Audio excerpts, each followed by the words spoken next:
unusual and the unknown. Come with me, my friends. We shall descend to the world of the unknown and forbidden, down to the depths where the veil of time is lifted, and the supernatural reigns as king. Come with me and listen to the tale of the Black Figurine of Death. Is that you, David? Yes, I heard a shot. So did we. I thought it was one of you. It was Sawyer. He came out late tonight. I found him out in the mausoleum about an hour ago. Here's his room. Try the door. It's open. He's on the floor. Is he? Yes. He's dead. In just a moment, the Hall of Fantasy will present the Black Figurine of Death. And now for our story. An original tale of fantasy by Richard Thorne entitled The Black Figurine of Death.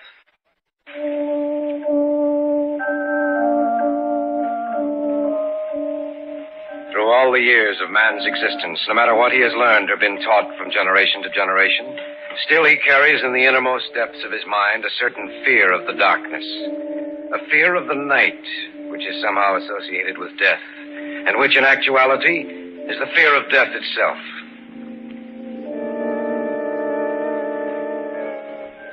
Each of us in his lifetime will probably come in contact with some psychic phenomenon, either directly or indirectly through the experience of a relative or acquaintance. An experience never to be forgotten. And about such an experience is my story tonight.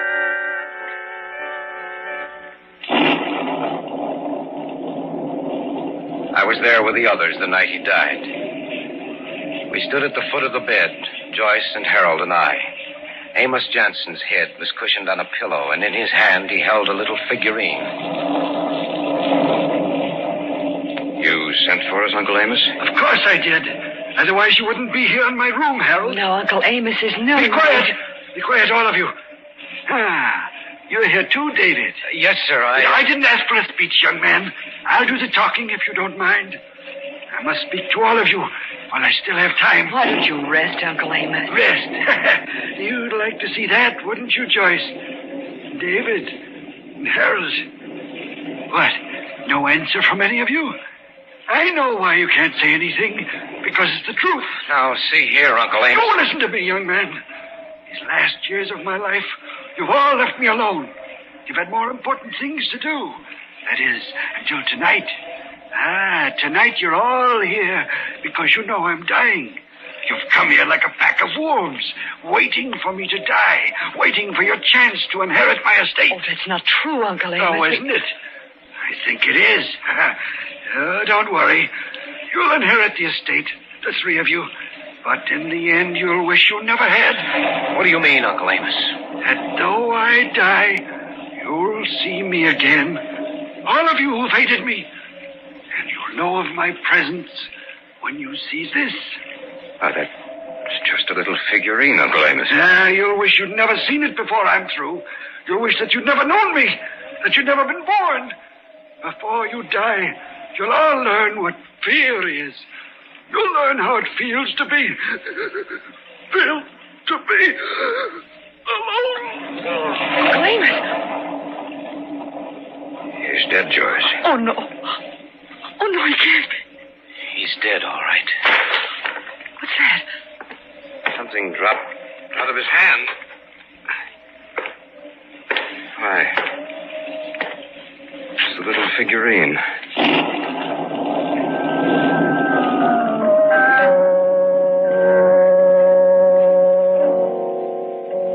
The little figurine lay there on the floor. It had fallen from Uncle Amos's hand just as he died.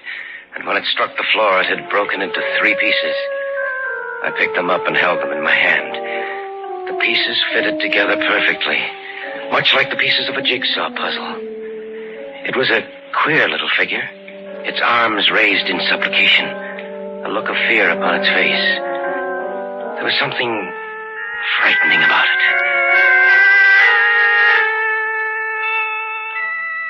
3 days later, Uncle Amos was buried in the family mausoleum at the north end of the estate. A week after that, we had gathered again in the library of the old house with Carl Sawyer, the executor of the estate. As you know, your uncle appointed me as executor of the estate and left instructions that the three main heirs, 10 days following his demise, be gathered together in this house for a reading of the will. You told us that earlier, Mr. Sawyer. So I did. Are you all seated comfortably? Quite comfortably, Mr. Sawyer. It's a rather long will, you know. Now, I shall begin. I, Amos Johnson, being of sound mind and body, do make, ordain, and publish this instrument as my last will and testament. Mr. Sawyer, why don't you just tell us about the will? That's a rather unusual procedure, David. Well, David's right, Mr. Sawyer. It'll save a lot of time and trouble. Well, perhaps you're right. Let me see. Now, referring to the disposition of the monies and property, it's to be divided equally amongst the three of you. Of course, there are certain gifts to the servants. Naturally. Yes, naturally. There is a considerable amount of money to be divided, even after taxes. Each of you will be independent for life. I can't understand Uncle Amos willing us the entire estate. The night he died... Contrary to what you may think, your Uncle Amos was really quite fond of you. Is that all to the will, Mr. Sawyer? No. Of course, you realize that if one of you were to die, his or her share of the estate would be divided between the two remaining heirs. And there is one other proviso which I cannot quite understand. Yes? Your uncle made one condition referring to the disposition of the monies. Let me see if I can find that. Oh, yes. Here it is. May I read it, please? The heirs are to reside in the family house on the estate for a period of 1 year. If this is not done, their claim to the estate is to be nullified, and they are to be left without a penny. Unfortunately, they were present very infrequently during the last years of my life. Well, that's a rather strange provision. Yes, isn't it? However, as executor of your uncle's will, it is up to me to make sure the provisions are carried out. And believe me, I feel a deep sense of duty to your late uncle.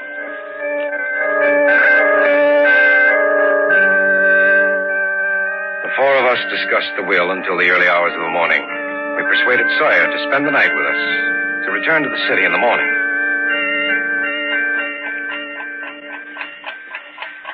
The house became quite silent, and the only sound I heard was the ticking of the clock on my dresser. I wondered about the provision of the will in which Uncle Amos ordered that we make our residence in his house. I was lying awake in bed thinking of that when...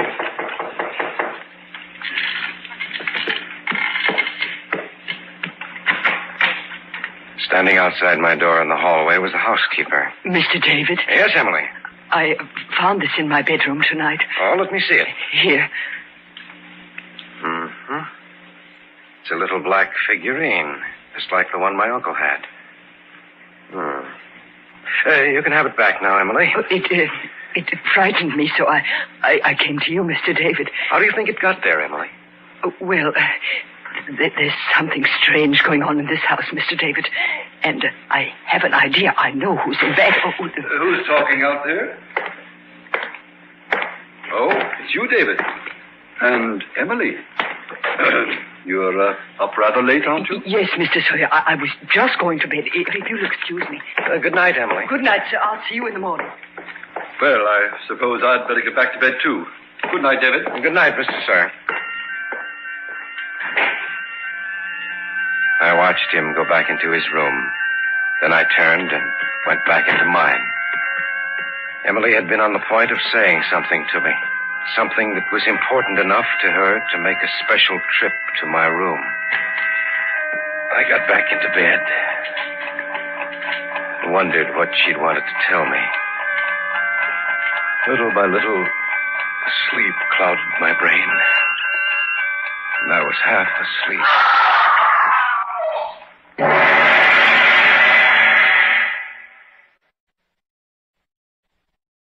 Back now to our story. An original tale of fantasy by Richard Thorne entitled The Black Figurine of Death.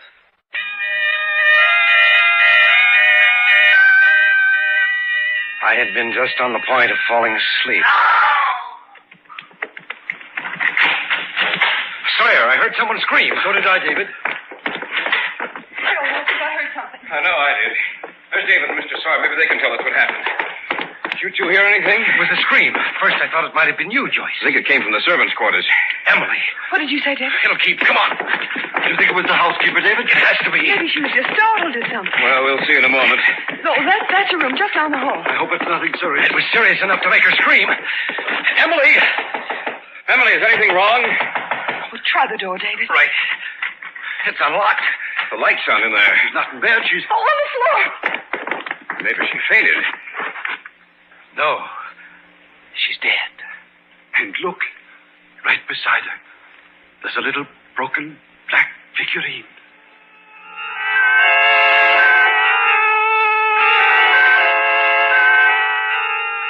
Though the police came out and went over everything, there were no clues to follow. They said that Emily had been strangled, but there was nothing to indicate who might have done it. The police continued their investigation for almost a month. But at the end of that time, all they could write down in their case book was murder unsolved.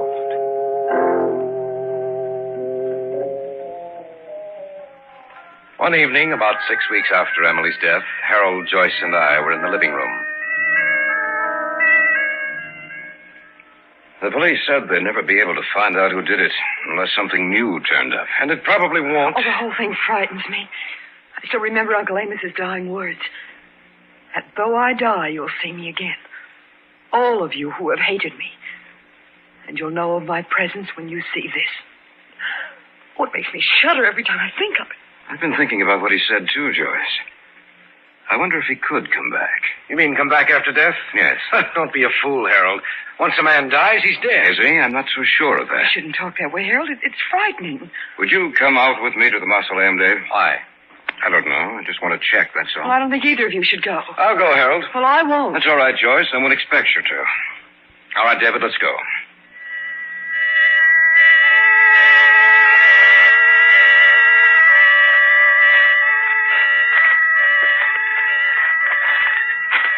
I've always had an interest in the supernatural, David. You know, there's certain things that happen, psychic phenomena, which have no normal or natural explanation. I've never seen any. Nor have I. But what's to say that Uncle Amos can't return? Oh, you got the key? Yeah. Open the door. It's a good thing we brought these flashlights. Yes, it's pretty dark in there. Shall we go in? I guess so.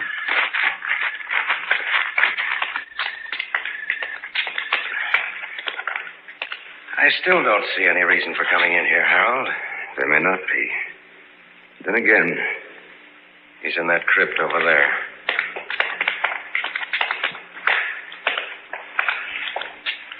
Nothing's been disturbed in here. It looks just like it did the day he was placed here. just a minute. This wasn't here the day he was buried. What? This? That's strange. I didn't see that when I came in. You probably weren't looking over there. I wasn't either. Another little black figurine. Broken just like the others.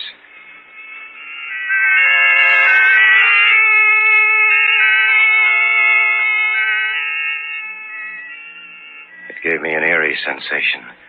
The little figure was broken into 3 pieces. I looked at Harold, and he seemed to be as afraid as I was. We locked up the mausoleum again and went back to the house. By that time, I began to wonder if perhaps Uncle Amos was striking back at us from beyond the grave.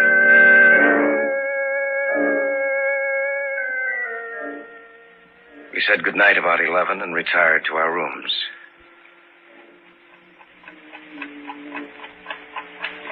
I couldn't get to sleep.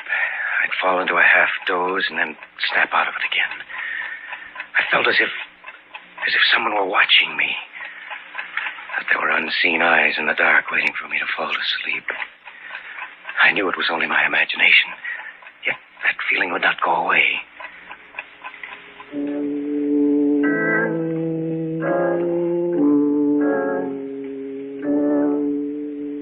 About 3 o'clock, I got out of bed. I decided to return to the mausoleum. As I went out the front door, I noticed a light drizzle had sprung up. Something drew me toward the mausoleum, a compulsion, an inner force over which I had absolutely no control. I walked slowly up the gravel walk leading to the mausoleum, not even noticing the light rain which fell on me.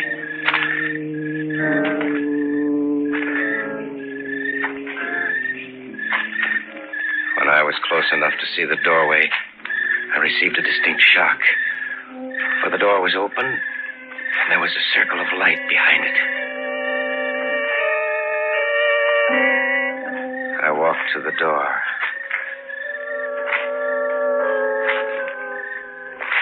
I tried to get through the door quietly, but I jarred it a little, and the noise made the man inside whirl around. In his hand, he held a gun. David! What are you doing here? I might ask you the same question, Mr. Sawyer.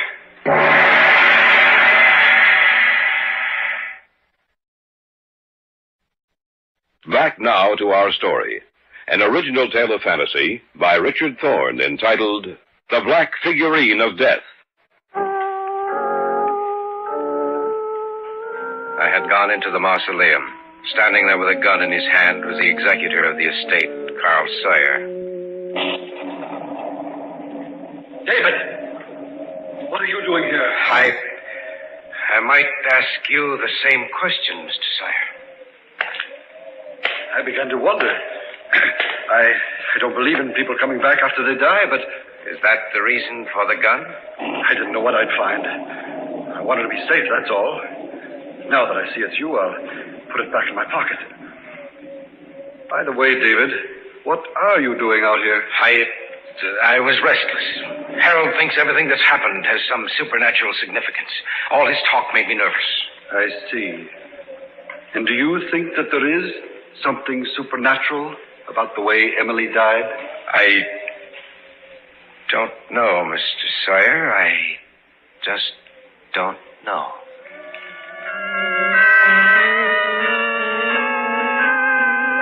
Sawyer and I returned to the house. I asked him to spend the remainder of the night with us. Besides, I wanted to keep an eye on him. I didn't feel much like sleeping, so I went down to the library, picked out a book, and sat down to read. David? Yes? Mr. Sawyer told me you were down here. What's the matter? I can't sleep. David, I talked to Mr. Sawyer for almost 10 minutes. He said he thinks that you're in back of everything. What did you say to that? I told him I thought he was wrong. Thanks for your confidence, Joyce. The more I think about it, the more I think that Harold's right in what he says. You mean that Uncle Amos has come back to life? Yes. I'd keep an eye on Sawyer if I were you. Do you think he's in back of it? I'm not sure. But you must have some reason for it. I went out to the mausoleum tonight about an hour ago. Sawyer was out there. He had a gun in his hand. They told me he was just curious. Why should he suddenly get curious at 3 o'clock in the morning? Well, it does seem rather odd that he... No! Yeah. Stay away from me! I don't want to move! Stay away from me! That was Sawyer. Come on. It couldn't happen again. It just couldn't. We'll see. That you, David? Yes. I heard a shot. So did we. I thought it was one of you. Sawyer. He came out late tonight. I found him out in the mausoleum about an hour ago. Here, just run. Try the door. It's open. On the floor. Is he? Yes. He's dead.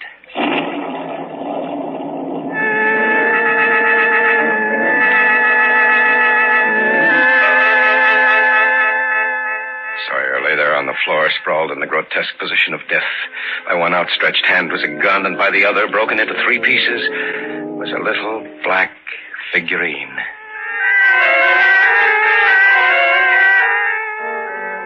Harold called the police. They said they'd be out as soon as they could. The 3 of us went downstairs to the living room. I was right. It is Uncle Amos who's behind it. Well, it must be. There's no other explanation. I told you before that there are certain things which can never be explained.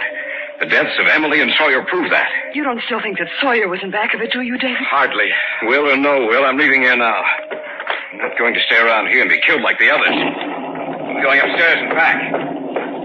I'll be down in a while. I'm going to leave too, David. What about you? I don't know. I still can't make myself believe. David! Stay here. Oh, no, I'll go with you. If Harold's dead, He has to be all right. Harold! Harold!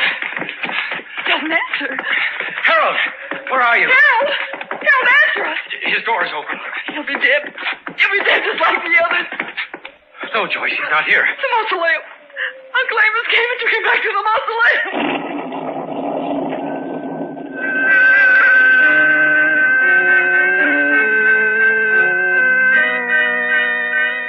We went into Sawyer's room. Harold wasn't there, nor was Sawyer's gun. I supposed that Harold had picked it up on his way to the room. I decided to go out to the mausoleum to see if Joyce was right, to see if Harold's dead body would be found there. Joyce wouldn't remain in the house alone, so together we started out through the rain-filled night. Why don't we wait until the police come, Dave? If this is something supernatural, then they wouldn't be able to help us anyway. David. What's the matter? The mausoleum door's open. You can stay here if you want. I'm going in. I'll go with you.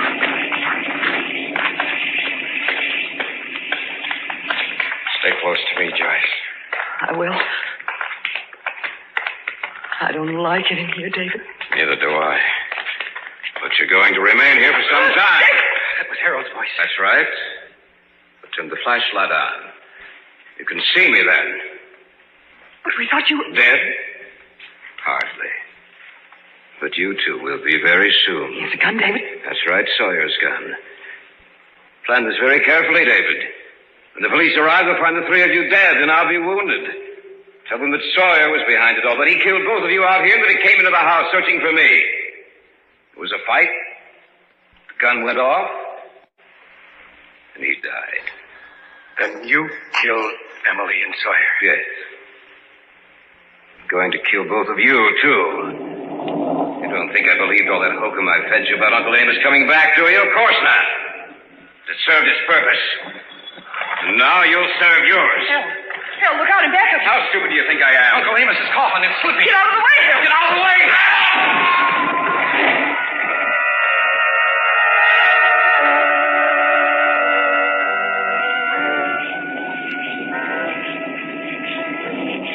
He's dead, Joyce. Uncle Amos. What did you say? Remember what Uncle Amos said when he was dying? That he'd come back and settle with us. The coffin. I wonder if it was just an accident that it slipped out of the crypt. Or whether Uncle Amos really did come back.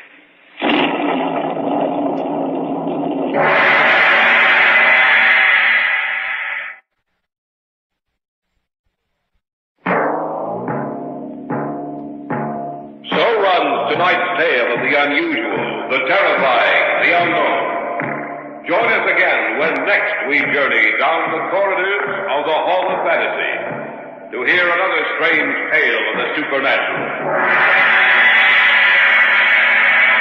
All characters and events portrayed in these programs are fictional, and any similarity to actual events or persons, living or dead, is purely coincidental.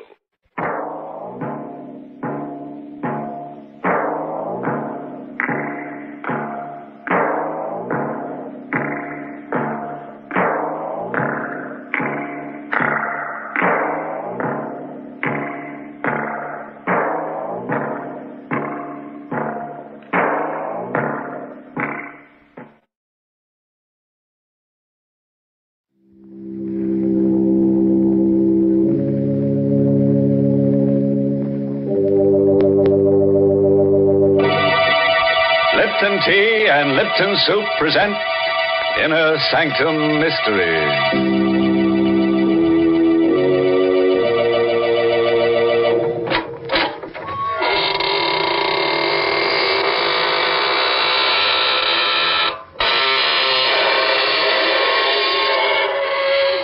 Good evening, friends of the Inner Sanctum. Here's your host at the creaking door. Through these portals pass the world's most horrified people. Oh, what's the matter? Did my happy medium startle you? Sorry, I keep him around to get in the right spirit, you know. Oh, by the way, if you feel a cold, thin sliver of steel across your neck in the next half hour, sit perfectly still. Someone's got an edge on you. Gracious, Mr. Host, I'm afraid I'd have to move fast. No, Mary, you must sit still. You wouldn't want to lose your head. Well, I'll remember your advice, Mr. Host. But right now, I have some advice for our Lipton listeners. You know, a teapot can't talk. But if it could, I think it would tell you the same thing that I do about making tea. I think it would probably say, the most delicious tea is the tea with the most flavor. And I'll bet it would cast its vote, as so many folks do, for Lipton tea. Because Lipton's has that grand, brisk flavor. The flavor that's so different from other teas. The flavor that fills your cup with pleasure. You'll taste a world of tangy, full-bodied goodness in Lipton's. It's tea at its tastiest. So make that next pot of tea you brew at your house Lipton tea. And now here's a little tale of horror that speaks for itself. The Edge of Death. Written by Frederick Maytho and starring Larry Haynes in the role of Ralph. We're going to tell you of a night Satan played a game of murder along a deserted strip of Manhattan's waterfront. For his sport, he chose two friends. For his victim, a woman.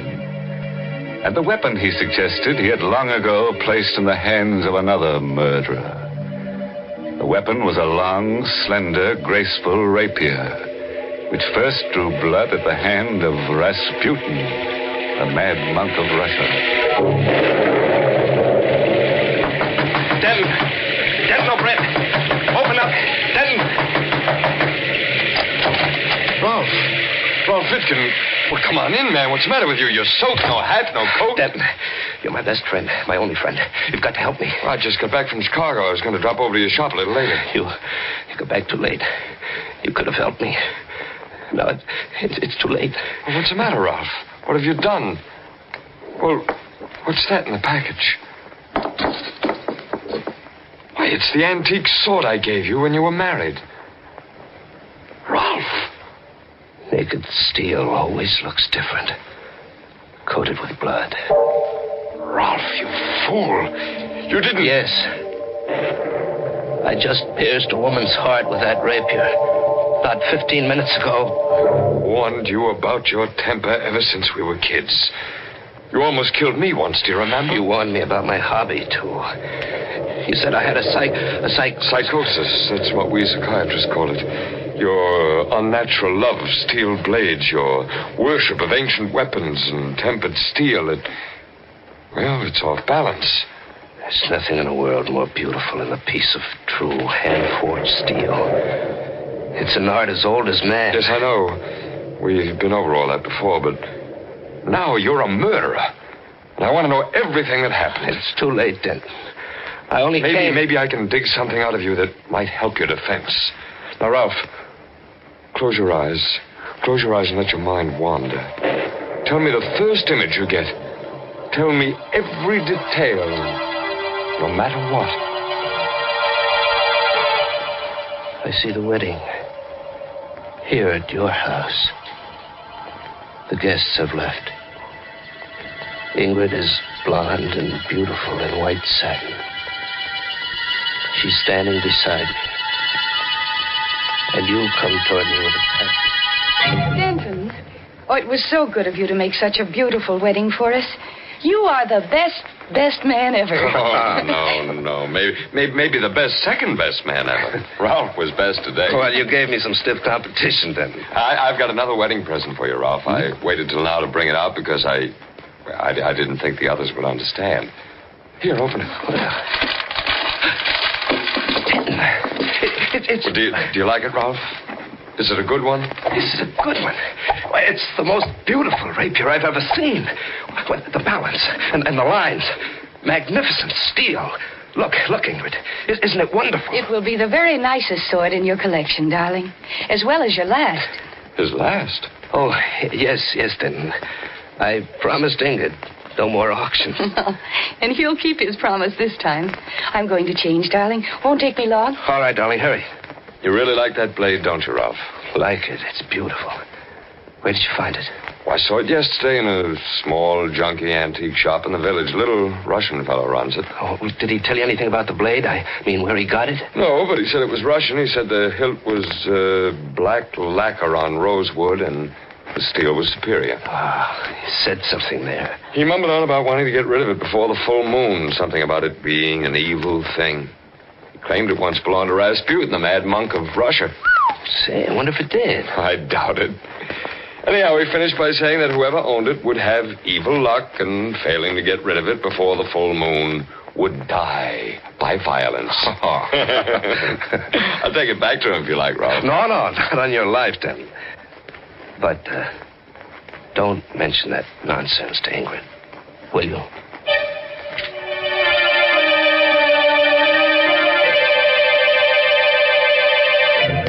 I remember all that myself, Ralph. I left for Chicago that night. Now, what's the next thing that comes to your mind as important? Well, about 3 weeks ago, I was working on some knives in the shop. Ingrid had left. I was alone. The shop door opened, and she was there. She? Who, Rob? Stasha. She was beautiful. Tall. White as marble. Dressed in black. And beautiful. I beg your pardon. What did you say? Oh, I'm sorry. You said beautiful. There's no cause to be embarrassed. I have heard this said before. What can I do for you, Miss... Kasov. Stasia Kasov. You own something that I would like to buy. Oh, what is it? A rapier. A Russian rapier. I saw it in your window as I passed. It's not for sale. Oh, really? Are you sure? I will pay you well. Say $100. Sorry. Very well. Perhaps you might change your mind. Here. Here is my card. Come and see me if you do. Well, thanks, but I... Shall we say before the next full moon, Ralph?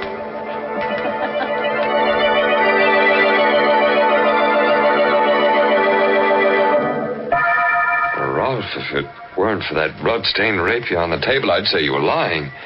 How could this woman know your name or anything about the legend of the rapier? I know how. Well, what happened then, Ralph? I've handled steel all my life. I've forged it, pounded it, tempered it, ground it to razor edge, and I've never cut myself. After Stasha left, I put the rapier to the stone. And as I worked, I kept seeing her eyes in the forge fire, glinting with evil beauty. Kept hearing her voice. Ralph, shall we say before the full moon? I turned suddenly to see if she was there, and I tripped. The rapier fell, and I fell against the upturned point. Ah! Oh! Rolf! Rolf, what's happened? Rolf! I'm all right. Pull it out. Straight out. Oh, no. No, I can't do that. All right, I'll do it then. I'll do it. Oh. Rolf, your arm is all blood. Oh, it's not bad. It just passed through the flesh. Call Dr. Burns. Oh, those stupid knives. Why don't you get rid of them?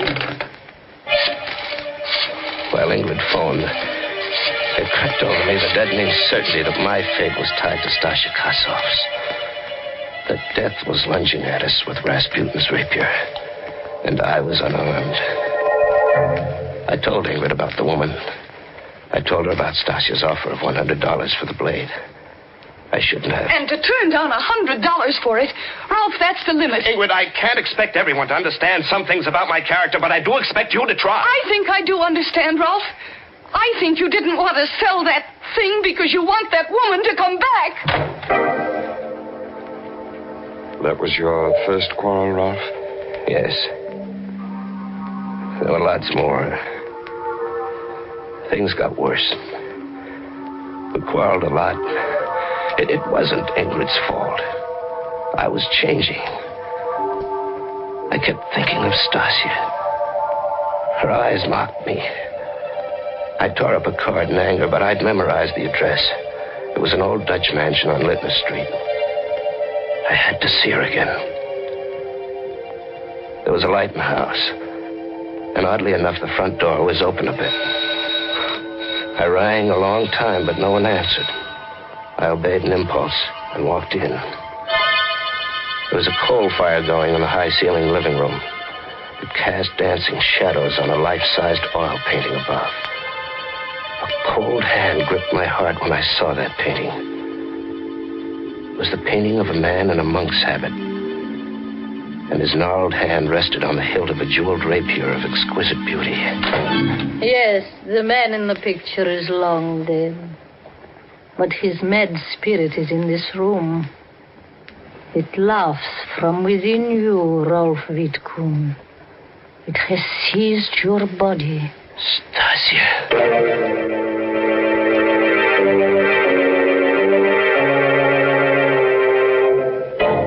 You know, if I were Ralph, I wouldn't be seen dead with somebody else's spirit. You can't tell what will happen to a man when the spirit moves him. Goodness, Mr. Host. That sword has certainly brought Rolf bad luck. Yes, Mary. It got him in trouble right up to the hilt. And we're only halfway through the story. Oh, yes, there's still a lot more excitement to look forward to.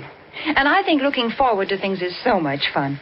For instance, imagine you're brewing up a pot of Lipton tea. Well, you know there's enjoyment ahead just as soon as that water starts bubbling in the tea kettle.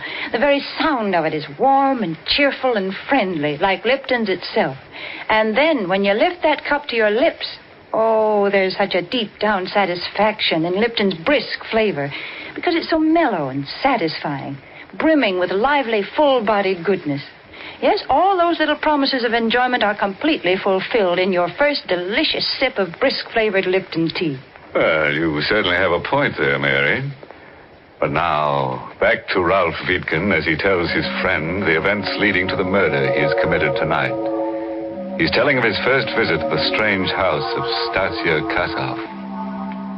So the Kasov woman convinced you that the spirit or the ghost of Rasputin had taken possession of your body.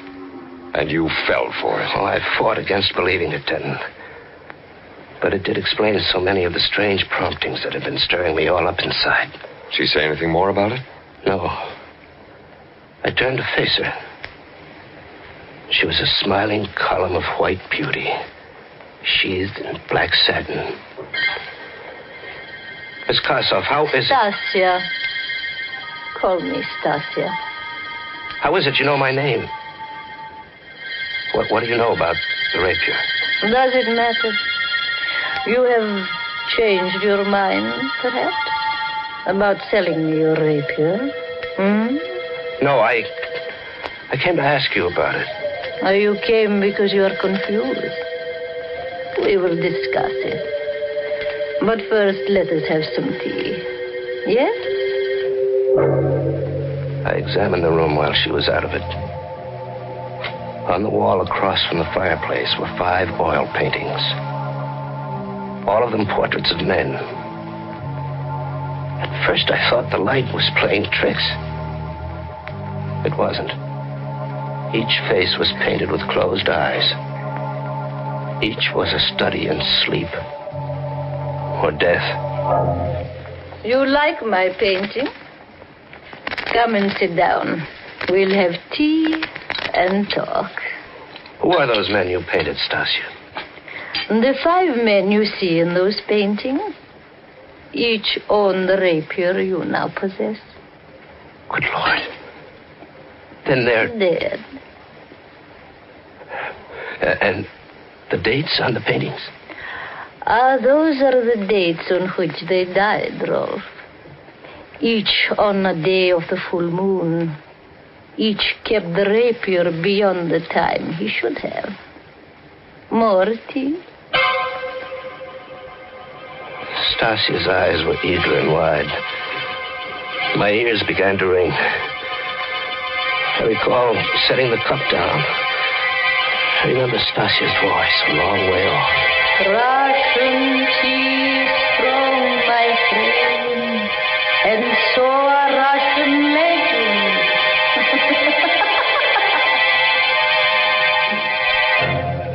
This This is all so fantastic, Ralph. Are you sure it wasn't something you dreamed? Something I dreamed? No, she drugged me. It was no dream. Those portraits were no dream. The painting of Rasputin was no dream. They were there when I woke. Stasia was gone. The fire was out. My head ached. There was an easel near the lamp. It hadn't been there before. I shuffled toward it. There was a fresh painting on the easel. I stared at the face before me. Its eyes were closed in sleep. The face was mine. There was a date painted in it. It was January 15th. Why? Yes, that's tonight. I couldn't find Stasia, so I dashed out of the house, cursing like a madman. It was 4 a.m. when I reached home. Ingrid was waiting for me. She was crying. Ralph, darling, where have you been? Why? What difference does it make? You've been to see that Kossoff woman. Yes, I've been to see that Kossoff woman. Oh. I had to. I'm losing my mind, Ingrid. Something's trying to kill me. That woman knows about it. She knows how and when it'll happen. And the funny thing is, I don't care anymore. I don't care. Ralph, where are you going? Back to the shop. Back to that cursed rapier. In the shop, I tried to reason the thing out. I was toying with the rapier. There was a tiny green speck on the black hilt. Idly, I picked at it with my thumbnail, and a chip of lacquer snapped off. The hilt was supposed to be wood. But here was what looked like a large emerald.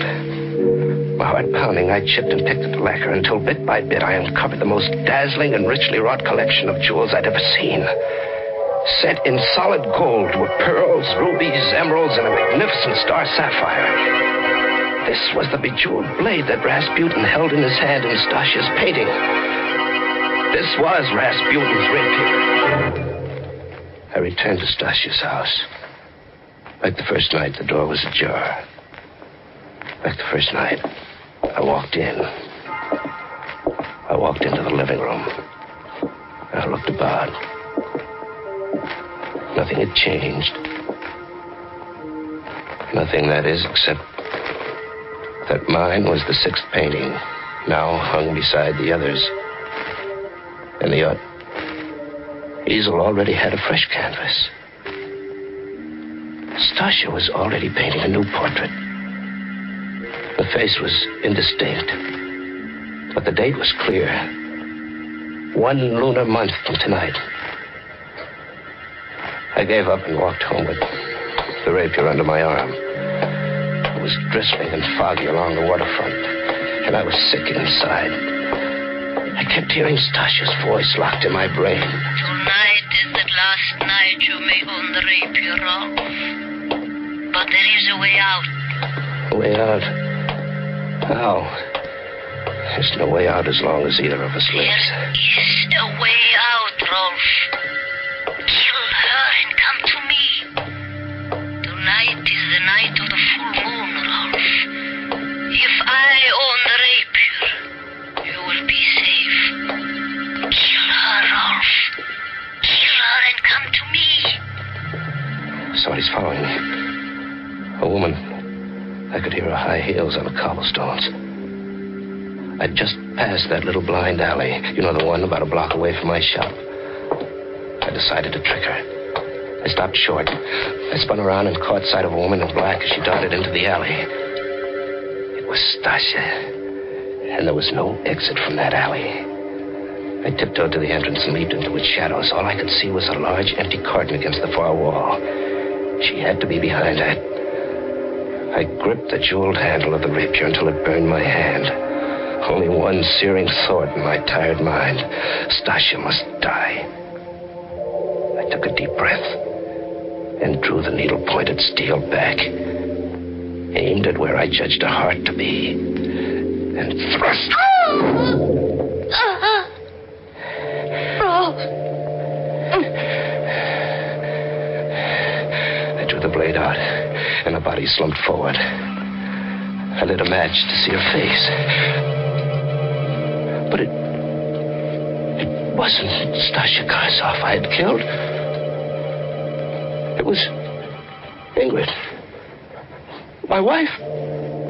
Ingrid.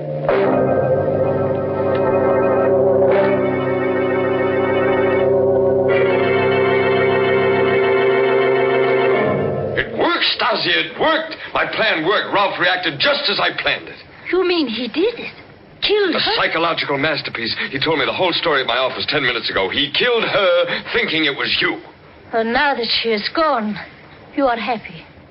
You will love me and forget her then. Oh, perfect. She picked that stupid fool instead of me. Now she's dead, and he'll die too. Oh, Denton, I'm so glad. I would do anything for Everything you. went like clockwork. This rapier I found in your attic, the legend I made up, the phony paintings of former owners, your flirtation, Yes. perfect. The perfect murder, I've done it. Did my acting please you, Denton? Oh, you were magnificent, but there's only one weakness to my plan, Stasia. What is it?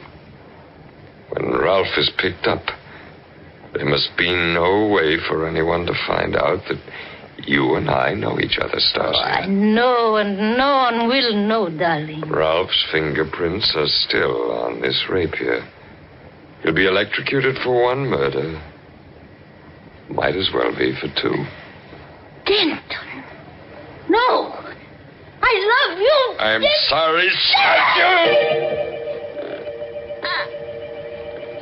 I love you. Still. I will wait for you. Very neat stroke, then. Ralph! I heard everything you said, Denton.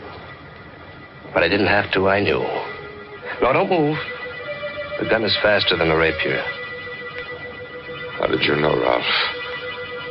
Something I said tonight? No, something I saw. Stasia loved you. The painting I saw on her easel tonight, the one I told you she'd begun, was your portrait.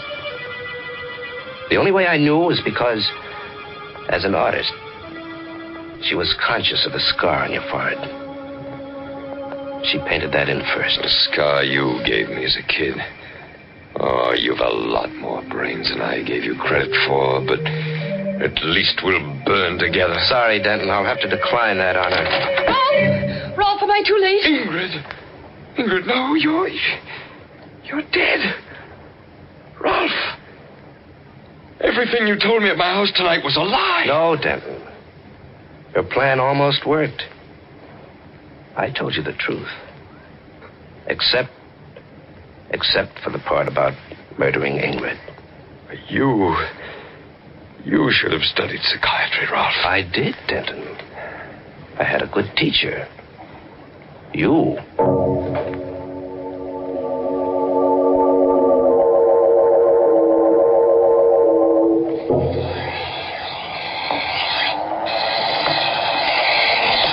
Are we going home soon, darling? You seem so far away, Ralph. Is anything wrong? No. I've been thinking about Denton. Odd the way things turned out. He made up that story about the rapier and its belonging to Rasputin and its owners dying on the night of the full moon. You don't believe it, do you? No. But what he thought was a cheap blade turns out to be a priceless treasure. It matches the one Rasputin held in his hand in the painting. That was coincidence, darling. Come on, now put your work away. Let's go home. It's late. Mm-hmm. Such a beautiful night, Ralph. Let's walk home. All right. You know that painting Stasia started of Denton, the one that gave his plot away? Yes? It had a date on it. I wonder what ghostly hand guided her brush as she wrote that date. Why? The date she wrote was today's. There's a full moon. And tonight was the night Denton was electrocuted.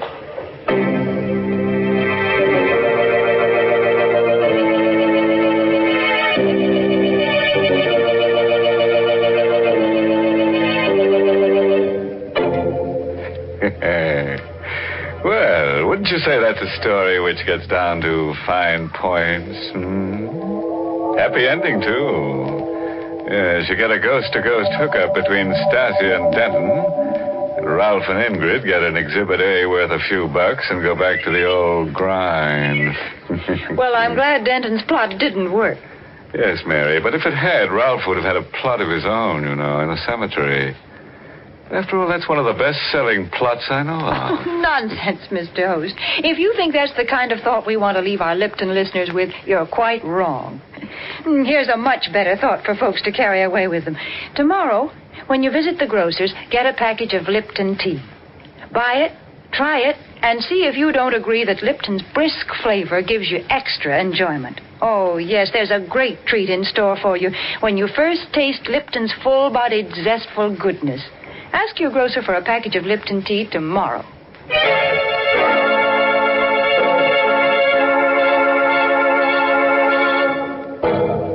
And now, friends, in case you're wondering, we do have a moral for tonight's story. It's short and sharp. Knife can be beautiful if you keep your temper.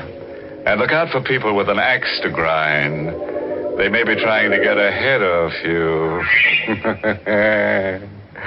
Oh, by the way, this month's Inner Sanctum mystery novel is The Pavilion by Hilda Lawrence. And next week, the makers of Lipton tea and Lipton soup bring you another grisly Inner Sanctum tale, directed by Hyman Brown, and titled The Confession. And now, if you'll excuse me, I have an appointment with Stasia and Denton. Yes, they've got the concession for hand-forged hinges where it's hotter than the hinges of... Until next Tuesday, then. Good night.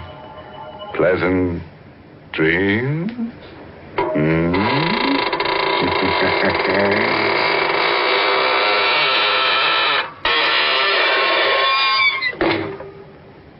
Got tomorrow's meal on your mind?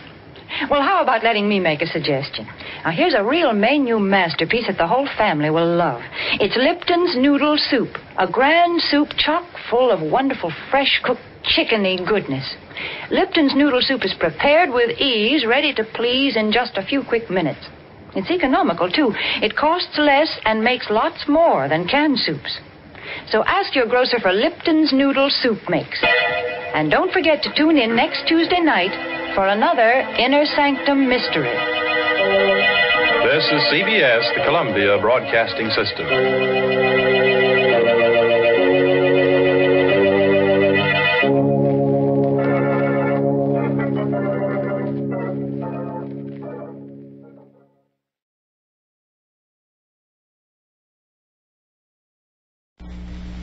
Ironized Yeast presents Lights Out, Everybody.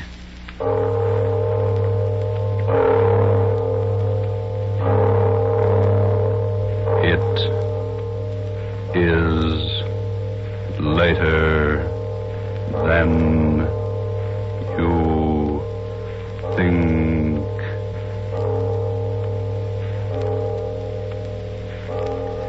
This is Arch Obler bringing you another in our series of stories of the unusual. And once again we caution you, these Lights Out stories are definitely not for the timid soul. So we tell you calmly and very sincerely, if you frighten easily, turn off your radio now. But if you're fascinated by the mysterious, the fantastic, the unearthly, then anticipate chills in our story of Poltergeist.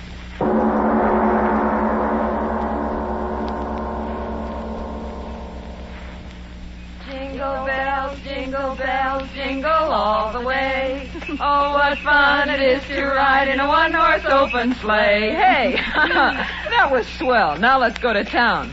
St. Louis woman with her diamond ring, kicking that man around. No, stop that, Kay. What's the matter? Am I scaring the horse? Oh, Seems like a sacrilege singing a song like that out here. This beautiful, clean snow and blue sky. Well, what's wrong with a hot song to keep us warm? If you think the St. Louis blues is going to dirty up the snow, you ought to hear Frankie and Johnny the way I sing it. Oh, stop it, Kay. You're not funny at all. Why can't you enjoy the fresh air without that cabaret sort of thing? Oh, just an old-fashioned gal, eh, Florence? How about you, Edna? Don't you like my songs either? You haven't said anything for the last 5 minutes. Well, I haven't been listening to you, to tell the truth. I love to watch the snow sort of flow along under the sleigh. When you say that, gal, smile. Gosh, did you ever see more snow in your life? The man at the hotel said it had been snowing on and off up here for 2 weeks. I think coming out here to the country's the best thing we three have done since we started rooming together. Hiking in the snow's terribly healthy. Yeah, that's what I'm afraid of. The healthier I get, the worse I feel. Crazy idiot. She does say the funniest things, doesn't she? I always say that Kay ought to... Whoa! Hallelujah, we're here. Is this as far as we go, driver? That's right, miss. Can't go no further down this road account of the drift. Oh, my goodness.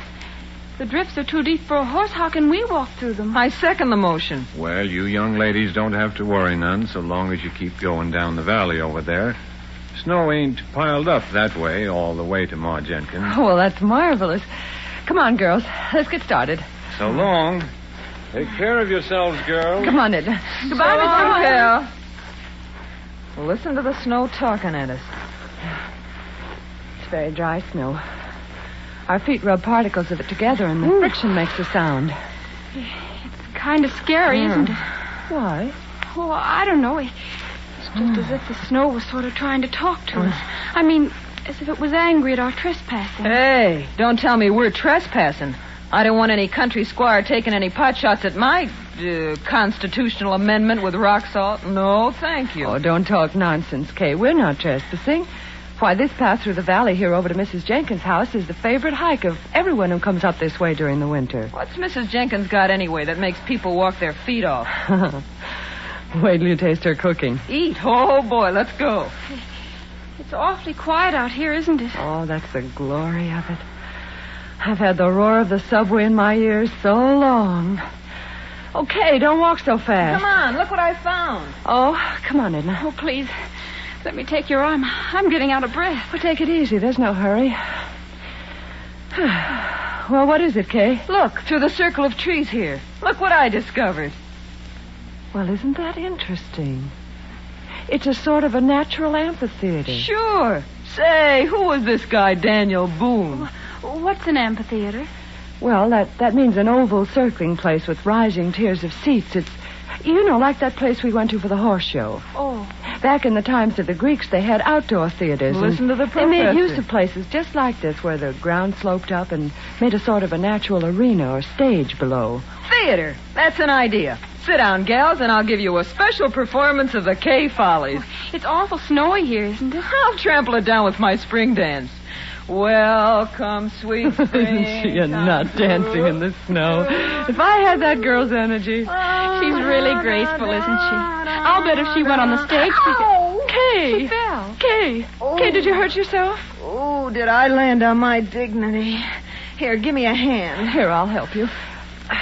There you are. Oh, did I take a flop? Did you hurt yourself badly? I'll live. What in the world did I trip over? Oh, no wonder. Look at that rock under the snow. No wonder I did a nosedive. Oh, my goodness. There are rocks like that all over. Oh. A person could break their neck if they... Girls. What's the matter? What is it? Kay, the rock you tripped over. It's not a rock. What are you talking about? Of course it's a rock. Well, yes, but it's something more than that. It's a tombstone. Oh. Tombstone? Oh, no, it can't be. Look for yourself. It says... Here lies buried the remains of one who, restless in life... Stop. Don't read any more. Stop. And all these other stones laying flat on the ground. They're tombstones, too? Yes. Whew, what a place to pick to dance. Oh! What's the matter, Edna? What did you scream for? Kay, you danced on the grave. What? You danced on the grave. I saw you. I saw you do it. You danced on the grave. Okay. Edna, stop it. Stop it. What's come into her? Edna, stop acting Edna, like stop, that. for heaven's sake. Control yourself. Okay. Kay, I'm so sorry for you. You danced on a grave. For heaven's sake, stop talking like that. Sure, I danced on a grave. Well, yes, of course she did. It was perfectly accidental. And what if it was? What of it? The poltergeist. The what? Edna Hanson, what are you talking about? What's that word you just used? Poltergeist. Oh, Kay, what have you done? You superstitious little fool. If you don't stop talking that way, I'm going to slap your face. What's the matter with you? I didn't do anything. You walked on the grave. You danced on the grave. So Edna, what? be sensible. We all walked on graves, but it was purely accidental. Yeah. We had no intention of desecrating them. It doesn't matter, I tell you. It doesn't matter. The poltergeist. He'll come. I know he will. Oh, what's the use? She's crazy. Edna, what are you talking about? What's a poltergeist? What are you so frightened about? My father, he told me, if you walk on a grave, if you dance on a grave, the poltergeist. Poltergeist what? What is a poltergeist? An evil spirit.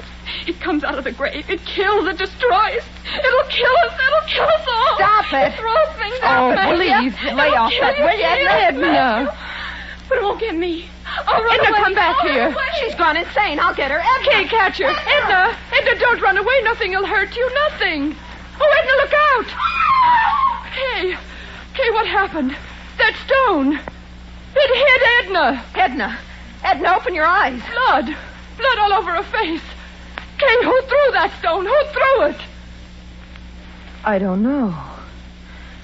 It came from the graveyard.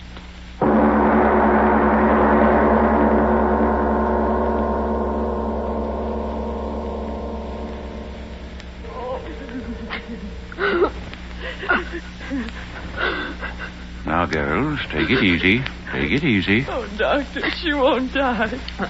Tell me she won't die. No, of course not. And you're sure that her skull isn't fractured? Oh, absolutely not. Maybe a little concussion, that's all. Well, it's almost 5. Our train. Can we get someone to help us carry her down to the station so we can get her on board? Bored? I'm telling you, that little friend of yours shouldn't be moved out of bed for a week. If you do, well, it might be just too bad. Oh, Flo, what'll we do? You go home, Kay. I'll stay with her. Oh, no, you won't. I'm not leaving you here alone in this godforsaken place. If you stay, I stay too. Kay, please be sensible. Why should we all lose our jobs when you If can you'll go... excuse me, you ladies, I've got to be on my way. Oh, yes, of course, Doctor. Is there anything more you can do for Edna, Doctor? Any medicine or something? Nope, I've done all I can do. She's sleeping comfortable now. Miss? Yes, Doctor? The constable's sick, too, you know, and he's sort of depending on me to keep things straight. Now, just how did you say that little friend of yours got hurt? Well, it was just the way we explained, Doctor. That rock came flying and... Yes, I know, but who threw the rock? We don't know. What? That's true, Doctor. We don't know. But somebody threw it. You can't change facts. Somebody threw the rock that cracked her head. For heaven's sakes, old man, you don't think we did it? No, Okay, miss, I don't get didn't. excited. Doctor, you've got to believe us. It happened just the way we said. All at once, that rock came flying through the air from the direction of the graveyard. It struck Edna, and we just didn't see who threw it. All right, if that's your story. Well, you better stay in your rooms here. I mean, you better not be leaving until the constable's on his feet and has a chance to talk with you. I'll be back in a few hours and see how the girl is. He doesn't believe us. What difference does it make? We know what we saw. But what did we see? She was running. She fell. Kay, Well? let's not fool ourselves. There was no one there to throw that rock. There must have been. But there wasn't. Stop saying that. Aren't you brave enough to face facts? There wasn't any place for anyone to hide. I saw that stone. It seemed to come down out of the air. So slowly. Florence, if you don't stop talking like You that... remember what Edna said? It throws things. Stop looking at me like that. You're giving me the jitters. She said the poltergeist throws things. Spirit of evil. Florence, Rob, have you gone crazy, too? Why should we laugh at things like that? What right have we got to laugh? How do we know there aren't powers we can't see or understand? Powers of evil that revenge an insult just like an evil man. Kay, how do we know? What are you talking like that for? What are you trying to scare me for? You're supposed to be the most intelligent one of us all. You with your college degrees. Sure, I danced on the grave. But the dead are dead, and they can't revenge a thing. I'm not afraid. I'm not afraid of anything. I tell you, it's not... What? It's Edna. Come on. Edna, we're coming to you. Don't be afraid. We're coming. Open the door, Florence. It's not locked. Duck, it won't Here, do. let me. Edna, what is it? What? Edna, what? On your head.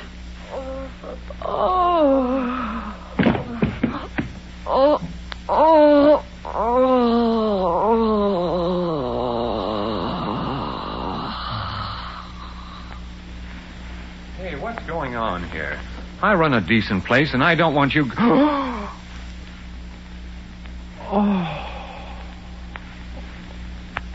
The girl on the bed. Her head. It's crushed flat in by a rock. God in heaven. It's not a rock. It's a tombstone.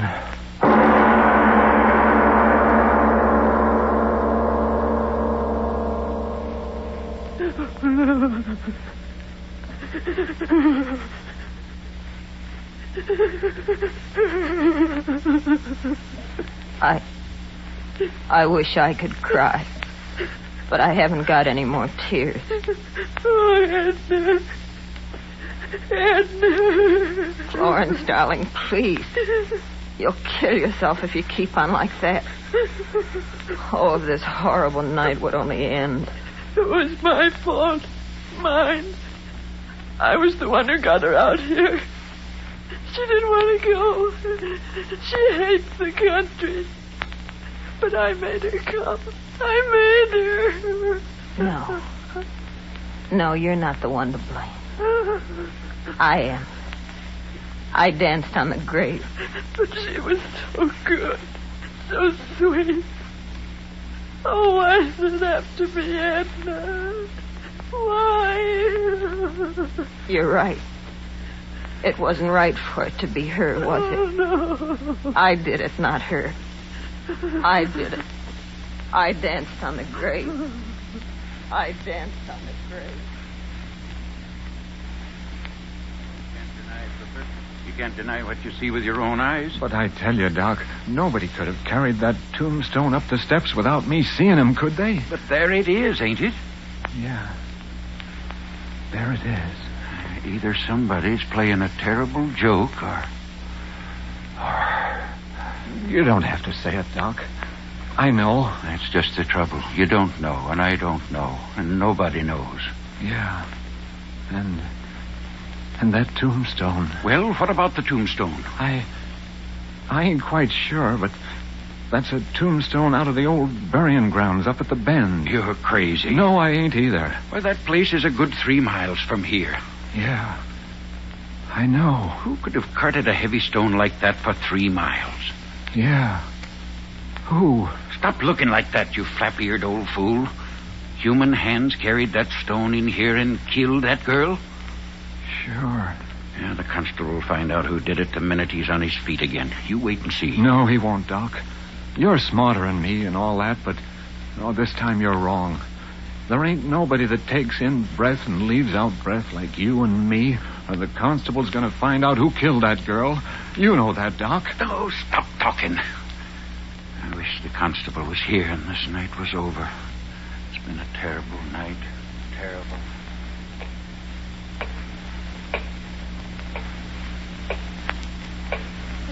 Terrible clock. Ticking. Yeah, I know. I've been sitting here listening to it. I can't stand it anymore. I'll stop it. Why bother with it? Come on to bed, Kay. Please. There's no use sitting there. It won't help her. Yeah. Nothing can help her. But maybe I can help you. Me? It was my fault. Mine. I was the reason it happened. It killed her, and it'll kill you and me, too, unless I stop. No, don't say that. It's true. But why should you be hurt? I'm to blame, not you. Listen, Flo. I'll go out there. There? Out there to the graveyard. What? I'll talk to it. Kay. I'll tell it I didn't mean to do it. No. That I didn't know where I was dancing. Please. Maybe somehow it'll hear, listen to me, and then it won't hurt you. Oh, no, I won't let you go out there. It'll kill But you. Florence... It'll kill you, too. But Florence... No, I'll hold you. You can't go. You can't. All right. Come on to bed, Kay, please. In the morning, things will be different. But it won't. Nothing will hurt us. And then they're right outside the door. They won't let anything get at us. Oh, please, Kay, please come to bed. Yeah. We'll pray. Pray? I don't exactly know how. Just say anything. Anything. Like this. Now I lay me down to sleep. I pray the Lord my soul to keep. If I should die before I wake, I pray the Lord my soul to take. Now you. If I should die before I wake, I pray the Lord my soul to take.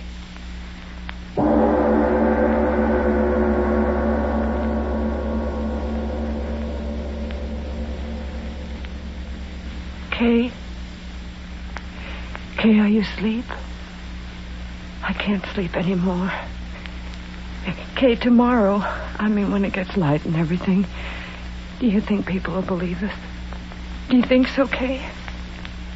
I'm not quite sure what happened. I always used to be so sure about things. And now Kay?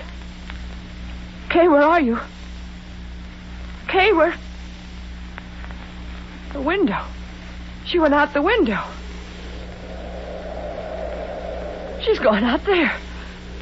To the graveyard. To talk to it. Oh, Kay, why did you go? Why did you go? I'll go out there, too. Oh, she'll be so frightened out there alone. I'll go, too.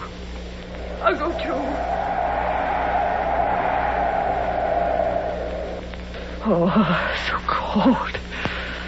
My hands. Snow so sharp. Cutting my legs. Oh, why did you go out there, Kay? Why did you? I've got to find you. The wind. Oh, why doesn't the wind stop? Blow, blow, thou winter wind. Thou art not so unkind as...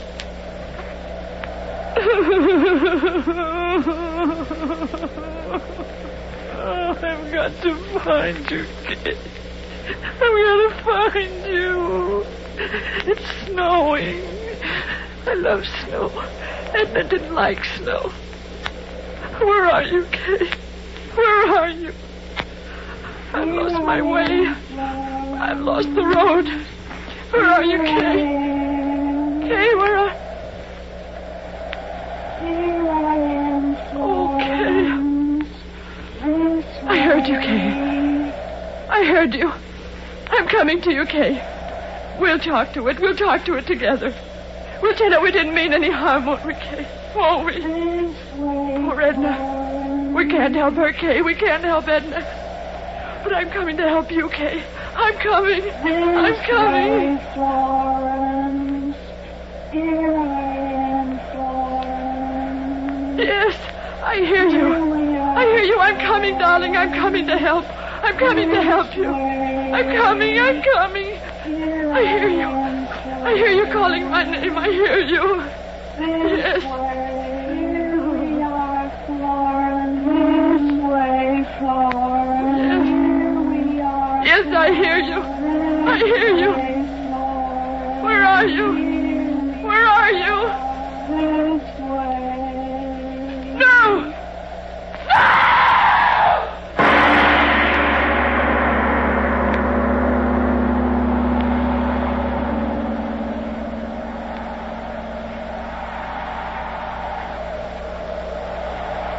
This way, Hooper. They must have come this way. Climbing out the window like that in the middle of the night. They must have gone crazy, the both of them. Well, let's not worry about that now. We've got to find them. Here, give me that lantern. What is it, Doc? What have you found? A shoe. One of the girl's shoes. My gosh, stuck in the snow. We're going the right way. Come on, move fast. We've got to get to them. Doc, look at this. What is it? Over there. Ain't these footprints? Yes. Yes, that's right. Footprints. Hello, up ahead. Hello. Doc, we're getting pretty close to the old burying grounds. Well? Maybe. Oh, look here, Doc. Let's not be fools. Let's wait till morning. What? Let those frightened girls freeze to death? Get along. But, Doc, You come with me, or the whole town will know what a yellow-livered no-good you are. All right. All right. You don't have to get so sore, Doc. Hello? Hello? Anybody up there? Hello? Doc, look. What? There they are. Up ahead. Glory be, they're alive. The both of them. Come on. Doc, look at them. That's the burying ground up there. And they're dancing. Dancing on the graves. What? They must be out of their heads. Come on. We've got to stop them.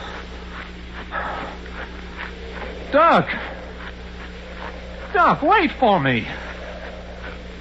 Oh, Doc, it's Doc again.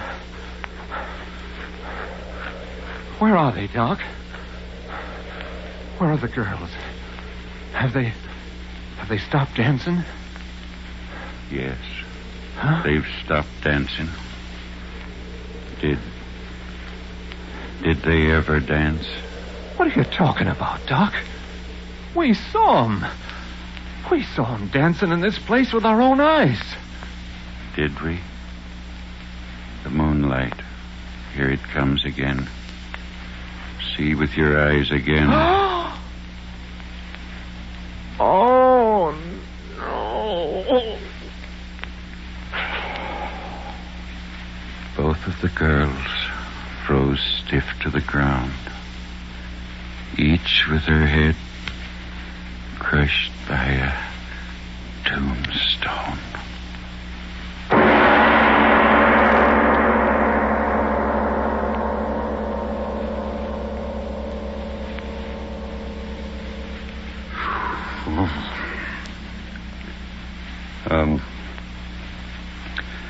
Mr. Obler, would you mind telling me, whether there actually are such things as poltergeists?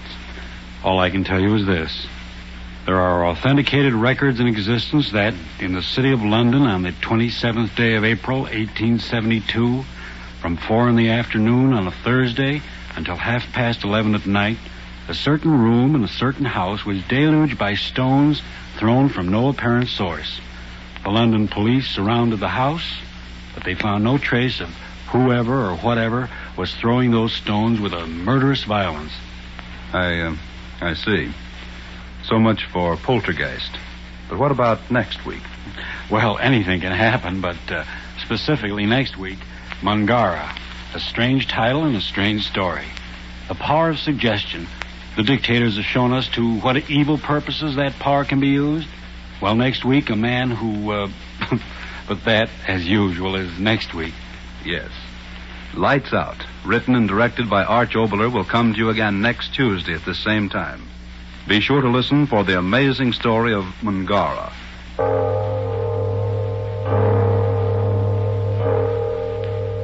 It is later than you think.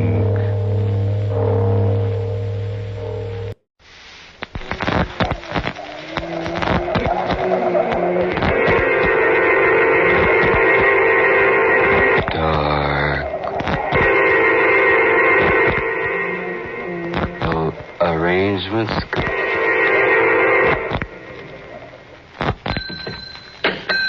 No, confound it. Here's the fact. All right. Oh, anybody here? Richard, that high-back chair. There's someone sitting in. All you can see is his hand and wrist resting on the arm of the chair, with a burning cigarette between the fingers. He must be asleep. Why don't you wake Wait him a up? minute.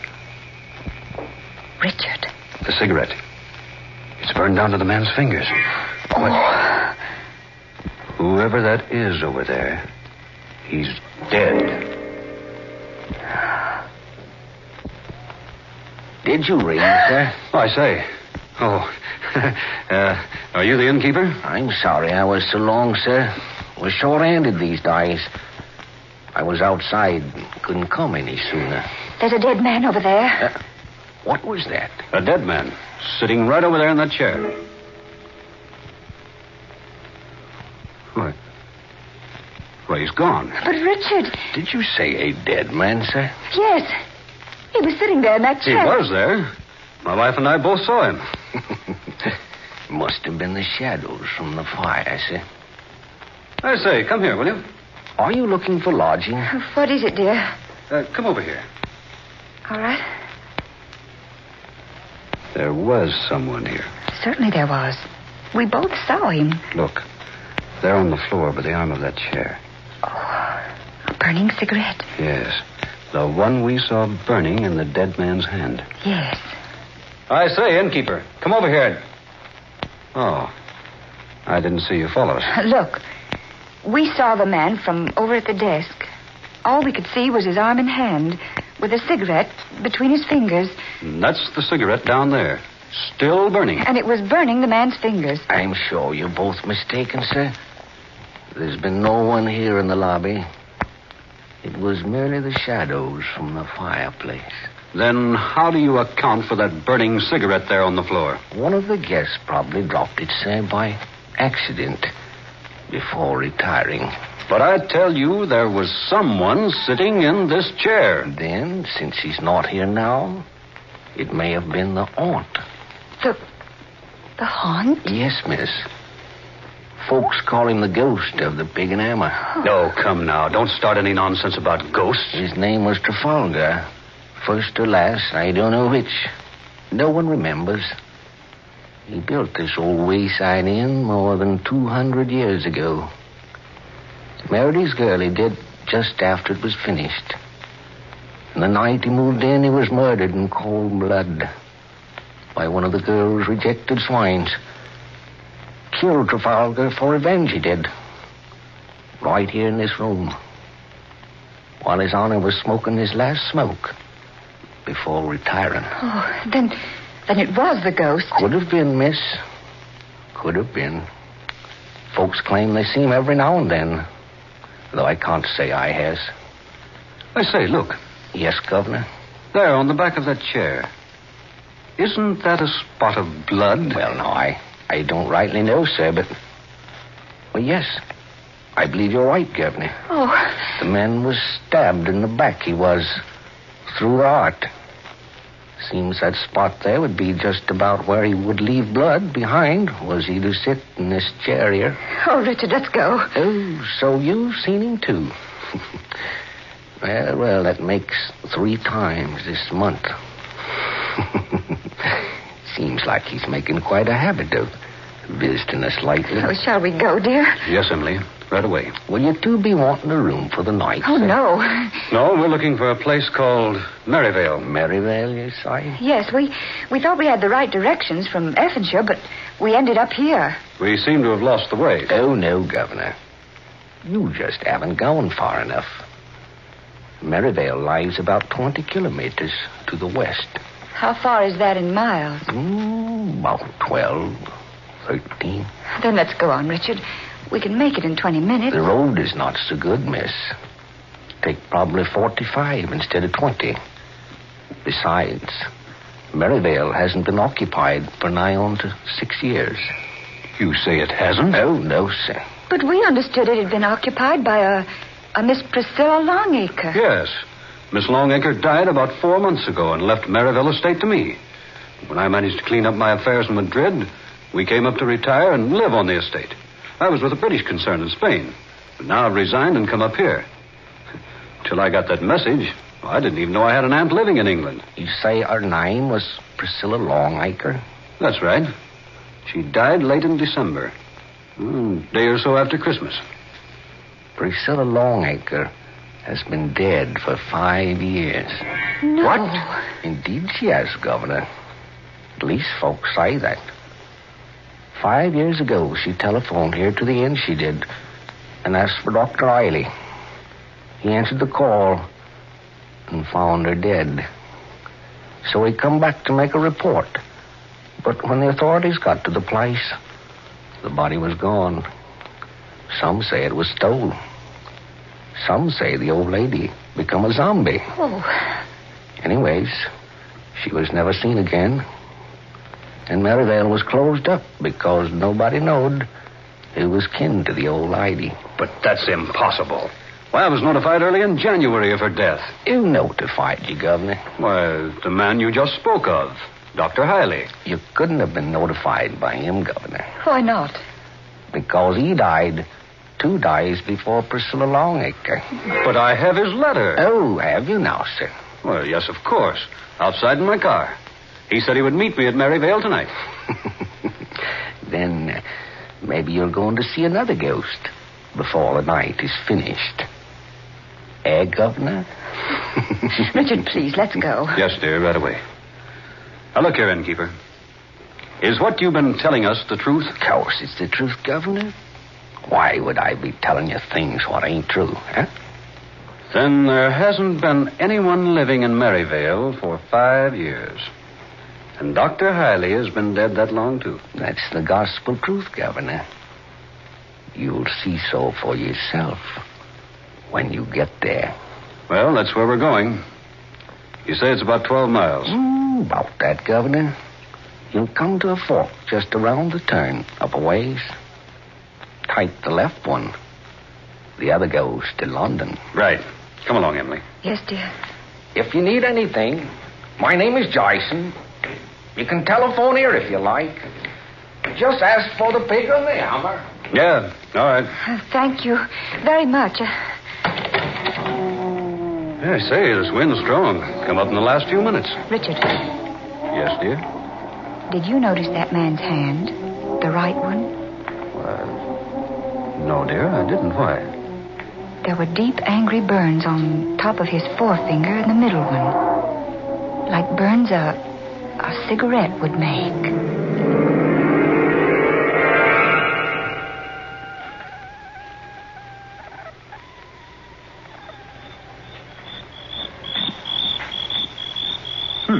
Place seems deserted. Thank heaven that wind stopped. Oh, Maryvale is in a small valley. Doesn't blow much here. Look at the windows on the house. All boarded up. And so is the door.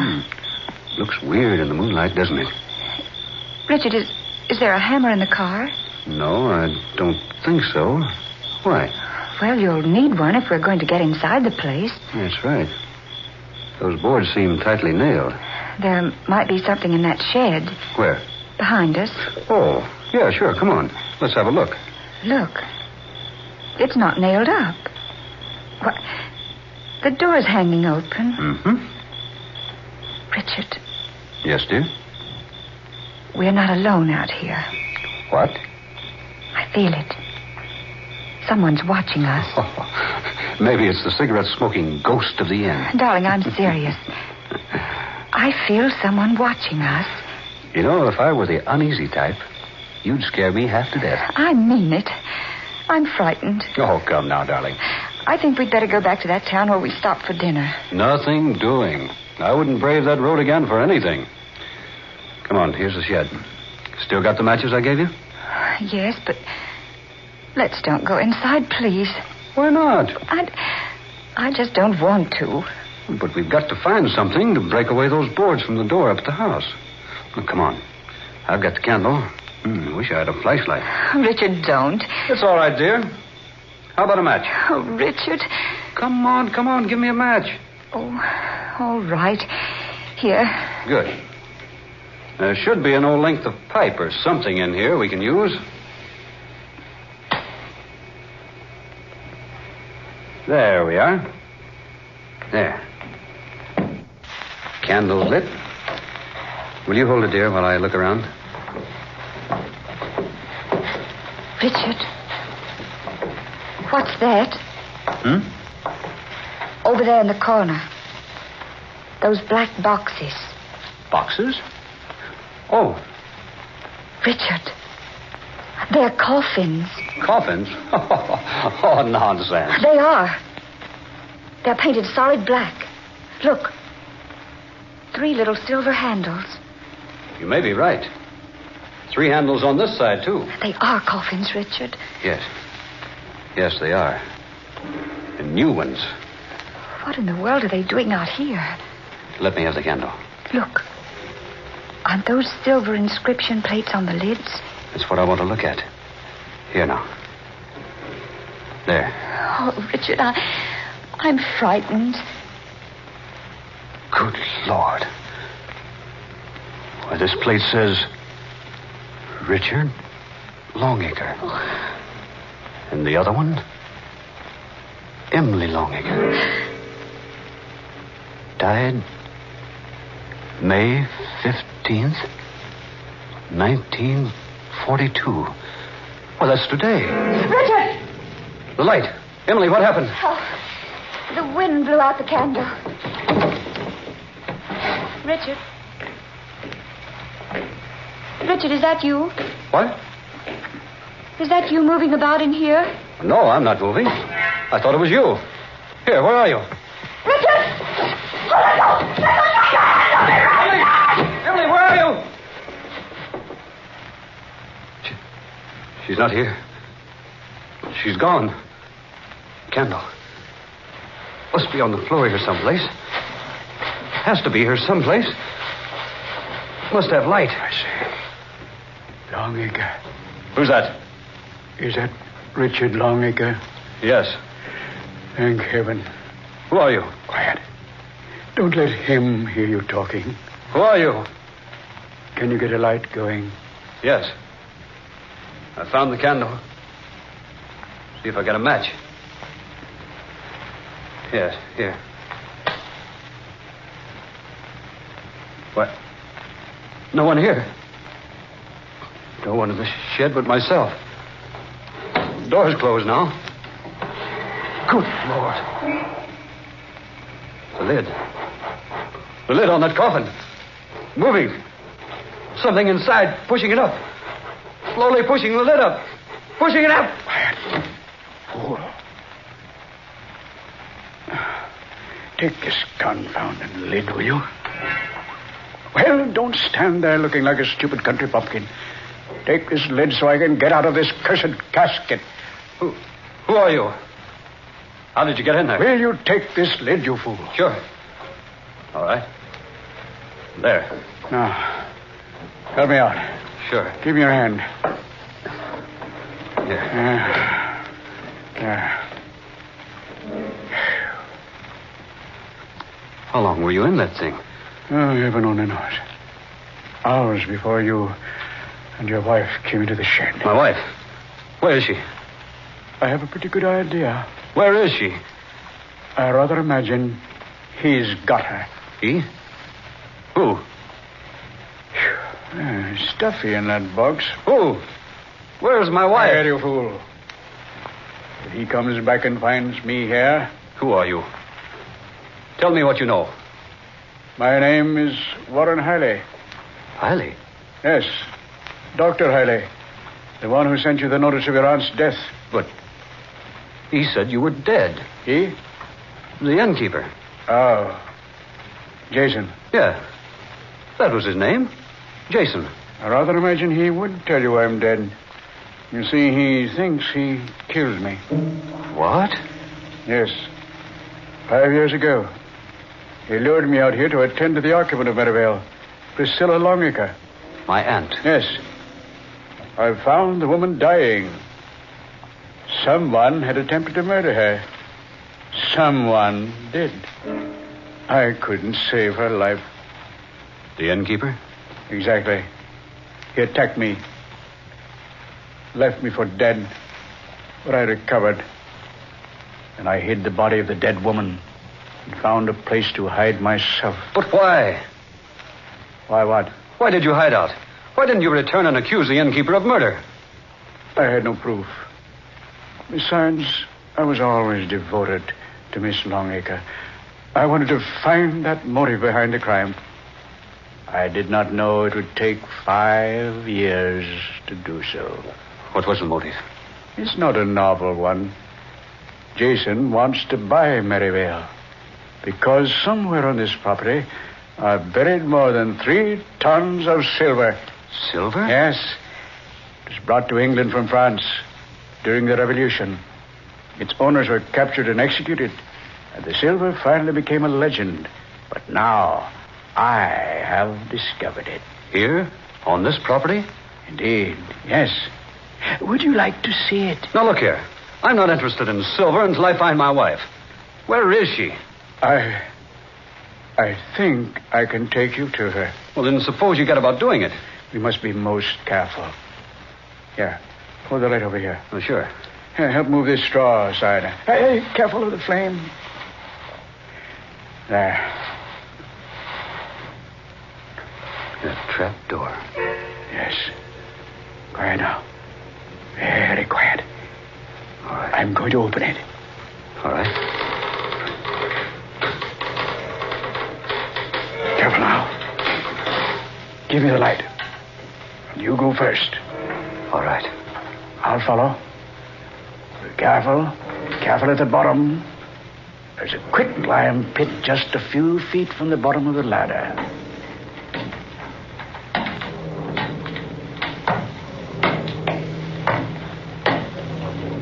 There. Here. This way, this way. Lime pit's over there. What's that? Emily. It's my wife. Emily. Emily. Oh, Richard. Oh, darling. Are you all right? Yes, I guess so. What happened? I don't know. The light went out. You disappeared. Who's that? Oh, Dr. Hiley, dear. The one who sent us the notice of Aunt Priscilla's death. Doctor, my wife. Pleasure, Mrs. Longacre. Where are we? This is a chamber beneath the old shed. I discovered it the day Priscilla was murdered 5 years ago. I brought her here. Can you get up, Mrs. Longacre? Yes, I think so. Here, dear, I'll help you. I must have fallen down here. Will you come this way, please? Can you walk, darling? Yes, I'm all right. Over here, if you please. All right. Come, dear. Here. Under the heavy glass. Look. Oh. The body of an old woman. She was Priscilla Longacre. I've kept her here all these years until I could get the entire Longacre clan together. Now you are together.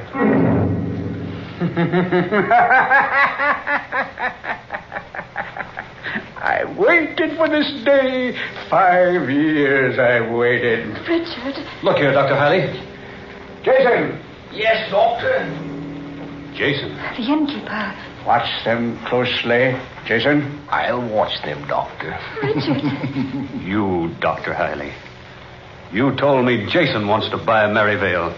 It's you who wants to buy it. You'll never repeat that to anyone, Mr. Longacre. Lies. And everything you told me, nothing but lies. You killed my aunt. It took me 5 years to locate her only living relative, you, Richard Longacre. And now that you are here, Maryvale will soon be mine. Oh, but you can't murder us.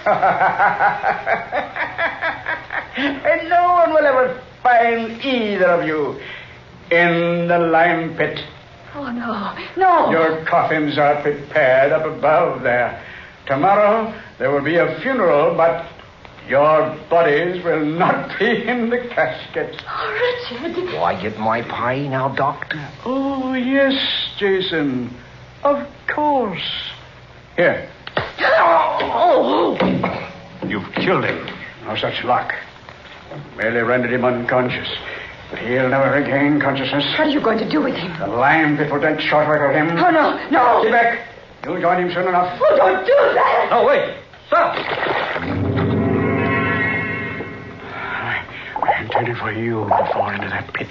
And I threw you down here through the trap door up there. It was you up there. Crawling into that coffin and pretending to hide was all a lot of sham to lure me down here. Now look here. I demand that you release us. You're in no position to demand anything. Your aunt is next, and you'll follow her. And I warn you, this gun I have is loaded. What are you going to do? The old lady goes into the pit next. Oh, Richard. Let her alone. No, I kept her hidden down here for 5 years. Tonight, when I heard you were coming here, I finished. Put that body down. Stand back. I'll shoot if you come nearer. Richard, don't. You've done enough, Hailey. Stand back. Put her down. No, she's going into the pit. Put her down, I say. Richard, come back. You devil. Richard, that woman. You thought you killed me, didn't you, Doctor? No. Take her hands off Thought me. you'd killed me after keeping me here all these years. No. Well, you didn't kill me, Doctor. No, stop. You Let me go. didn't Let me go. kill me. Oh, help the pit! You The pit! didn't. Help me! Help me!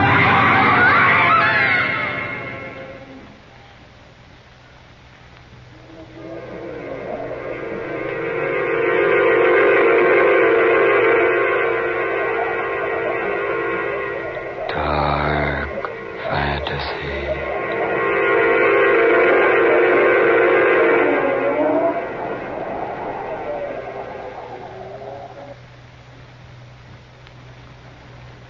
You have heard Funeral Arrangements Completed. Tonight's original tale of Dark Fantasy by Scott Bishop. Alf Daniels was heard as Richard Longacre. Eleanor Naylor Corrin was Emily. Fred Wayne played Dr. Hailey. Georgiana Cook was the old woman. And Muir Height was Jason. Next Friday at this time, one of the most unusual of all dark fantasy adventures. Created for you by Scott Bishop. Reaching. For pictures of the production Dead Hands Reaching and of the dramatic staffs of Dark Fantasy, as well as for vivid and exciting picturizations of next Friday's story, Dead Hands Reaching, we call your attention to the 2-page story appearing in the magazine Movie Radio Guide, dated tomorrow, May 16th. And now this is Tom Paxton reminding you to buy United States war bonds and stamps.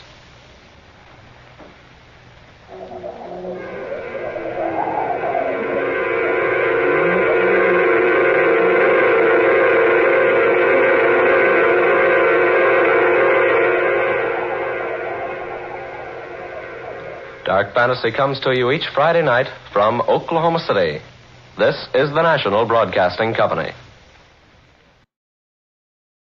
And now, the Hall of Fantasy.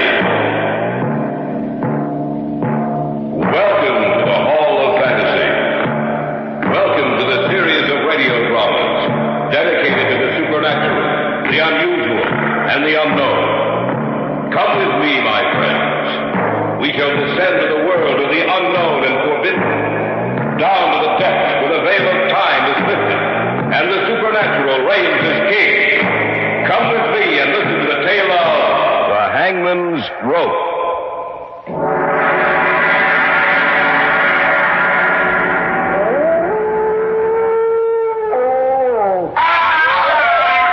Jim, it came from our right. We better take a look. Yeah. I hope nothing... Arnold! Huh? Look. Hanging from that tree, swinging back and forth. It's a man.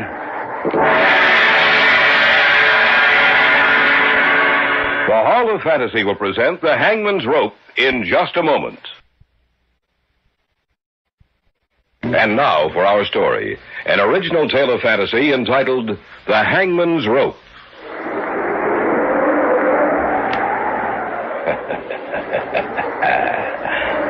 There is a legend, you know, a tale about the hangman. For 23 years, the executioner for the crown. Jack Ketch was his name, Governor. Jack Ketch.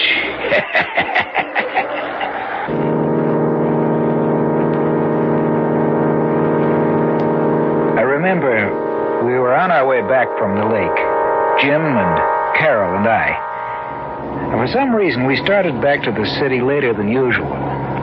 We hadn't been driving for more than half an hour when one of those sudden spring storms... Now, where did that come from? Someone said there might be a storm tonight, but I thought we'd be home before it broke. Well, we'd better put the wipers on. We started back too late tonight. What was it that held us up, Jim? I don't know. A lot of things. When I finally looked at my watch, I couldn't believe my eyes. Arnold, look out. There's a man right in front of the car. You stay here, Carol. Come on, Arnie. We'd better take a look. Yeah, right. We didn't hit him, did we? I don't think so. Now, why would someone be out in the middle of the road on a night like this? There's a lot of crazy people in this world, Arnie. He must have been one of them. Yeah, I'm getting soaked. Now, he was just about here. I can't understand. Jim, look. Where? There beside the tree. I don't see anything. I guess I was wrong. You know, for a minute I thought I saw someone hanging from that tree. Oh, you must have been mistaken. You know, I can't figure this out, Arnie. That guy was out here on the road, right in front of us. I saw him just as plain as day. But now there's no one around. Yeah. We'd better get back to the car. Yeah, that's for sure. There's no sense looking back at that tree, Arnie. There's nothing back there. I don't know. I thought I saw someone swinging there back and forth with a rope around his neck. Oh, no, you couldn't have. Maybe it was some kind of optical illusion. It could have been a shadow or a branch or anything. Yeah, that's right. Anything. Well, there's the car. Oh, you two must like it out there in the rain. Are you kidding? No, I'm not. All the time that you were out there in the rain, the man you almost hit was talking to me. What did you say? You heard me. Oh, now, sis, wait a minute. I looked back at the car a couple of times. I didn't see anyone talking to you. Well, I don't know what's wrong with your eyes, then. I asked him if we couldn't give him a lift. And he said, no, he only had a little distance to go. Carol, honey, this is the truth. We didn't see anyone near this car. No. Look, I can prove it. He insisted I take this... Oh, that's strange. What? He was such an unusual man. Not American. He insisted that I accept a ring from him. Practically forced it on me. I put it in my pocket, and now it's gone. And in its place, there's a funny little piece of rope. Shaped like a hangman's noose.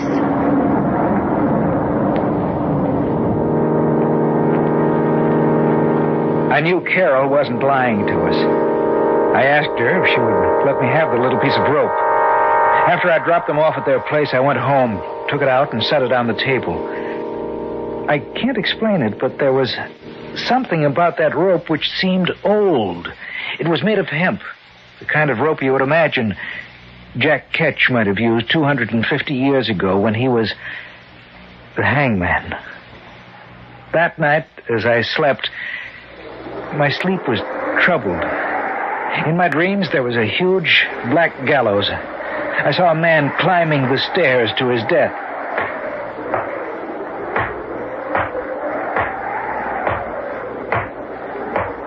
He reached the top and stood there. Standing beside him was a black-hooded man. He raised his hand and... the trap door sprung open. There was a scream. And then I saw this man swinging back and forth. His face was hidden from me, yet there was something strangely familiar about him. I felt as if I knew him quite well. We'll return to the tale of the Hangman's Rope in just a moment. Back now to our tale of fantasy entitled The Hangman's Rope. When I awoke from my dream, I couldn't get back to sleep. For in the black blankness of sleep, I had come into contact with death. As the morning approached, I fell into a nervous sleep. I was awakened.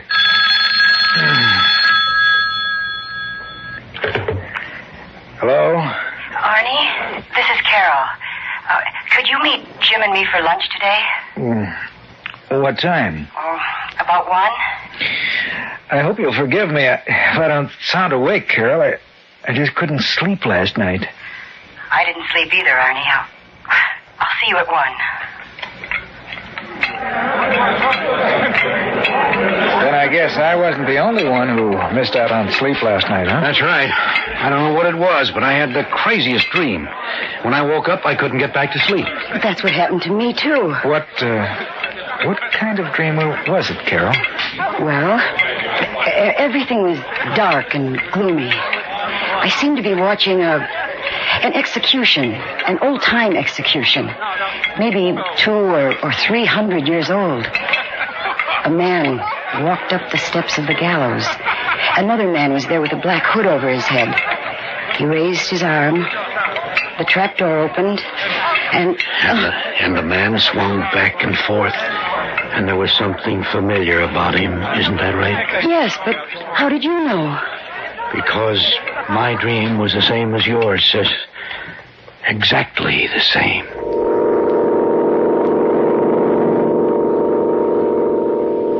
Jim's and my vacations were due the following week. We decided to spend it up at the lake, where his family had a cottage. Carol said she might be able to join us on the last weekend, but not before that. Jim and I left the following Friday night.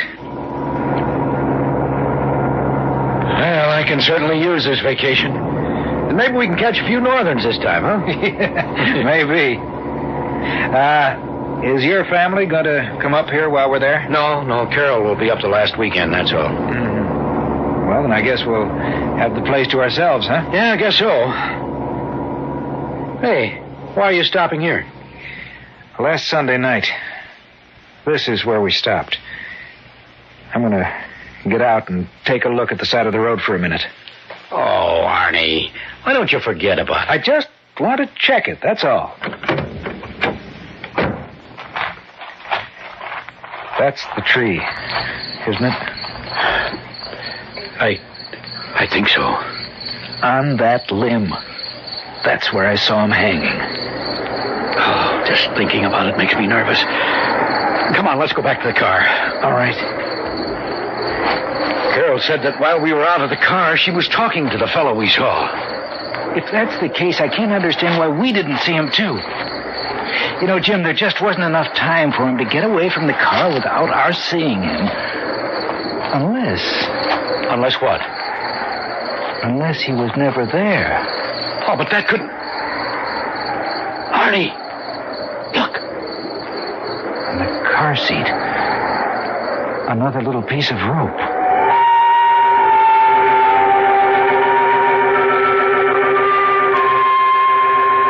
Before I could stop him, Jim threw the little noose out into the darkness. A little piece of rope, an inanimate thing, coiled and twisted, which somehow seemed to be alive. We reached the cottage perhaps half an hour later, and though we were both disturbed by what had happened, still it didn't interfere with our sleep. The next day, we went out fishing early, had little luck, and were on our way back to the cottage when the woman who owned the property next door stopped us. Good morning, Mr. Stanley. Oh, good morning, Mrs. Bennett. Out for the weekend? Well, for the next 2 weeks. Oh, excuse me, Mrs. Bennett, this is Arnold Slade. Pleased to meet you, Mr. Slade. Well, thank you. Same here. You must be that young man that Carol's going to marry. Yes, that's right. She'll make you a fine wife, Mr. Slade. Yes. The reason I stopped you, Mr. Stanley, is this. Mm-hmm. There's something strange going on out here. Oh, what do you mean?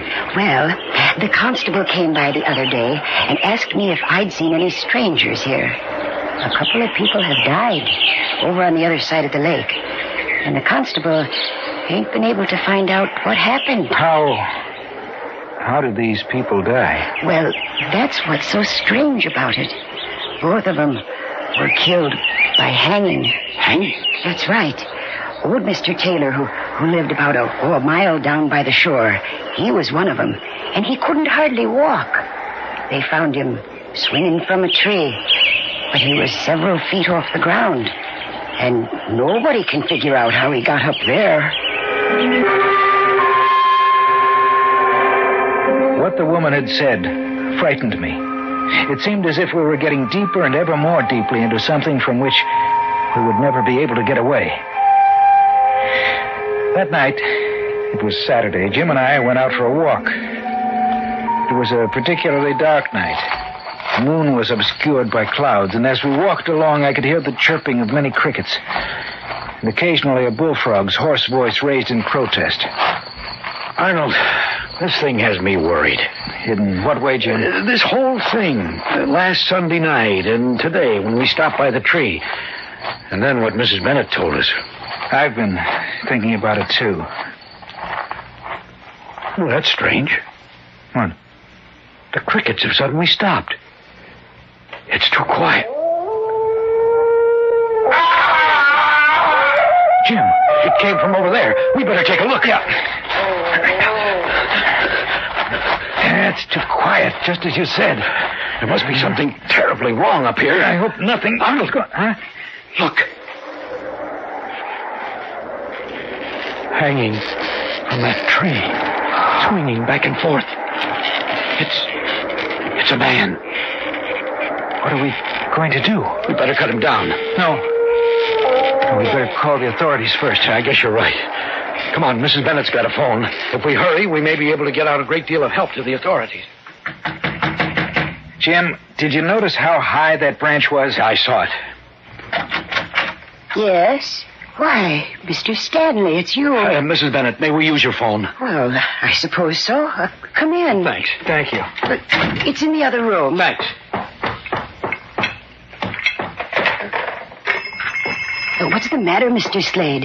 It looks like something's happened to upset you two. Well, it has. It certainly has. Constable, why, what's happened? We were out for a walk. Yes? We heard a scream. I think you'd better we get out ran to here where right away. the scream had We come found a from. dead man hanging from a tree. We found a man hanging from a tree. That's right, hanging. Yes, we'll stay here at Mrs. Bennett's. Yeah, thanks. Oh, what you're telling me the truth, young man? That's the truth, ma'am. Mr. Stanley, is what Mr. Slade told me the truth? I'm afraid it is. Oh, then no one is safe around here. I wonder who it was. What difference does that make, Mrs. Bennett? A man's been murdered. It makes a lot of difference, Mr. Slade. If it was Bill Roberts, then it was just like the other two. I saw him just the other day, and he said someone was playing a joke on him, that he'd been sent a little piece of rope shaped in the form of a noose.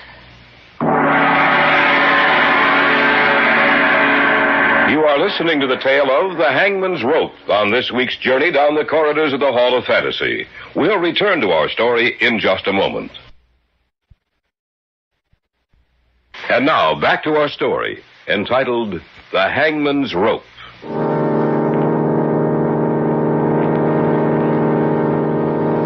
A little piece of rope. Both Jim and I stared at each other for a moment. It might be coincidence. We knew that, but it was difficult trying to make ourselves believe that. About half an hour later, the constable arrived.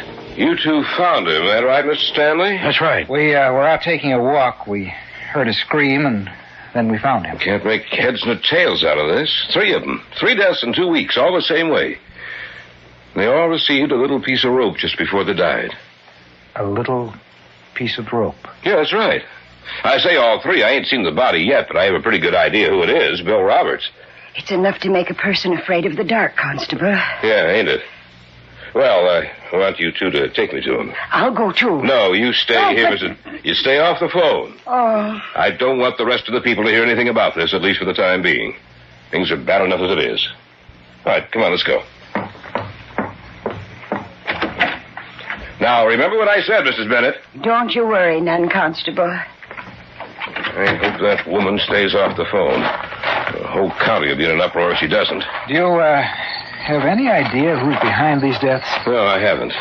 Funny thing, he was up so high. I don't see how he could have gotten up there by himself. I only wish I had something to work on.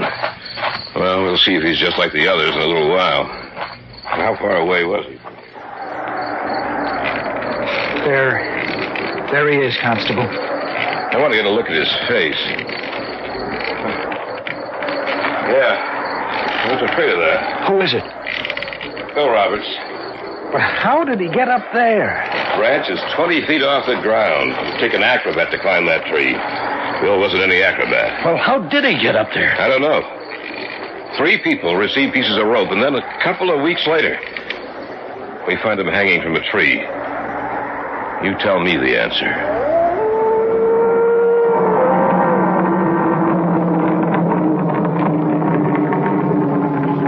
We cut him down, but it took almost an hour to get up on that branch to do it. We put him in the constable's car and drove him back to town. Before he left, we told him that we too had received the little gift, the noose of rope, which had been in 3 instances the forerunner of death.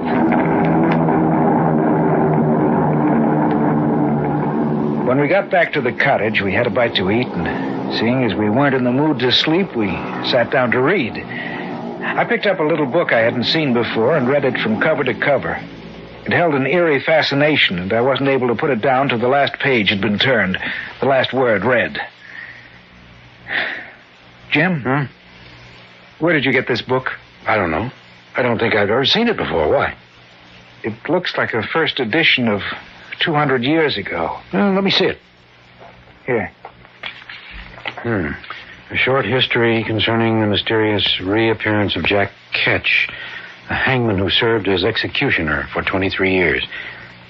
I've never seen this book before. Well, then how did it get here? I don't know. Jack Ketch.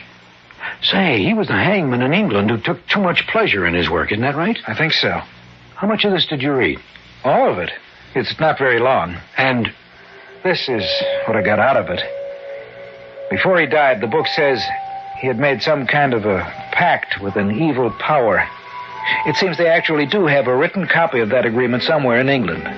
There's his signature, and an illegible scrawl that no one has ever been able to decipher. The pact promises life after death for him in exchange for certain services. Then the book says that year after year some rather mysterious deaths have occurred.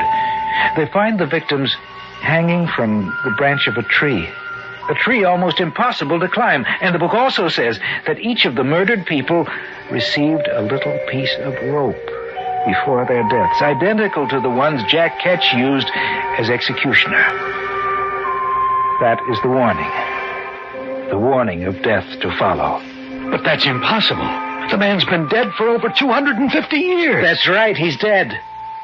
But the rest of the story, it's exactly the same thing that's happening to us.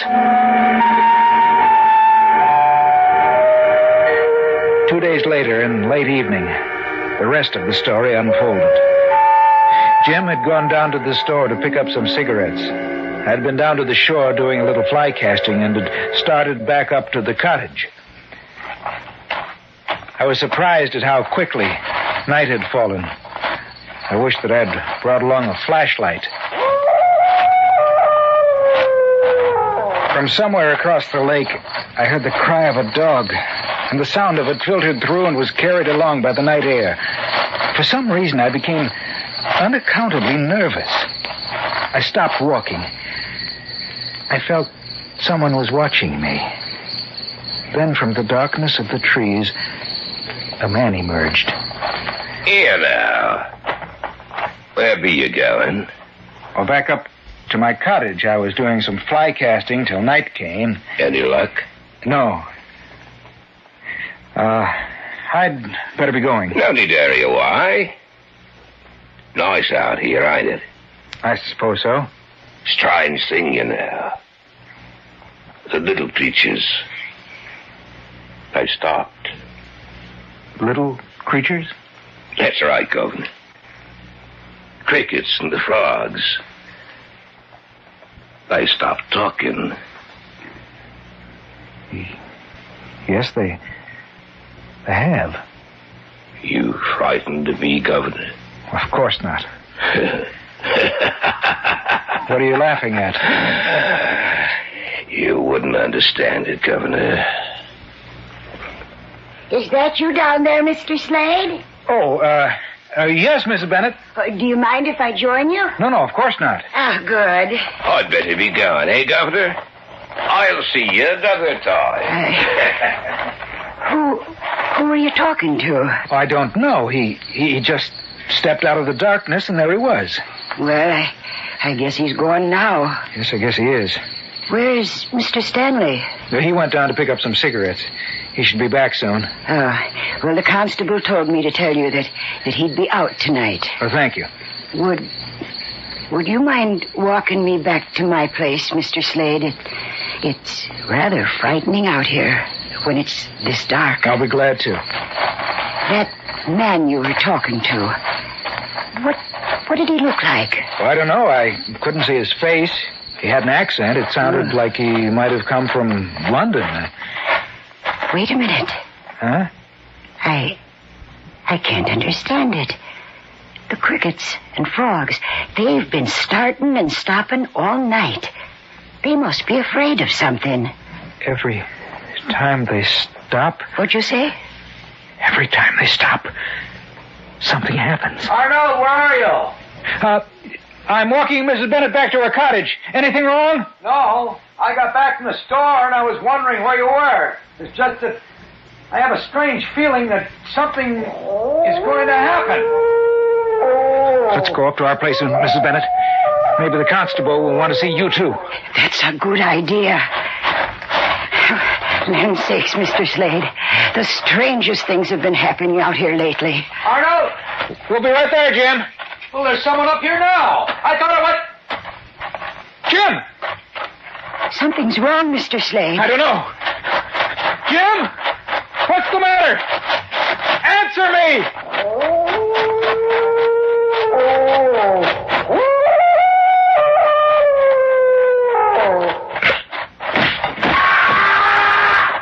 Mr. Slade, look! Oh, hanging from that tree. It's Mr. Stanley.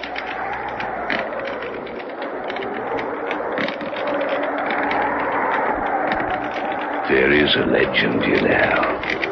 A tale about the hangman. For 23 years, the executioner for the crown. Jack Ketch was his name, Governor. Jack Ketch.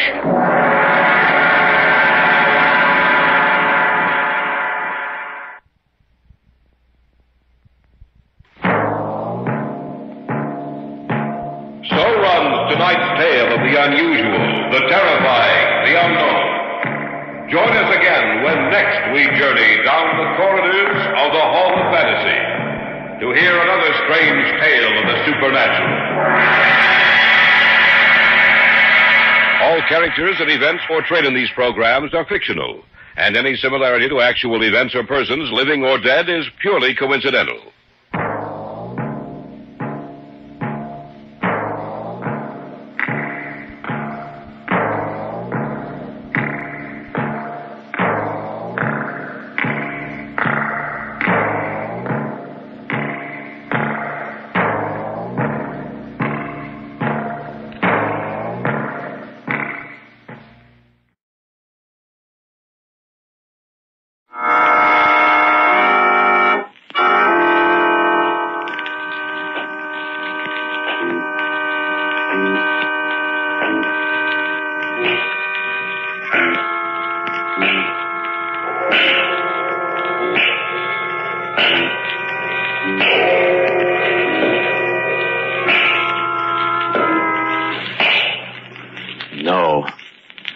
No, stay where you are.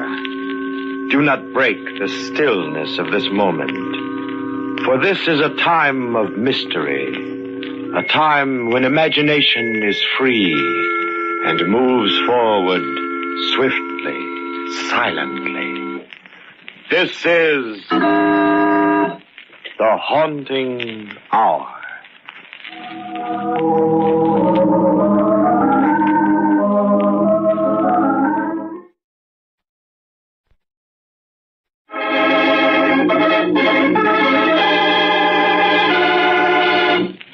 Bird of Death.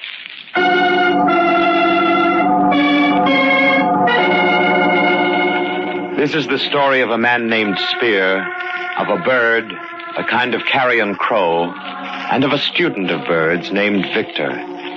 This is also a story of Victor's uncle, Orin, but that comes later. At this moment, we are concerned only with the trio, Spear, Victor, and the bird of death, the crow. Watch this, Victor. I'm going to get him. I wouldn't if I were you, Spear. Got him. No, you just wounded him. He's getting away.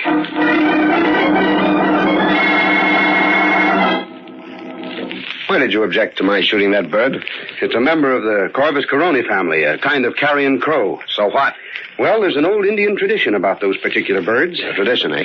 Well, what is it? Not that I'm interested in those old superstitions. I would be if I were you, Spear. Why? Because, according to legend, it is the bird of death.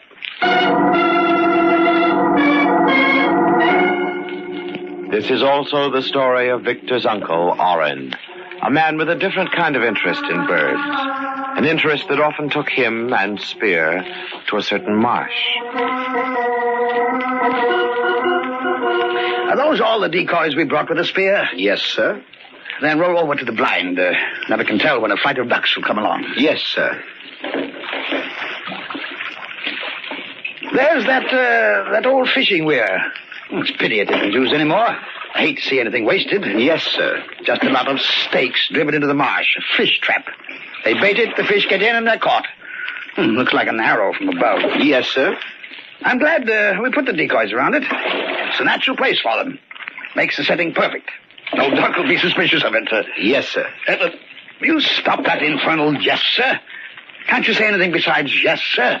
Yeah, of course, Mr. Orin. Anything you wish. You know, you're too agreeable today, Spear. Too agreeable. There's a streak of cussedness in you. It's usually right beneath the surface, but you're covering it up today. You're covering it up real well. What's up? Why, nothing. Nothing at all, Mr. Orin. I don't know what you're talking about. You don't, eh? Well, most people don't know what the other fellow's talking about. That's what's wrong with the world. More people would. Hurry up, Spear. You're rowing as if we had all day. Yes, sir. Can't get over what a perfect setting that old fishing weir makes for our decoys. Why, the ducks have come right into the nozzles of our shotguns without suspecting there are any hunters around. It's a good setup, all right. Good. It's perfect. You know, that's what counts in the world, Spear. The setting. Give a man the right setting and he can get away with murder. Why, there's been many, Hey, Spear, you're not rowing toward the blind. No, I'm not, Mr. Orin. You're rowing toward the fishing weir. What's the big idea? It's the right setting, Mr. Orin. Give a man the right setting and he can get away with murder. You said so yourself. Murder? Murder? What are you talking about? Whose murder? Yours, Mr. Orin. You stop rowing. Now, Spear, I don't like this. That's understandable. Most of us are cowards. We flinch from death. Even wealthy men like you, Mr. Orin. Oh, stop joking. Does this shotgun look as if I'm joking? You'll notice it's pointed right at your chest, and a shotgun at close range is a pretty messy weapon, I've read. Why, you... You needn't bother looking for your shotgun. It's behind me. You haven't a chance in the world of getting it. In fact, you haven't a chance, period. Spear, you're crazy. You can't get away with this. I'll call for help. In the first place, you won't call. The instant you even try to yell, I'll pull the trigger. In the second place, who'd hear you out here in the marsh? Why, I don't... Victor, yes, that's it. Victor might hear me. He often comes out here to study bird life. Or maybe one of the servants may be around here. None of the servants will be around here today. You know Jed's too lazy to do anything he doesn't have to, and Kathy's rheumatism will keep her indoors on a day like this. But Victor... He won't be here today either. No, Mr. Orin, you'd better not count on help from your dear nephew. I've taken care of him. You killed Victor? Now, why would I do that? I only want to kill one man, and that's you, Mr. Orin. No, I saw to it that Victor received a new book on ornithology this morning. He's in his study reading about the habits of birds.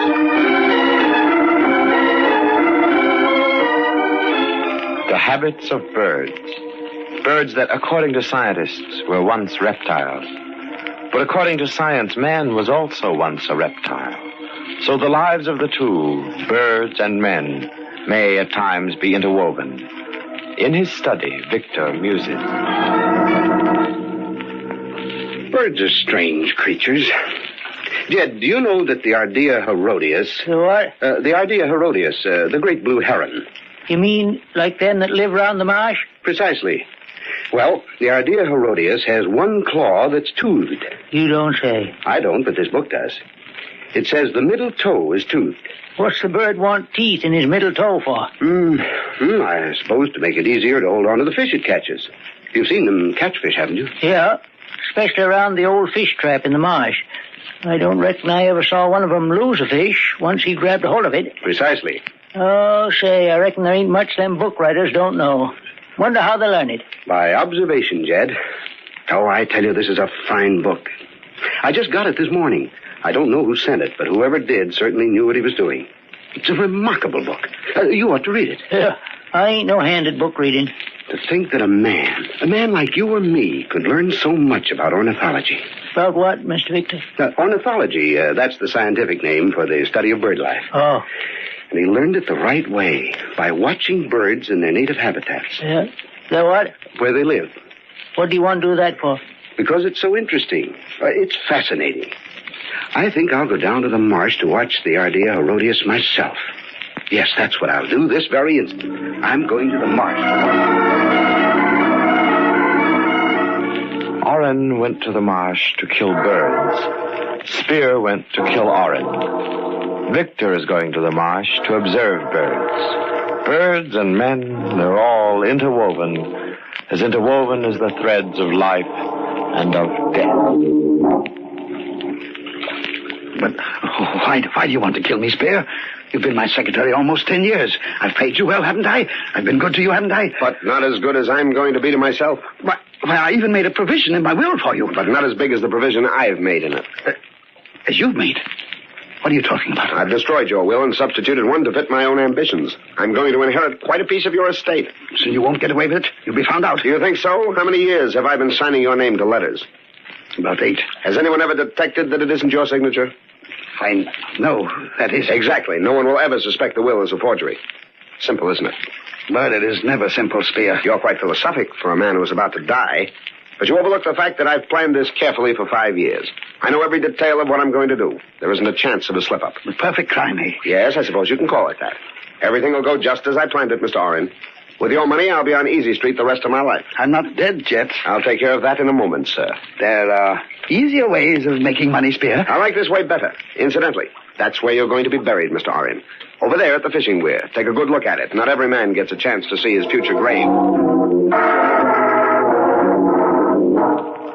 No, not every man gets a chance to see his future grave.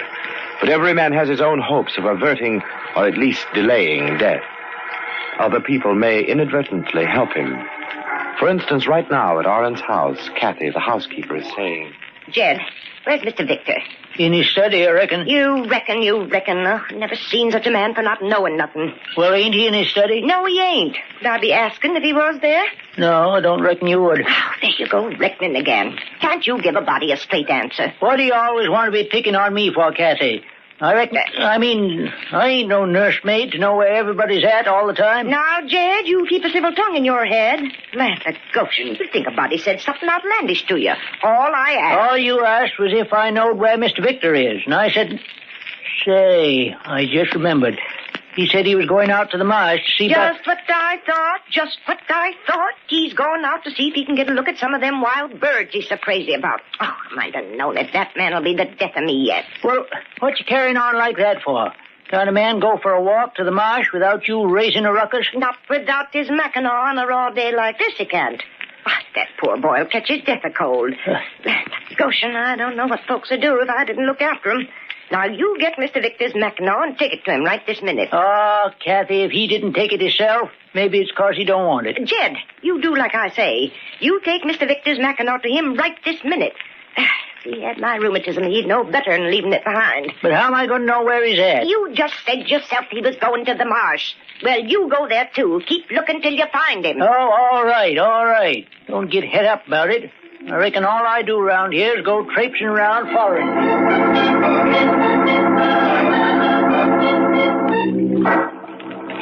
Have you had a good look at your future grave, Mr. Oren? You're going to be in it soon. I'm going to kill you with your own shotgun. It'll be the culmination of 5 years of careful planning. Oh, you ungrateful wretch. You ought to keep quiet and listen to me. And don't make any suspicious moves. I've got an itchy trigger finger, and I don't want anything to happen to you until I'm absolutely ready. Spear, I'm telling you again. You're telling me again that I can't get away with it. Well, you're wrong, Mr. Oren. You're not dealing with stocks and bonds now. You're dealing with human life. Your life. All right, Spear. You win.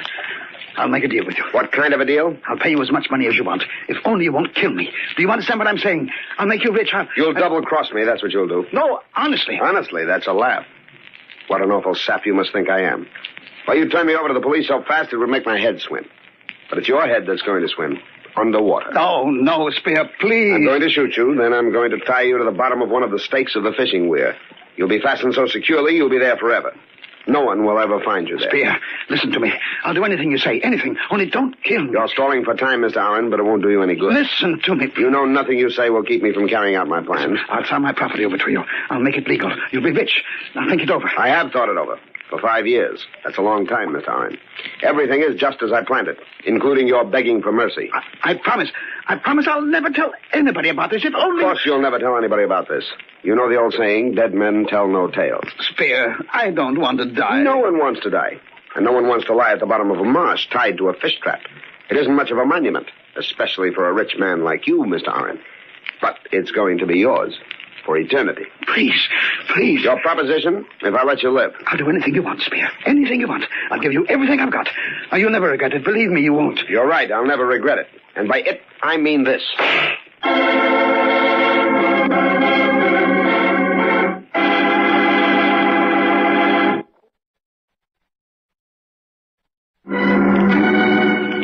This is the story of Spear and a gun which he fired twice. The first time at a crow which he did not kill but merely crippled. The second time at his employer, Mr. Oren, whom he murdered on the spot. This is the story of Victor, Mr. Oren's nephew, a student of bird life who worries about the crippled crow and who questions Spear about the disappearance of his uncle. He does not know that Spear has fastened Mr. Oren's dead body to the bottom of an old fishing weir in the marsh. You were right, Victor. That crow was the bird of death. Of course, I don't believe in Indian superstitions, but if I hadn't shot that bird, maybe Mr. Oren wouldn't be dead now. Don't blame yourself, Spear. But what I can't understand is why we haven't been able to recover the body. That crew of men has been searching around the center of the marsh with grappling hooks all day now. Maybe the body is caught on a shrub or something at the bottom. Yes, could be. If that's the case, I'll ask them to use dynamite. Dynamite? I hadn't thought of that. Are you sure you pointed out the exact spot where the accident happened? I'm positive. Then there's nothing to do but use dynamite. That'll dislodge anything in the immediate vicinity.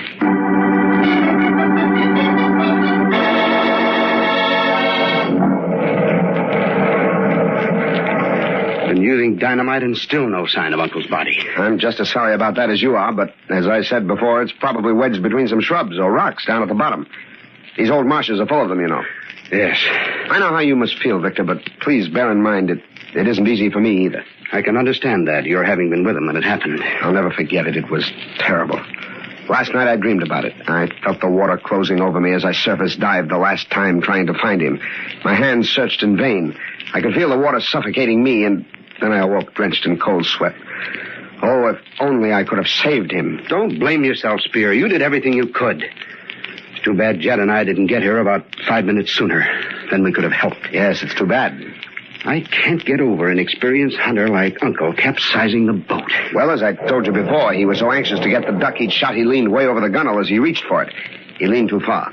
The boat turned over, plunging us both into the water. Yes, you told us about that. I tried to get him to stay in the blind while I rowed out and retrieved the bird, but no, nothing would do but for him to get into the boat with me. I asked him not to. Why?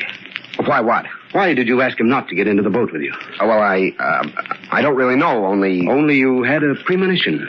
Is that it, Spear? Well, no, that is not exactly... only there was no necessity for both of us going after the duck. I could have gotten it myself. I always have in the past when we went hunting together. But this time, things worked out differently, eh, Spear? Yes, this time things worked out differently. Maybe things like that are planned. What do you mean? Oh, fate, destiny, you know, that sort of thing. I believe everything happens according to plan. Everything. Who will gainsay that everything does happen according to plan. But whose plan? And what is the plan? Is there no such thing as circumstance? And what part does it play in the plans a man may make? And they haven't found the body yet? Nary a sign of it, Kathy. Nary a sign. Oh, poor Mr. Oren, not getting a decent burial. It ain't right, him being down the bottom of the marsh like that. I tell you, Jed, it ain't right. No, reckon ain't nobody gonna argue with you about that. But a day's dynamiting ain't done no good. Ain't much more that can be done. You mean they'll leave him down there? I reckon so. What else can they do? Well, I don't rightly know, but seems like they oughtn't to give up till they find poor Mr. Oren's body. Maybe they ain't never going to find it. Why? Maybe it just wasn't meant to be found. Oh, Jed, you don't make no sense. No, lots of things don't make no sense if you ask me. Things like what? Well, I don't rightly know how to put it, but some things just don't add up. Oh, land of Goshen, Jed, you're going to drive me plumb crazy with that kind of talk. What things don't add up? Well, it's like this, Kathy. You recollect you sent me out to the marsh to find Mr. Victor and give him his Mackinaw? Of course I recollect. Well, I done like you told me to.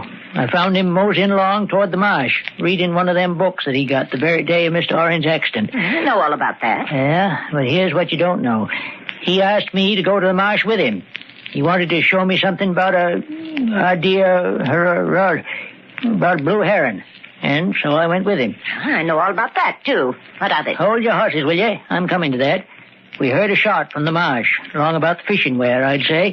And a few minutes later, when we got there was Mr. Spear dripping water and climbing out of the marsh with his story about how Mr. Oren was drowned. Well, what don't add up with that? It's exactly what Mr. Spear's been telling about the accident. Yeah, but according to his story, Mr. Oren, he shot a duck from where they was hiding in the blind. The duck fell in the middle of the marsh, and he and Mr. Spear, they got in the boat and rowed out to get the dead bird. That's right. Mr. Oren leans out to pick the duck out of the water, and the boat turns over, drowning him, even though Mr. Spear, according to his story, done everything he could to save Mr. Oren. Now, appears to me that was a mighty short time for all that to happen. Seems like all them doings ought to take more than the 4 or 5 minutes it took me and Mr. Victor to get to the marsh and see Mr. Spear climbing out of it. Oh, land of Goshen, Jed, that kind of talk would drive a body clean out of their mind. Maybe it took you and Mr. Victor more than 4 or 5 minutes to get to the edge of the marsh. No, it didn't. And even if it didn't, that don't mean nothing. Things just naturally happen fast sometimes. Yeah, maybe. But still, it just don't set right with me. I reckon it ought to take more time than that for all them things to happen.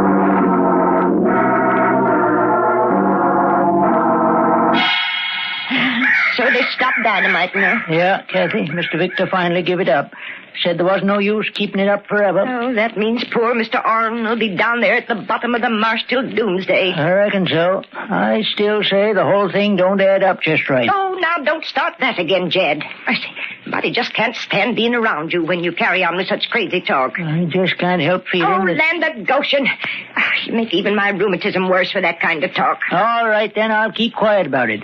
But I still say... There you go again. All right. Don't get yourself het up. You and your crazy talk. You haven't told Mr. Victor any of it, have you? No. Well, don't. He's got enough on his mind right now as is. I won't say nary word about it to him. Promise? Yes, I promise. That's better. By the way, where is Mr. Victor now? I reckon he and Mr. Spears over at the lawyer's for the reading of the will. Looks like they could have waited a spell before they went into that. Mr. Spears said they might as well get over with. Guess he's right. Oh, I get all fussed up inside thinking of poor Mr. Oren resting down the butt. Jed, where you going? I think I'll just mosey on over to the marsh for a spell. I just can't get it through my head why the whole thing don't add up.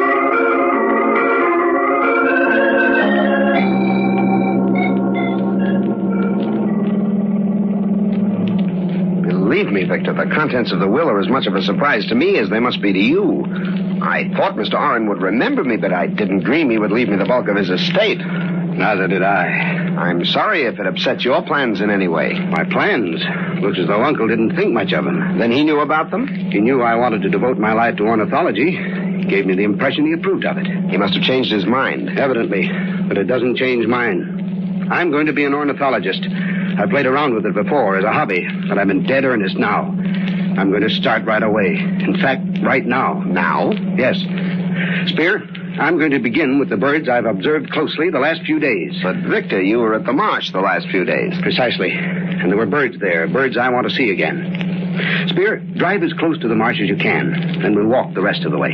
If you don't mind my saying so, it sounds rather silly to me. Do you mind doing what I ask? No, I don't mind. Why should I? I don't know. But then there are other things I don't know. Things I intend to find out about. You have a gun? A what? A gun. What's the matter? Don't you understand English? Look, Victor, I can understand your being upset about the will. Well, have you got a gun or haven't you? There's a double-barrel shotgun in the back of the car. That's perfect for what I want.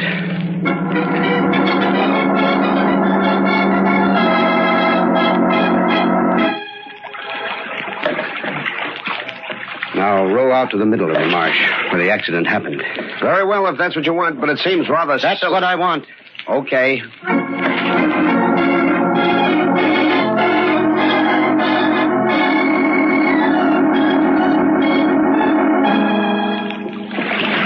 Well, here we are.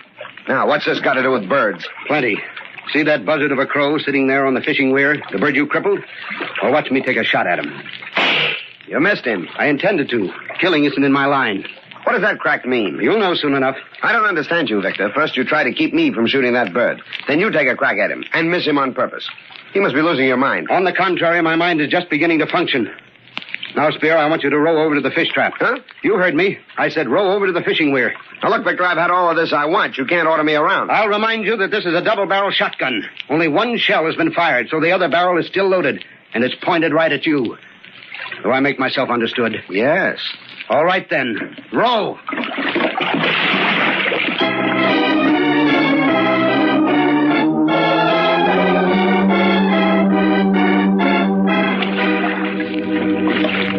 Edge the boat over a little, Spear. Right against the stake that crow is sitting on. Why, it's back. Yes, it's back. Back on the same stake it's been sitting on for 3 days now. It just sits there and stares hungrily straight down into the water. Oh, what of it? That bird is a scavenger, Spear. It isn't here to catch fish like the other birds. It's only interested in carrion. All right, so it's interested in carrion. What's that to me? You're interested in carrion too, Spear, but in a different way. You're crazy. You don't know what you're saying. Prove it. Let's investigate that stake, the one the bird was perched on. No, let's go back to the house. You're afraid because my uncle's corpse is at the other end of it, Spear. No, of course not. It's because... Well, you give me that... No, I've got the gun. All right, your uncle's down there at the bottom of the fish trap. I killed him just as I'm going to kill you right... I got him just in time, Mr. Victor. I heard what he said. I was there in the duck blind. I'm sure glad I had my rifle with me. I told him that Corvus Coroni was the bird of death. This is the story of a man named Spear, of a bird, a kind of carrion crow, of a student of bird life named Victor, and of his uncle, Oren. A story of birds and men interwoven as the threads of life and death.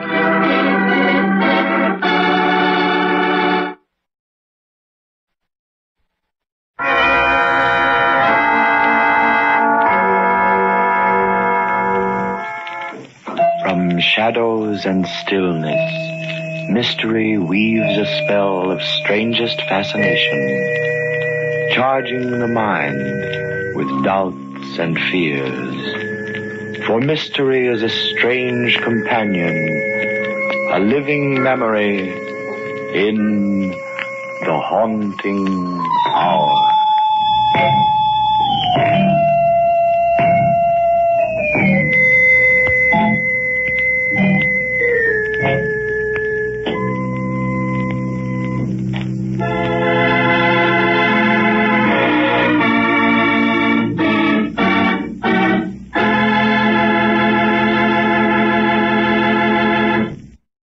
The Mummers, in the Little Theater of the Air.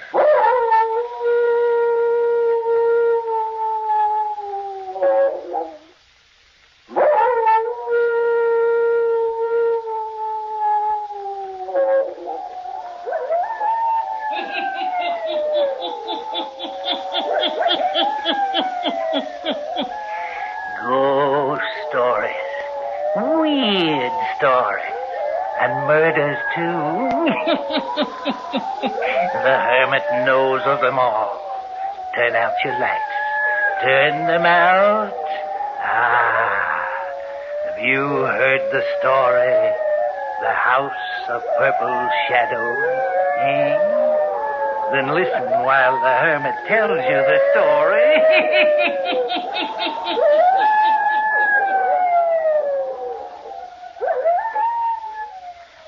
Yesterday we weren't so alarmed. When he didn't come to the office this morning, why then we concluded something must be wrong. If he's here in the house, we'll find out in a minute, Benson. It's dark in this hallway, Mr. Lamont. Must be a light switch here somewhere. Oh, yes, here it is. Oh, there, that's better. Hasn't been sleeping here at his house for over a year. No, but they said at the club that he wasn't there yesterday. Hadn't slept in his room there last night. Well, in that case, he may be here. That's what I'm afraid of. Maybe he had a stroke or something and wasn't able to get to a phone. We'll look upstairs first. Yes, I think we'd better. Here's the stairway. It's queer, isn't it? If he came here in the evening, wouldn't he have left some lights on? That's what I was thinking. It's gloomy in this house. No wonder he shut it all up and went to live at the club after his wife died. Mr. Davison has always been a peculiar man. I haven't been his attorney as long as I have without realizing that. Do you know which bedroom is his? Yes, I think this one. At least we'll try this room first. Is it locked? No, it just seems to stick. Must be the door is swelled. Let me try it, Mr. Lamont. Oh, I'm getting it now. Here it comes. Gee whiz. What's the matter, Benson? I don't know, but when you opened the door, it was as if something grabbed a hold of my hand. What? Well, I know it sounds queer, but it was as if an icicle touched me. It's just the cold air rushing out of this room. It's as black as night in here. Curtains and drapes are heavily drawn. Now, if I can find a light in here. Oh, here it is, Mr. Lamont. He's not in here. No, not here. Maybe this isn't his room. If he's going to stay in the house, he'd sleep in here. This room hasn't been touched for a long time, has it? Well, I guess not. Mr. Lamont, isn't it queer that this room should be so cold? Well, no, there's nothing strange about that. A room that's all closed up gets damp and cold. I have a feeling that it's going to start snowing in here any minute. This cold air, seems to freeze your very blood. Mr. Benson, I don't think your employer stayed in this house night before last. I don't think anyone's been in this house for a long time. Well, then, where is he? I don't know. We'll look in the other rooms up here. Turn off his light. Shall we close the door? Yes, leave everything just as we found it. If he finds out that we've been snooping around up here, he may not like it. He's very peculiar. I know, but certainly he'd want us to hunt for him if he thought we were worried. If we thought he was lying up here, dead. He doesn't like people prying into his affairs. That's true. Yeah, we'll look in this upstairs library. If he's not in there, well, then, means he's not here in the house. Yes. What was that? Sounded like a moan. Yes, it did. Mr. Davison, where are you? Mr. Davison? Mr. Davison, where are you? Well, he's not here in the library. No, it sounded as if it came from downstairs. Yes, I guess it did. Hurry, let's get down there. Yes. Mr. Davison, where are you? He's not here in the living room. No, but we heard a moan from somewhere. Sounded like it. Mr. Lamont, look. Look, do you see what I'm pointing at? Where? That book on the table. It moved. It moved all by itself. What? It did. I saw it. I saw it. It moved from one side of the table to the other. Nonsense. That's impossible. My eyes aren't playing me tricks that badly. I saw it move. Come over here. Look. You see where it's been lying? Imprint in the dust. Yes. Now it's over here. Oh, wait a minute. This is getting a little too deep for me. Oh. Benson, what's the matter now? I felt that touch on my hand again. I did. Hey, there is something queer going on in here. Look. Look over there at the window. You see that? Here. It's like someone was touching those drapes and making them move. Yes. Mr. Lamont, let's get out of here. Let's get out. Hurry. Right. They couldn't see me. They couldn't hear my voice. Isn't there anyone who can hear me speak? Oh, if you know how badly I needed help, how hard I tried to make them hear me. You people who are of the world and know it. You who can step to the mirror, look in it, and see your face and body reflected there. Oh, how thankful you should be. Just a few moments ago, I managed to propel myself to the mirror in the hall. I looked into it. I stood directly in front of it. There was nothing there. I have no face, no body, no arms, no hands. And yet a sound came from whatever it is that I am, like a moan. My lawyer, Mr. Lamont, and my bookie, Mr. Benson, came rushing down the stairs. I could see them, but great heaven, they couldn't see me. I called out, "Help me!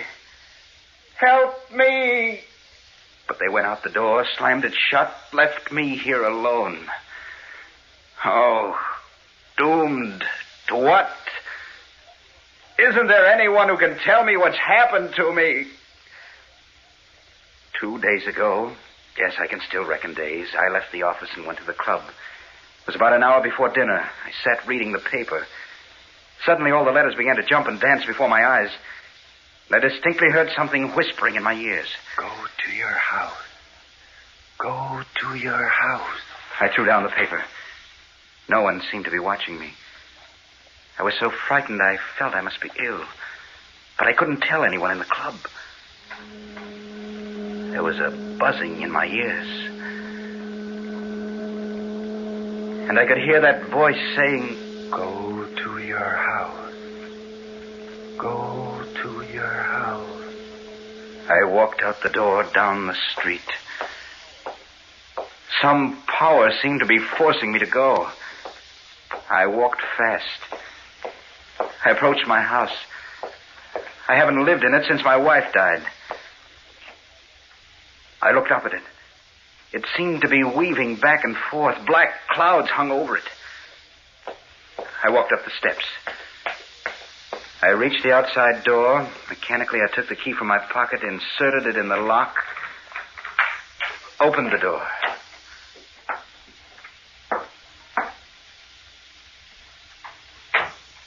I stood inside. Now, why was I here? Why had I come to the house? I didn't know. I walked into the living room. Suddenly, I felt a great rush of cold wind. It engulfed me, whirled round me, seemed to be wrapping itself about me. Help! Help! What is it? Help! Help! My body is freezing. My blood has turned to ice. Help! Help! Help! I can't move! I can't move!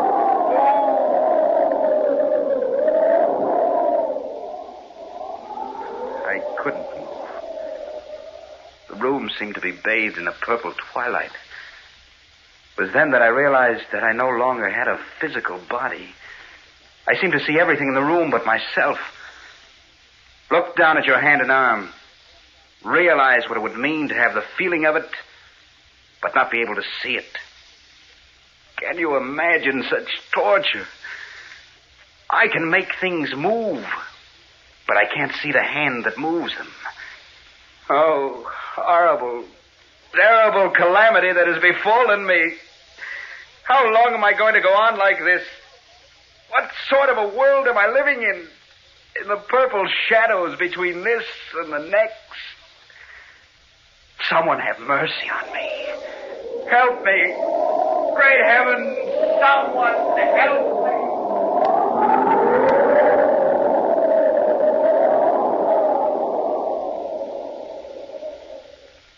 Mr. Benson. Yes, Mr. Lamont. Before we go into the next room to talk to Mr. Davison's niece, I think there are a few things we should settle between us. Yes, sir. Yesterday ended a year since the disappearance of Mr. Davison. There's no doubt about it. He's dead. He must be, sir. He was kidnapped, which I'm inclined to think happened. Kidnappers must have gotten frightened and killed him. There were no ransom notes received? No, because they became frightened after they killed him. But his body? Don't know what they did with it. It's possible that though we dragged the river, it's still there. We've gone all over that before. That isn't what I want to talk to you about. It's his house. Yes. Police have been through it dozens of times since the day last year when you and I went through it. I know they have. If they saw or heard anything peculiar, they failed to mention it, as far as you and I are concerned. I've never mentioned what happened to a soul. Nor I. Been so long now, I wonder if it could have been true. I often think the same thing. According to Mr. Davison's will, the house and part of his estate is to be deeded to his niece, Loretta Hathaway. She and her husband are in the next room. I think it best, Mr. Benson, that we never tell her what occurred to us that day. I agree. She and her husband are not wealthy. Money in the house would be very welcome to them. We shouldn't spoil it for them. No. All right. We'll go inside now and read the will to them. Mr. Hathaway will take over Mr. Davison's business. Think you'll find him a nice man to work for. Come. Let's go inside. Dan, you think you're going to like it here in this house? It almost seems to be too grand for us. I know it. Weren't you surprised to find out that Uncle Jim had willed us so much? Business, half his money, and this house? Well, rather. But then, of course, there was no one else for him to leave it to. I know. Dan, have you ever thought he might have committed suicide? No. I never thought that. Mother said he wasn't always as peculiar as he was during his last years. What do you mean? Well, I remember her saying that it was after he built this house and he and Aunt Mary moved into it that he began to change. You know, there's something about this place that would make anybody change. Now, what do you mean? What I mean, Loretta, is that... Why, it's so blamed cold in here. The house has been shut up for over 3 years, Dan. I know, but it's warm outside. This house is like an icebox, and we've had the windows open all day. It'll get thawed out in a few days. I hope so. I suppose we better retire. You take charge of the office tomorrow, don't you? Yes. Poor Uncle Jim. I still keep thinking that he may have committed suicide. I've often wondered if they went through his desk and things to see if he left any notes. Oh, yes, they've gone through his things dozens of times. Dan. Yes? It was 3 years ago that Aunt Mary died, wasn't it? Oh, about that. She took an overdose of sleeping powder by mistake. Then 6 months after that, Mother died. Then Uncle Jim disappeared. A lot of tragedy in one family in a few years, isn't it? I wouldn't dwell on that, Loretta. What are you doing? I just thought I'd go through his desk to see if I could find anything that no one else has discovered. I wouldn't look through those things tonight. Let's go upstairs. I will in a minute. Dan, come here. What is it? Look at this. Look at this writing. Well, what is it? That's what I'm asking you. Just purple marks on a piece of paper. I know, but what peculiar marks. Like they were made with a fingernail and written in some foreign language. What do you suppose it is? I haven't any idea. It's probably been there for ages. If it had any significance, the police would have used it. I know, but it's lying right here on top of all these papers. As if it had been dropped here just recently. Dan, feel of that paper. It's ice cold. Yes, it's like everything else in this house. Oh, come on. You can rummage through that desk tomorrow. I'm going upstairs. Do you realize it's nearly midnight? Dan! For heaven's sakes, what is it? Look. See that window blind? Look at it. Why, it's moving. Yes. Look at it. It's moving up and down all by itself. Oh, I see what it is, Loretta. There's something the matter with the roller. You've seen it happen to window curtains before. They fly way up to the top or way down to the bottom of the window when the roller's broken. But, Dan, it was just as if some unseen hand moved that window curtain. That's what it was like. Some unseen hand moved that curtain.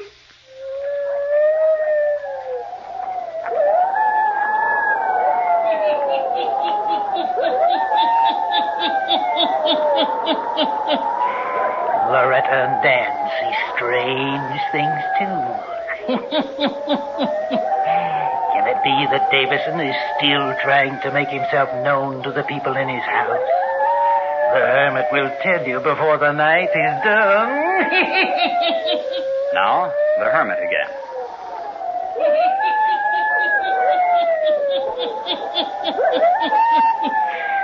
Midnight in the house. Loretta and Dan are sleeping, but not... Well, listen.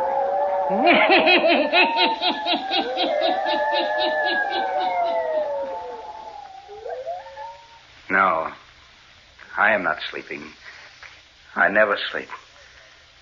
You know that I've been wandering in this, my house, for over a year. Living in hideous torture. Oh, I've tried to make someone understand But it's useless. They only grow frightened, as Loretta did earlier this evening. But she didn't get frightened enough, no. I'll tell you why. What I've discovered in these long, endless hours that I've spent here. There's something strange about this place. Something horrible. You hear the wind? It's beginning again. About midnight every night, it springs up.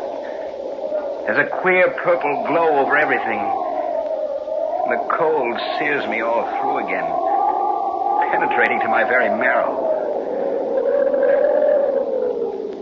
I know. I have no form that you can see, or I can see. But I can feel pain just the same.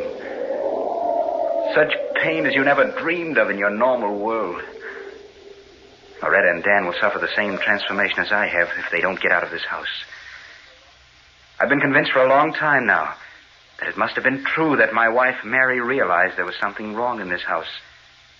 That's why she took the sleeping powders that night. She took her own life through fear.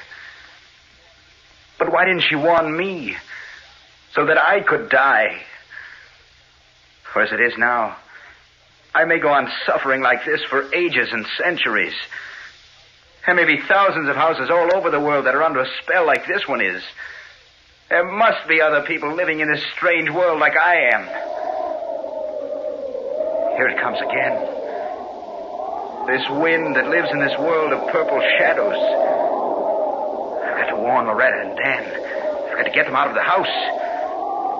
I must propel myself up the stairs and open the door to their room. I'm climbing the stairs now. I can see in the night. I can see everything but myself. I think my hand is touching the banister. Now, I'm at the top of the stairs. I must open the door to their room. Oh, that wind. It's making me suffer such pain. I must warn them.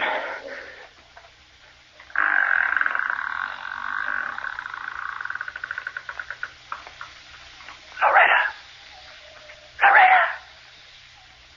She doesn't hear me. Loretta, you must get out of here. Loretta. Oh. She's turning in her sleep. Oh, what is it? Dan, wake up. Wake up. What? Wake up, Dan. What'd you say? Wake up. Look, there's a strange light in this room. And where's the wind coming from? Loretta, get out. Get out of this house. It's going to be too late. There is a strange light in here. Turn up the night lamp. It doesn't seem to make any difference. The light is getting stronger and stronger. And the wind is freezing me. Freezing my blood. Loretta, I feel it too. Let's get out of this room. Help. I can't move. I can't move. Loretta, I can't move either. I'm powerless. Help. Someone help us. Help. I can feel my whole body changing. Loretta, what's happening to us? Dan, help me. I reached out for you and knocked over the lamp.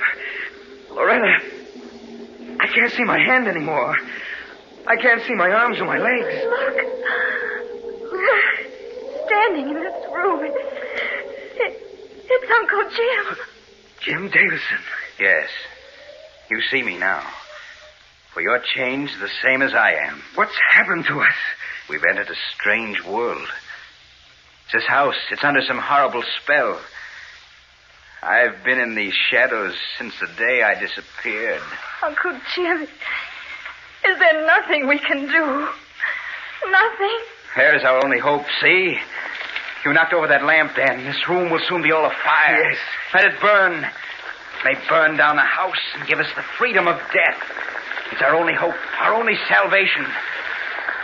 Death, give us freedom. Let us get out of this torture. Have mercy. Save us. Have mercy. Save us.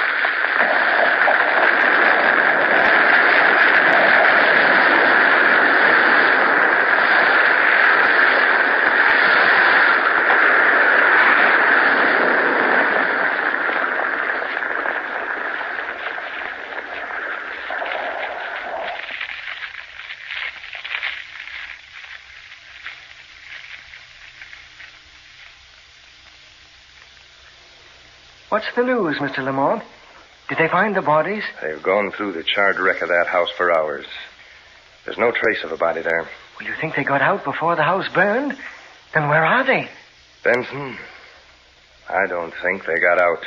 But they didn't find their bodies, Mr. Lamont. They didn't find them, but no one will ever hear of them again. What do you mean? It's difficult to explain to anyone but you, because you and I know there was something strange about that place. Yes. I was with the firemen when we went through the wreckage. It was their bedroom. There was nothing there. But Benson, as we were going through it, smoke, of course, was smoldering there, but a huge purple flame sprung up and seemed to lose itself in the atmosphere. It startled me. I stepped back. Firemen thought I'd found something. Of course, I couldn't explain to them.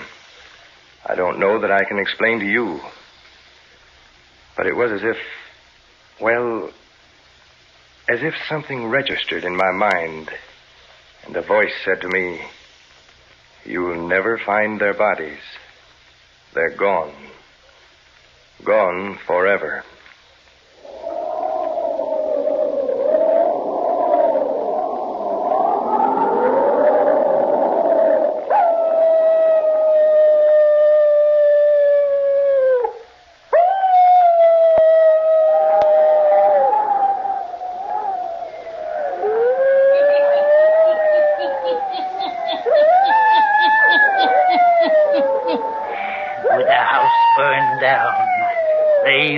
In the world of purple shadows are liberated forever. They're free, no longer tortured. Turn on your lights. Turn them on. I'll be back. Pleasant dreams. All characters, places, and occurrences mentioned in The Hermit's Cave are fictitious, and similarity to persons, places, or occurrences is purely accidental.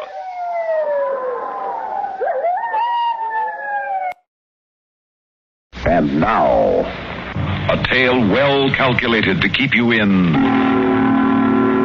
suspense. In a moment, Act One of Formula for Death, written especially for suspense by Jonathan Bundy.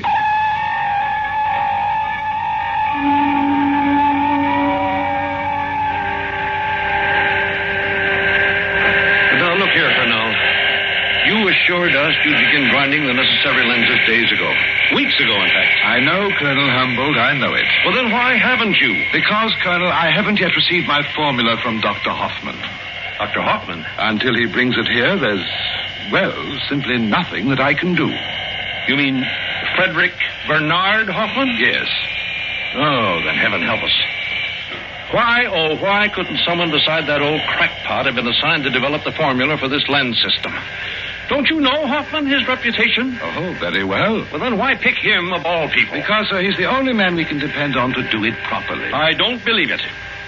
As a matter of fact, I've been wondering why you haven't just fed the requirements into one of those electronic brains and let it devise the formula for you. In a matter of seconds. Perhaps, well, days, weeks, months. That was tried, Colonel Humboldt. You know it as well as I do. And, sir, with no success whatsoever. But it has been months now, literally months, since you promised us this optical system. And what has happened? Absolutely nothing. One of the potentially most important factors in celestial observation from a guided satellite must wait on the whims of a doddering old crackpot. Crackpot? Well, isn't he? You think I haven't heard of his silly hobby, his preoccupation with the supernatural? His ridiculous belief in psychic phenomena, his conviction that he himself is endowed with supernormal powers. Who knows? When you consider some of the miracles of engineering that Hoffman has made possible, well, perhaps he is. Oh, yes? Well, then why doesn't he send you the formula telepathically instead of holding us up this way? Isn't there anything you can do to hurry him up? Nothing whatsoever. So our entire science program waits for him. Just waits. The entire world waits, Colonel. Including our enemies. Oh, I tell you, it galls me to twiddle my thumbs While this superstitious old man with a single specific piece of knowledge spends his time communing with the spirits. Including our enemies, Colonel. What's that? Please don't forget that, sir. Because there isn't a country on Earth that wouldn't do almost anything to have this formula. Or to keep us from having it.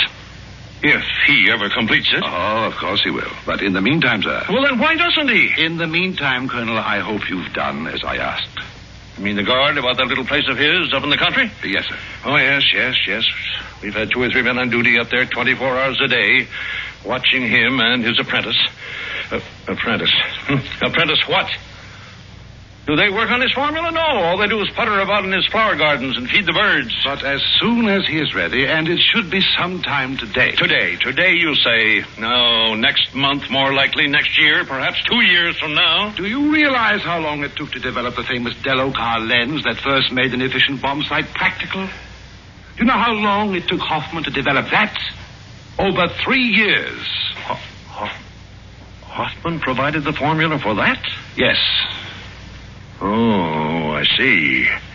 Well, I didn't know. And at that time, too, we closed his work in utmost secrecy, kept his little country place under guard. And he worked completely alone on it? The way that he supposedly is working on this? Colonel Humboldt, you may be sure that every waking minute that magnificent mind of his is working. Uh-huh. He is working on it. Well... But what if something were to happen to him, eh? Well, that is the risk we take. I see. And now, since we may receive word from Hoffman almost any minute, if he keeps his last promise to me... Yes, if. I know, Colonel. You are no more impatient than I am, sir. It's only that I understand this man, his odd foibles. In any event, I suggest that we discuss the safeguards that must be taken, the escort that will be necessary to ensure his getting here safely. Yes, by all means.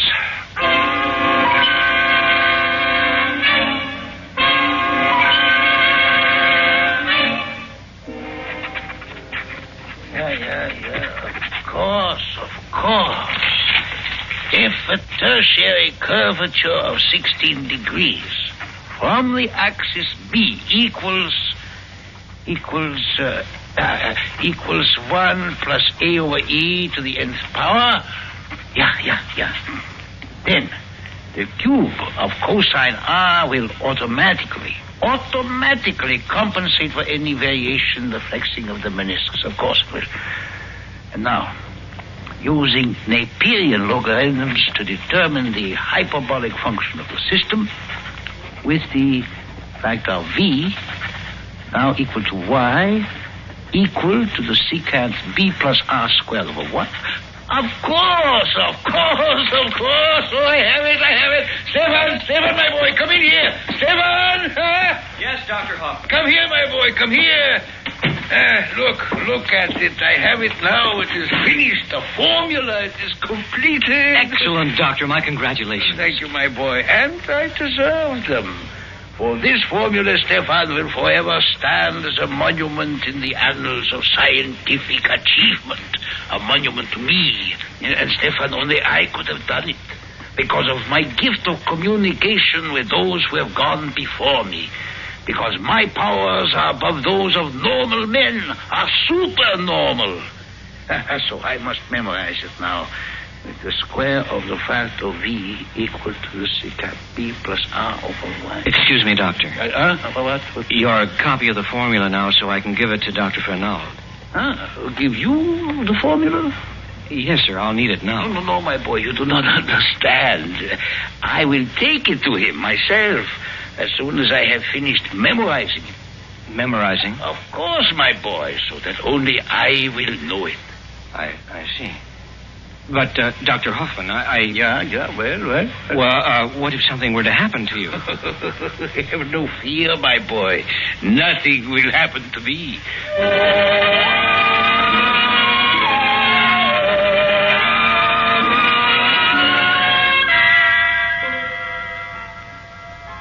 And the tertiary curvature of 16 degrees from the axis B equal to 1 plus A over E to the 9th power. Yeah. I have it. Get Mr. Fernald on the phone.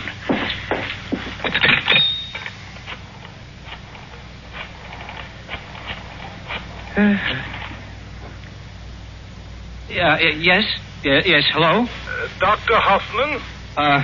Just one moment, please. Doctor. Yes, just there we are. Now the formula is only in my mind. So now, Stefan, I am ready to talk to Mr. Fernald. The phone, please. Yes, sir. Here, Doctor. Danke.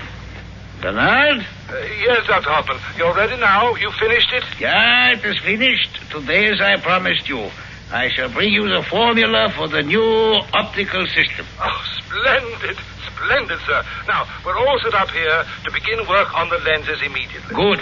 Now, you're sure you wouldn't prefer to have one of our men drive you in here? Of course not. I'm not a helpless old lady. I shall drive in myself.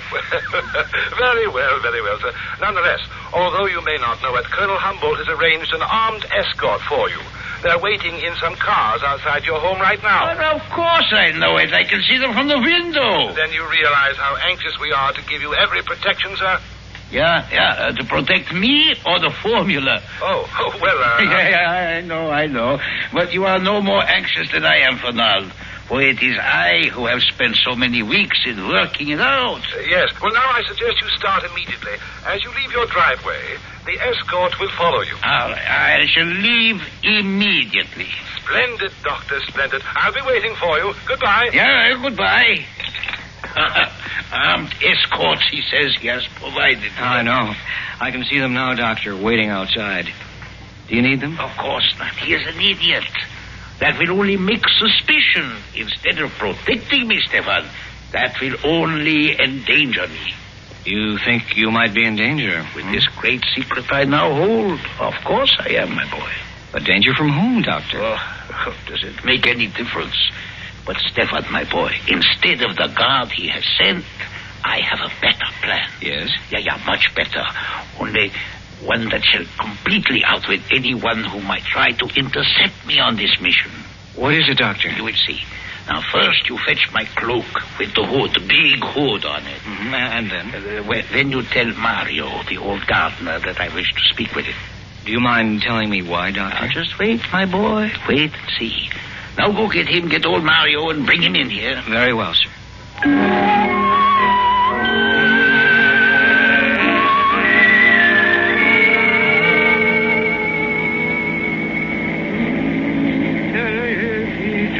You sure you wouldn't like me to drive, Doctor? No, thank you. I shall drive. You sound very happy, Doctor. Well, why not, my boy? I have the formula now in my memory, and we shall have no trouble getting into Fernald in the optical works. In spite of all that armed escort nonsense. That was rather unexpected, wasn't it? Did you not see the guards about the house all the time for all these weeks? More nonsense. But we fooled them now, haven't we? Yes, we fooled them. That poor old Mario, all dressed up in my cloak, the top of it pulled down over his face. He looked so much like me, it almost fooled myself. And not one of those silly men with the guns could know it wasn't me. And then, when they were gone, by driving away in the open with this old cow Mario's, you and I, we made no suspicion whatsoever. It was very clever of you, Doctor. But not necessary, Stefan. Because no one knows better than I do that there are certain people who would like to prevent me from delivering this formula. You're quite right, Doctor. I'm so glad you thought of this. Yes. Stefan, my boy, there are people who would stop at nothing. At nothing, my boy. You're absolutely right, Doctor. As you can see, I hold a pistol here in my hand. Oh, unnecessary, my boy, unnecessary. Because everyone thinks we are in my car and far ahead and followed by the guards. No one knows that you and I are here, comfortable, safely. Stefan. Yes, Doctor. Oh, I see. Your pistol, Stefan, is not for my protection. My loyal apprentice has been one of them. True, Doctor. And in return for your life, you will give me the formula. No, Stefan, of course I won't. You know better. Now put down that gun. I'm sorry, Dr. Hoffman, but there is no choice. Either you tell me the formula, slowly, so I can write it down, or I pull this trigger. I suggest you take the next little turnoff. We can stop there and be undisturbed. The secrets you must have stolen for them. But this is the important one. Doctor, it's you or the formula. Well? No. Never. I would die before I give it to you. You'll die if you don't. Better stop and tell it to me, Doctor. No, I will not do it. Then there is only one thing I can do to keep you from delivering it. Only one thing, eh? Slow down now and pull into that neck. Only one thing, eh? Doctor, slow down. Slower, Hoffman. That curve ahead. Look out! We're going up the road!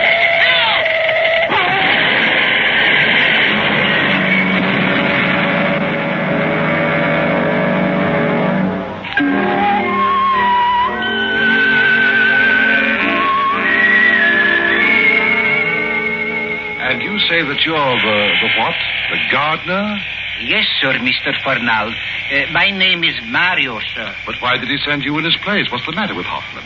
Didn't he see the guard that Colonel Humboldt sent up there for him?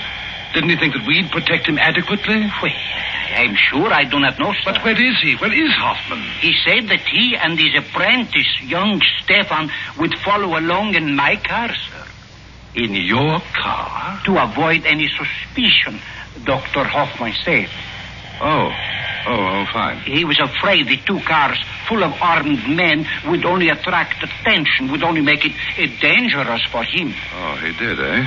But where are they now? Where are they? Maybe if Colonel Humboldt sent out some of his men to look for them. The Colonel's men have been backtracking that highway ever since you got here.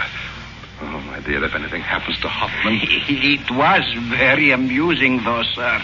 Did you say amusing? What can be amusing about a situation like this? Well, I mean, when I got here, and even Colonel Humboldt himself thought I was Dr. Hoffman. Amusing, eh? Well, let me tell you something, Mario. Humboldt, any luck? Have your men found Hoffman yet? No, Fernald, no, I'm afraid not. All we know, and that was from a phone call to a neighbor, is that Mario here has told us the truth about Hoffman leaving there in Mario's car. How long will it take your men to get to his house out there? Well, as a matter of fact, Fernald, they've already been there. Oh, they've already been... Oh, excuse me. Surely. Fernald speaking.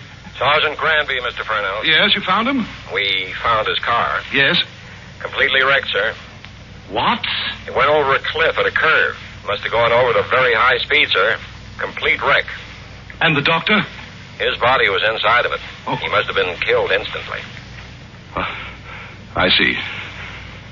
Very well, Sergeant. No sign of the assistant, though. The young scientist who worked with him and left with him. Thank you, Sergeant. Well, Fernald? An accident.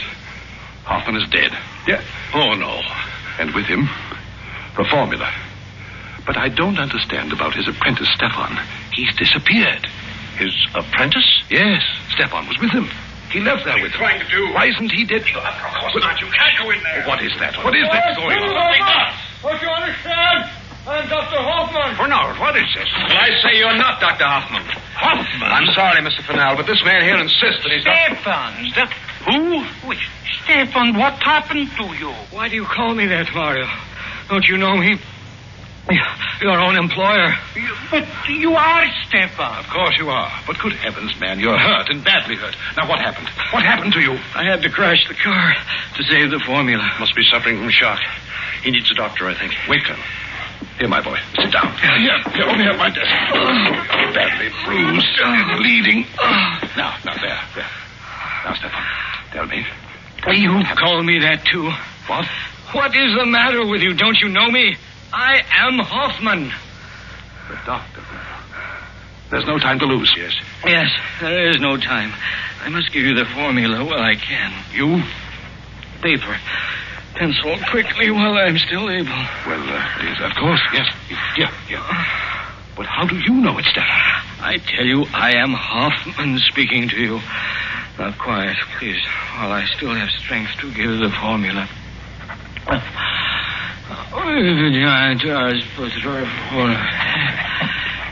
Tertiary curvature of 18 degrees from the axis B, which is equal to 1 plus A over E to the nth power.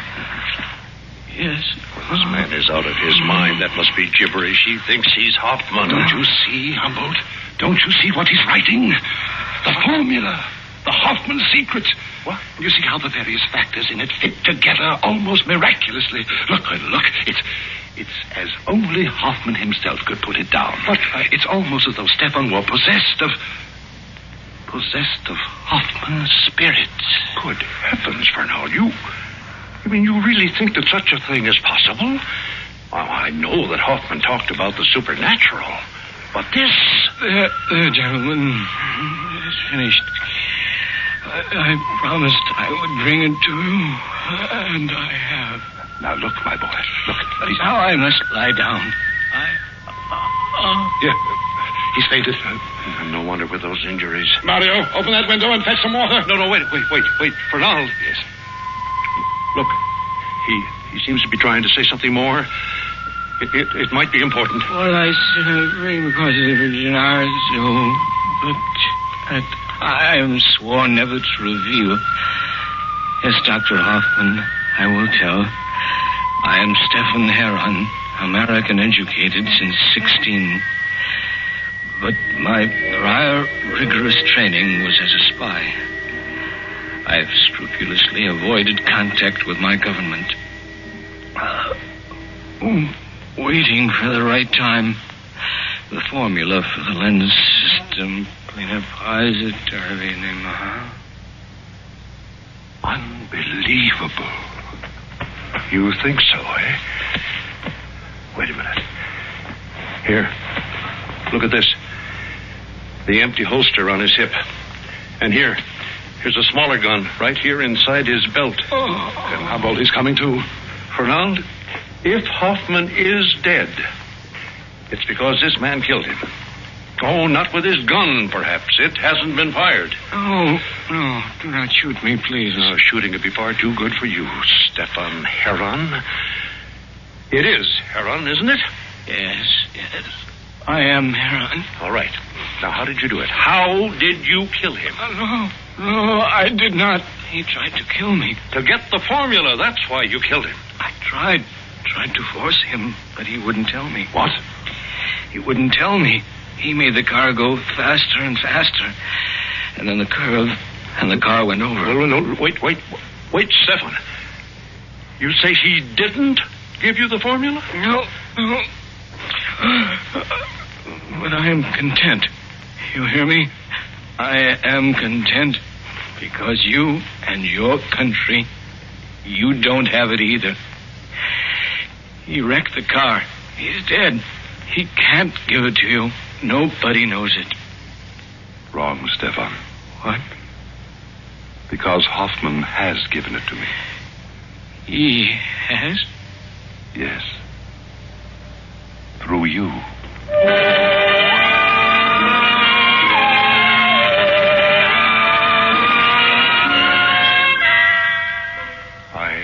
I still can't believe it, Fernand. I know, Colonel. I know exactly how you feel. And that is the reason I talked with the psychic investigator, a man who's an expert about the so-called supernatural. Oh, you did? Well, what did he say? Only that there are many cases on record in which an injury, especially one to the head, has resulted in temporary personality control of the sort that we witnessed, of Stefan taking on Hoffman's personality. I understand such cases are well recognized by the psychologists. Yes, but what of Stefan's temporary knowledge of the formula, Fernand?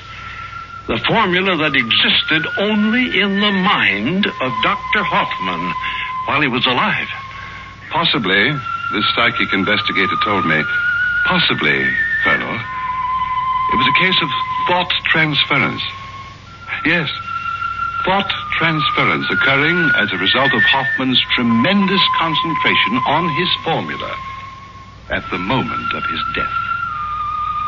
But who knows? What do you think?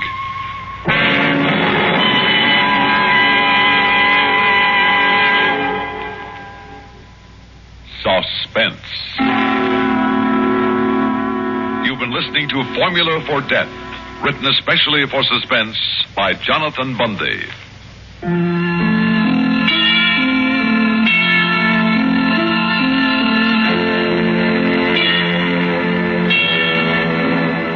Suspense is produced and directed by Fred Hendrickson. Music supervision by Ethel Huber. Heard in tonight's story were Walter Griset as Colonel Humboldt, Ivor Francis as Fernald, Herb Duncan as Stefan, Louis Van Ruten as Dr. Hoffman, Guy Repp as the gardener. Also David Kerman and Bob Reddick. This is Stuart Metz speaking. Listen again next week when we return with The Lunatic Hour, written by John Robert. Another tale well calculated to keep you in suspense.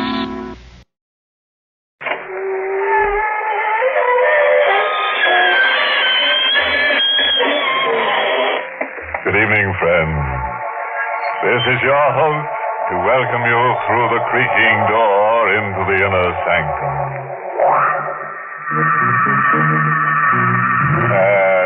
That music you hear is a new little thing dedicated to us. A little number called Baby, It's Cold Inside. That's because the characters around here are 20 degrees below normal. Oh, speaking of characters, meet our pet ghoul, Georgie. He's strayed away from us, but he came back because, as Georgie puts it, there's no place like Lome. Georgie was a real successful ghoul, never let any grass grow under his feet. Of course, he wasn't always a ghoul. He was quite undecided on a profession when one day he passed a burial ground, and right then and there, Georgie took a turn for the hearse.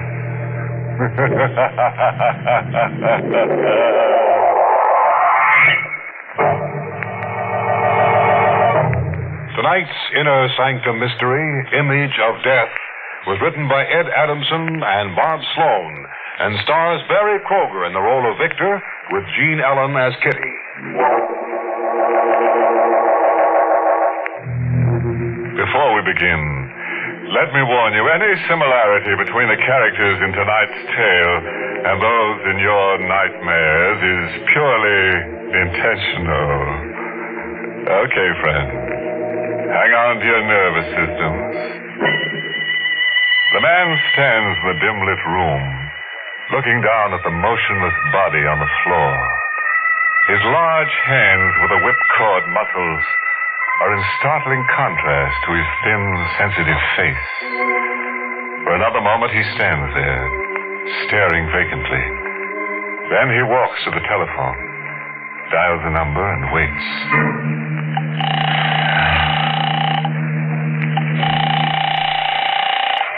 Lieutenant Precinct, Sergeant Ferguson speaking. I want to report a murder. You'll find the body at 14 Crown Street. Wait a minute, hold on, not so fast. I'll be here, waiting for you. Who's calling? Who are you? Me? Why, I'm a man who's been dead 5 years. The police are on the way now. I sit here and I wait. And I think back over the 5 years. Back to the night that I, Victor Corday, died. I was in my studio working on the statue. There's a strange emotion that only a sculptor can feel. The exhilaration of taking senseless stone and imbuing it with life and meaning. I was so overwhelmed with the feeling that night, I lost complete track of time and place. I had no idea my wife had come into the studio and was standing behind me. Victor. What? Oh, Evelyn. What are you doing up this time of night? I couldn't sleep. I was thinking. The money again? You know, we're almost down to rock bottom. Darling, I told you not to worry about it. I'm not worried anymore. The statue will be finished in a month or two, and then we won't have to wait until it's finished. What? It'll be so easy, so sure. What are you talking about? Your sister, Clara. What's she got to do with it? Her insurance is made out to you, and Clara is a helpless, incurable invalid. Evelyn, I don't understand. How many times has she begged for death since the accident? How many times has she asked us to help her out of her misery? Oh, no, Evelyn, stop I've it. got it all planned. No one would ever find out. Stop it. Kill my sister? Make myself a murderer? You won't feel a thing. It'll be simple and quick. I won't listen to you anymore. You'll do it, Victor. Whether you want to or not. Evelyn, get away from that statue. This will make you do as I say. Evelyn!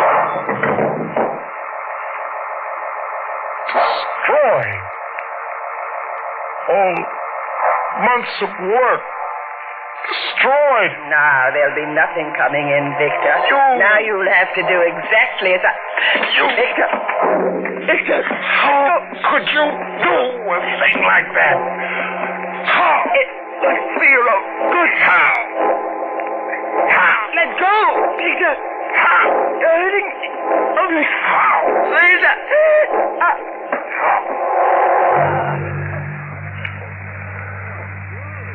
Evelyn was limp in my arms. When I let go, she slumped to the floor. I stood over her, wondering what had happened, when I saw the ribbon of blood at my feet, and then the bloody wall hook against which I'd accidentally pushed her. I touched her. I spoke to her, but she was motionless and silent and dead.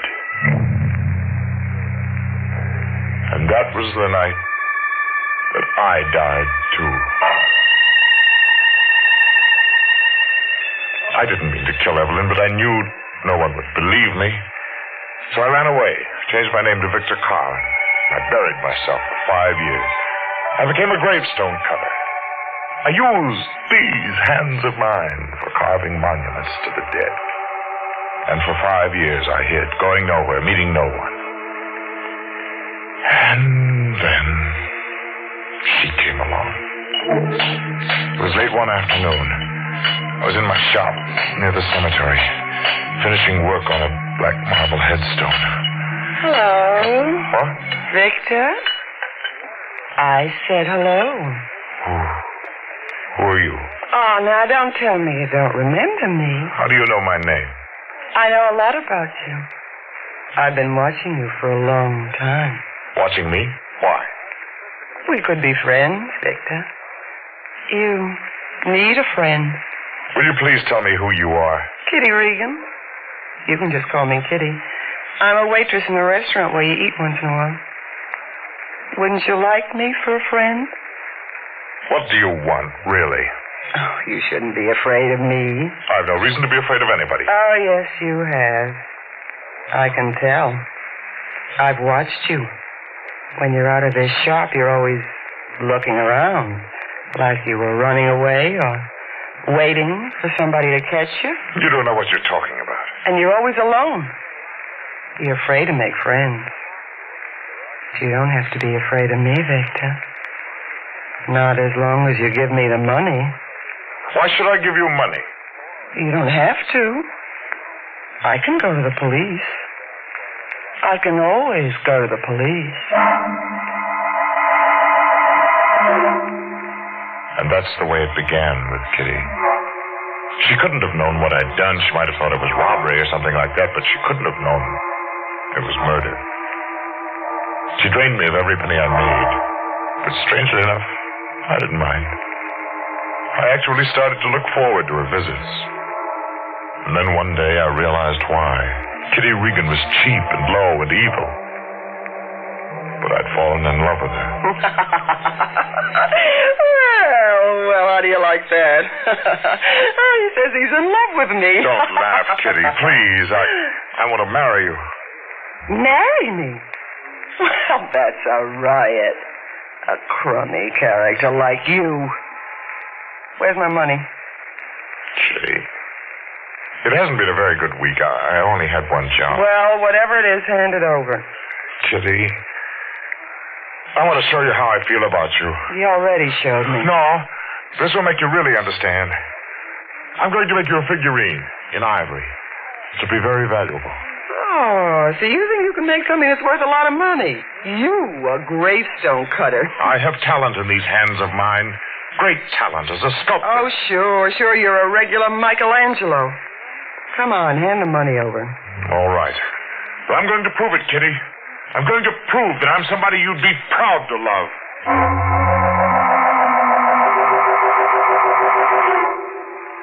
I realized the danger in making that ivory figurine for Kitty. It would have my stamp on it. But then, Kitty couldn't possibly know its real value. I only did it to prove to her that I was something better than a gravestone cutter. And a week after I'd given her the ivory figurine, I went to her apartment. 2 half-packed valises were on the studio couch. What's the matter, Victor? What are you looking at?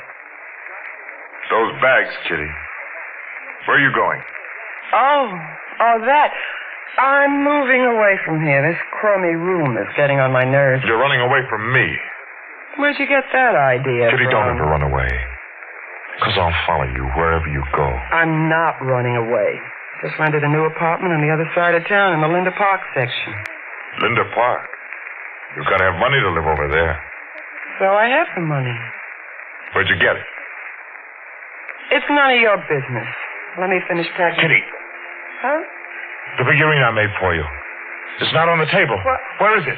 No, look, Victor, don't get excited. Where is it? What have you done with it? I sold it. What? I sold it. What's so awful about that? You sold it? You sold my gift to you? I needed more money. You haven't been doing so well lately, and I figured the ivory was worth something. You shouldn't have done that. The man who bought it said the carving was pretty good. Oh. You really got talent, Victor. You can become an important guy. Kitty, I don't care about that. I just want you. Oh. All right, Victor, then you can have me. You mean that? You really mean that? Well, sure. Just as long as you do what I say. How many of those figurines can you make a month? Oh, no, I can't do that. Sure you can, baby. You'll do it for me. Now, won't you? Kitty, you don't realize what it may mean. There may be death in it for both of us. You're a screwy sort of a guy, but do you know something? I'm beginning to like you. Are you? Really? Mm-hmm. You never kissed me, did you? I never kissed you. Well, come here.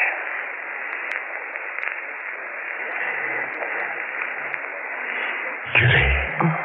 You'll do what I want, baby. Won't you? Oh, Kitty, I'll do anything for you.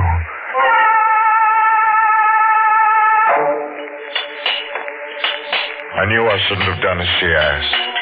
But the will to live isn't always as strong as the will to love. I worked day and night until my hands became raw from the mallet and chisel and stone. As time went on, the chances for my own personal safety became less and less. I was working in my shop one night when my dead past came to life. Well, at last we meet, Mr. Carlin. He was George Adrian, an art dealer from the West Coast, whom I dealt with years ago. Adrian looked at me, a sly, secret smile on his lips. So, that's the name you use now, Carlin. Awfully close to Corday, isn't it? I don't know what you're talking about. Corday, I consider it an honor to renew our acquaintance. Now, see here, I never saw you before in my life. Oh, stop it. You're just wasting time. You needn't be afraid. I'm not going to expose you. The fact that you murdered your wife is no affair of mine. Undoubtedly, she deserved it. How did you find me, Adrian? Oh, it was quite by accident. A young woman named Kitty Regan sold me an ivory figurine of yours. And then some more work of yours later. All of it had the unmistakable stamp of Victor Corday on it. And what do you want? Frankly, I'm one to take advantage of a situation. Then it's money. Exactly. All right. How much? Quite a sum. It's much more than you're able to give me at present. Now, being two reasonable men, I'm sure we can work out Installments. Adrian had my life in his hands. I had only one defense against him. This latest piece of yours should bring you a very good price. He stepped closer to examine the statue. My fingers tightened around the gouge in my hand. $500 should be a reasonable amount for the first installment, don't you think? I stepped in behind him and drove the gouge home, deep into his throat.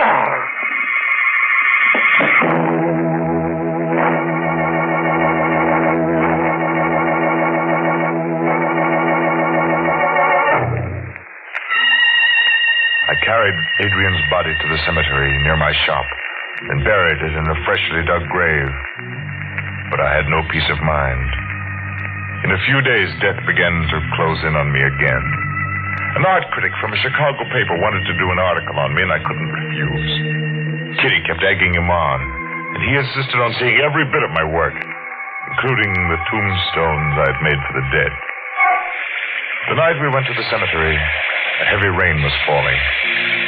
I shook with fear as we stopped at the grave where Adrian's body lay, just a few inches underneath the surface. And the rain kept pouring down, washing the dirt away. Well, this is an interesting piece, Mr. Carlin.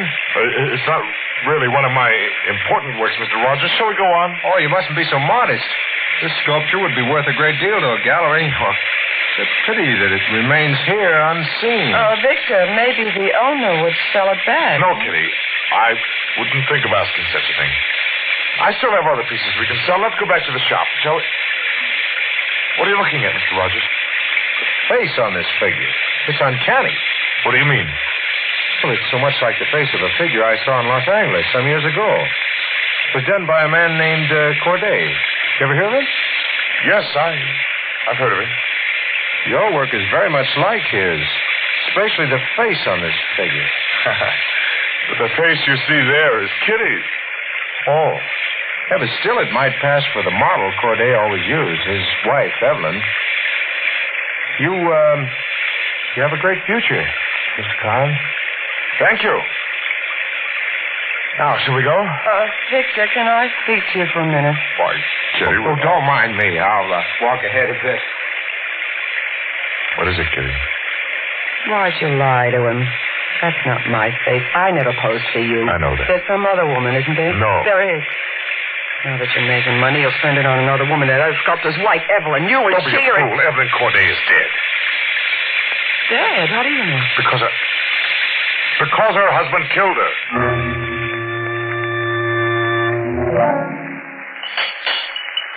You see what Rogers meant yesterday? See what a great sculptor I really am, Kitty? Could be that Rogers is dead wrong about you. He knows Rogers is an expert. Expert, my eye. He isn't even an art critic. What?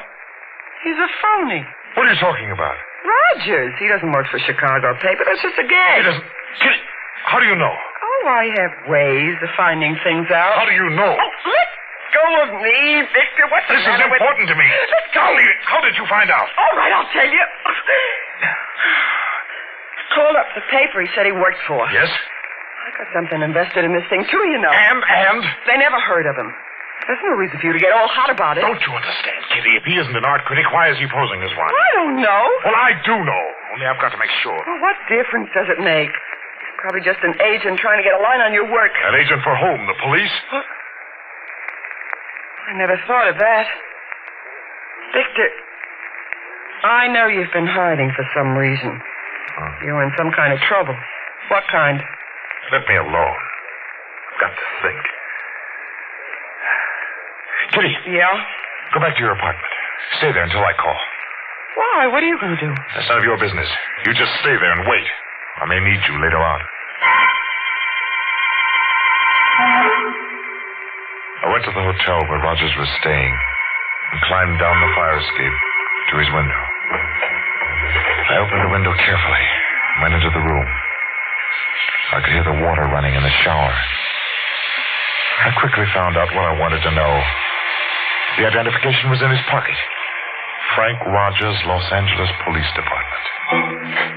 Suddenly the door to the bath opened and Rogers was standing there in a robe.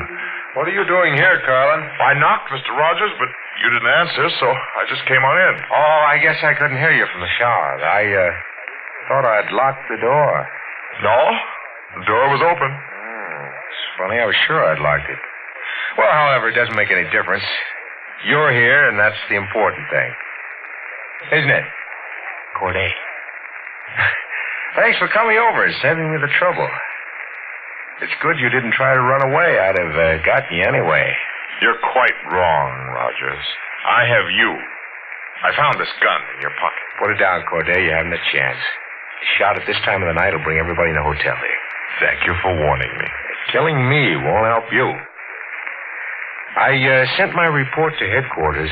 It'll be just a matter of time before they catch up with you. Maybe you're right. Sure, Corday. I've already killed one man with this gouge.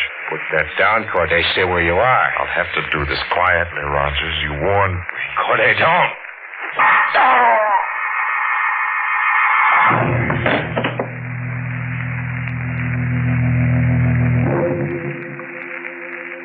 I left the hotel. A few blocks away, I went into a drugstore and called Kitty. She didn't answer. I went to her apartment. She wasn't home. I waited in the park across the street. I waited and waited. And finally she came home. And with her was another man. I wanted to kill them both right then and there. But I was too stunned. I wandered around for hours. And then the thought came to me. I went back to my shop and worked. For the rest of the night, I worked in a blind rage. And then this morning, Kitty came to see me. Victor. Yes, Kitty? Victor, have you seen the morning paper? No. I've been busy. Roger's been murdered. Has he? He was killed in his hotel room last night. I was right, Kitty. Rogers was from the police. You did it, didn't you, Victor? There. Stone's finished. Answer me. You did it, didn't you? Yes. I killed him. Why? I had to.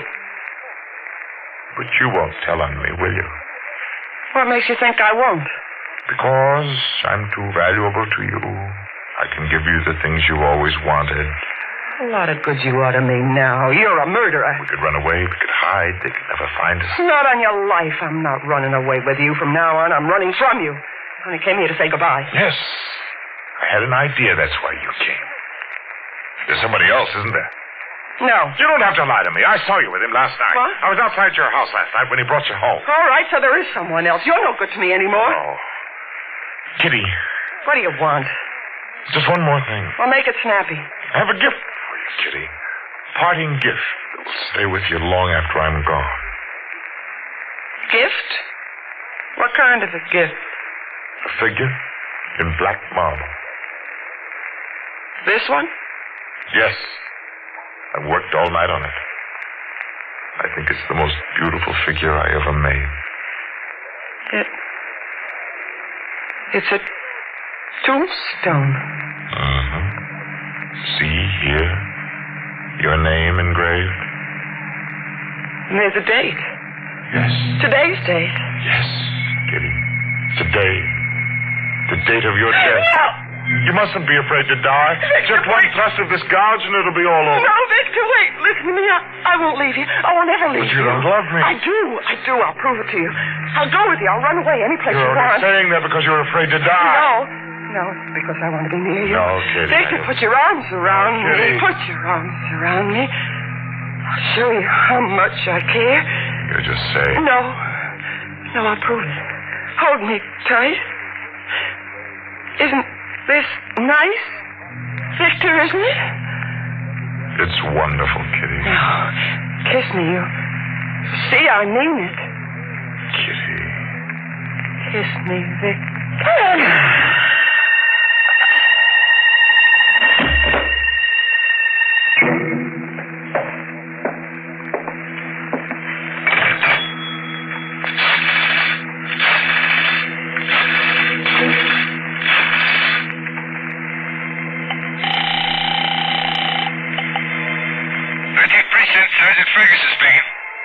I want to report a murder. You'll find the body at 14 Crown Street. Now, wait a minute. Hold on. That's so fast. I'll be here, waiting for you. Who's calling? Who are you? Me?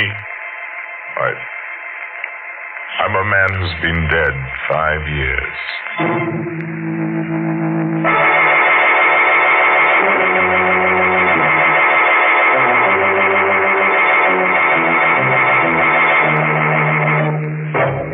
And that finishes our sculptor's model story. Kitty should have known better. Fool around with a guy who works in marble and you're liable to end up stone dead.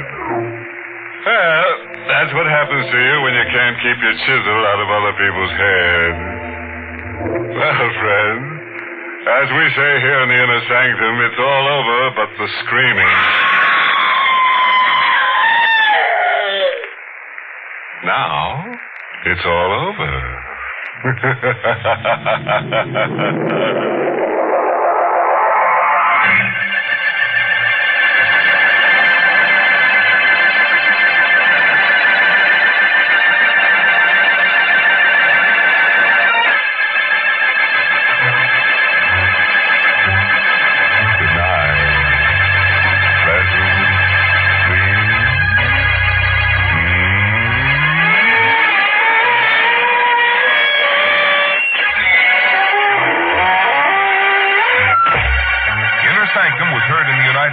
Over CBS, the Columbia Broadcasting System, and has been rebroadcast for servicemen and women overseas.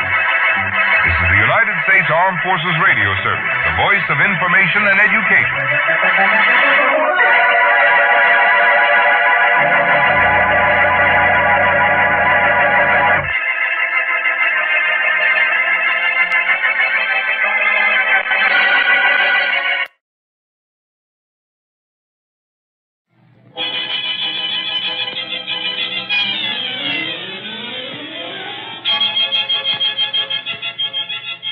We bring you The Witch's Tale, written and produced by Alonzo Dean Cole.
And now let us join old Nancy and Satan, her wise black cat.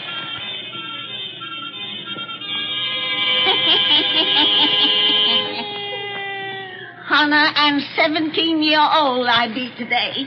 Yes, sir, Hannah and 17-year-old. Well, Satan, if these folks will just douse out their lights, we'll spin another of our little bedtime stories to ruin their night's rest. That's right. Nice and dark and cheerful now. Draw up to the fire and gaze into the embers. Gaze into them deep, and soon you'll see an island in the center of a lake in Michigan. Not so long ago, the Red Indians owned that land out there and worship the spirits of its waters and its skies. And they're what we're going to hear about tonight. The spirits of the lake. The spirits of the lake.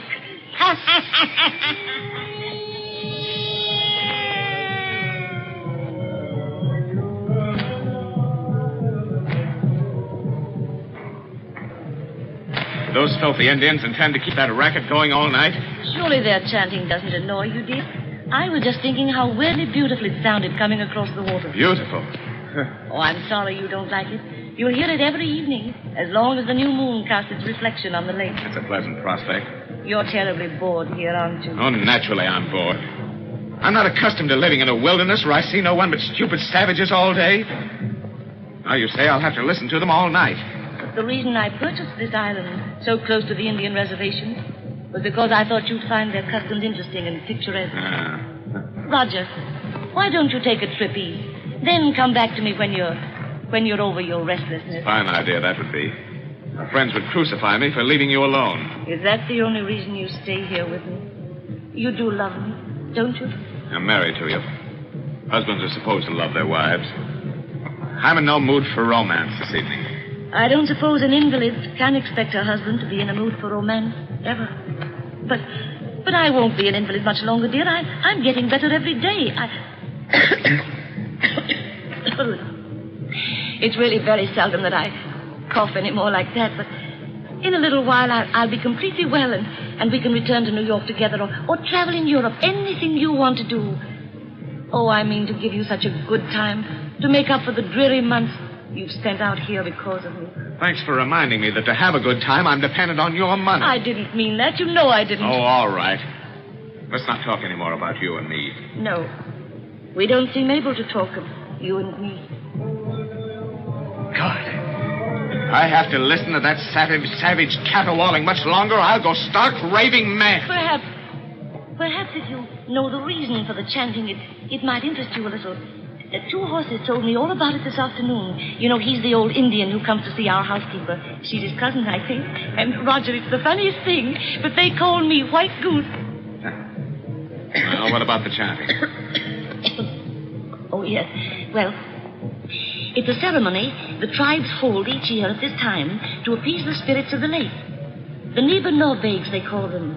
This is a holy lake to the Indians, you know.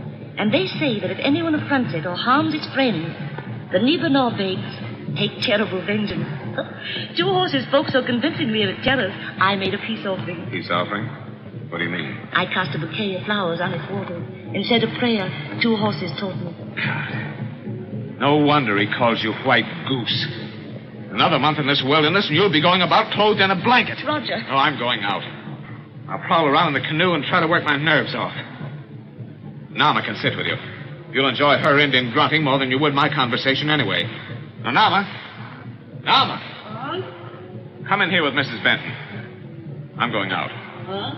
Me come. Roger, why not take me with you in the canoe? Oh. We haven't been together on the lake in a week. Some other time, not now.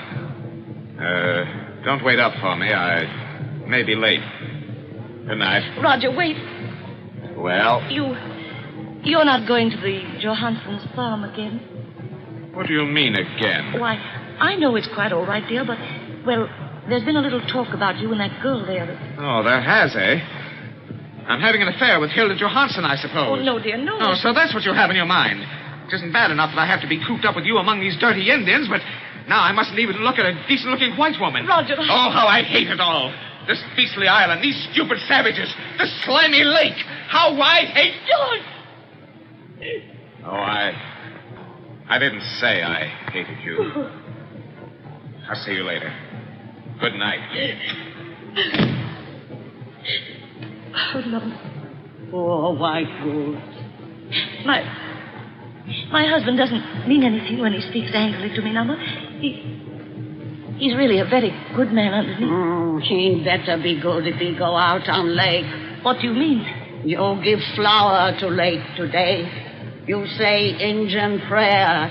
Niba-Norbegs now your friend. If your man not good to you, Niba-Norbegs punish.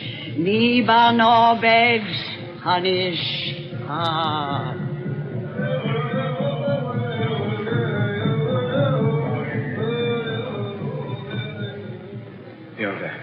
Hilda, I'm mad, insane about you. Why do you hold me off like this? Because you haven't any right to be insane about me. You're a married man. Oh, we're not children. You know I don't care a hang about my wife. Besides, it's only a question of time before she... Well... Before she'll die, you mean? Yes. She thinks she's getting better. The doctors don't tell her what they tell me. The moment I'm free, I'll marry you, Hilda. I swear I will. I can't wait for you till then. I've got to have you, Hilda. Let me go. You'll only have me as your wife. Told you that before. Well, if you really mean it, why don't you stop making a fool of me? Why don't you stop meeting me here by this lake each night? Playing with me as a cat does with a mouse. Because I hope you'll not always be a mouse, but a man. And take what he wants. What do you mean? Simply that if you're so mad about me as you say, you'll not let a woman that you hate stand between us any longer. Well, what can I do? Divorce is out of the question. Of course. And our money would be taken from you. Oh, I'm not thinking only of money. I'm not thinking only of divorce. What are you thinking of? Of how mistaken doctors are sometimes. Your wife may live for years. Unless an accident should happen. An accident? On this lake, for instance. It's very deep. And there are sharp rocks near the surface that can rip a canoe to pieces. You might be paddling with her in the moonlight, not knowing those rocks were near. You've told me your wife don't swim. She might drown before you could save her. You're suggesting. I'm only talking. But if such an accident should happen, you'd inherit all her money. Have me for your wife. No. No. I won't. I couldn't. You are a mouse, not a man. I'm going. No, Hilda, wait. Hilda, don't leave. I'm leaving you for good. No, Hilda. Oh, listen, you fool. I'm not satisfied to be just the daughter of a Swedish farmer. I want money. I want to live in a fine house like your wife has built in the center of this lake. I want to be a lady and swell it over people who despise me now because I'm poor. All my life I've dreamed of that, and I'm going to have it, for I have youth and looks and brains. If you don't give me what I want, somebody else will. You say I played with you? Well, I play no longer. You won't see me anymore. Goodbye. No. Don't say that. Come back. Hilda. Hilda, I can't lose you. I'm mad about you. Hilda. Wait. Well? As you say, an accident might happen. Accidents are common. You will marry me if my wife should die. I'll marry you when your wife is dead.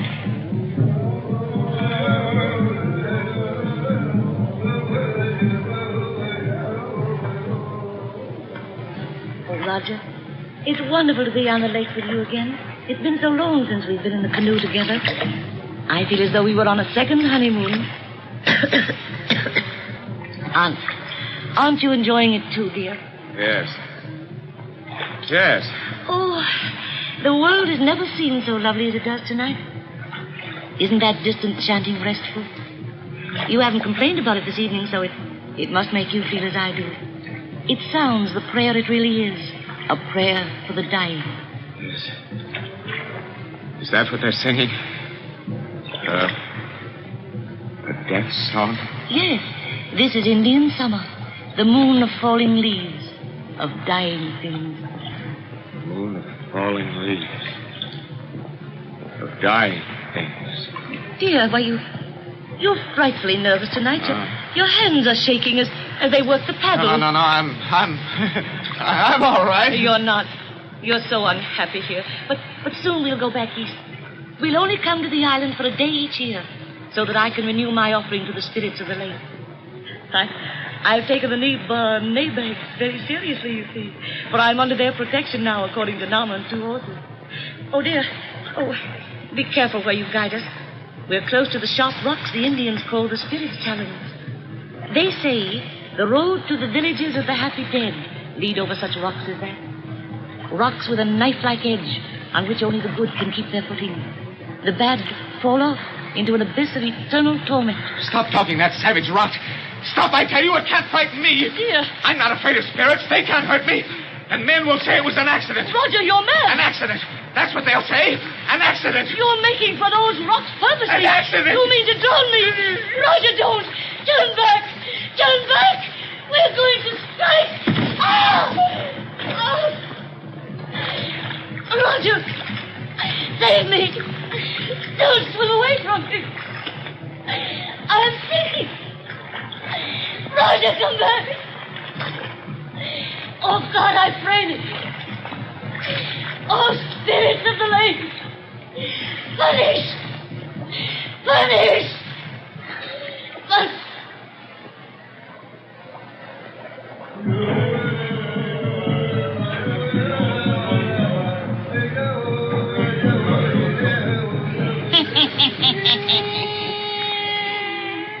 Spirits of the lake is gonna punish that fellow, all right. And when next you folks come see me and Satan, we'll tell you exactly how. There's a very pretty finish to this little bedtime story.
Bring you The Witch's Tale, written and produced by Alonzo Dean Cole.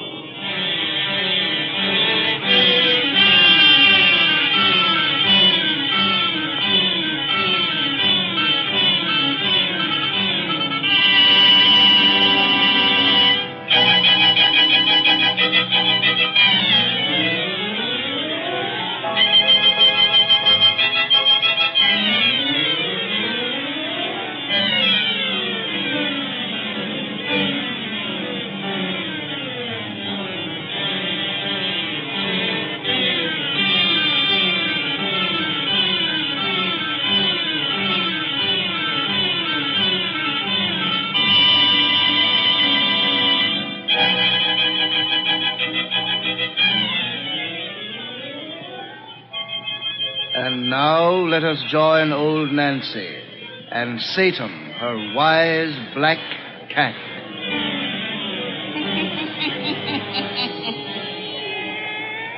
Hannah and 5-year-old I be today. Yes, sir, Hannah and 5-year-old. Well, Satan, suppose we get right down to business and finish that cheerful little story we begun when last these folks was here. Douse out them lights. Old Nancy's yarn sound best when heard in gloom and shadow. Let's see, Satan, what'd we leave off?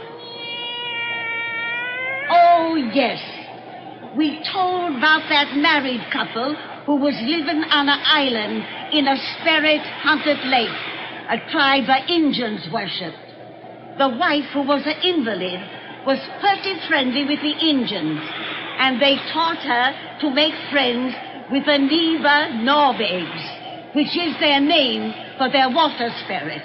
Well, sir, her husband went northwards and fell in love with a girl named Hilda, and this Hilda gave him the idea of drowning his wife, so he'd inherit her money and be free to marry again. And as we left off our story, that's just what this no-good fella went and done, making it look as if her death was accidental. Now draw up to the fire and gaze into them embers. 2 years has passed since that fella killed his wife. And now he's married to the other woman. Gaze into them buzz deep. Soon you'll see him sitting in a stateroom on a railroad train. Soon you'll hear more about the spirits of the lake. The spirits of the lake.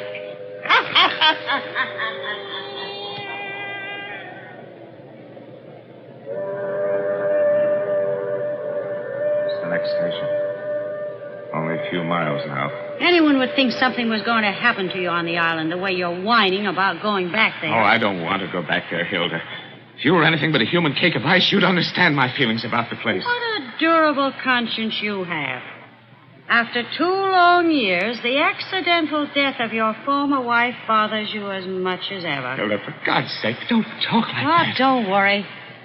I hardly think anyone is listening at our stateroom door. You fooled the law for so long, it's not apt to get wise to you now. Oh, won't you ever let me forget? It was all your fault anyway.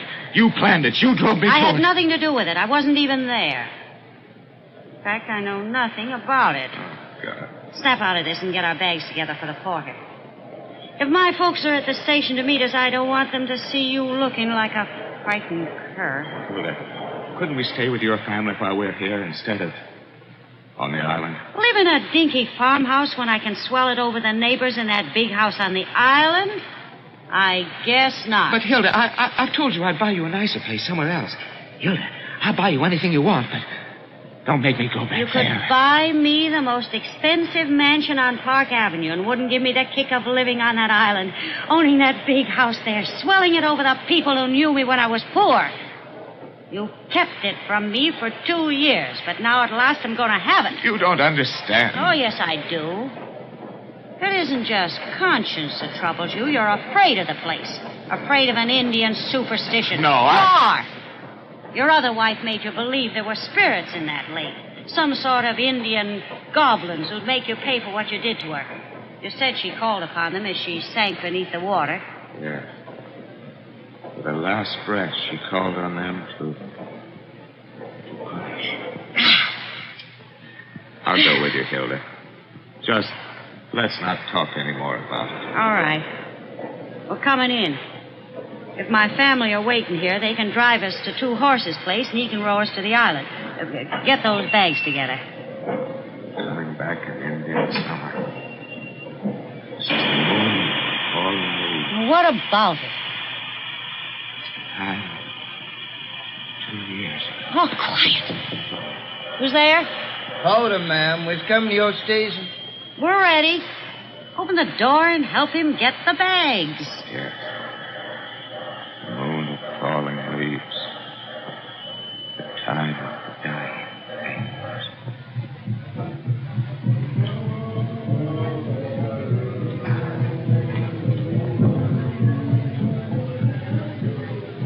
The house looks simply great, Norma. Never knew it had been vacant for 2 years the way you've kept it. I've been over every inch, Roger, and it's spotless. This squaw's worth a raise in wages. You like me for a boss, old woman? Oh. Anama, your people are singing their prayer to the spirits of the lake. It's from the moon of falling leaves. Yes, I know. And of dying things. Me go now. Oh, run along. Two Horses is waiting for you in his rowboat. Mind you bring back everything I'm sending you for, too. Oh, Anama, wait a minute.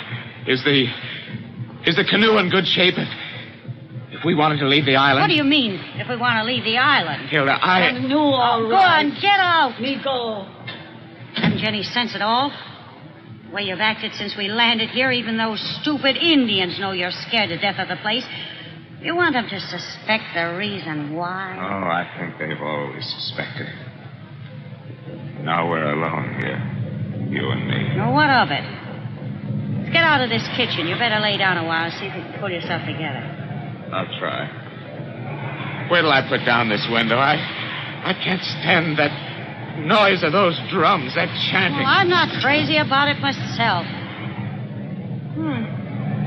Looks like a storm is blowing up. Come into the living room. No, living room. No, Hilda. I can't go in Oh, I forgot that's where they brought her when they found her in the lake. Yes, they laid her on the divan in there. I had to go in and look at her. Hilda, you think I'm mad to believe there may be spirits in these waters, as the Indians say. Spirits who love Bernice, who would punish those who hurt her. There was something queer about the way they brought her from that lake. What do you mean? It was as though the lake had taken care of her. Taken care of her? Yes. You know the slime that coats its surface in this month of falling leaves? Green, filthy slime that rises from the bottom and covers all it touches. Bernice's clothes were sodden. Weeds were entangled in her matted hair. The ugly slime had never touched her. The lake had not defiled the one who loved it. What a booby you are. Your mind is so filled with crazy notions about the place you're only a step above a lunatic. Now that you're here and can see for yourself there's nothing to be afraid of, you may come to your senses. Come on. We're going in that living room. Oh, you must be right. There can't be anything to be afraid of. Of course there isn't. Come on. Hilda, wait. What's the matter? Thought I heard a cough. Cough? Yes. There it is again. There's someone in that room. Well, now who... Wait. Don't open that door. What's the matter with you? You're white as a sheet. Hilda, that's the way she used to cough. You're crazy. It's probably Nama. She's come back in the house by the other door. Look out the window. Nana's with 2 horses in the middle of the lake. That's funny. I don't see how anyone else could be in the house. I inspected every room. There's the cough again. I'll soon find out who's doing it. Hilda, don't open that door. Get out of my way, you coward. Oh, I thought so. The room is empty. There. Empty. There's the cough again. It's from the next room. Don't leave me, Hilda. Oh, this room is empty, too. Oh, thank God. Funny that we both should have heard that cough. Oh, you've talked so much you've got me imagining things. Yeah, maybe we imagined it. It's going to rain. You know how damp it's grown suddenly? Very damp. Suddenly. Where did that come from? What? A moment ago, this room was clean as a pin. What do you see? Look there on my rug. A patch of... it's slime. Green slime. In the bottom of the lake. That squaw didn't clean it. No, it wasn't there a moment ago. You just said yourself. Oh, I must have overlooked it. Hilda, look, there's more. That spot wasn't there before. And there's another patch on the divan. Slime. Green slime from the bottom of the lake. Hilda, the spot on the divan is growing larger. It is spreading. What's causing it? That divan is where they laid her when... Stop that! There's a natural explanation for this. We've got to find it. Patch of slime fell on my hand. From where? I don't know. It's falling all around us. Hilda, spot on the divan. It's still growing. Water soaked all over. It's on the day she lay there. Oh, she's dead and buried. It's from something else. That cough again. She's here, though. We can't see her. Oh, no, I won't believe that. Water's oozing from the walls. And slime. Slime. Green slime. It's coming from the plumbing. Rain from something natural. No, it's from the lake. The lake is going to punish us. I knew it would if we came back. I had nothing to do with it. It was you who killed her. It was you who made me. On the couch. A woman's body. Hers. As I saw it when they brought her in. Let me out of here. Let me out. Yes. Run. To the canoe. Get me off this island. This way. Oh, God, but if we leave the land, the lake will get us. It has nothing against me. I didn't do anything. More slime fell on me. It's dripping from the trees. Yes. It's falling all against us. It's falling on both of us. On you as well as me. Slime, ugly slime from the bottom of the lake. The canoe at last. Shove off. No, not on that lake. That's what it wants. To get me on the water. Wait, don't stand here. I won't go on that lake. Look behind us. Bernice! The woman that we killed. Shove off. Get away. She's coming toward us. Yes. Her cold, wet arms are reaching out for me. Oh, paddle. Yes. She's reached the water's edge. For the hair all matted, dripping from the lake. The slime that covers us has not defiled her. Oh, get me away. Use all your strength. Paddle. Paddle. Snapped in two. No. Was eaten through by worms. Worms from the lake. Oh, we're drifting. No, we're going too fast. Something is pulling us through the water. Something we can't see. We're going toward the rock. Yes, the spirit's talons. The road to death leads over rocks like that, she told me. Only the good can keep their footing on them. The bad fall off into eternal torment. I'm not going to be dashed against them. I'm going to save myself. I'm going to swim. You can't save yourself. She prayed the lake to punish us. It will never let us go. Help! Help! Something's dragging me down! Spirits of the lake. The Nibanobe. Help! Help! The rocks. The road to death. Eternal torment. Cold hands. Pulling me down to the slime at the bottom. Bernice, you prayed the lake to punish. The slime that spared her, will cover me forevermore.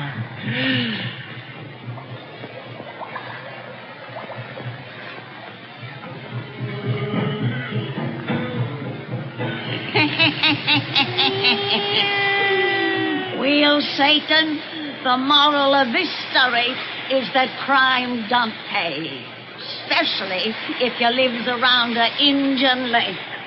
For if the law don't get you, then the spirits will.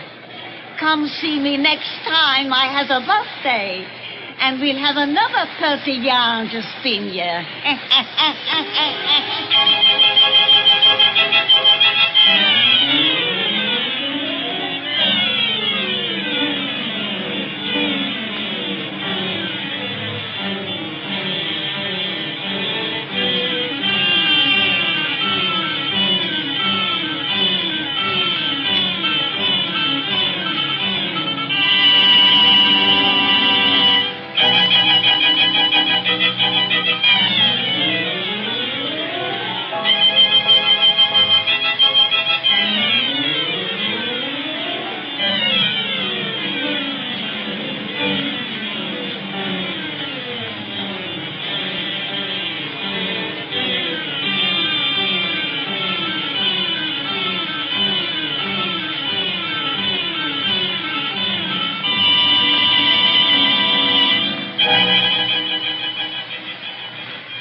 Lights out, everybody.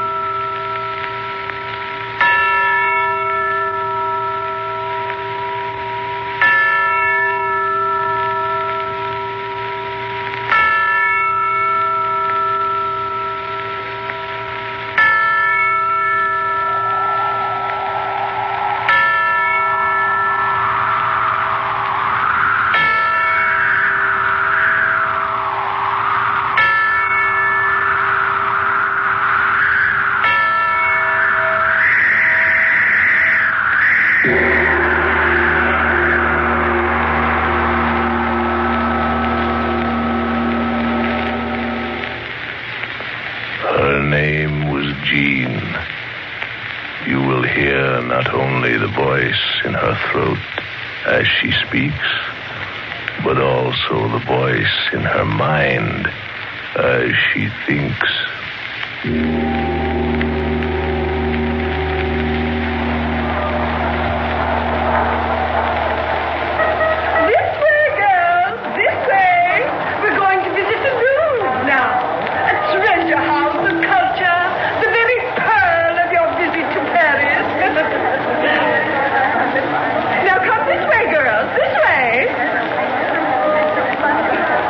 This way, girls, this way.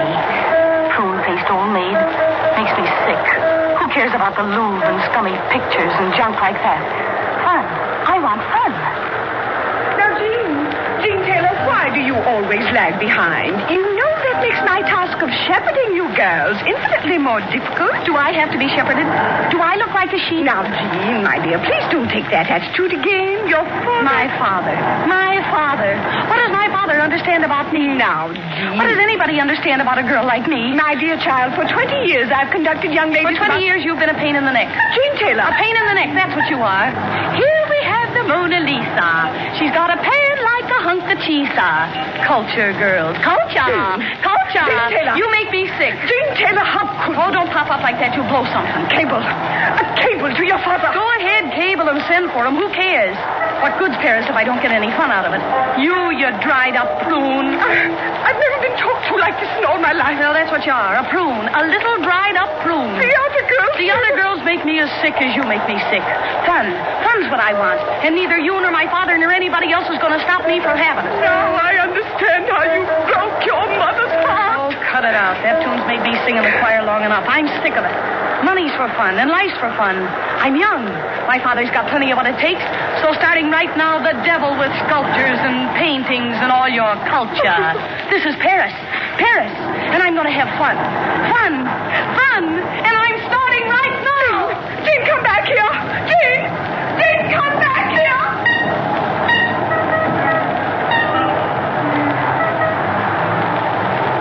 Chasing after me. Never catch up with me. Dried old prune. Fun. Paris full of fun. Free now. Yeah, I'm free now. Until she cables father. Get all the fun I can while I'm free. Nobody knows me here. Get away with anything. Anything. Old prune face. Lost in the crowd. Oh, this is swell being alone. Man looking at me. Oh, if I could only talk French. Fun. I gotta have fun. Step over to the window. Stand there looking in. Someone might talk to me. Someone might. I beg your pardon.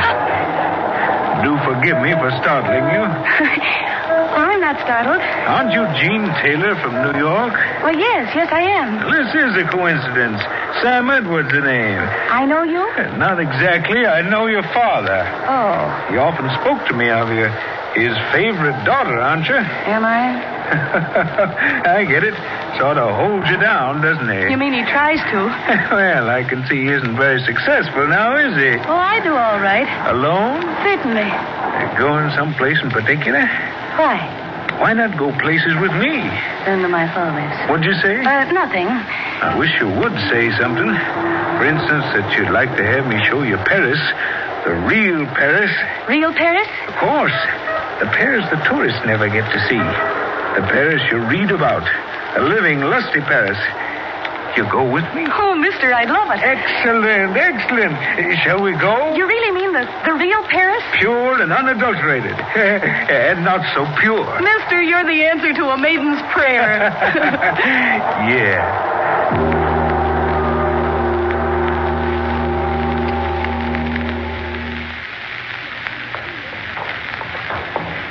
And not much further. Kind of a funny street, isn't it? The real Paris. I hope. And here we are. Told you it wasn't much of a walk. You mean this house? That's right. The old Paris. It's old enough. Sure looks like a dive. If your father heard of this, oh. He won't. I should hope not. I thought you said this was a club. Oh, yes, indeed. I'll have our own key.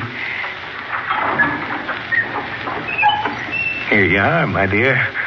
Fun a la carte. I'll take it a la mode. A la anything. Mr. Edwards, where are you? Just closing the door. All right, this way, my dear. Say, how about some lights? How about it? In here, plenty of lights. I thought you said there'd be a swing band. I don't hear anything. Oh, not so impatient, all in good time. Step in here. It better be good. It will be.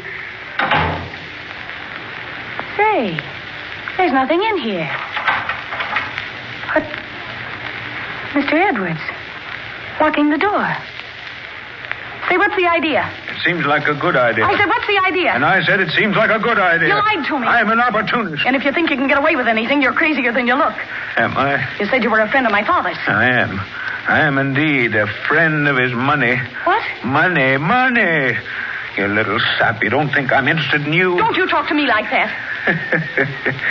Still wet behind the ears. You let me out of here. Sit down. Let me out. Sit down. That's the idea. After all, you're not talking to your dear papa now. I'm a fellow who likes his own way even more than you do. This'll cost you plenty, mister. You mean it'll cost papa plenty? $150,000 plus interest. Let me out of here. $150,000 plus interest. Every dime he took from me, I'll get back. I don't know what you're talking about. Open that door and let me out of here. You think it was accidental, my meeting you? On the contrary, I planned every minute of it. I knew exactly what you've been doing ever since you stepped foot in Paris. Why shouldn't I know? I've been waiting for this. He took my money, that father of yours, and now he'll give it back. They know where I am. They'll find me. Winkle doesn't know where you are. You saw to that. You know? I just told you I made it my business to know. Yeah, he'll give me back my $150,000, that father of yours. You can't keep me here. On the contrary, I can do nothing else. I waited 2 years for a chance like this. Yeah, 2 years. Because I knew sooner or later you'd be alone. You. The only way I could get him to give me back my money. Well, now I've got you. The whole 19 spoiled years of you. Not afraid. Why should I be? He's old. I'm smarter than he is. I'm not afraid of him. What's he talking about my father? $150,000. Father stole it from him. Maybe he did. What do I care? He can't keep me here. I gotta get out. I'm smarter than he is. Candlestick on table. Gotta get him to turn his back. That's it. Turn his back. Grab candlestick. Mr. Edwards, look. Behind you. What? Nothing at all, except this. What? Candlestick. What'd you... You open that door. Put down that candlestick. Don't come near me. Why, you little good for nothing. Give me that candlestick. What are you trying?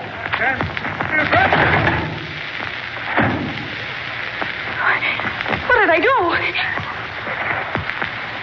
Hit him so hard. Candlestick heavy in my hand. Drop it. He's lying there so still. Maybe something dark. Crawling along his head out on the floor. Blood. Blood. Killed him. Killed him.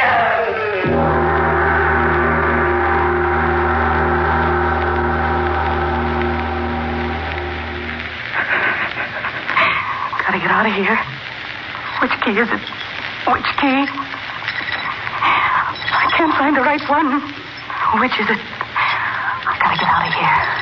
Blood pouring out of him. I'll go crazy. My head. I'm all mixed up. This is the door we came in. It is. But why won't the keys? I gotta get out of here. I killed him in. I gotta get out. Wind. Where? In the shadows. Another door. Open. I will get out. I will. Steps going down. So dark. Kill the man. Get away. Back to hotel. No one will know. Ever. Dark. I don't know. Water. Basement floor covered with water. Can't get out. Have to go up there. Find another way out. Go up there again. Must be another way out up there. The door. Shut. Wind blew it shut. Oh, I can't open it. Can't. I gotta get out. I got to. Go down again. See if water's deep. Wade through water if it isn't deep.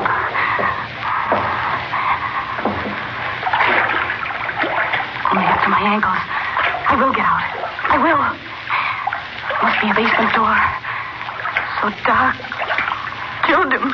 If they catch me. They won't catch me. Never. Nobody knows. That sound. Running water. Over this way. I wonder why. Get out of here. No one will know. Can't know. No one saw me come in. Sound of water so loud. I wonder what...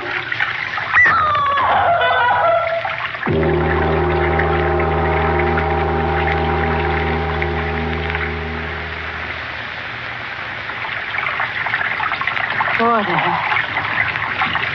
Drowning. Falling. My head. Yes. Remember. I remember. Stepped out. Water over my head. Filthy water. pulling me under.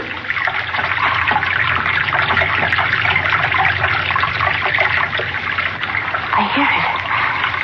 Yet no water here. So dark.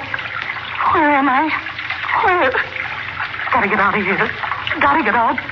Stand up. Oh. Oh. Bump my head. Stone roof above. Crawl. Crawl out of here.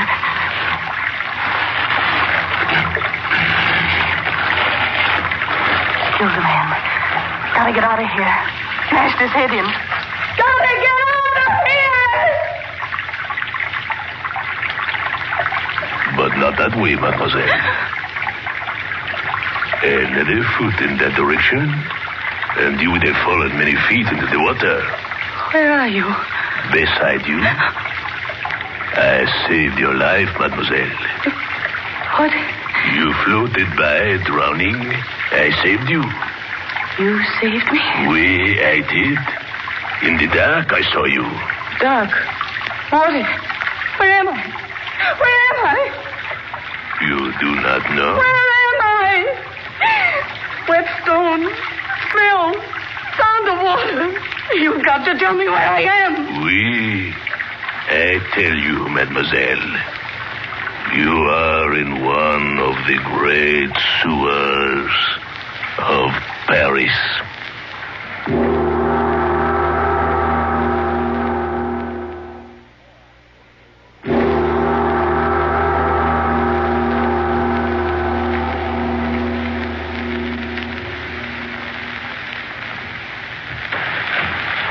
This way, ma chérie.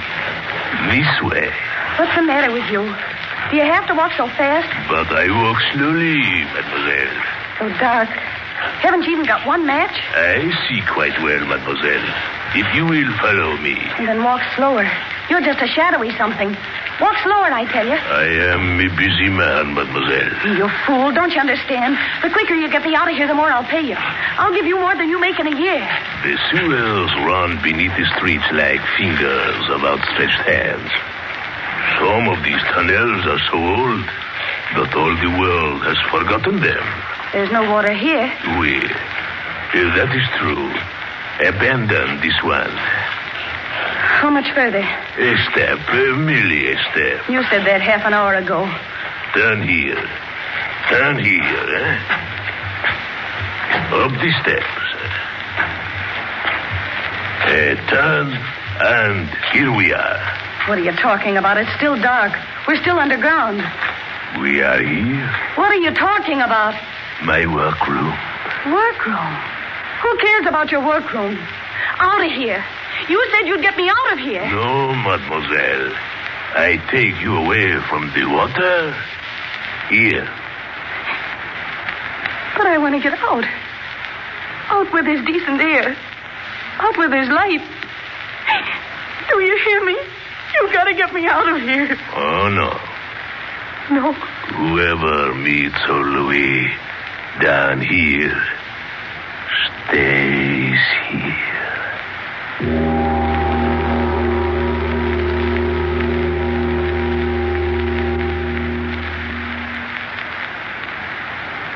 You're crazy. No. You know what money is, don't you? Oui, mademoiselle. Then get it through that head of yours. I'll make you a rich man if you get me out of here. Rich. Rich. Just get me out of here. You are a noisy one. Crazy. You are. No. You are. What do you stay down here for if you aren't? I work. Work? What sort of work have you here? I make things. You will see. See? How can I see in this dark? Your eyes will accustom themselves in a few years. Get me out of here! Come. What? Come, mademoiselle. Come. Wait for me. Wait for me. I will show you my work. Wait for me. If you'll get me out of here, I tell you, you'll never regret it. Where are you? I've lost you. Where are you? To your right, ma chérie. Turn to your right. My right? Oh, where are you, old man? Here, I'm here. But there's no light here. You didn't get me out. You didn't. My work. It is here. Who cares about your work? Get me out of here where there's light. Light? I will make light. I'm not afraid. I've never been afraid of the dark. Just want to see where I'm going, that's all. Hurry. Hurry up with the light. I bring you light. Miserable little kerosene lamp. Haven't you got anything stronger than that? My work. Now you will see my work. This way, mademoiselle. This way. You crazy old fool. Who cares about anything but getting out of here? Will you get it through your head? Money. I'll give you plenty of it. Just show me the way out of this place. Do you want me to go as crazy as you are? Here, ma chérie. This is the place. My wonderful workshop. So quiet. Always quiet. No one to disturb old Louis. No, indeed. Give me that lantern. I'll get out of here myself. No. That is impossible. My work. You see it? See it? What's that? Take it, mademoiselle. Take it in your hands. I made it. With my own hands, I made it. It's a necklace. A necklace, Exquisite work. You see for yourself, it is exquisite. Okay, so it's exquisite. Now, will you get me out of here? I made it myself. All by myself. No one helped me by myself. You crazy old fool. Give me that lantern. No. You must see how I make my beautiful necklaces. Here. Over here, mademoiselle. Look. Listen, you give me that lantern or I'll... From these I make it. Bones. Beautiful bones. They come floating down the water to me. Bones of... what? The foolish ones who kill themselves in the water. The sewer brings them to me. All of them. Oh. The miserable, unhappy flesh. I take it off them. Then at last, they are bones. Hard, white, useful bones for my work. See, that one in the corner. Let go of my arm. No. You must come to look, ma chérie. You must. Let go of my arm. Oh, mademoiselle, come. You see, the skull, I have it almost clean. You stand there. I will show you how I do it, My saw. So, I cut the good, strong, white piece off the top and clean the brains away, Watch me. No.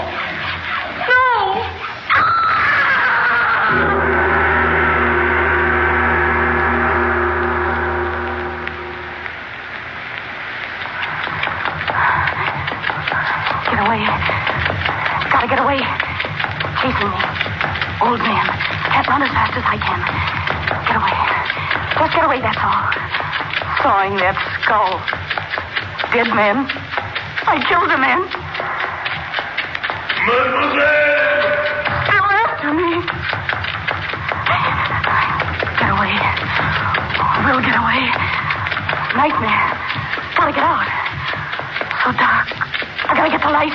I'll go crazy if I don't get the light.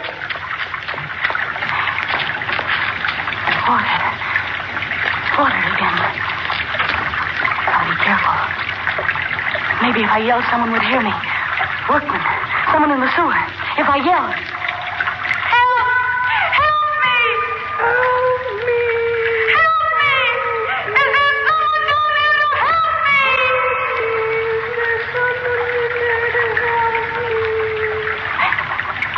Echo.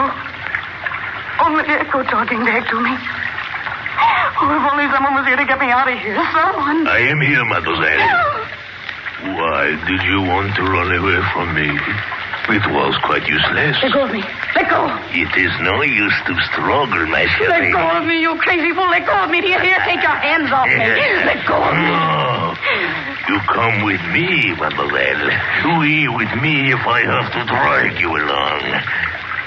I need your help. I have wanted so very long. I'll kill you. I'll kill you. No. You see, you cannot reach me, mademoiselle. I twist your arm so. Oh, my heart. Yeah. Now you will do as I say, eh? You will come quietly, eh?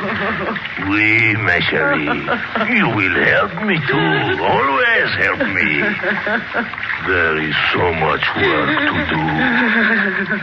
So many bones to be cut.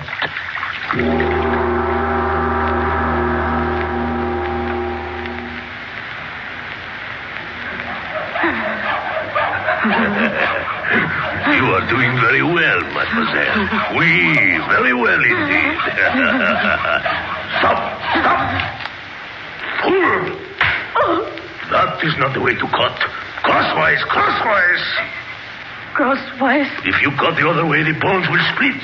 Splinters are not good for my work. Oui. Now you will try it again, eh, ma chérie? Oh, that is right, eh? That one, ma chérie, has long bones, did he not, eh? I remember the day I fished him under the water. Still alive he was. But I fixed that. Oui, I fixed it. He must have been like you. Rich, willful, no good for anything or anybody in life. But in death, now he will be useful, eh? Keep sawing! There is so much work to do, ma chérie. What was I saying? About the bones, oui. Look about, ma chérie. Chains and chains of pretty necklaces. I made them all myself. Everyone. Like lacy strings they are, such beauty. Oui. Stop, I tell you. You hear it? I ask you, you did not hear it? Come quickly. We have work to do. Come. Oh, no. Must I drag you after me always? Come. Another one. Just in time, too, eh? Quickly. Come quickly. Hurting me. Then come quickly. Yeah, your eyes can see in the dark now as well as mine, eh? Oui, I train you. Louis train you well, eh? Such a short time and you are doing so very well, eh? You saw the bones into pieces almost as well as I do myself, eh? My chérie, it is good to have the woman around. We'll make this place a fairyland of necklace, eh? So many of them, they will be like clouds above us, eh? Quickly, move more quickly. Don't hurt me. Oui, I must say you have changed quite nicely. So docile. Quiet tears now, where before you were so noisy. Oui, before you were another rich one, good for nothing but for trouble. Now you do my work for me. That is the way it should be, my chérie. Here we are. The water runs quite strongly here, doesn't it? The largest sewer of them all. To bring me more white ones for my work. See! There it comes, another one. Another one who tried to take his life, eh? I always know when one is coming. Mon Dieu, here's a big one, eh? Strong bones he'll have. Got him. Help me lift him out. Help me lift me. He's a big one. He's alive, I see. Pull his head out of the water. Hold it under. Hold it under, I tell you. Hold his hair. Hold him under.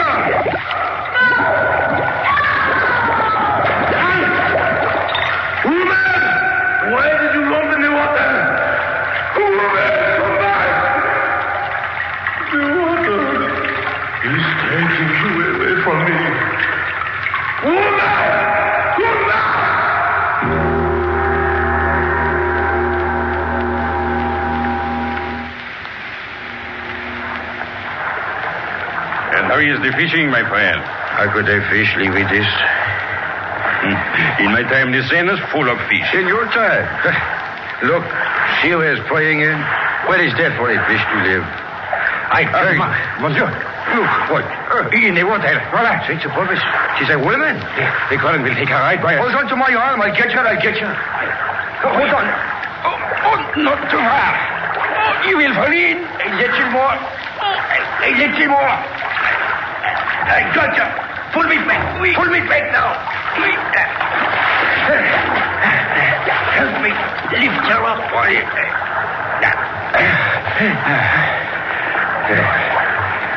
So, another one, I suppose, who found life too bitter. Yes. Poor old women. Must have had a long, miserable life. The misery in her face. She looks as if she might be an American. What do? She moves her lips. Old woman, what is it? What are you saying? What would you like? A beautiful necklace. Necklace? A beautiful necklace. Out of bones. Real human bones.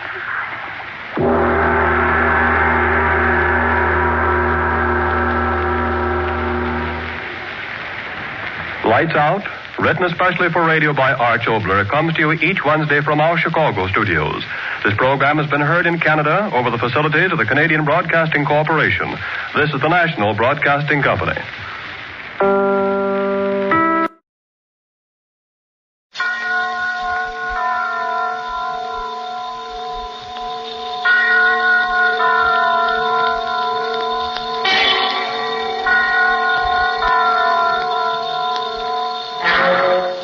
Appointment with Fear.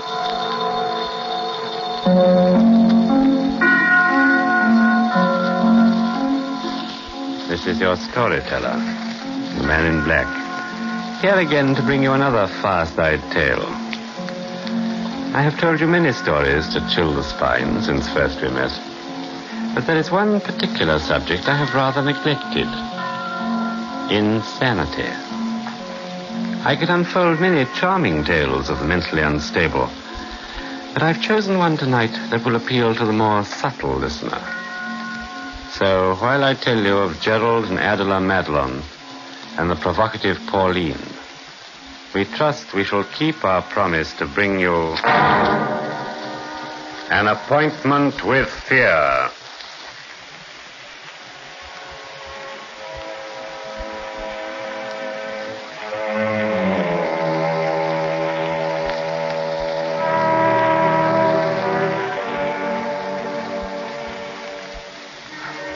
Come now to a gloomy, pretentious building somewhere in Gloucestershire. Victorian Gothic at its worst. Once the home of a wealthy manufacturer. Now an institution. An asylum for the insane. The medical officer is showing a visitor around. No. I'm afraid these mental institutes are not very exhilarating. No, Doctor. I think they're ghastly. Oh, no. Come, my dear lady. I do. I don't mind the real loonies, like that little man over there, or even the dangerous ones. It's the simple, quiet, sweet-looking people that seem so awfully sad. Yes, I know. But that white-haired lady over there, for instance. That one? Yes. Well, over 30 years she's been here. 30 years? Now, you've hit a very pathetic case. Really? She lost her husband in the Lusitanic. Oh. You'll remember that dreadful affair. Mm. One of those odd cases where a shock can be too much for the mental balance. How appalling. Is she... She's a Mrs. Madeline. At first they thought she might recover, I believe. It's hopeless, then? Oh, quite. But she looks so sane. She thinks she's still on the Lusitanic. Oh, no. Oh, yes. We're all fellow passengers. Don't mean it. Oh, yes. She thinks her husband's still alive? She's never mentioned his name. Really? You see that gramophone? Yeah? She's always got it with her. It plays some tune she must have heard on the boat. Oh, no. They tell me that when she first came here, she was always asking for the ship's band to play it. So they got a record. When she weeps a lot, we put it on. And then she laughs. Makes her happy. Well, no. It's a queer sort of laugh. But why, I wonder? You must never ask why when you're dealing with the insane. That is why they're insane. Would you like to speak to her? Yes. Well, come along then. She's quite charming. Who does she think you are? I vary. Sometimes I'm a passenger, and sometimes a ship's officer. Ah, Mrs. Madeline. Well, how are we today? I'm a little cold. It gets colder, you know, near the banks of Newfoundland. Does it, indeed? Is this your first voyage? It is, isn't it? Yes. Are you staying in New York? Yes. Oh, so am I. I'm going to try the new plaza. They say it's wonderful. Then I'm going on to Baltimore. I like to think of where one's going to. Don't you? Never mind the past or the present. Get them out of your mind, don't you think? Yes, perhaps. One shouldn't think, you know. You can make yourself not think. Ah, the ship's band is going to get to work. Thank God, thank God, thank God. Ah, there we are. They play that tune for me. Isn't it good of them? Don't you think it's rather attractive? Yes, I do.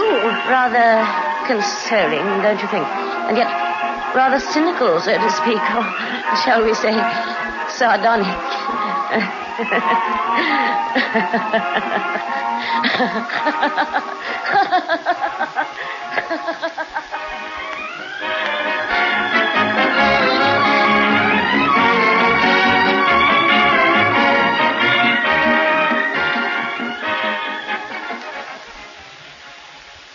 I'm afraid I must intrude upon this poor lady's strange delusions.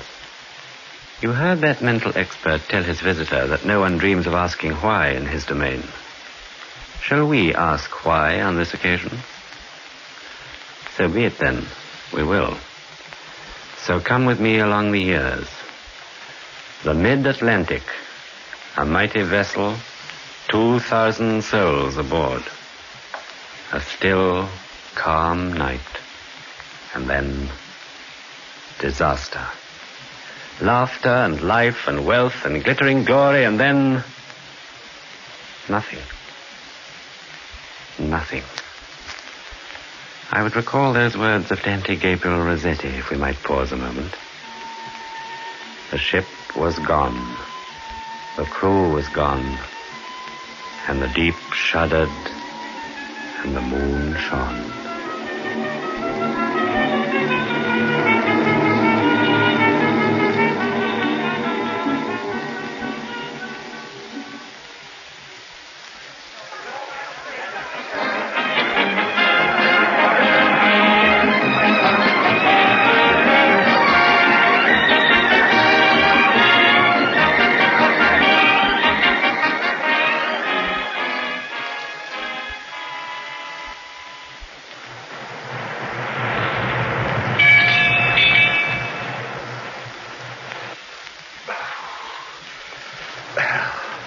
Hello. What are you doing out here? Getting a breath of air? Look, my dear girl, it's freezing. I don't mind. Oh, don't you? Well, I do. I'm going to get a drink. Gerald. Yes? We'll sit under the bridge. It's quite sheltered. What do you mean? Well, there's steam heat on here. Ah. Well, what's all this about? Gerald, Pauline is on this ship. What? Well? Who told you? Does that matter? Well, what if she is? I see. Oh, well, now the fun starts. We're due in on Monday. I'll get a boat back on the Wednesday. Adela, heavens above, you can't do that. This time I've had enough. We've had all this before. Don't shout, please.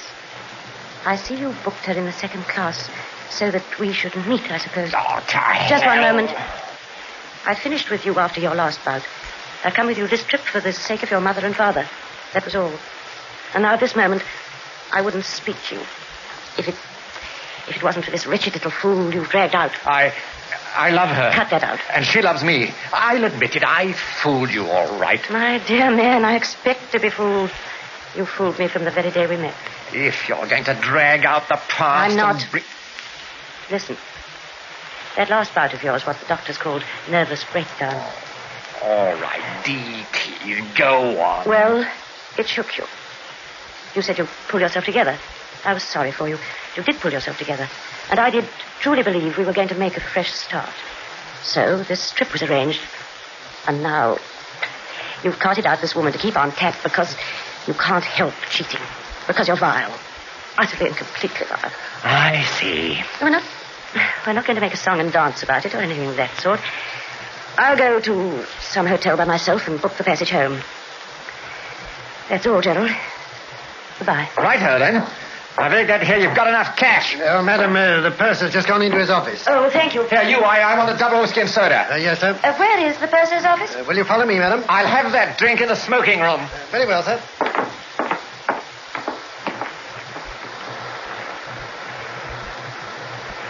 Attending the concert, madam?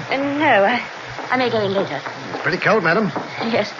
Yet the sea's so calm, it looks like oil. That means there's ice about. We're off the banks. In here? The door on the left, madam. Oh, thank you. Good evening. Oh, Mrs. Madeline. The chief steward says it's quite all right. Oh. This young man will conduct you. I'm very much obliged. This way, madam. Thank you.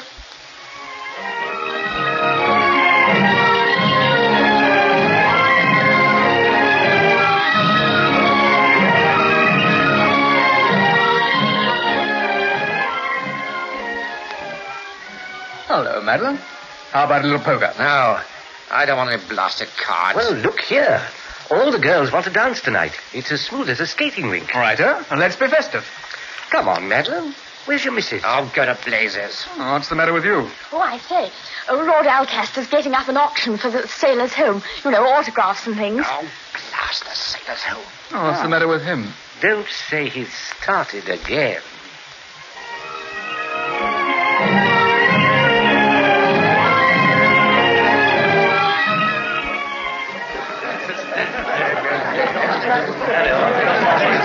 Now, ladies and gentlemen, I blush to mention it.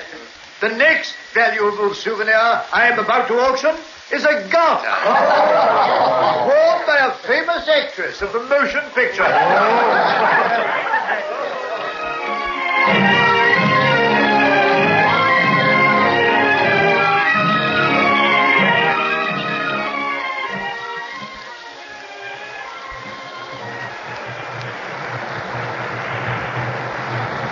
Change over, watch. Aye. Evening, sir.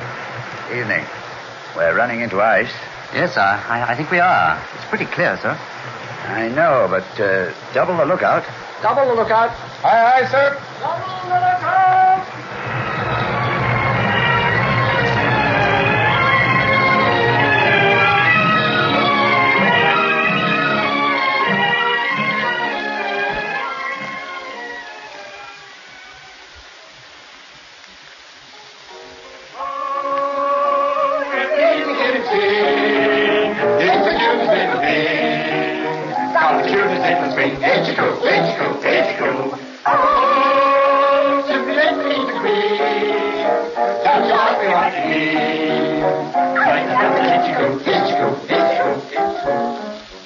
Let's walk up and down a bit. Oh, gee, it's cold.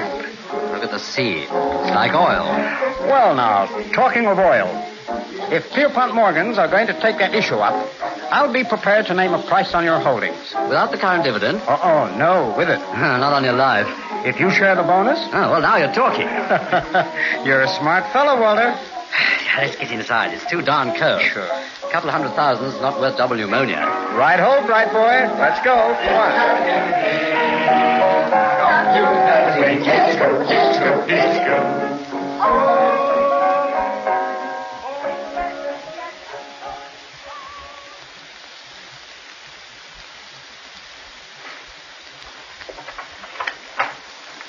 Good evening, Pauline. You? Yes. They gave me a permit to visit your lowly quarters. Very nice, too. Less garish and more comfortable than our magnificence. Adela, how did you find out? Don't get excited, Pauline, or look at me like that. What are you going to do? Going back home at once. By the first ship I can get hold of. No. Yes, Pauline. And if you'll take my advice, you'll do the same. So that's your game. Go easy, Pauline. Very well, then. I love Jerry. I can't help it. I've done my best, and he loves me. We just can't help it. Yes, I know.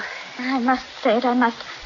He does think the world of you, he says so, and all you've done for him, but this is something that has come into his life. If only he'd think of something new. I knew you'd think that. Very well, then go back home. Go back, I'm glad. I want you to. And I'll be glad, so we'll both be glad. So let's be perfectly calm about it. I am calm. Pauline, will you just listen for a moment? Well? There are certain men whose culminating ecstasy is only achieved in breaking a woman's heart. If you ask them, they couldn't tell you why. And what that appeal is to women, God only knows, but it's there. Jerry, my husband, is a useless waster. He has no charm, no wit, no guts. He's lost whatever looks he had, and he hasn't a friend in the world. Well, I loved him, all right, believe me. And now, I don't even hate him. I only know him as an evil thing that would be better dead. Go on, Adela. I know you, Pauline, and your sister, and your two nice brothers, and that decent boy who loves you very dearly. When I implore you to come back with me, I'm thinking of you, your life, everything. For God's sake, believe me. I don't believe you. You want him still. Oh, don't. Will you please go away? I don't want to see you. I never want to see you again. All right, Pauline. I shall tell Jerry.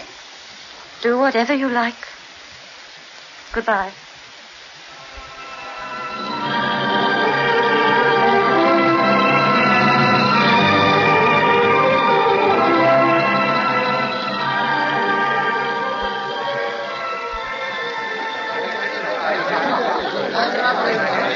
Now, ladies and gentlemen, we are doing splendidly so far. My next souvenir is a bit of a surprise. A brace of pheasants. The gift of Lord Henry Gifford. He was taking them to Senator Osdon at Washington. But now he's changed his mind. $10. $20. $40. $60. $65. $70. 75. 80. 95.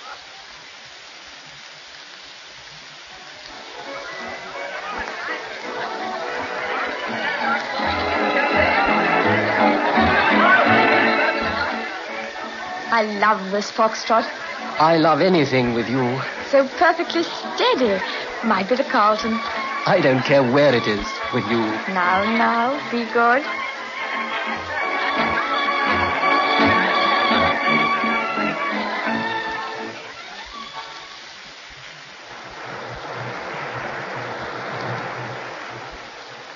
You taking over? Yes, sir.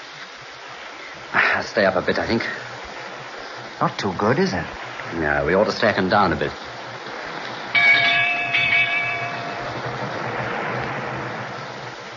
You're still staying out here, madam? It's terribly cold. Oh, I'm well wrapped up, Sturgis. So I see, madam. The band conductor wants to know if there's anything you'd like him to play. How nice of him. Do you think he'd play Yarmer Man once more? Yarmer Man. I'll ask him.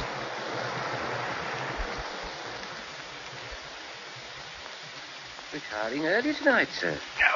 What's it got to do with you? Anything you like, sir? Yes. Where's the whiskey? Here you are, sir. And the siphon, sir. Good. Put one of those white tablets in a glass of water. These, sir? That's it. They've got to dissolve. I see, sir. Put in 2. 2, sir? That's what I said.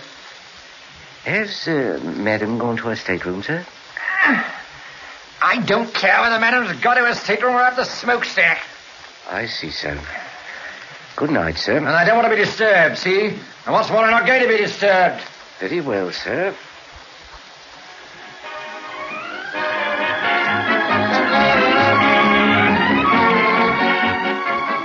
Is that the tune you wanted, madam? Yes, that's it. They played delightfully. Hold your helm! On your starboard! Right orders! What's What's all that? Something up. It's the lookout.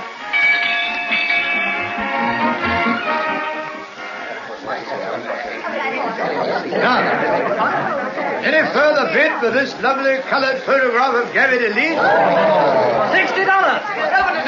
$75. 80.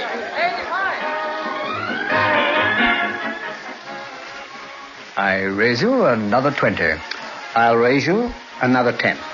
He's got 4 aces. And 20 more.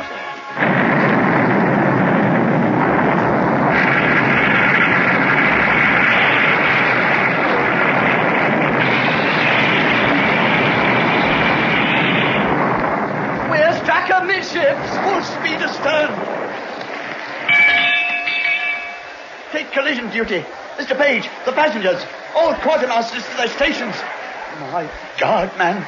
If it's ripped the bulkheads.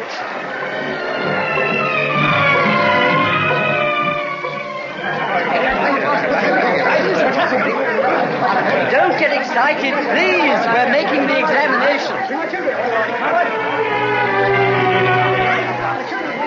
Get out on the deck. The whole ship shook. Bumped into a ruddy iceberg. What the hell was it? Keep quiet, please. We're making the examination.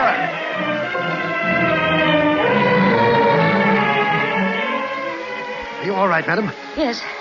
What's it all about? Ice, I think. They're stopping her. But the whole ship shook. My word, it did.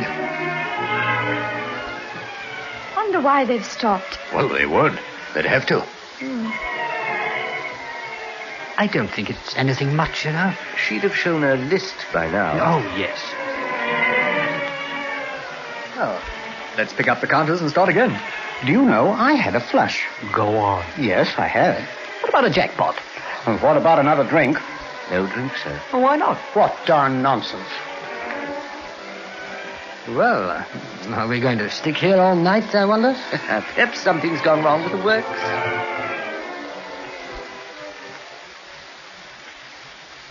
Oh, hello, Mrs. Medler. A little excitement, wasn't it? Certainly was. Oh, good. The band's begun again. That's a good sign. Do you hear what they're playing, Sturgis? Yes, madam. What are you looking at? A deck. What about it? Look. Yes. Or is it fancy? No, it's not fancy. No, it isn't. Is it? A rocket! That's done it. A rocket! For the love of God!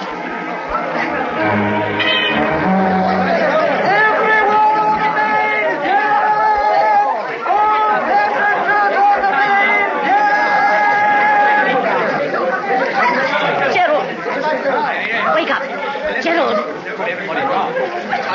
Everyone on the main deck! Everyone on the main deck! Gerald! What the blazes... Everyone's wanted on the deck. Oh, let them blast it. We'll go there. I've told you. Get out of it, do you hear? Get out, you. All the cabins cleared? Yes, sir. Quick as you can, lady. Got your eyebrow? Yes, thank you. No one else there? No. No one. Get down to G-deck. All clear here!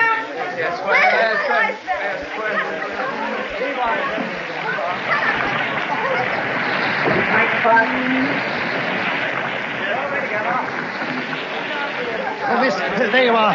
Come along with me. There's ship in the wind. What about you? Oh, we'll go later. Don't you worry about us. Here you are, sir. Another woman. That old lady first, please. Room for the pair of you. Now stand back, please. All in good time.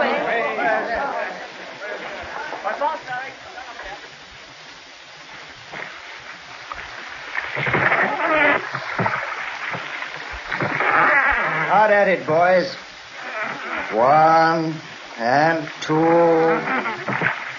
1 and 2. Steady there.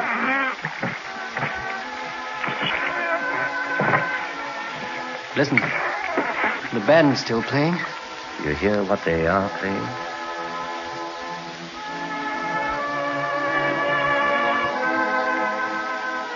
Look. She's going down. Oh, my God.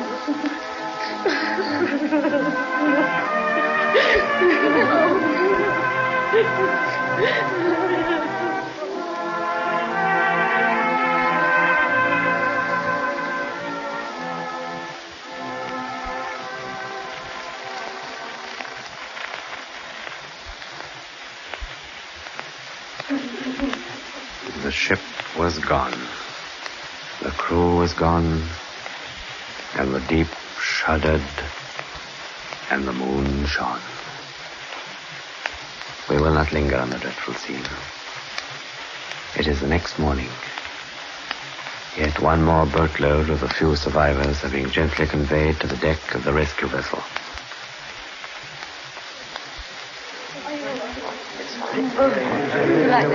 Come here.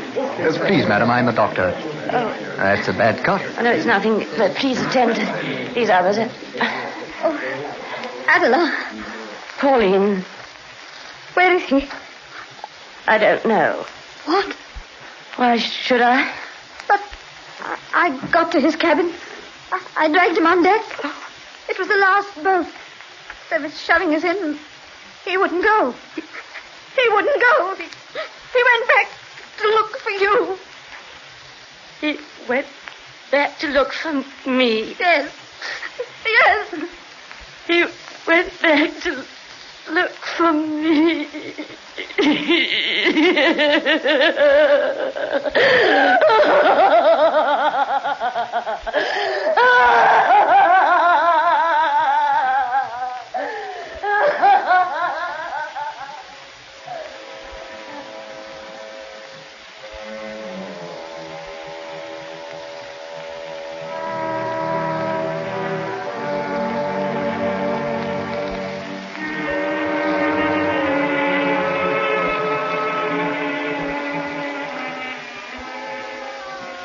Now I think I'd better be going. Yes, I think you ought to hop along. Goodbye, Mrs. Madeline. I envy you your first sight of the skyline of New York. It's quite wonderful. It really is. Yes, I'm sure it is. I'll see you to the gate. Oh, poor lady. It seems so sad. Very. But at any rate, we know her history. Sometimes we do not. Oh, yes, that was very distressing. Well, thank you so much, Doctor. Oh, here's my car. It's been awfully good of you to show me round. Believe me, it's been a pleasure.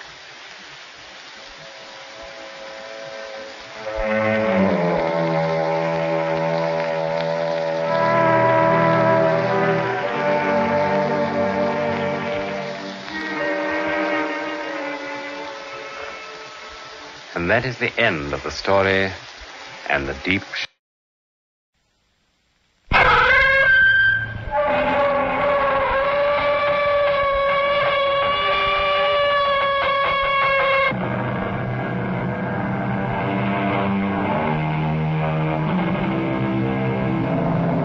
Welcome. Come in. I'm Tammy Grimes. What a pity that, for the time being at least, the possession of a house is beyond the reach of most of us. For a house is a symbol of our heart's deepest desire, a place all ours, a place to tend, to fuss over, a place to attach ourselves to, a place to cherish, and always a place to come back to, a place to feel warm and welcome and even loved. Why, then, is our story called The Forbidden House? This is our house. I was just passing by. Are you from around here? No. Well, where are you from? No special place. You don't have a home? I have a home. Where is it? I'm looking for it. Oh, you're lost, huh? Yes. Lost.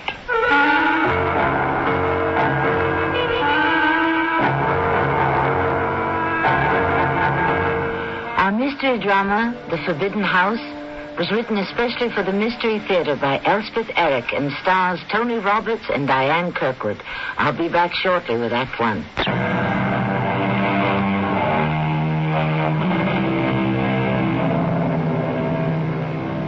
Do you have a vision, hidden in one of the back rooms of your mind, of the sort of house you may one day own? Is it tall and white and Victorian, or low and gray and rambling? Oh, there are many styles in houses, each with its own special charm and virtue. It is up to you. It is your challenge, your goal. to make one particular house your very own. I was living my mother's life again, something that pleased her and pleased me. Just 21 years ago, she married a local boy, my father. And 20 years ago, she found out she was pregnant with me. She'd gone to Dr. Cotton, the only gynecologist in Cooper's Plains. She'd arranged to have her baby, me, in the little house my father had bought for her. And here was I, today, making the same arrangements with the same doctor. You're sure now, Ellen? Oh, yes, I'm positive. I won't have it any other way. There's a brand new hospital in Cooper's Plains, you know. I know. All sorts of fancy gadgets and such. I won't need any fancy gadgets. New doctors, young doctors. I don't want any new young doctors. I want you. Ellen, love, I'm 80 years old. Then mine won't be the first baby you've delivered. The first? Oh, my stars and garters, as we used to say when I was an intern. I guess I must have delivered thousands. Well, then, Dr. Cotton, I'm going to have my baby in the same house where my mother had me. In the same room, in the same bed. It's the big golden oak four-poster. I don't suppose you remember it. I can't say. And I mean to have the same doctor. So don't turn me down. Oh, heavens to Betsy, I'd never do that. Charles and I are going to start doing the room over. New wallpaper, fresh coat of paint, so it'll all look spanking new. I suppose the wallpaper that was there when you brought me into the world is still there, underneath somewhere. Probably we'll uncover it. You going to do all this yourselves? It isn't hard. Charles knows how. Nothing to it. We'll do it together. Well, during these early months, I have no objections. Charles bring you here? Mm-hmm. He's waiting outside in the car. He agree with this notion of yours about the baby? It's not a notion. Well, this, whatever. We really didn't discuss it. Don't you think you should have? No. I do. My mind was made up. All he had to do was agree. Is that the way you run things at home? Not everything. Just this thing. Actually, Charles hadn't approved of my idea at all. Still didn't. But it was my baby, my house, my room, my bed, my doctor. Just as I had been my mother's baby, born in her bed, in her house, delivered by her doctor. And it gave me the greatest, the widest sense of peace and contentment to know that I was doing exactly what she had done 20 years before, in exactly the same way. Everything okay? Couldn't be better. Hop in. I do so love that old man. Old is right. But he says it's okay for me to help you with the wallpaper. He says the exercise will be good for me. Yeah. He say anything about you having the baby at home? Not much. Well, he must have said something. He mentioned the hospital in Cooper's Plains. What about it? They have a lot of fancy new gadgets, he said. Also, he said they have a lot of young doctors. Well, suppose you need a fancy gadget or a young doctor. I won't. Yeah, but what if you do? Charles, look. What if you do? The circus is coming to town. Hey, look there. A young doctor sounds good to me. And it'll be here next week. Oh, we have to go. Your mind is really made up, isn't it? It's that little traveling circus. It was in Connersville last week. You won't change your mind? No, Charles, I will not change my mind. On what night can we go to the circus?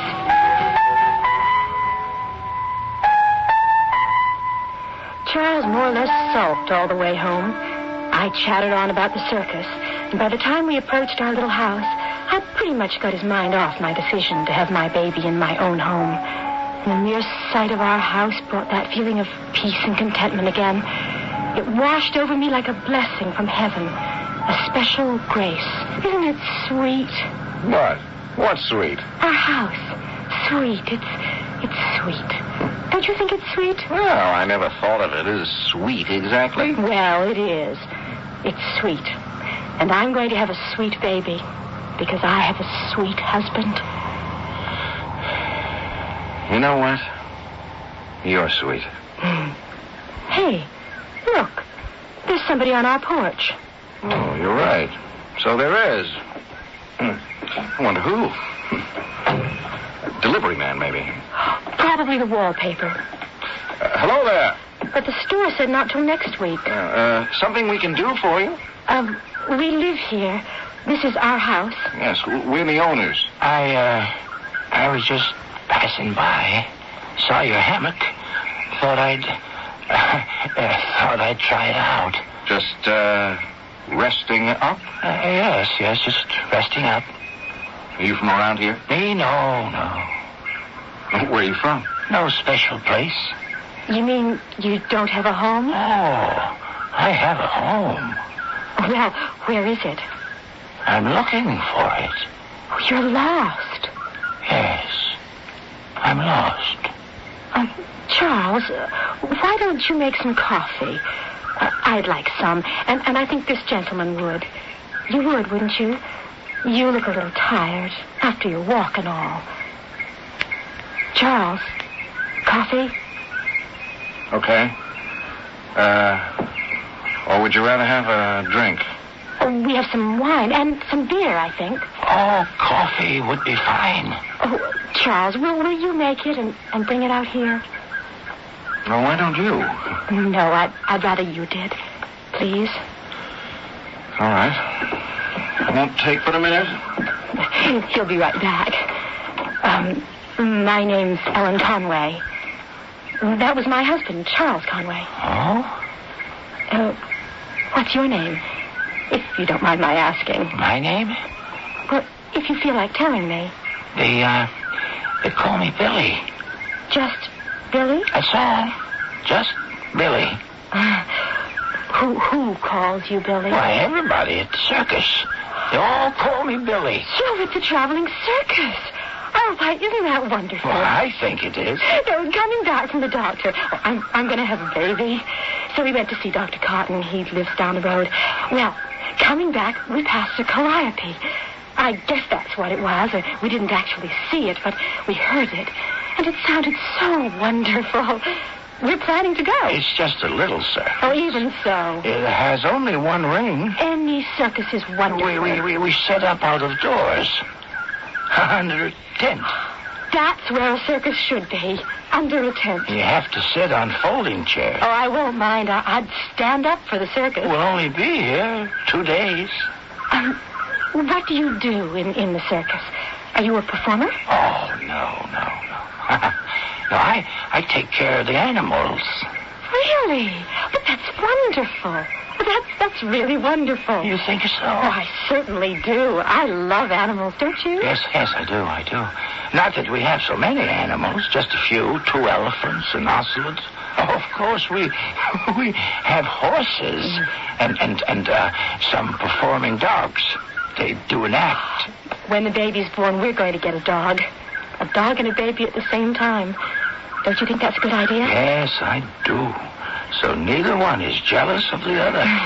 Now, all my life, I've looked at women walking down the street with a baby in a perambulator and a dog on a leash, and I've always thought that those women had absolutely everything.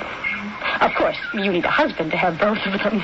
A husband and a house. Yes, a husband and a house. Oh, here's Charles with the coffee. Thank you, darling. Set the tray down in front of me. I brought cream and sugar. Billy, cream, sugar? No, thanks. We take ours black, too. There you are. Thank you. Billy was telling me he works for the circus. Oh, that's interesting. Just what do you do at the circus? He takes care of the animals. Animals? Animals are the best, the very best, because they're honest. Animals are absolutely honest.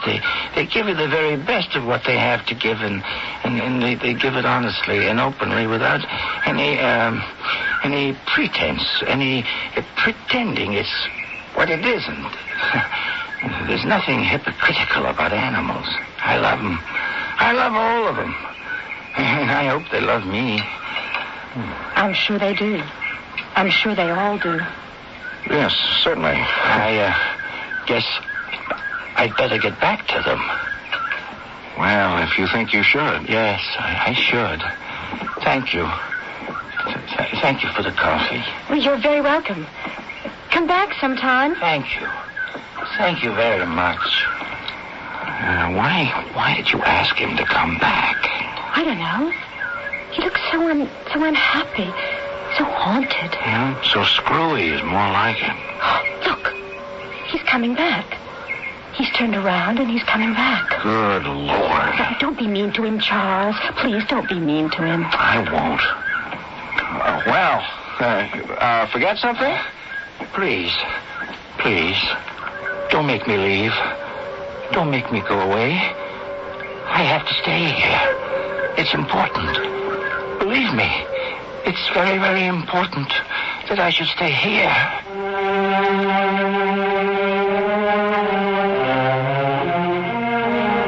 In some countries, it is the very last gesture of acceptance and a degree of familiarity to invite an outsider into one's house. A gesture made only with reluctance and a degree of lingering suspicion. Here we tend to be more casual with our invitations, more free and easy. Or are we simply more careless? We'll return shortly with Act 2 of The Forbidden House.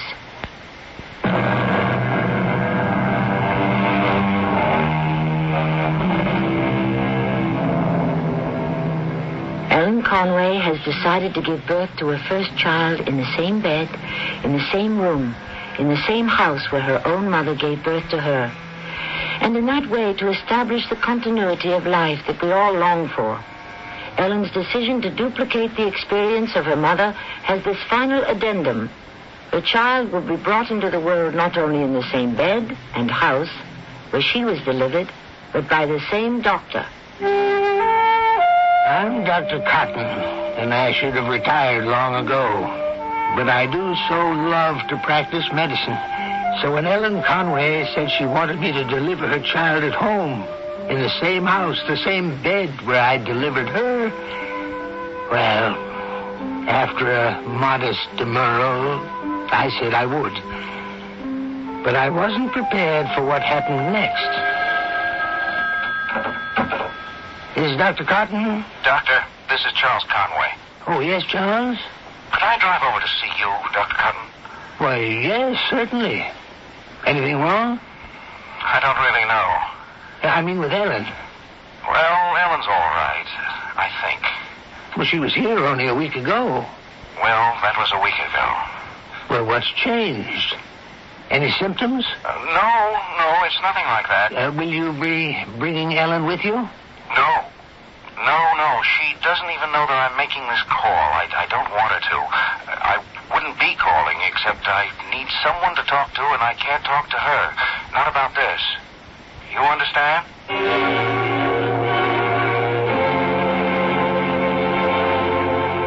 Now, drink this, Charles, and tell me what's bothering you. Well, when you saw Ellen 2 weeks ago, I think it was, I took her home from here, and when we got to the house, there was this man sitting on our front porch. Nice-looking guy, about 50 years old, thereabouts. He'd been out for a walk, got a little tired, and simply walked up our front steps and sat down in our hammock. She told him her name and asked him his, and he said, they call me Billy. Billy what? Just Billy. People at the circus call him Billy, he told Ellen. Oh, yes, the circus. It was in town for a couple of days. Yeah, it's playing all the small towns on the circuit. That's the trouble. You said trouble? He won't leave us alone. He keeps coming back. All because Ellen let him into the house that first time. Charles, you've got me all confused. That very first time, when he stood at the foot of the front steps, looking so darn pathetic, Ellen asked him inside. First mistake. Well, he stood there looking around like a kid who's seen Santa Claus. He kept saying, wonderful, wonderful place. He sort of breathed the words. We asked him to stay for dinner. Mistake number 2. He hardly ate anything, just looked from Ellen to me and back again as though we'd done something so marvelous he couldn't even talk about it. I thought we'd never get rid of him. Because, you understand, he doesn't have much in the way of conversation. He could be feeble-minded for all I know. Not quite all there, you know. He could be very shy for all you know. Well, maybe. Thing is, he keeps showing up. Stands outside looking pathetic until somebody lets him in. Sounds like a stray dog. That is what he's like. Some lost, abandoned, stray dog that nobody wants. But the man hasn't done you any harm, has he? No, but... No real harm. Well, he makes me uneasy. I don't think he's quite right in the head. That could be, couldn't it? He's strange. Prospective fathers are commonly more apprehensive than their wives, who, after all, are going to do all the work. Prospective mothers, on the other hand, are invested with a placidity that is wondrous to behold, as though they've been blessed, as indeed they have. But more than blessed, endowed with a mystical insight that lets them divine arcane truths that their husbands can only guess at. Ellen had this look of inner knowledge when she came to my office to be checked over. Everything as it should be? Absolutely. How are things at home? Fine. Did I hear somewhere that you have a guest? Someone staying with you from time to time? Who told you that? Oh, I heard it somewhere. Charles told you. Maybe it was Charles. And Charles doesn't approve of Billy. Billy makes him uneasy, I think. Well, he doesn't make me uneasy. Charles seems to think Billy... is that his name? Billy? Charles seems to think Billy is a mite strange. Well, he's different. Not quite right in the head? Not quite all there? Maybe. But you've no idea how he helps me around the house. He's crazy about that house. Not about you? Oh, no. I mean, he likes me well enough. I'm sure he does. No, it's the house he loves. Why, he cleans and he waxes and he dusts. And he gave the porch a whole new coat of paint. He does all sorts of things. Every time he shows up, he's got it all planned what he'll do next. And he brings presents. Like a big brass knocker for the front door. Or a fireplace set. Never anything for me or for Charles personally. Just things for the house. It's just a modest little house, as you know. But the way Billy is going at it, it's going to be a little jewel box. Oh, I couldn't get along without Billy. And if he's strange or different, so what? Everybody should be strange and different. What's so perfect about the rest of us? Very little. Very little. Ellen, would it make you feel better if I stopped by and met Billy? Would that help? I don't need any help. And I feel fine about Billy. Would it help Charles, do you think? Oh, well, I guess it might. Then I'll do that. Actually... Yes? Actually, he's at the house right now. He's in bed. Oh? He has a cold or something, and I put him to bed. I put him in the big 4-poster bed. The one where you plan to have your baby? It's in the guest room. I could have put him in the downstairs room, I suppose, but... Oh, well, doesn't matter. He won't be there long. Well, why don't I jump in my car and follow you home and take a look at him? Yes, why don't you do that? I wouldn't want anything to happen to my Billy.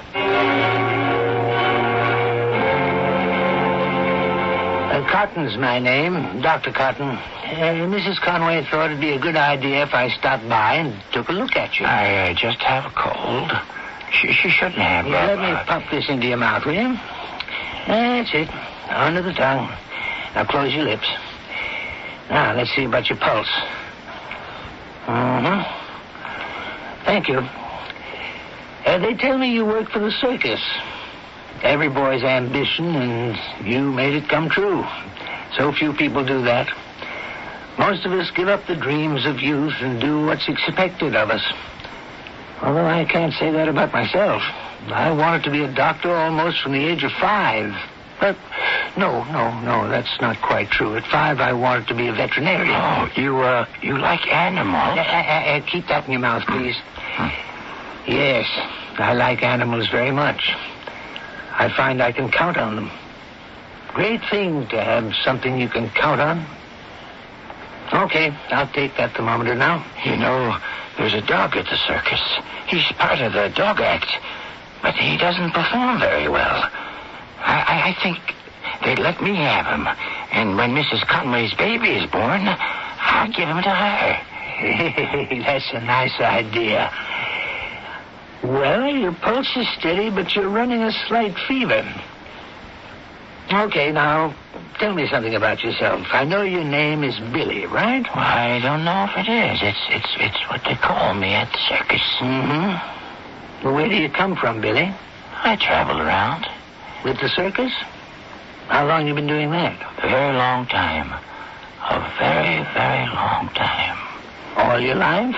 No, not all. Since you were a boy?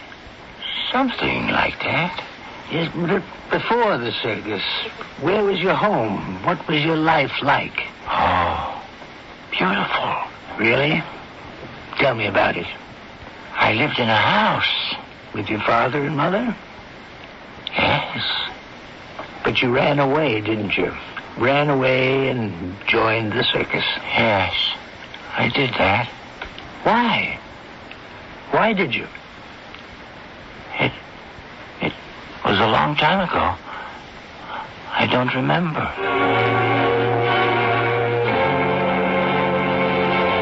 Well, Doctor, how's my Billy? Will he be all right? Just as you said, he's got a cold, slight fever, that's all. What did you think of him? Ellen, I'm 80 years old. I don't know anything about the whatchamacallit, the human psyche. In my day, they didn't teach those things. I can't diagnose those mental things.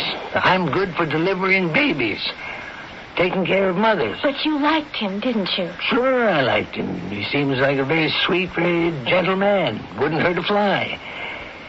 But Charles he was right when he said the fellow is strange, different. He's so vague about everything. His name, his parents, where he came from, why he joined the circus, everything. Wait a minute, wait. There's something called a fugue state. I remember something about that. Yes. A fugue state. What is it? Why, it's a pathological condition. I remember that much. And it's apt to last a good long time. And the person in a fugue state is given to wandering about, rather like a sleepwalker, waiting for someone to waken him, but dreading the moment of his awakening.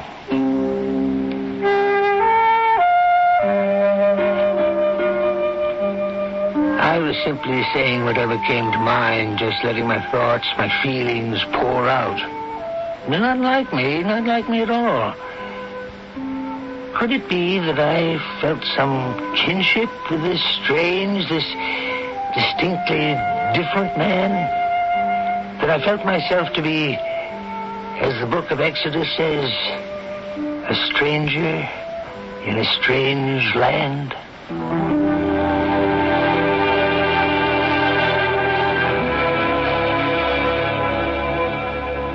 What has all this to do with the house? Why, nothing at all, or a great deal. For each of us feels to a greater or lesser degree that we are strangers in a strange land, bewildered as to how we got here, helpless to decide where we are going. And in this wild wilderness full of doubts and fears, few things are as reassuring and as comforting as a house which is ours, a place where we can say, there within those walls, I belong. I'll be back shortly with Act 3.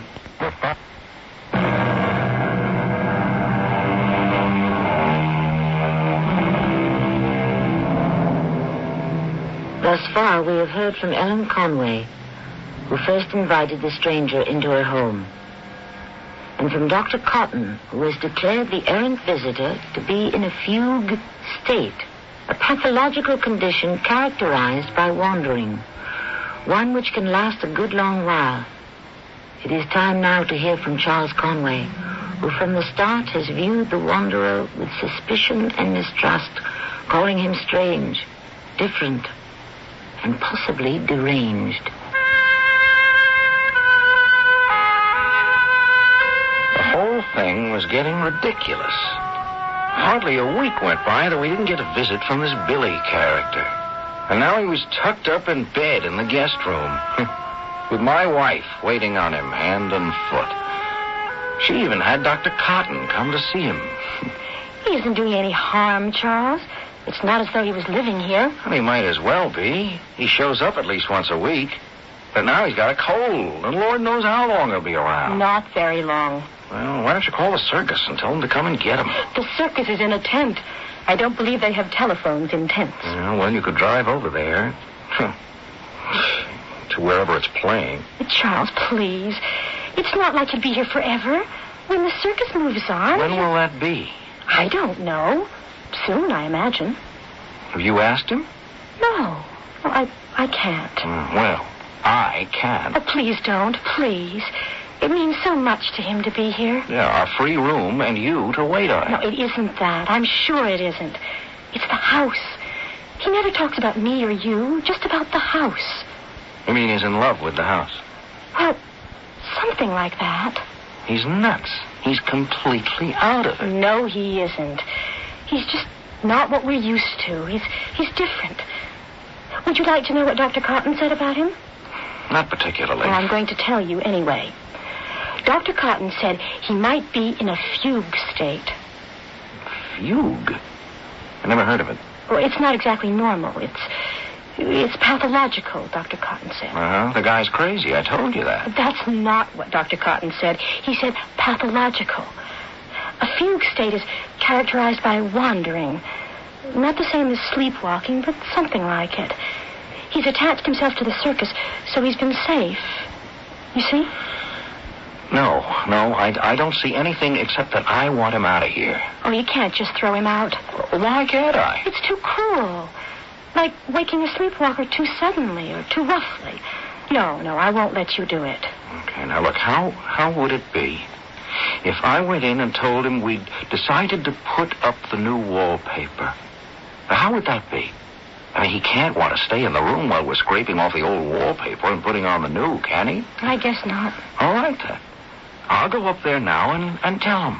I just hope he takes the hint. If I didn't love my wife so much, I'd never have given in. But this loony guy who'd wandered into our house obviously meant something to her. And being pregnant and all, anyway, I pasted a smile on my face and went upstairs to the guest room. Okay to come in? Sure. How are you feeling, Billy? Okay. Did my wife tell you we're going to wallpaper this room? We're going to scrape off the old stuff and put up some new. She told me. You see, my wife is planning to have the baby in this room. She told me. Right in that bed, as a matter of fact. I know. My wife was born in that bed, in this room, 20 years ago. Same doctor, Dr. Cotton. You met him, I believe. Yes, I did. Mm-hmm. Well, we decided that we'd scrape off all the old wallpaper. Lord knows how many layers there are underneath. We thought we'd take it all off and put up some fresh new stuff she bought. You know, paint the woodwork and dress up the room. I don't know how to hang wallpaper. Oh, no. I wasn't hinting around, Billy. I didn't mean you should do it. But I could do the painting. At the circus, I did some of that. No, I didn't mean that either. What I meant was... Well, we have the paper downstairs, and if it's all right with you, we ought to be getting at it. It's all right with me. I mean, like, tomorrow, in the morning. It means moving the furniture out and all. You know what I mean? You want me to help you with that? Well, the first thing in the morning, would you? Why, sure I would. Oh, well, that's very good of you. That's very nice of you. I'll see you in the morning, then. See you in the morning. Oh, have you heard from any of your friends at the circus? I mean, do they know you're here? Nobody knows. Except me. I know. I was up early the next morning. Made Ellen get out of bed, too. Frankly, I wanted to get this peculiar man out of the house as soon as possible, and creating a disorder in his room seemed at least a step toward uprooting him. But when I got there, the room had already been transformed. I did it, Mr. Conway. Why, yes, you did, didn't you? You see? Everything in the middle of the room. So I see. But there's plenty of room to get at the walls. You see? Well, I appreciate this, Billy.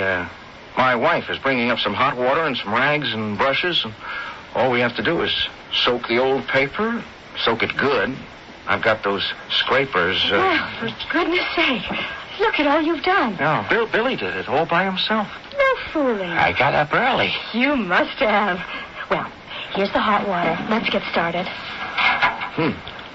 You said the people at the circus don't know where you are, Billy. No, they don't. Don't you think they'll be worried about you? I don't think so. Well, they might be. Oh, no, I don't think they're worried at all. I'm sure they're all very fond of you, Billy. I don't think so. Now, Billy, we're very fond of you. Why wouldn't they be? Well, look here. Look at this. What is it? There's a mark on the wall. What is it? Let's see. Oh, the paper's off. Hey, Billy's got down to the original paint. What is that? It's the shape of a... Oh, I know. One of those wall phones. That's what it is. Somebody had a wall telephone in this room. Well, you hardly see those anymore in these houses. I think this is very exciting. I never would have called taking off wallpaper exciting. Makes me feel good. Look, I found something else. What? What did you find? Numbers. Oh, 5392. What do you think that means, Charles? A phone number, maybe. Oh, couldn't be, with just 4 numbers. Oh, I just thought being next to the phone... The phone numbers have 7 digits, not 4. Anybody home? Oh, the doctor's here. Upstairs, Dr. Cotton. He said he'd come back, and he did. We're in the guest room. Well, what's going on? Well, we're getting ready to paper the room, Doctor. Look what I found. Underneath everything. Well, now, how about that? Where an old wall phone used to be. Oh, yes. Lots of people had wall phones in the old days. And look here. Numbers. 5392. Somebody's phone number. That's what Charles thought. But just 4 numbers. Couldn't be. Oh, yes, it could. 50, 60 years ago, you didn't dial a number. You picked up the phone, and a nice female voice said, "Number, please." And you told her the number you wanted, like Cooper's Plains 5392, and she repeated it. Cooper's Plains 5392. Yes, please. Wait a minute. That's my number. Cooper's Plains 5392. That's my number. No, Doctor. Not now. Years ago. When I first started out in practice. I remember it well. How could I have forgotten it? Cooper's Plains 5392. The old man was obviously agitated about something. He muttered to himself, repeating his old phone number over and over, shaking his head as though to clear it, not succeeding. Finally turning to us, and after babbling incoherent excuses, he started to leave, only turning at the door to inform us that he'd be back. 3 of us went back to work. In less than an hour, Dr. Cotton did return. Please, stop, all of you. I want to speak to this gentleman. To me? Yes, Billy, to you. Sit down, will you? Because I'm going to tell you something. I'm going to give you a name. You may recognize it or you may not. That's a chance we'll take. Okay? Dr. Cotton. That's okay. You trust me, don't you? Yes, I do. All right, then. Now, James Reed Fairburn. That mean anything to you? James Reed Fairburn? No? Doesn't? Well, it should. Because that's who you are. Dr. Cotton... You were born 51 years ago in this house. Here? Right here. Maybe in this very room. Now, can you remember back to what made you give up being James Reed Fairburn? What made you start wandering all over the countryside? Try, will you? I know it's hard, but try. Are you my Uncle Walter? Dr. Cotton. Hush, hush. Are you my Aunt Bertha? Don't say anything. Leave him alone. You. Are you Uncle Harry? Where's Aunt Sylvia? Where's Uncle Elmer? Where's Aunt Jane? Where's everybody? Where are they? There's nobody. Papa and Mama died in the automobile. Now there's nobody. Except Aunt Bertha and Uncle Harry and Uncle Walter, and they don't want me. They don't say it to my face, but I hear them talking, and I see them looking at me like they don't know what to do with me, like I'm in the way. I feel like something left over, something that's no good, a nuisance, a bother. So I know what? I run away when nobody will think I'm a nuisance. That's what I'll do. And I'll go back to the beginning, and I'll start all over again. I'll go back to when things were nice. People love me. I'll go back. Dr. Cotton. No, it's all right. He's only fainted. He'll come around in a minute. Put that pillow under his feet. He'll be okay. And I think when he comes to, he'll know that he's James Reed Fairburn. But how do you know who he is? I went home and looked up my old records from when I first went into practice here in Cooper's Plains. Here in this house, I delivered the first child of my career. It may have been in this very room. He weighed 7 pounds. Mr. and Mrs. Fairburn were proud parents and loved him very much. But what happened? His parents were killed, both of them, in an automobile accident. He was about 10 years old at the time, and the relatives buzzed around and made a big fuss. But in the end, nobody wanted to give him a home. He must have overheard them talking about it. Maybe he just sensed it. Anyway, he took off. For a while, there was a bit of a stir around town, and then everybody just forgot about him. Do you think all this time he's been looking for his home? Dr. Cotton, he's opening his eyes. So he is. Well, how do you feel? All right? Yes, I'm all right. Can you tell me your name? We'd like to know. My name is James Reed Fairburn.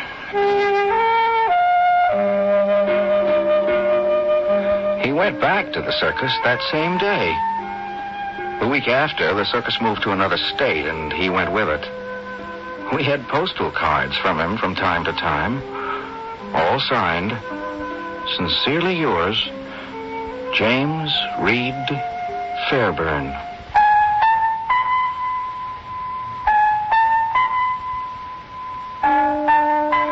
You see, do you not, how important a house can be?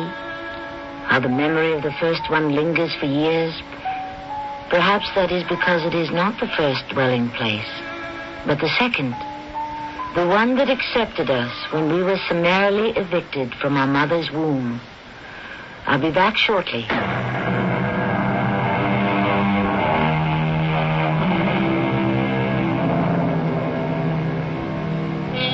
Is the day upon us when only those at the top of the economic ladder can possess and live in a house, while the rest of us are relegated to sections of space in huge buildings that lodge besides ourselves?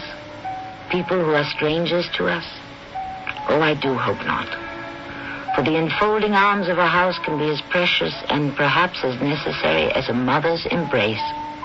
Our cast included Diane Kirkwood, Tony Roberts, Bernard Grant, and Robert Dryden. The entire production was under the direction of Hyman Brown.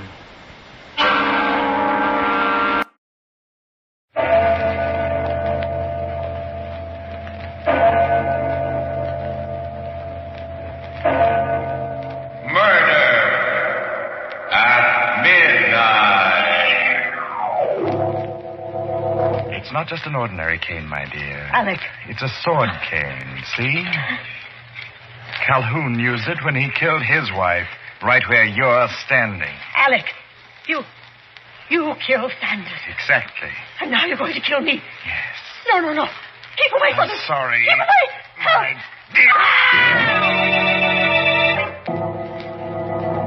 Help.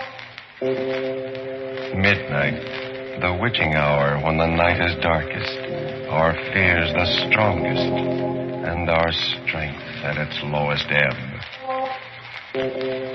Midnight, when the graves gape open and death strikes. How? You'll learn the answer in just a minute in The House Where Death Lived.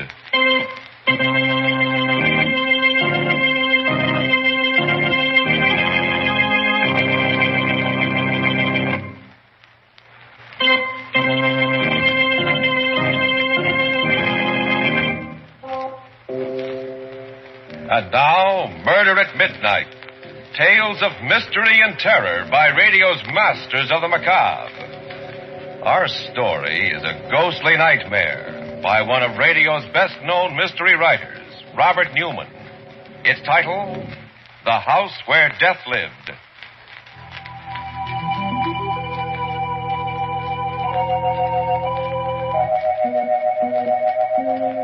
A large, rambling house on top of a hill.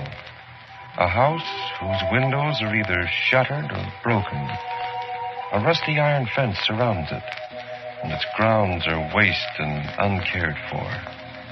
A car grinds slowly up the hill, stops before the main gate, and two men get out. One of them is gray-haired but vigorous. The other wears a chauffeur's uniform. They push open the heavy gate, start up the gravel path. Quite a joint. You could hardly expect it to be a show place after being empty for more than 10 years. It's open. Yes. Well, I'm glad we didn't have to force it. All right, Sanders. You can go back to the car and wait for me. I should be out in about a half an hour or so. You mean you're going in alone? Why, yes. Somehow I don't think you're exactly suited by temperament for psychic research. Okay, Doc. I'll be waiting for you back in the car. Right. Now, let's see. I suppose the best place to start would be... Good evening. What? Oh, I'm awfully sorry. I hope I haven't made a mistake. This is the Calhoun house, isn't it? Oh, yes. Oh, this is very embarrassing. I was down to see the trustees just this morning. They gave me permission to go through the place and told me that there was no one living here, that no one had lived here for many years. Well, as you can see, that's not quite true. Not that it matters. I lead a rather lonely life, and I'm very glad you came. I'd be more than happy to show you around. Well, you're very kind. My name is Goff, Dr. Alexander Goff. Dr. Goff. For the past few years, I've been specializing in psychic research. Oh, yes. You've heard of me? I'm sorry, no. But I do know that scientists, specialists in psychical research, have been interested in the house for many years. There have been several books written about it. I read about it in the series of studies that Kinsey did. He said it was one of the most fertile fields for manifestations he'd ever come across. It has a long history of apparitions and hauntings. That's very true. And now, would you like to look around? I'd like that very much. Very well. I imagine the best place to begin is with the cellar. This way. The cellar. That's where Mrs. Calhoun was killed, wasn't it? Yes. I keep the door locked now for that and for several other reasons.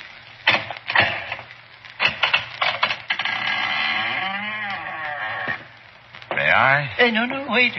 Don't try to go down. Have you a match? Why, yes. There aren't any stairs. Exactly. That's how Mrs. Calhoun was killed. The stairs had become rotten, and Calhoun took them out, put in that ladder.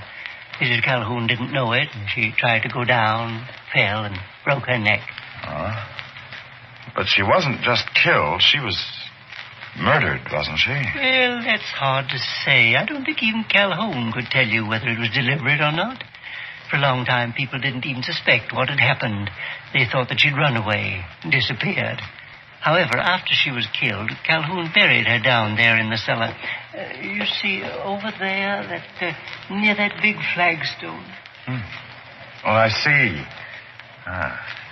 Well, after that, there was something about a gardener, wasn't there? Yes, Burroughs. He had helped Calhoun take out the stairs. Considerably later, he was working in the cellar and found some bones, and he put two and two together and went to the police. No, he did a lot better than that, from his own point of view. Shall we go back into the parlor? Oh, yes, of course. I'll just shut this door again. There. Burroughs began blackmailing Calhoun.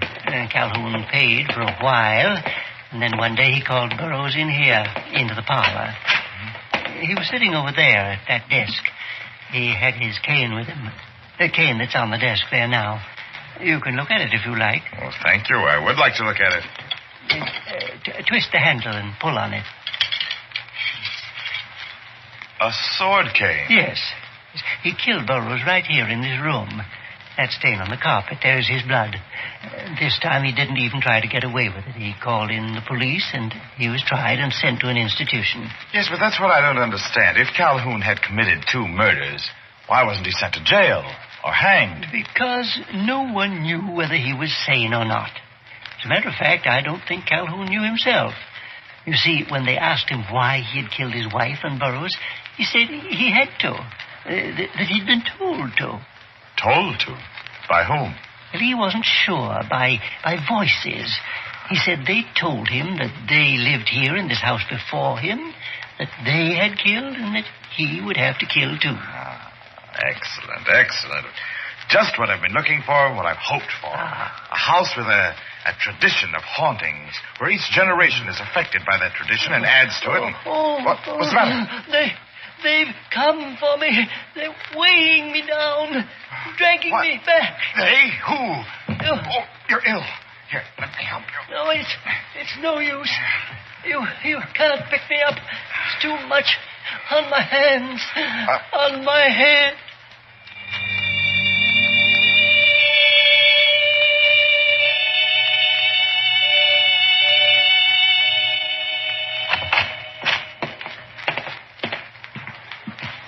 Where is he? He was there, right there on the floor. I tried to pick him up and put him on the couch, but I couldn't lift him. Oh, he's gone. Well, now, look, Doc, if he fell down, if he was as weak as you said it... Hey, wait a minute. Hey, what did he look like? Well, he was quite old, about 70, and very tall and thin. He had white hair and a white goatee. Holy smokes. What's the matter? Well, I was waiting outside for you. The guy that lives just down the hill came by, and we kind of talked a little. Yes? I told him you were inside here, and you described Calhoun to me, the guy that used to live here. And the old gent you say you spoke to sounds just like him. But it couldn't have been. Calhoun is still in an institution. No, he's not. At least not exactly. That's how this guy happened to talk about it. You see, he just read in the paper that Calhoun had died yesterday. Sanders? Yeah? That was Calhoun's ghost. Oh, now look, It was, I tell you. It has to be. This is what I've been looking for years. An apparition that manifests itself without a medium or any apparatus. It's exactly what I need for the last chapter of my book. And I'm going to stay here until he appears again.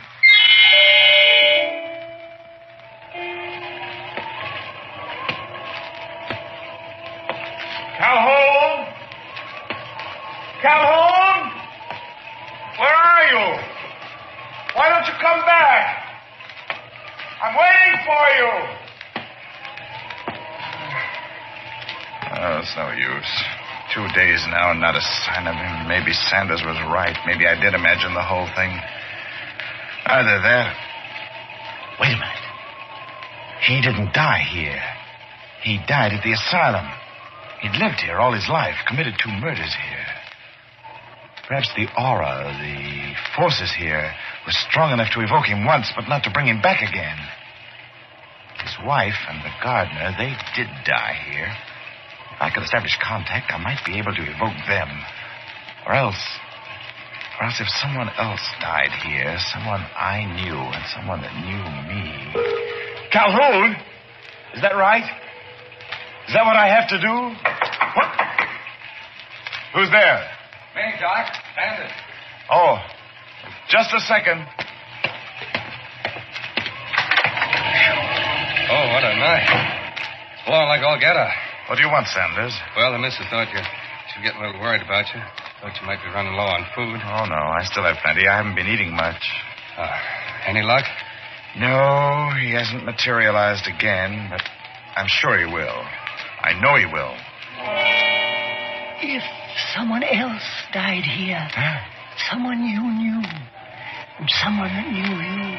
Yes. What's the matter, Doc? Hey, why are you staring at me that way? Doc! I'm sorry, Sanders. Sanders, I was just thinking that if you stayed here with me, it might help. But I thought you said I was all wrong for this kind of stuff. You know I don't believe in ghosts, anything like that. I did say that, Sanders, but... Oh, this place is different. This is such a powerful, fertile field for psychic manifestations that I think if you did stay, we could cure your skepticism permanently. Yeah? How? Well, this is such a perfect night for an evocation. Listen. I don't hear anything. Just a storm. Listen hard. There it is again. It's down in the cellar. Where's that? It's back there. Where? Go ahead, run. You're quicker than I am, Sanders. Run, hurry. Okay, but I still don't hear anything.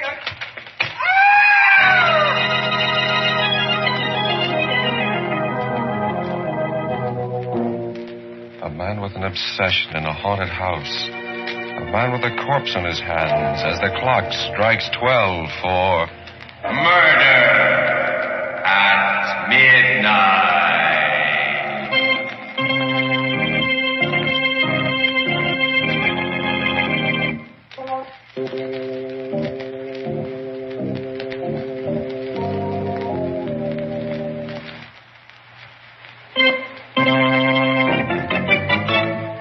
And now, to continue with our story. It's just a moment later, and Dr. Goff is still standing by the open cellar door. Lighting a candle, he peers down to where Sanders' body lies huddled on the flagstones below. Sanders? Sanders?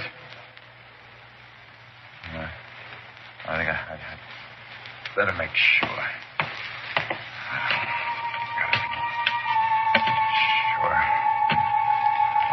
This ladder holds. Is this there?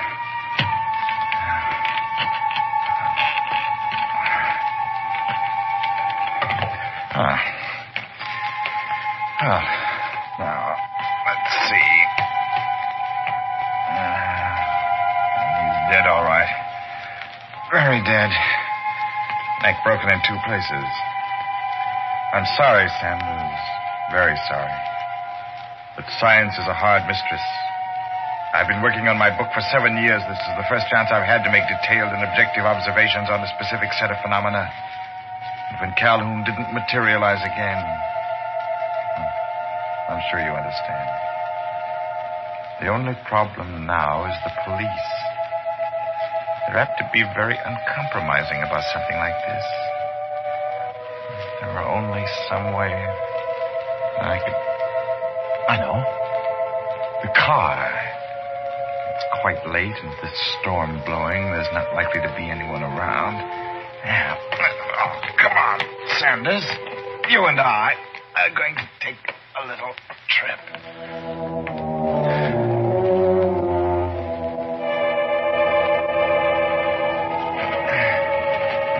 Oh, we're almost there, Sanders. Just a little farther. Here we are. Now, let's see. Well, you turned the car around before you came in, so it's headed downhill. That's splendid. Very considerate. Now, open the door and put you in. Oh, up. Just make sure you don't fall sideways. You stay behind the wheel. Yeah, that's it. Oh, is there anything else? Anything I've forgotten? I don't think so. Well, just take the brake off. And shut the door. And wait. There's no telling how far she'll go, especially with the streets so bumpy. I only hope that she'll go far enough to pick up plenty of speed so that when she does...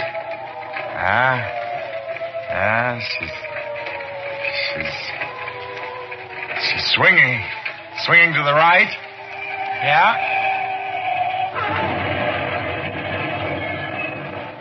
And now I wait.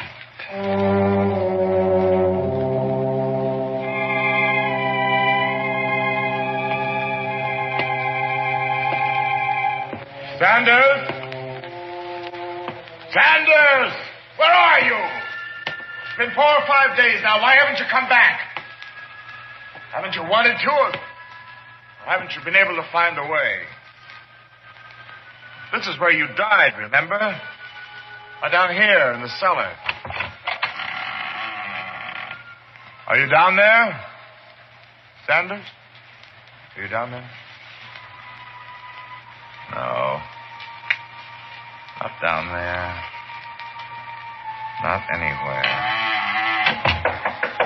Say, yes? Oh, who's that? Who's there? What do you want, Jean? I want to talk. Let me in, dear, please. Just a second. Alec.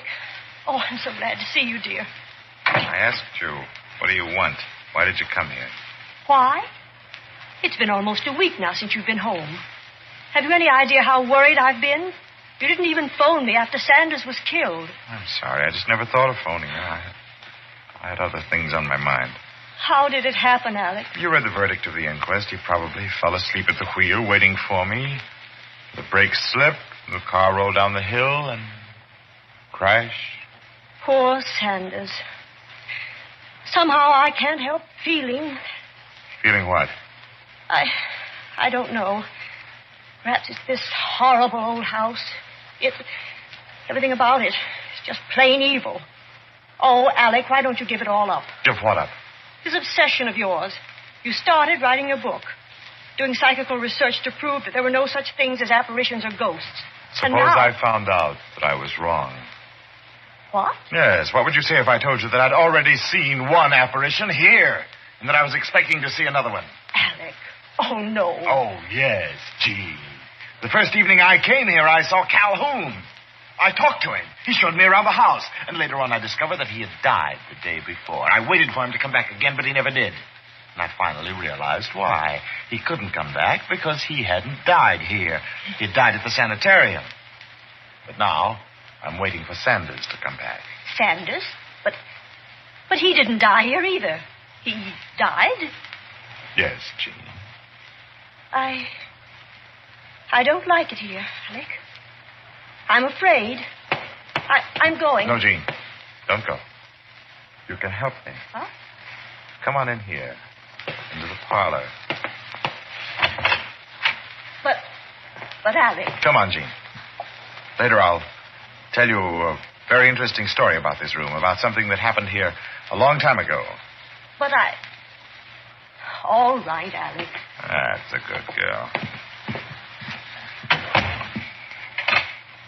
You know, Jean, I just realized I've been very stupid. Calhoun couldn't come back again because he didn't die here. Sanders did die here, but he wasn't buried here. And now I'm beginning to think that a spirit can only materialize in the place where its body is. But what's that got to do with me?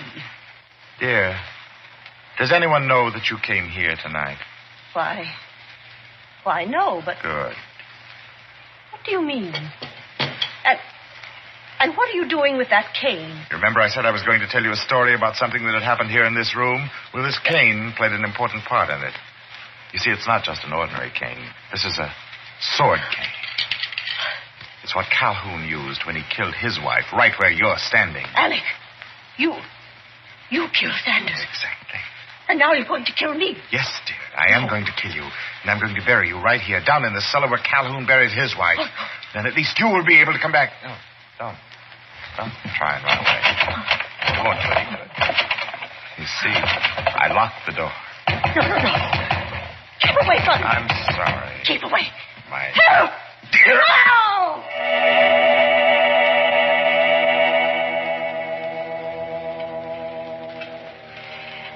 Now, smooth up gravel a little. She's coming well. There. That ought to do it. Very nice, Doctor. Very nice indeed. You didn't do quite as neat a job as I did, but you did pretty... Calhoun. Yes, Doctor. You're dead. But you did come back. Yes, I came back to tell you how grateful I am to you. Grateful? For what? For having, shall we say, relieved me. You see, there's a curse on this house. When I was alive and lived here, even before I killed my wife and Burroughs, I saw the ghosts of those who had died before I was born. It was they who made me kill, because once I did kill, they were free. I don't understand. Don't you? As long as this house stands, someone must haunt it. Until I died, it was haunted by those whom I had killed. When I died, it became my job. I thought it would be years before I could find someone to take my place, and then you came along. You mean... Yes, Doctor, yes, the curse, the evil that was spawned here has been passed on to you. Now it's haunted by those whom you killed, and I am free and can rest in peace. But you must stay here and live with the evil you created until you die. No, I won't stay. Yes, you will, Doctor. Oh, I didn't believe it either. I thought I could leave whenever I wanted to. But I found that I couldn't. I had to stay until they took me away. When you try to leave, you'll find out why. But I won't stay. I tell you I won't. Neither you nor they can make me stay. Nothing can make me stay. No. What's more, you're right about this place. It is evil. But I'm not going to let that evil continue. It must be destroyed, along with every stick and stone in this house. And just how do you propose to do that? I'll show you. With fire. This can of kerosene. That pile of lumber there. It won't do any good. Take my word for it. No, you watch. There. The whole cellar, the whole house will go now. Yes, Doctor, but you won't go. I won't. You watch me. But you can't go without me, Doc. What? Don't you remember? You carried me out to the car. You've got to take me with you. And, Yes, Doctor, your chauffeur. Let go of me, Sanders. Let go. I can't take you with me. And you got to take me, too, Alec. No. Let me go. Both of you. You see, now you know why I couldn't go either. What dragged me back and weighed me down. Please. Now you know why you're going to have to stay here. I won't stay. I tell you, I won't. Not even if I have to take both Sanders and Jean with me. I'm afraid that won't do any good, Doctor. You see, the ladder isn't very strong. It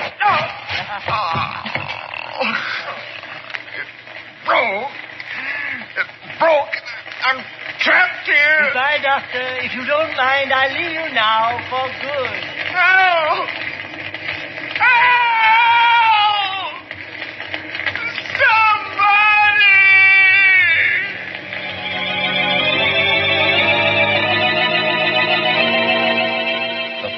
draw higher and higher as Dr. Goff screams and staggers backward.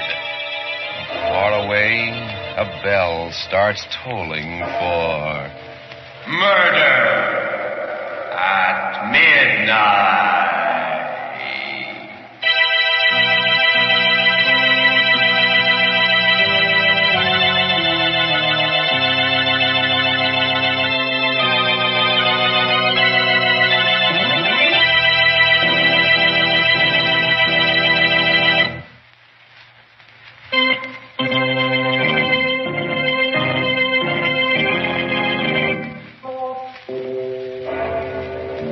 Remember to be with us again when death stretches out his bony hand and the clocks strike 12 for Murder at midnight.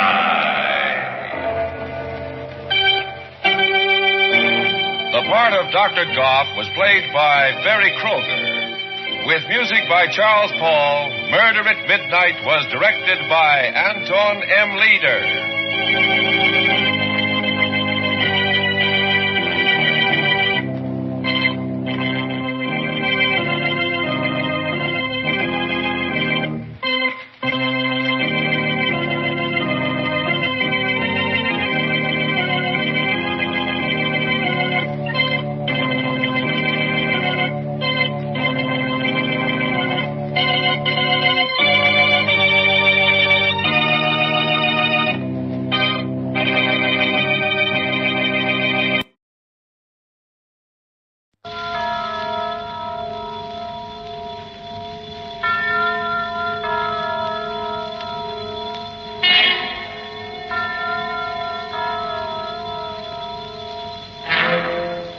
Appointment with Fear.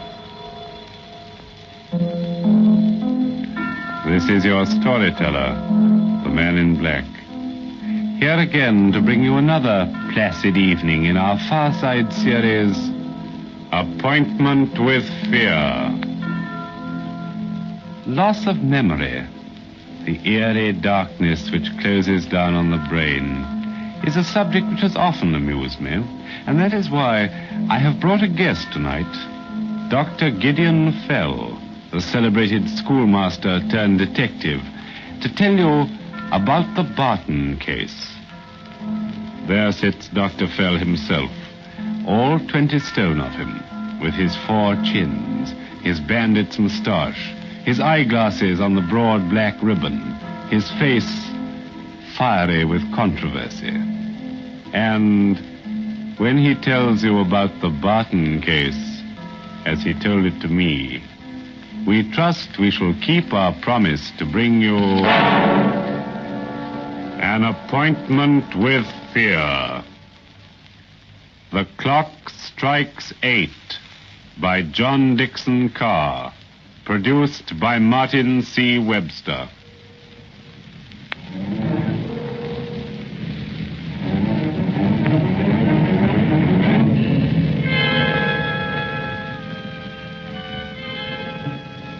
The Barton case, sir, was a grim business. I saw the last night of it. I saw what the human soul can endure without quite going mad. And I have no wish to see its like again. For I ask you to imagine yourself in the position of that girl, Helen Barton. Suppose, just suppose, that you wake up suddenly in the middle of the night. You wake up as though from a nightmare, with a feeling you've been asleep a very long time. The room is cold and nearly dark, with the faint glimmer of a fire almost out. Slowly, very slowly, you begin to realize it's a room you've never seen before. That fact, above all, strikes at you through a mist of fear. There's a queer atmosphere, like old stone and disinfectant. And no sound at all in that dim room, except...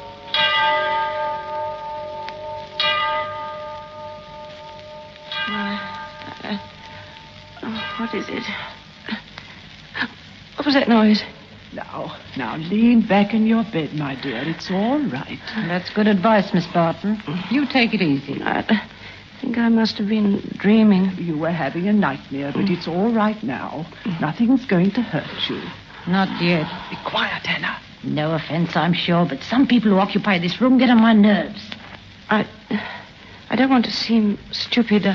I know there must be some explanation, but I don't understand this. Understand what, my dear? Where am I? And how did I get here?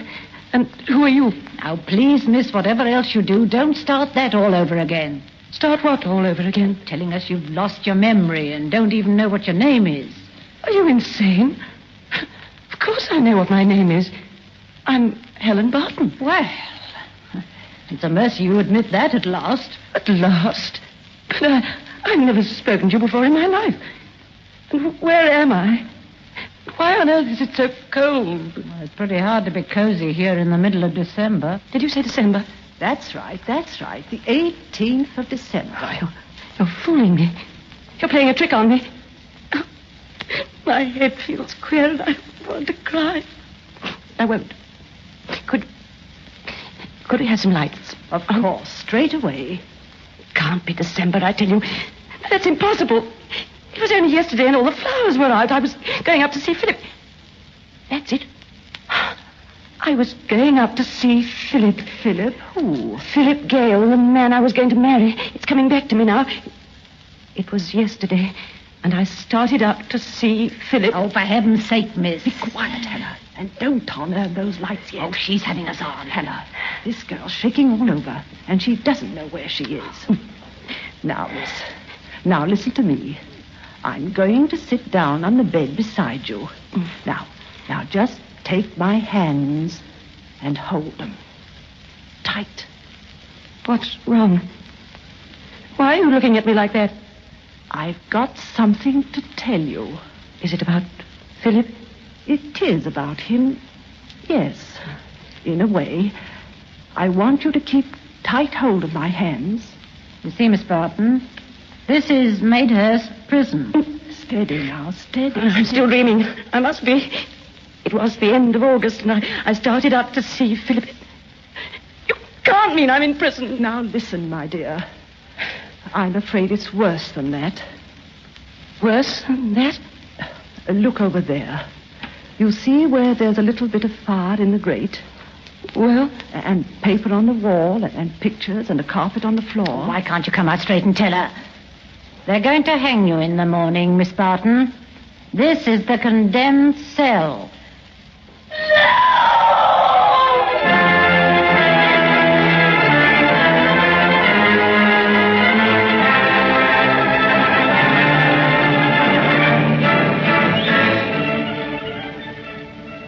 With sudden shock, the prison clock smote on the shivering air. But I won't quote that any further. I have too vivid a memory of sitting up that night with Colonel Andrews, the governor of the prison. It was in a little office with the lampshade tilted so that I could see his face. And he said, I hate executions, loathe them. Can't sleep the night before. If you hadn't offered to come here and save my life, This is a strange time, sir, to talk of saving lives. It's no good being sentimental about the thing. That's the law. I didn't make it. But I gather you're not exactly happy about this case. I'm not, and that's a fact. Mind you, there's no doubt whatever about the girl's guilt. I am gratified to hear it. But if only she'd confess. Most of them do, you know. They confess to you? To me or to the hangman. Sometimes I wish I had any job in the world but mine. If only the girl would confess. If only she'd just stop this nonsense about not remembering. Not remembering what? Not remembering how she shot Philip Gale. Not remembering anything, even her own name. Total amnesia, covering a crime. Do you mean to say that a woman suffering from loss of memory can be tried and sentenced to death? No. Not if she really has lost her memory. But this amnesia defense was a fake. You're quite sure of that? Oh, naturally. The judge would never have allowed it to come to trial if he hadn't been convinced she was shamming. Even then, she might have got off with a life sentence or even with manslaughter if it hadn't been for the nature of the crime. She didn't cut anybody up, I hope. No. It was almost as bad. She shot a man who raised his hands and begged for mercy. That completely damned her in the eyes of the jury. And yet, you have doubts. Tell you I haven't any doubts. And in any case, it's none of my business. How has she acted since she's been here? Oh, model prisoner. But I wish she'd stop this business of seeming to be in a daze. It's getting on my nerves. Nice girl, too. I knew her grandfather. She lived near here? Yes. Born and bred in Maidhurst. She got mixed up with a thoroughgoing swine named Philip Gale. Mad about him. Wouldn't hear a word against him. He threw her over for a woman with money. I see. He had a bungalow on White Rose Hill. She went up there one Sunday afternoon. Alone? Yes. Herbert Gale, Philip's brother, heard them screaming at each other. He ran in to see what was wrong. Philip was trying to chase the girl out. She grabbed a .32 revolver out of a table drawer and told Philip to put up his hands. Yes, well, that scared him. He did put up his hands. Then she shot him dead and went down in a fit. And afterwards? Afterwards, she couldn't remember. Couldn't remember anything? Pretended she didn't even recognize her own family. She said, "Who is Philip Gale?" And you hang her tomorrow morning? Yes. Without even hearing her side of the case? Confounded man, there's no doubt about the evidence. Are you sure? She killed Philip Gale. Gale's brother, Herbert, saw her do it. This hypocrisy about not remembering... Emotional shock could do just that, you know. She wasn't so emotionally shocked that it disturbed her aim. She drilled him clean through the heart at 15 feet. The bullet entered in a dead straight line through coat, waistcoat, shirt, and heart. You could have run a pencil through the holes. Now don't sit there popping out your cheeks and waving a cigar at me. I'm only trying Tell me, Colonel Andrews, aren't you talking to convince yourself? No. Suppose that the girl is telling the truth. Suppose she has lost her memory. I tell you... All right, you don't believe that. But suppose it. And then suppose in some black hour just before the hangman comes that her memory returns. Don't talk rubbish. Sir, I have lived long enough to know that mental suffering is the cruelest form of suffering on this earth. Imagine yourself in that position. You come out of a daze into what you thought was a safe and pleasant world. You don't know where you are. You don't know what's happened. You only know that when the clock strikes 8, they are going to take you out and hang. Did you hear that? Yes. Are you thinking what I'm thinking? Yes. It isn't possible. I very much fear it is. Sometimes, you know, we have to use drugs. Drugs? Yes. When we take them to the execution shed. It's only a short distance, and we try to get it over in a matter of seconds, but sometimes they can't walk. Yes, what is it? Beg pardon, sir, but I thought I'd better get you. For the doctor or for the chaplain, or both. What's the matter with you, man? You're white as a ghost. Can't help that, sir. I've been a warder in this place for a matter of 15 years, but I never knew anything like this. It's the upstairs room, I suppose, Miss Barton. Yes, sir. Hysterical? Yes, sir. She says she remembers now. I see. She's carrying on something awful, sir. That ain't all. She claims she never done it. What's that? She claims she never killed Mr. Gale at all. Never killed? That's all, Harris. Don't go. Yes, sir.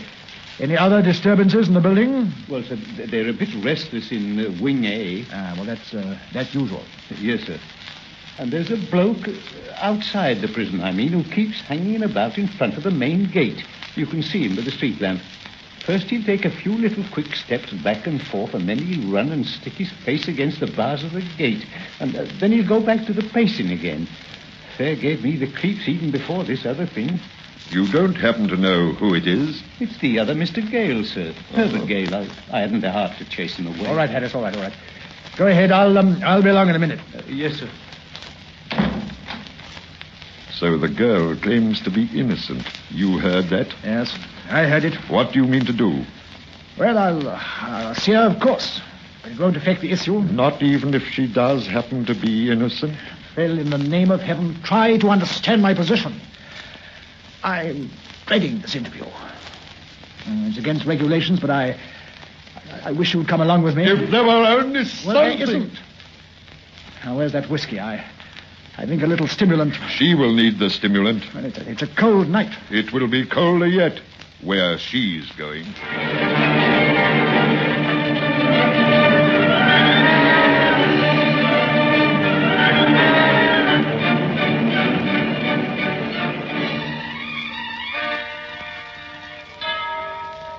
I didn't do it, I tell you. I didn't do Quiet, it. miss, quiet. It's all right, my dear. It's all right.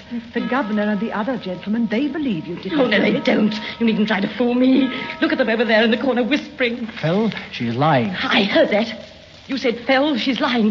But I'm not lying. I'm not. Miss Barton, you've got to pull yourself together. Please listen to me. When I first woke up, I didn't even remember Philip was dead. Then it came back to me. Yes? I remember standing outside Philip's bungalow on a hot day with the sun in my eyes. I heard a shot inside the bungalow. I ran into the living room and found Philip lying on the floor by the couch with his mouth open and blood on his chest. That's all I do remember. Something hit me. Something hit you? On the head, or that's what it seemed like. Please. The doctors found no injury at your head, you know. I tell you... One moment.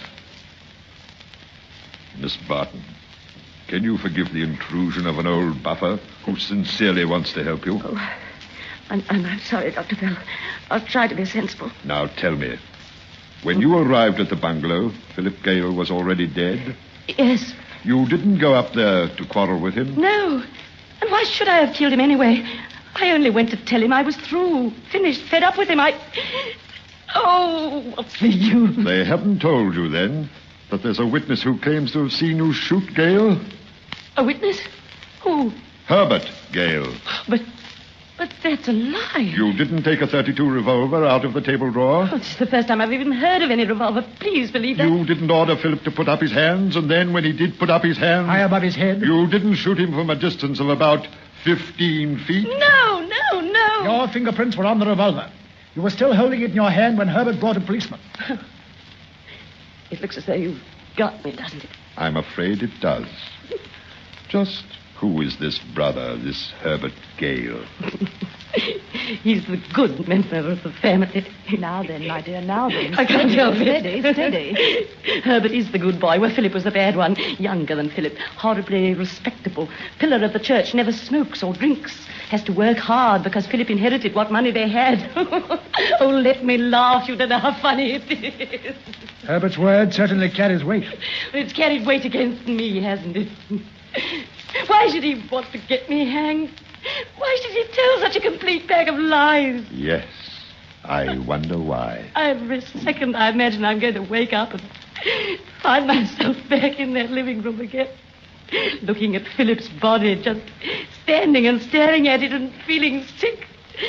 And of all things to think of at a time like that, wondering why he was wearing a waistcoat on such a hot day. Orcans of Athens, what an idiot I've been. What a turnip. What a thundering dance. Lower your voice. The murdered man was wearing a waistcoat. You told me so yourself. Well, what if I did? The murdered man was wearing a waistcoat on a hot day. Grasp that beautiful fact, my friend. Keep it in splendor before you. 3 hours of sheer nightmare, and all because I never thought of the waistcoat. Let me ask you just one thing. What happened to the court exhibits in the Gale case? As a matter of fact, we've still got them. The case was tried and Madehurst decided. You've still got them? Certainly, but what good can they do now? Sir, let me shake your hand. Let me slap you on the back. Just a minute, my friend. Stop a bit. Quiet. I beg your pardon. Have you forgotten where we are? No. Let's face facts. The prisoner has been told that there's, well, no hope. Please. I'm sorry, please, but there it is. Please, you can't. The cruelest thing you could do now would be to raise hopes that I can't fulfill. You understand that? I understand it only too well. This can't be pleasant for any of us. There's nothing in the evidence that justifies any change of plan. Except, of course, that the girl isn't guilty. Can you prove that? To my own satisfaction, yes. I'm afraid that's not good enough. Suppose I proved it to you. Conclusively, mind. Out of evidence you gave me yourself, what would you do? Are you bluffing? No, speak up, man. What would you do? That's easy. Phone the Home Secretary and ask for a stay of execution. There's a private line from my office to his country house. But I warn you... Dr. Fell, is there any hope for me? Is there any hope? I warn you, Fell, they won't accept fancy theories.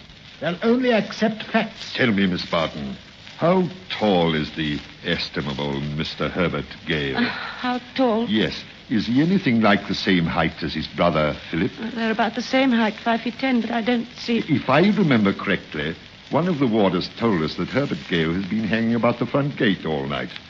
I should very much like to speak with him. Colonel Andrews, will you send someone out and ask him to come into your office? I can't do that. Why not? It's against regulations. You'd have to get a special pass. Say and write to him. Curse it all, can't you get it through your correct military head that an innocent person is going to swing in less than 2 hours? Dr. Fell, I don't know what you're trying to do, but can you do it?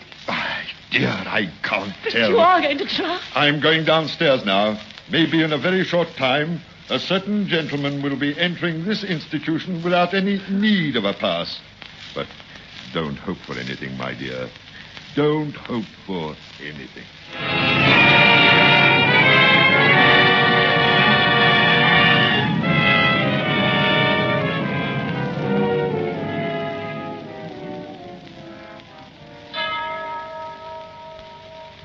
O'clock. 7 o'clock. Less than an hour to go. Oh, why doesn't that warder come and bring the exhibit I want? What's delaying him? Probably he can't find the stuff. But you said you had it here. Things like that I have to get mislaid. It's been a month since the trial. Must you have these exhibits? In order to prove it to you fully, yes. But if he doesn't come in 2 seconds more... I can't stay here much longer myself. The chaplain's with us now, but I shall have to take over before the end. Yes, come in. Sorry to have been so long, sir.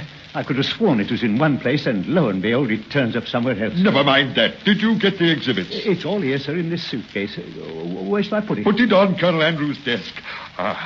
Now let's see. Move the lamp over here, will you?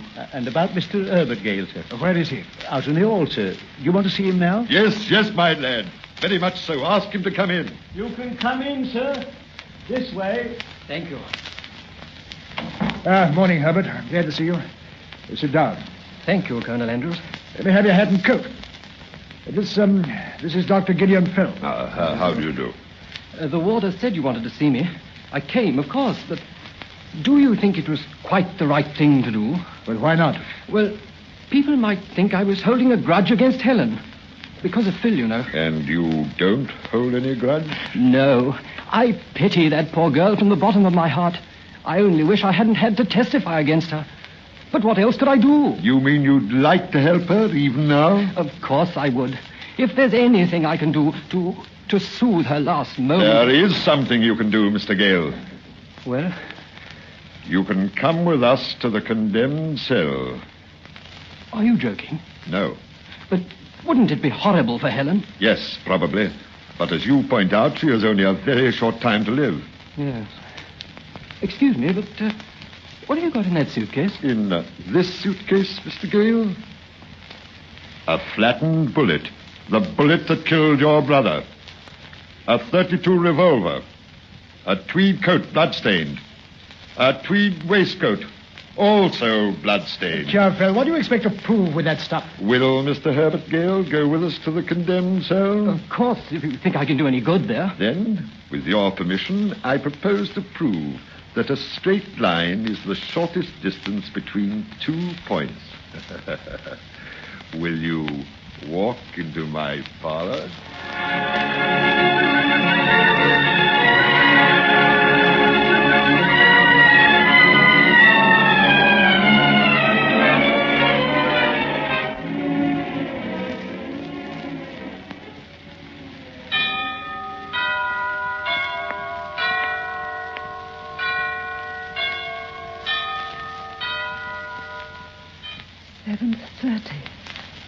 Half an hour to go. Easy, my dear. Easy. Easy. They're not coming already, Herbert Gale. I'm very sorry for you, Helen. Please believe that. Thank you. I shouldn't have intruded at this painful time. Believe me, Helen. But Dr. Fell and the Colonel here made me come to see you. You mean you come to confess? Confess? What should I confess? You didn't see me shoot Phil. You know you didn't. I'm sorry, Helen. I pity you, and I bear you no malice even now. But you did shoot poor old Phil. You shot him in cold blood after you'd asked him to put up his hand. How high did he put up his hand? I beg your pardon? I said, how high did he put up his hand? Look here, you're only upsetting poor Helen. Is there any purpose in going over all this in the last few minutes before the hangman... Please.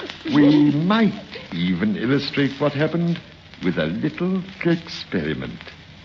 I have here in this suitcase a blood-stained tweed coat and a blood-stained waistcoat. You see them, Mr. Gale?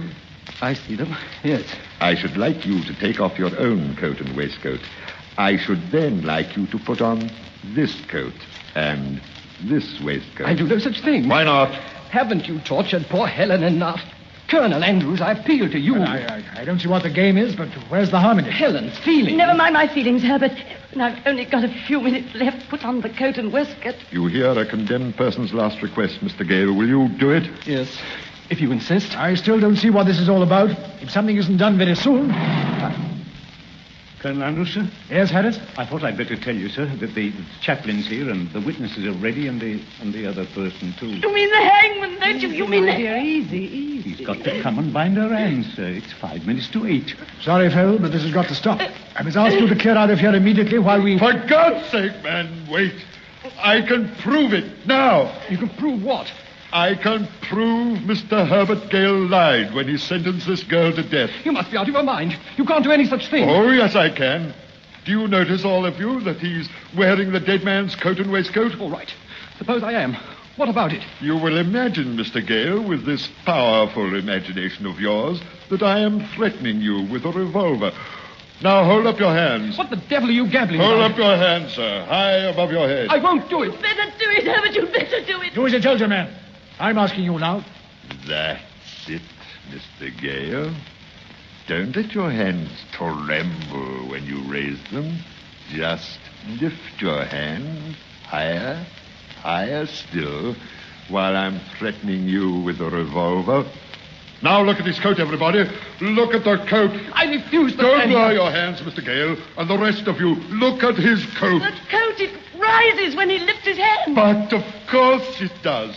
And the bullet hole in the coat, you notice, rises with it. But the waistcoat is buttoned close to the body. The waistcoat doesn't move. I think I begin to see. The bullet hole in the coat has risen at least 4 inches above the corresponding hole in the waistcoat.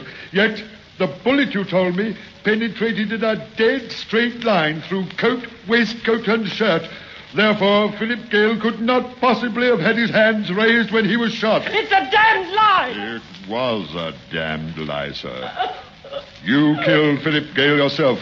When Helen Barton walked into the middle of your crime, you knocked her out with a weapon that left no bruise and put the revolver into her hand. Then you discovered, as a gift from heaven, that she had lost her memory. You could tell any lying story you liked. But it's upset the apple cart now. The prosecution, the evidence, the verdict were all based on the evidence of the shooting of a man who had his hands raised. Destroy that single lie, and you create the reasonable doubt that destroys the whole case. This is true, Colonel Andrews. Is it true? Can't you at least say something? Harris. Yes, sir? Do you know the private telephone line in my office? Yes, sir? Get me the Home Secretary.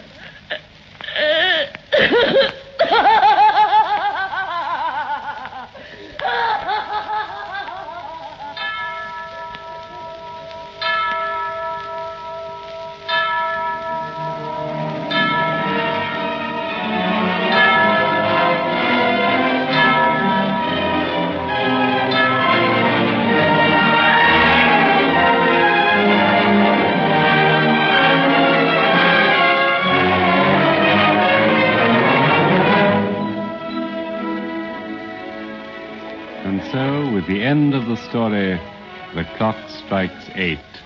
We come to the end of our present group of stories in the series, Appointment with Fear. If you have been pleased, if you have been entertained, if you have been able to say that only the graveyards have yawned, then we are deeply grateful. Indeed, with the slightest encouragement, I, who am amused by such things, should return to tell you more tales of corpses and the midnight hour. But until that happy day when we meet again by some evil crossroad of the future, this is your storyteller, the man in black, saying good night and goodbye.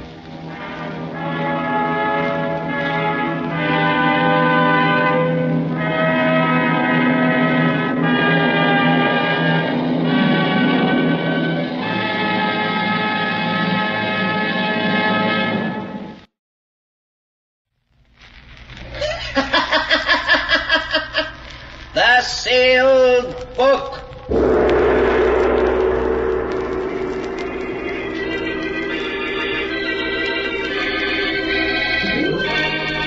Once again, the keeper of the book is ready to open the ponderous volume in which is recorded all the secrets and mysteries of mankind through the ages. All the strange and mystifying stories of the past, the present, and the future.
Keeper of the book, what tale will you tell us this time? What tale shall I tell you? I have tales here of every kind. Tales of murder, tales of madness, of dark deeds and events strange beyond all belief. Let me see. Yes, here's a tale for you. The strange and terrible story of two old ladies and how they tried to escape from their doom. I call the story Escape by Death. My story begins in a big, shabby old house in the country, fully a mile from any other habitation. In a large ground-floor room, which is both their bedroom and sitting room, Martha and Louise Abbott listen to the wind howl outside. Louise is an invalid, confined to a wheelchair. Martha, though able to walk, can only hobble a few steps at a time, so that to them the lonely house is almost like a prison. Oh, listen to that wind, Louise. Oh, I do hate living out in the country like this. We're so isolated from everybody. Oh, yes, Martha. It was so much nicer when we lived in our own house in the village. Even if Roger and Hester are our nephew and niece, we should never have let them persuade us to move out here with them. Oh, what is it, Toby? Queenie? Oh, our mother's darling's hungry. Even Toby and Queenie don't like living here. Yes, they do seem unhappy. Queenie hasn't been eating well. Louise, it's very foolish for us to stay here with Roger and Hester. I think I hear Hester coming now. We'll tell her right away that we want to go back to our old home. Here I am at last, Aunt Louise, Aunt Martha. I brought you tea and some cake I just made this afternoon. Thank you, dear. I have the Daily Sentinel for you. George Gibson just delivered it. I haven't even opened it yet. Thank you. Roger, Louise and I have been talking things over. It was very kind of you to invite us to live here with you, but we were much happier living in the village. We want to go back. But, Aunt Martha, it's much better for you here. Really it is. Of course, you're just homesick, both of you. And you'll get over it. Pretty soon you'll love the country as much as we do. Now, we don't want to hear another word about your leaving us. We couldn't be happy thinking of you alone and helpless in the village. Come along, Roger. Let them drink their tea. All right, Heston. See you both later. Oh, I do wish they'd let us go back. There's no reason why we shouldn't. Do you remember the teas we used to give? Mary Thompson came over every afternoon. It was so nice. There's no reason we can't move back and give those teas again. We won't be alone or helpless either. With all the money Father left us, we can afford a dozen servants. Louise, we are going back.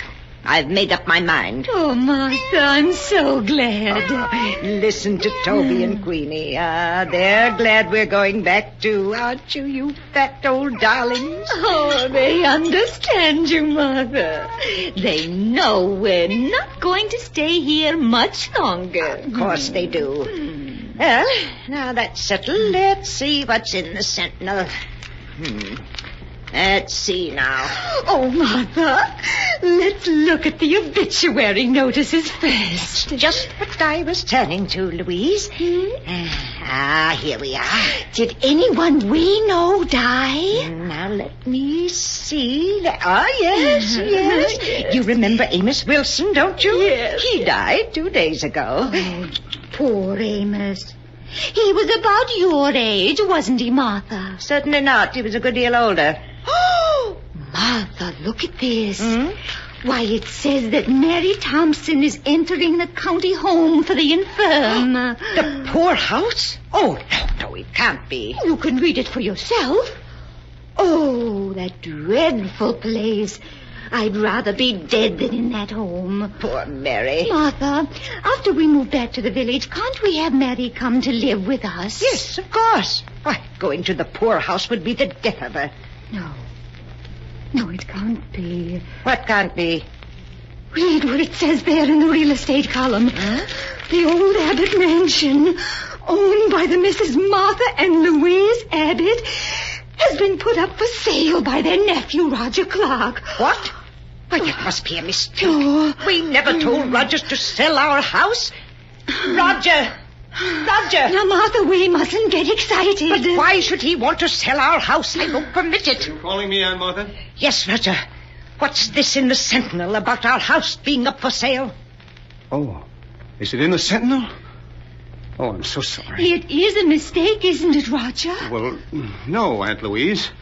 But since the house isn't being used, I thought it would be a good idea to sell it. But you had no right to put the house up for sale without telling me. Now, don't get yourself excited, Aunt Martha. You don't want the house sold, I'll remove it from the market. You must, Roger. We couldn't live if the house was sold. All right. Now I'll take care of everything. Don't you worry. Everything's going to be all right. I don't like it, Louise. I don't like it at all. Why should he try to sell it without telling us? It does seem strange. Louise, we must get in touch with Judge Morris at once. He's the administrator of Father's estate. He'll take care of everything for us the way we want it. I didn't like the look in Roger's eyes just now. I've always been suspicious of Roger, and if you want my opinion, he and Hester are up to something.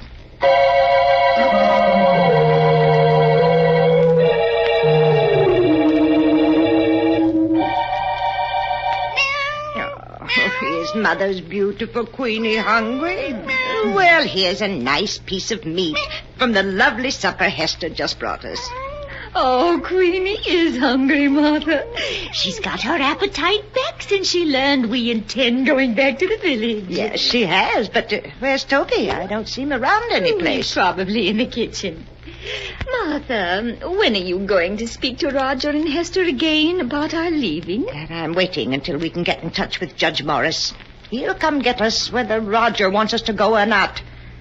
There's been something very strange about Roger's manner ever since we told him yesterday we didn't want to stay. Martha, look. Queenie's ill. Oh. That meat you gave her, it's made her sick. Queenie, oh, what's the matter with Mother's darling? Oh, Martha, there's something terribly wrong with her. Queenie, what is it? Oh, Louise, what can we do? Give her some water, maybe that'll help. Martha, she's fallen down. Is she?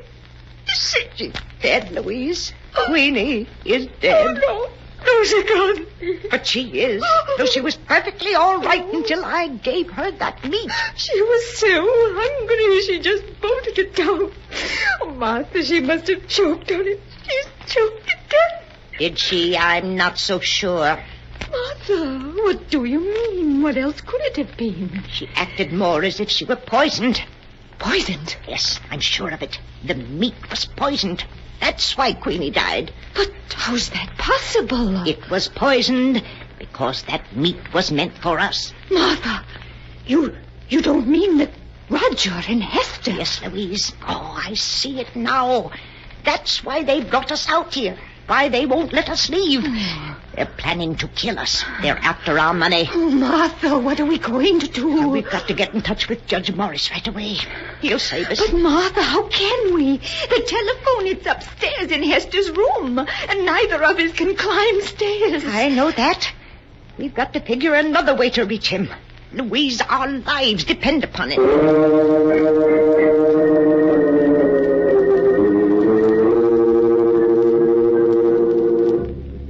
All that night, the two old ladies, terror in their hearts, tossed and turned in an effort to think of a way of escape from the horrible trap in which they found themselves. In the morning, they thought they had discovered how to do it. When George Gibson, the rural mail carrier, came by, Louise called to him and gave him a frantic message to Judge Morris, which he promised to deliver. However, a few minutes later, encountering Roger, their nephew, George Gibson told him what had happened, and Roger managed to persuade him not to deliver the message. Then Roger hurried home to consult with Hester. Roger, you say that while Martha was out here in the kitchen with me, Louise was giving George Gibson a message for Judge Morris? Yes. And she seemed so excited that George stopped me on the road to tell me about it. Hester, I'm afraid they suspect. Oh, no, they mustn't. We mustn't let them. I should say not, after all the trouble we've gone to. We would ruin everything. We've got to quiet their suspicion somehow. We've got to make them like it here, so they'll be perfectly content to stay with us until they die.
And now to return to the story of escape by death, as it is written in the sealed book. For 24 hours, Martha and Louise have waited in trembling impatience for George Gibson to bring word that Judge Morris has received their frantic appeal for help. Oh, Martha, where can George be? He's more than an hour late. And he's probably just been delayed. Maybe the car broke down. He'll be here soon. Yes, here he comes now. He's turning up the drive. Oh, Martha, I was so worried. I told you he wouldn't fail us. But there's Roger taking the mail from him. Suppose Roger doesn't let him see us. He might... Louise. What is it, Martha? What's wrong? That isn't a much younger man. Now he's leaving. Roger's coming back in the house. Martha, where do you suppose George is? I don't know. I don't understand. Perhaps he's sick today. Here comes Roger. Hello, Aunt Martha. Aunt Louise. Here's a magazine that came in the mail. I thought you might like to see it. Thank you, Roger. Why didn't George Gibson deliver the mail today? Oh, you saw that there was a new driver. Well, I'm sorry to have to tell you this, but yesterday afternoon, poor George was killed. Killed? Oh, no. He had a bad accident as he was returning to the village. An accident? Yes. I'd rather not talk about it anymore now. It'll just upset you. Hester will bring you some supper soon. Poor George. That means Judge Morris didn't get our message. Oh, Martha. Don't you see, Louise? That wasn't any accident. George was killed to keep him from going to Judge Morris. Martha, you can't mean that Roger and Hester... Yes, Louise, they'll stop at nothing to get our money. But what are we going to do? We can't get a message to anyone. And they're poisoning our food. We haven't eaten a thing since poor Queenie died. We can't go on throwing the food away or we'll starve. There's only one thing to do, food. You mean to see if it's poison? Yes. It's dreadful having to risk poor Toby's life, but it's the only thing we can do.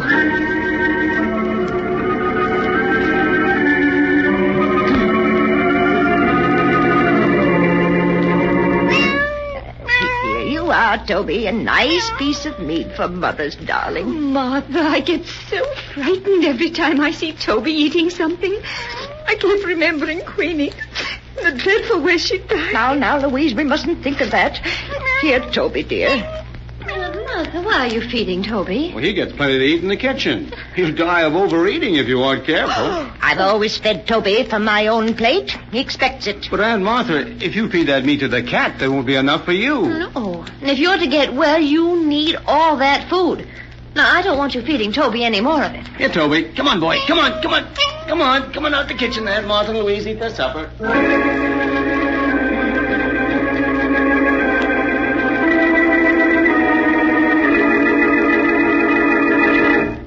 Here you are, Aunt Martha. Aunt Louise, I've brought you your lunch.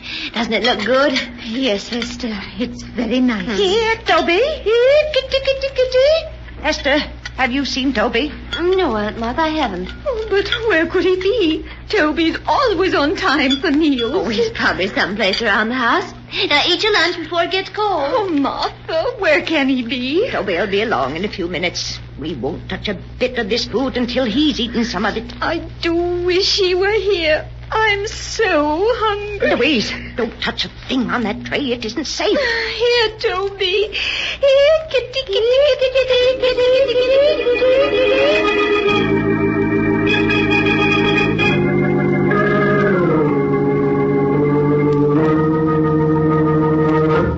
Good evening, Aunt Martha. Aunt Louise, how are you? Good evening, Roger. I have supper here for you, too. Why, Aunt Martha, neither of you ate your lunch. What's wrong? We weren't hungry, Hester. Have you found Toby yet? No, I've looked everywhere for him, but he seems to have disappeared. Oh, no.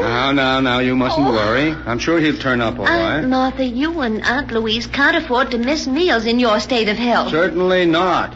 Now, we want you to eat everything that Hester's brought you. Mm-hmm. You'll make us very unhappy if you don't. Now, please eat it while it's hot. Come along, Roger. I'll get you your supper. All right, dear. Did you hear what she said about Toby, Louise? Yes. He's vanished. Nonsense. They've killed him. You saw how angry they were last night when we fed Toby from our plates. They've killed him so he won't spoil their plans. Oh, Martha, what are we going to do? I'm so hungry that my head spins and I'm dizzy. I know, Louise. So am I. Oh, I hate them. I hate them. We're leaving them our money and our wills. They'll get it soon enough. Why must they kill us? Because they're nothing but common murderers. I distrusted Roger from the minute Hester first brought him to our house. Yes, it's his fault. He's changed Hester. She used to be such a sweet girl. Oh, there was only some way to get word to the village, or to bring somebody here to help us. Louise, I have an idea. What is it, Martha? There's one way to bring people here. What, Martha? If we were to set fire to the house, somebody would be sure to see the flames. Yes, of course. And then the fire company would come out. Then we'd be able to tell them. We'd be saved. Oh, but Martha, Hester and Roger would put out the fire before it could get big enough to be seen. Louise, I know a way we can prevent them from putting out the fire. You do? Yes, we can save ourselves, Louise. We can save ourselves.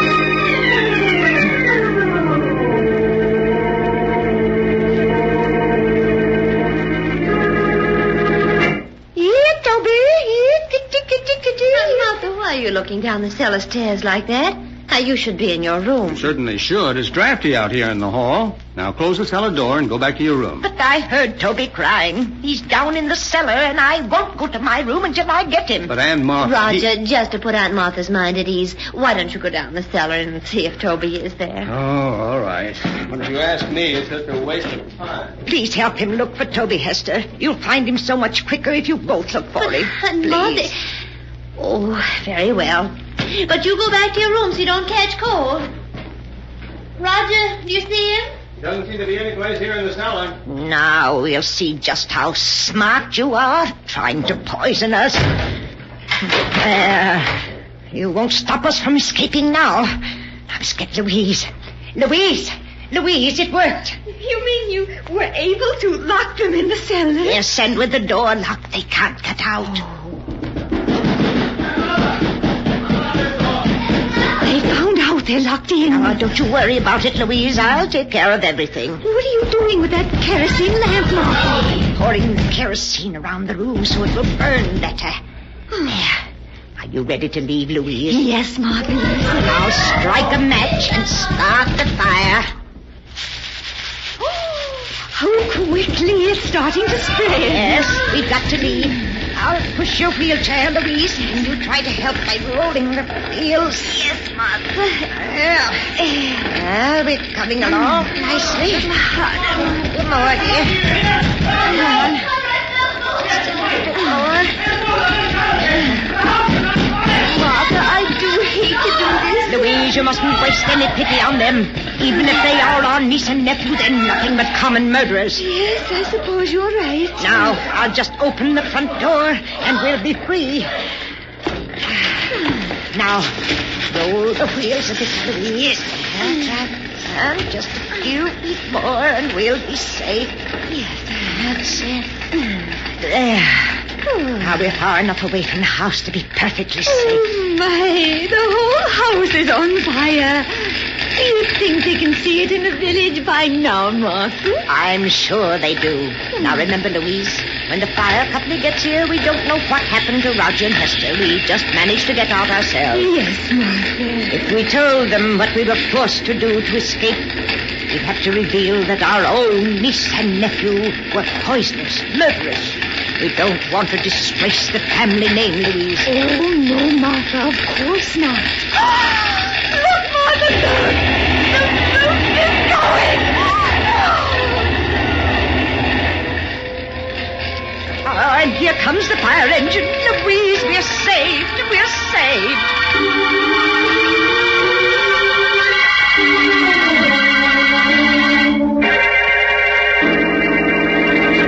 Good morning, Judge Morris. Good morning, Miss Martha, Miss Louise. I trust you're well after that terrible ordeal last night. Oh, we're feeling much better. Thank you, Judge Morris. I know it'll be painful for you, but now that your niece and nephew are gone, we must plan for your future. Oh, you don't have to bother, Judge. All we want to do is move back to our old house, hire a few servants, and live as we used to. Yes. And I was wondering if you could arrange to have Mary Thompson come live with us. I won't hear of her going to that dreadful home for the infirm. Why, the poorhouse would be the death of her. Oh, no, we can't let her go there. With all the money Father left us, there's no reason why she should. Ladies, I'd hoped I'd never have to reveal the truth to you, but now it appears I must. The truth? I don't understand, Judge. Some weeks ago, the bonds in the trust fund your father left you became utterly worthless. What?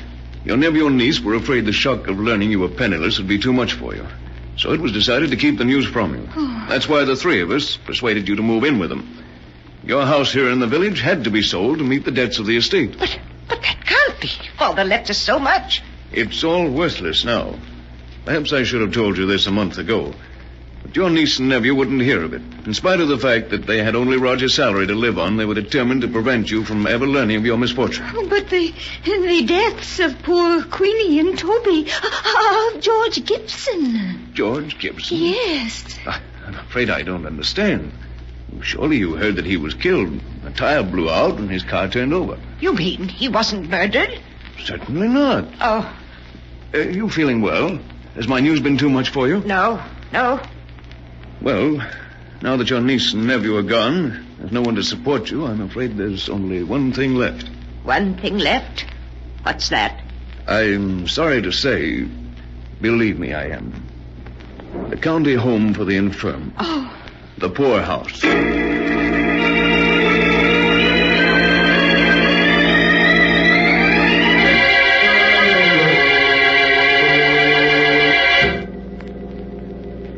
That is the tale of escape by death, as it is written in the sealed book.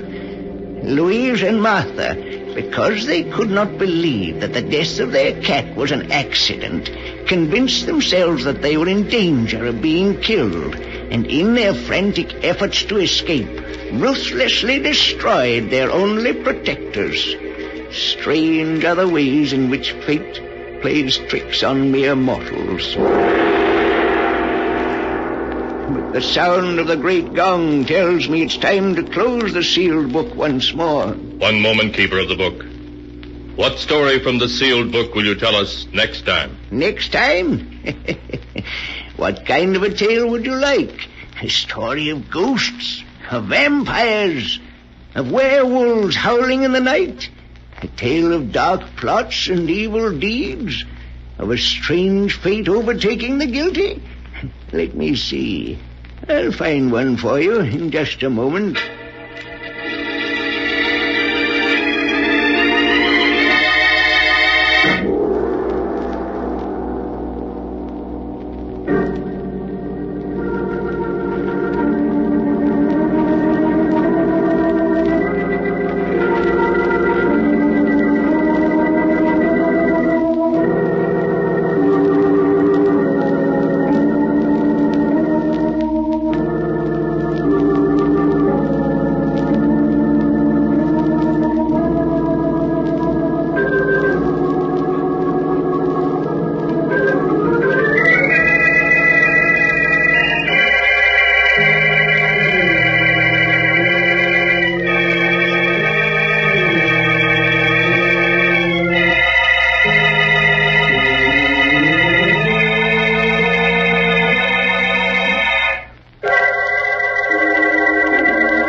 And now, Keeper of the Book, have you found the story that you'll tell next time? Yes, I found one for you. It's the amazing story of a woman's jealousy, so great that it would not let her lie quietly in her grave, but made her seek revenge even from behind the dark veil of death. I call it Death at Storm House. Be sure to be with us next time to hear another strange and mysterious story from The Sealed Book. The Sealed Book, written by Bob Arthur and David Cogan, is produced and directed by Jock McGregor. And dial your NBC station. That sounds dreamy. It's Jimmy Dorsey and the fabulous Dorsey Orchestra, featured all this week on NBC Bandstand, along with MC Burt Parks and a top singing star in person every day. NBC Bandstand. That's the way to start the day. And now stay tuned for Sleep No More on NBC. This is Nelson Olmsted. Sleep no more.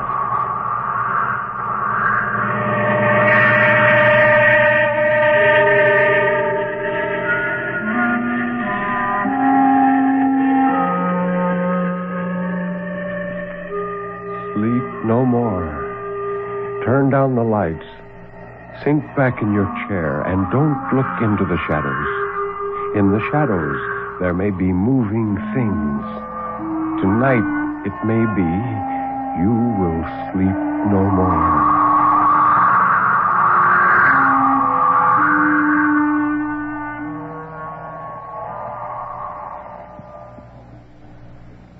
Good evening. This is Ben Grauer introducing tonight's tale of terror, told by Nelson Olmsted on the National Broadcasting Company's presentation of Sleep No More. The story of terror can be as simple as a sheeted ghost rattling chains. It can be a complex and hidden world of horror, lurking in such unholy dimensions as only the dead and the moonstruck can glimpse. Or it can be those terrible, fathomless shadows which lie buried deep in the primitive mind of civilized man. And for this evening, well, Nelson Olmsted, tell us about this evening's story. Once again, Ben, we have two stories tonight. The Death of Olivier Becaille by Émile Zola and Fishhead by Irvin S. Cobb. Fishhead is one of those tales that always makes the hair on the back of my neck stand up. It's the fantastic story of a human monstrosity who was the veritable embodiment of a nightmare. It sounds promising. So let Nelson Olmsted tell us about the man called Fishhead.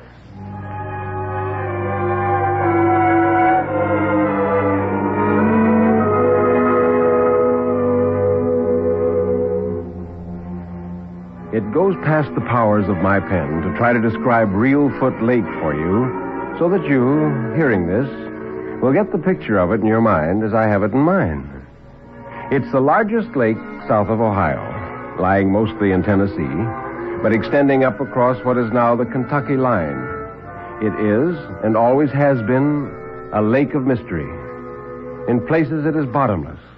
Other places, the skeletons of the cypress trees that went down when the earth sank still stand upright, so that if the sun shines from the right quarter and the water is less muddy than common, a man, peering face downward into its depths, sees below him the bare top limbs upstretching like drowned men's fingers, all coated with the mud of years and bandaged with pennons of green lake slime. In still other places, the lake is shallow for long stretches, no deeper than breast high to a man, but dangerous because of the weed growths and the sunken drifts which entangle a swimmer's limbs.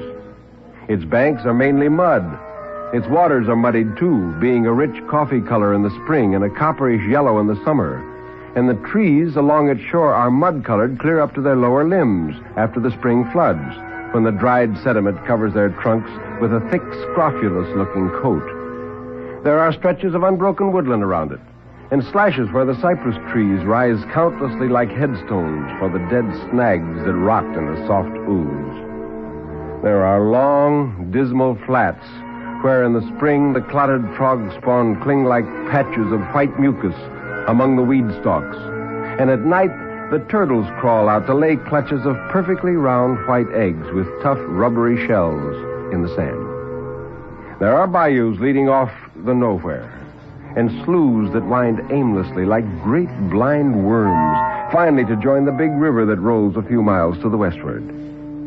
Reelfoot Lake is a wonderful place for fish. Bass and crappie and perch and the snouted buffalo fish. How these edible sorts live to spawn and how their spawn in turn live to spawn again is a marvel, seeing how many of the big fish-eating cannibal fish there are in Reelfoot. Here, bigger than anywhere else, you find the garfish, all bones and appetite and horny plates, with a snout like an alligator, the nearest link, naturalists say, between the animal life of today and the animal life of the reptilian period. But the biggest of them all are the catfish. These are monstrous creatures, these catfish of Reelfoot, scaleless, slick things with corpsey dead eyes and poisonous fins like javelins, and huge whiskers dangling from the sides of their cavernous heads. 6 and 7 feet long they grow to be, and weigh 200 pounds or more. And they have mouths wide enough to take in a man's foot or a man's fist, and strong enough to break any hook save the strongest, and greedy enough to eat anything, living or dead or putrid, that the horny jaws can master. Oh, but they are wicked things, and they tell wicked tales of them down there. They call them man-eaters, and compare them in certain of their habits to sharks. Fishhead was a piece of this setting. He fitted into it as an acorn fits its cup. All his life, he had lived on Reelfoot, always in the one place at the mouth of a certain slough. He'd been born there of a Negro father and a half-breed Indian mother, both of them now dead. And the story was that before his birth, his mother was frightened by one of the big fish, so that the child came into the world most hideously marked. Anyhow, Fishhead was a human monstrosity, the veritable embodiment of a nightmare. He had the short, stocky, sinewy body of a man, but his face was as near to being the face of a great fish as any face could be, and yet retained some trace of human aspect. His skull sloped back so abruptly that he could hardly be said to have a forehead at all. His chin slanted off right into nothing. His eyes were small and round, with shallow, glazed, pale yellow pupils, and they were set wide apart in his head, and they were unwinking and staring like a fish's eyes. His nose was no more than a pair of tiny slits in the middle of a yellow mask. His mouth was the worst of all.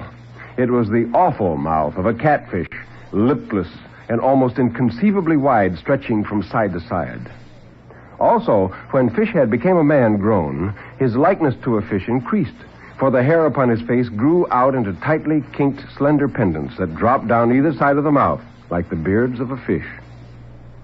If he had any other name than Fishhead, none excepting himself knew it.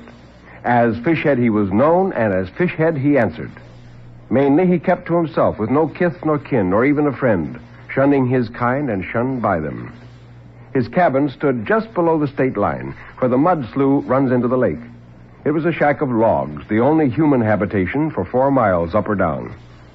If the Reelfooters shunned Fishhead by day, they feared him by night and avoided him as a plague, dreading even the chance of a casual meeting. For there were ugly stories about Fishhead, stories which all the Negroes and some of the whites believed. They said that a cry, which had been heard just before dusk and just after, skittering across the darkened waters, was his calling cry to the big catfish. And at his bidding, they came trooping in, and that in their company, he swam in the lake on the moonlit night, sporting with them, diving with them, even feeding with them, on what manner of unclean things they fed. The cry had been heard many times, that much was certain. Also, that the big fish were noticeably thick at the mouth of Fishhead Slough. No native Reelfooter, white or black, would willingly wet an arm or a leg there.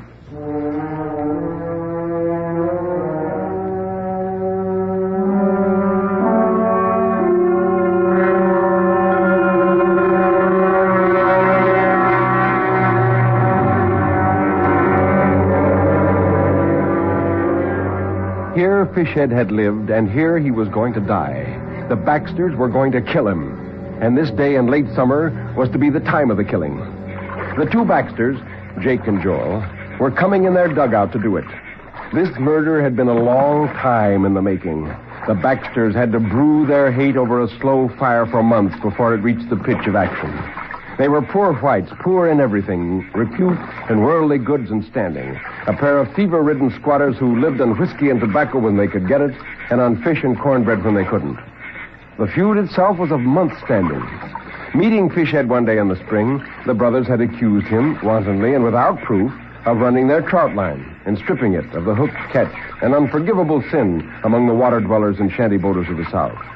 Seeing that he bore this accusation in silence, only eyeing them steadfastly, they had been emboldened then to slap his face, whereupon he turned and gave them both a beating of their lives. They swore that they would get him. There'd been no hitch or mishap. No one had been abroad in the late afternoon to mark their movements. And in a little while, Fishhead ought to be due. Jake's woodsman's eye followed the downward swing of the sun speculatively. The shadows thrown shoreward lengthened and slithered on the small ripples. The small noises of the day died out.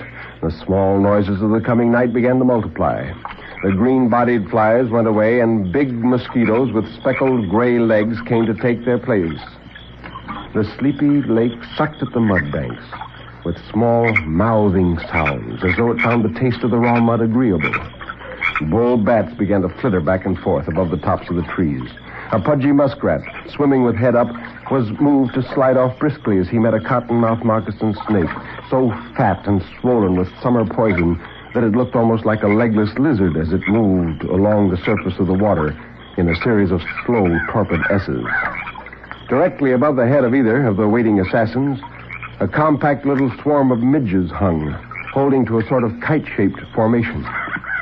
But the two brothers in their dugout gave heed to nothing except the one thing upon which their hearts were set and their nerves tensed. Joel gently shoved the gun barrels across the log, cuddling the stock to his shoulder and slipping two fingers caressingly back and forth upon the triggers. Jake held the narrow dugout steady by a grip upon a fox-grape tendril. A little wait, and then the finish came. Fishhead emerged from the cabin door and came down the narrow footpath to the water and out upon the water on his log. He stood there erect, his chest filling, his chinless face lifted up, and something of mastership and dominion in his poise.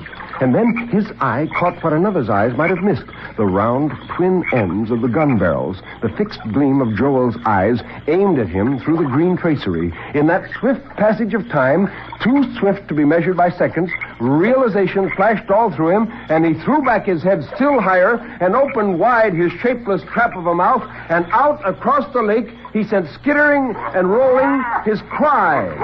And in his cry was the laugh of a loon and the croaking bellow of a frog and the bay of a hound, all the compounded night noises of the lake.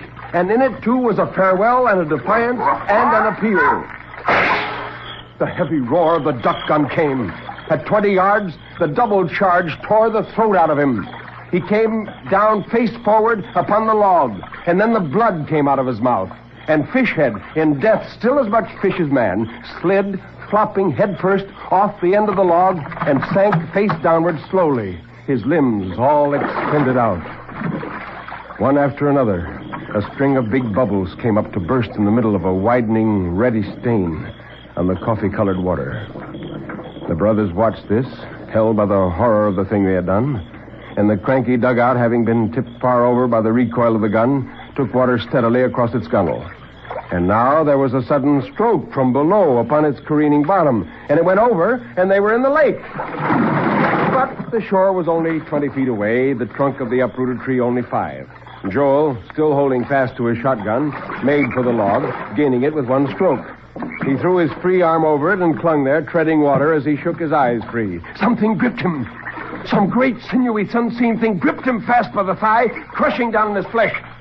He uttered no cry, but his eyes popped out, and his mouth set in a square shape of agony, and his fingers gripped into the bark of the tree like grapples. He was pulled down and down by steady jerks, not rapidly, but steadily, so steadily.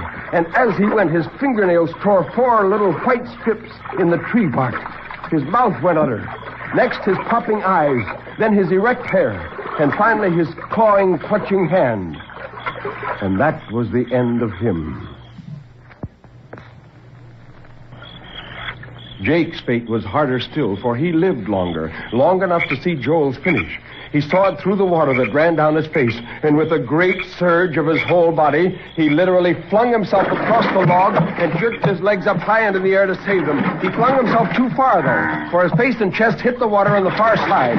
And out of this water rose the head of a great fish, with the lake slime of years on its flat black head, its whiskers bristling, its corpsey eyes alight, its horny jaws closed and clamped in front of Jake's flannel shirt. His hand struck out wildly and was speared on a poisonous pin. And unlike Joel, he went out of sight with a great yell and a whirling and churning of the water that made the cornstalk circle in the edges of the small whirlpool. But the whirlpool soon thinned away into the widening rings of ripples. And the cornstalks quit circling and became still again. And only the multiplying night noises sounded about the mouth of the slough.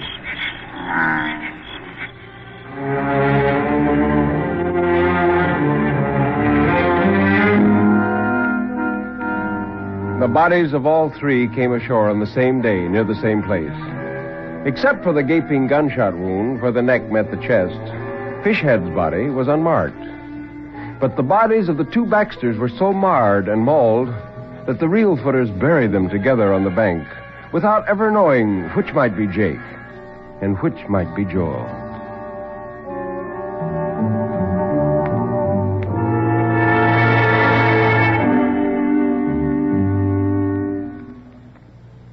This has been Irvin S. Cobb's short story, Fishhead, as told by Nelson Armstead.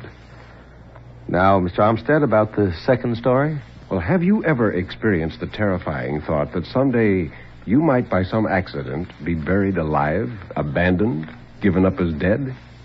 The famous Frenchman, Émile Zola, must have had such a thought, for he wrote the weird tale we'll hear now, The Death of Olivier Becaille.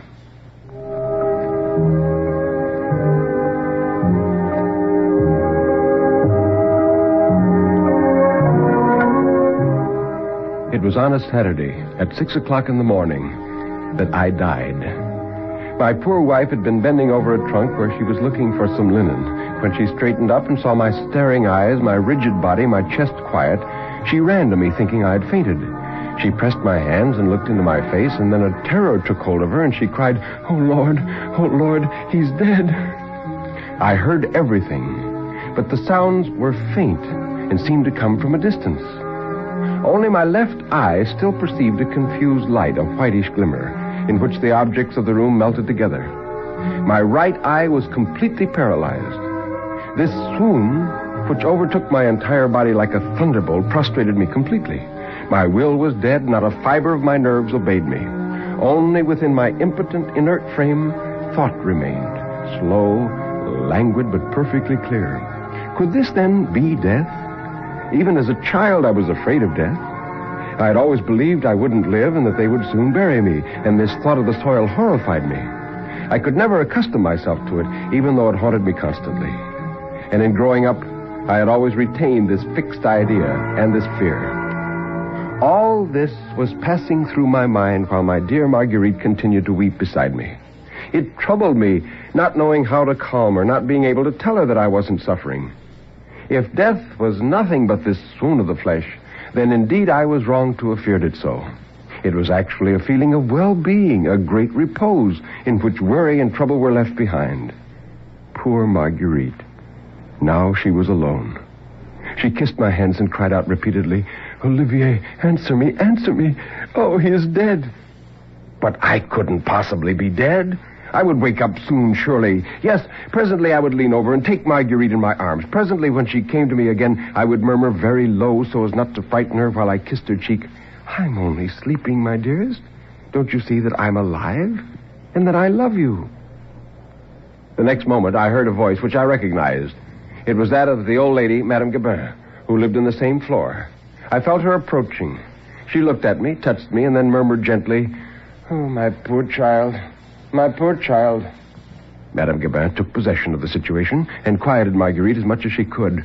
And suddenly the misty light that I could still observe with my left eye disappeared. Madame Gabin had just closed my eyes, though I had not felt the touch of her finger on my eyelid. When I at last understood, a chill began to creep down my backbone. Then Madame Gabin spoke. You know, my dear, we must think about formalities, the announcement to the city hall and all the details of the funeral.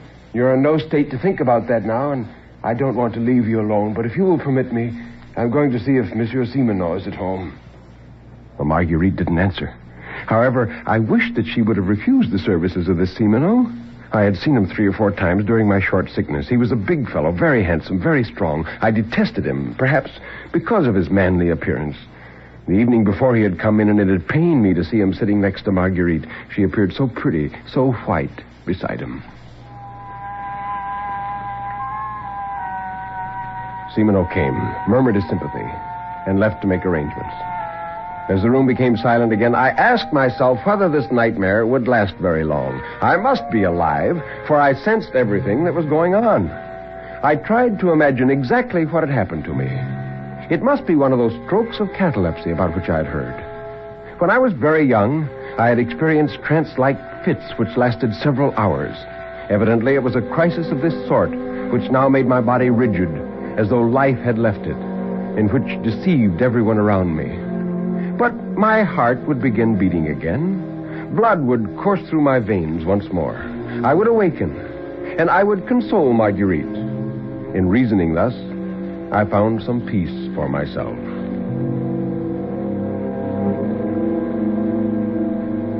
Hours passed. Simoneau reappeared, whispering to Madame Gabin that the funeral was set for 11 o'clock the next day, and that the doctor for the dead would soon come.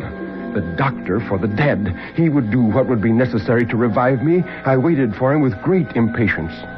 He came that night, not even excusing himself for being so late. He lost no time. I gathered he was tired, impatient, and in a hurry. Did he touch my hand? Did he listen for my heartbeat? I don't know. But it seemed to me that he looked at me with a great indifference. A moment later, he was gone. It was my life that had gone. Cries and tears and oaths stifled me, lacerated my convulsed throat, but no sound escaped. So this was the end. I was condemned. My last hope disappeared with this man. If I didn't awaken before 11 o'clock the next day, I would be buried alive. This thought was so horrible that I lost consciousness. I awoke when they placed me in the coffin and nailed the top in place. I had the sensation of riding on a rolling sea while they carried me out. Later, they took me out of the hearse. Priest mumbled some Latin phrases. Many feet moved about for a few minutes, and then suddenly I felt myself sinking. Ropes rubbed against the sides of the coffin, sounding like the strings of a double bass viol. This was the end. A double concussion, violent and loud as a cannon, burst upon me near the left side of my head as the first shovelfuls of dirt hit the coffin. A second impact took place near my feet. Then another even greater than the last struck me through the center. So violent was it that I thought the coffin would break in two, and I fainted.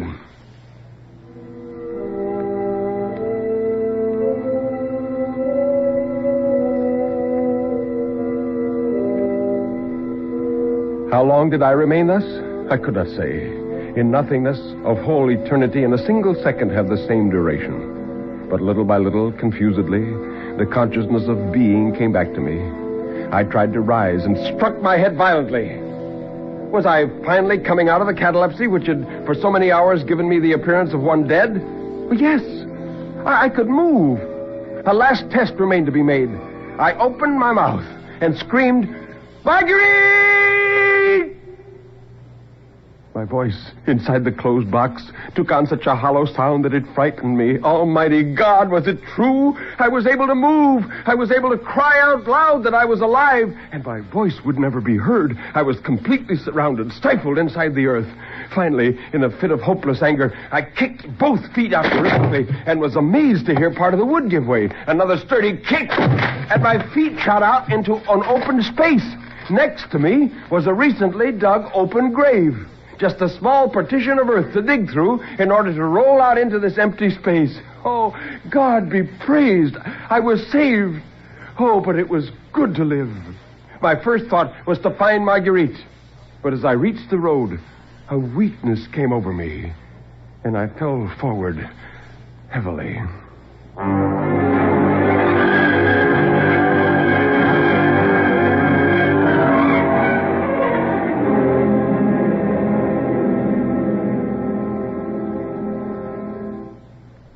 3 weeks, I was unconscious.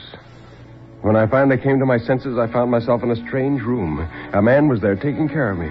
He told me simply that one morning he found me on Montparnasse Boulevard and had taken me to his home. He was an old doctor who'd given up his practice. When I began to thank him, he cut me short by saying the case had appeared interesting to him and that he wanted to study it. Further than this, I learned nothing. I regained strength slowly. But one June morning, I obtained permission to take a short walk and immediately set out to go to my old lodging. With difficulty, I reached it, and then a childish fear agitated me. If I presented myself suddenly this way to Marguerite, the shock might kill her. The best thing would be to see first the old neighbor, Madame Gabin. I decided to enter a little restaurant downstairs. I must have been unrecognizable. My beard had grown during my illness, and my face had become very thin. Then I heard 2 women of the house gossiping. They were talking about Marguerite. One was asking if she had decided as yet, and the other answered that she thought so. She said, "Yes, Monsieur Simoneau has been kind to her. He's wound up his father's affairs, and he has a lot of money, and he's offered to take her to the country with him to live with one of his aunts who wants a companion. It will certainly end in marriage." "Well, after all," said the other woman, "the husband was no match for Monsieur Simoneau. I never liked him, always whining and not a penny. No, he was no husband for a woman with blood in her veins."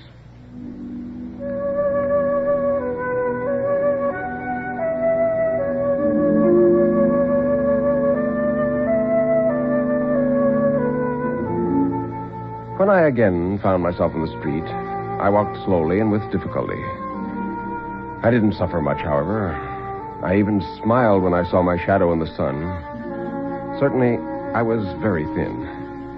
It was a singular idea for me to marry Marguerite, and I recalled how tired she was of her home before she married me.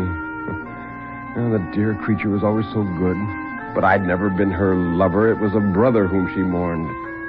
Why should I disturb her life again? A dead man is not jealous. She could really be happy now. I would certainly not make the cruel mistake of coming to life. Well, since that time, I've traveled much and have lived in many lands. I'm a commonplace man who has worked and eaten like everyone else. Death no longer terrifies me. But it seems that he doesn't want me now, that I have no reason to live. And I'm afraid he may have forgotten me.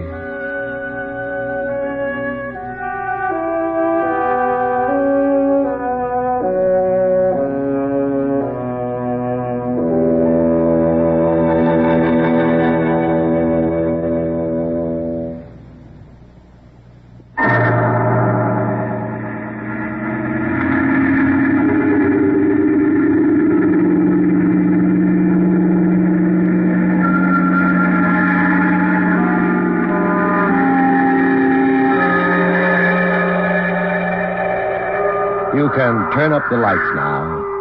You can look around you. Nobody is there, really. Everything is all right, isn't it?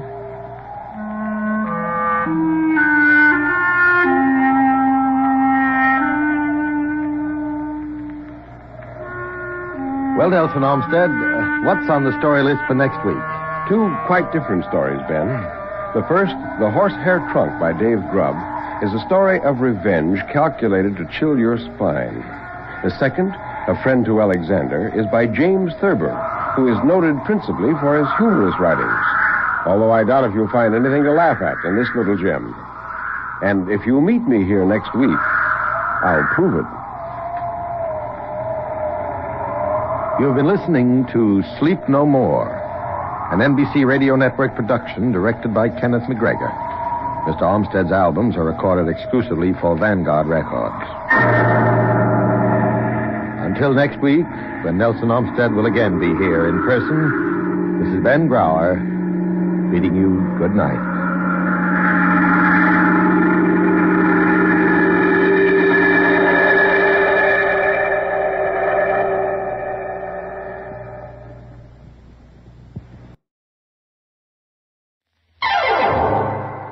Strange Wills. Starring the distinguished Hollywood actor Warren Williams. and featuring Marvin Miller, with Howard Culver and an all-star Hollywood cast. Original music by Del Castillo.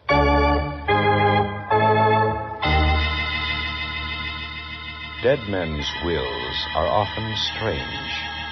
We cannot attempt to understand them or try to find the answers. We can but tell the story. This is Warren William bringing you the story, Death Has 10 Words. But first...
And now, Death Has 10 Words, starring Warren William as John Francis O'Connell.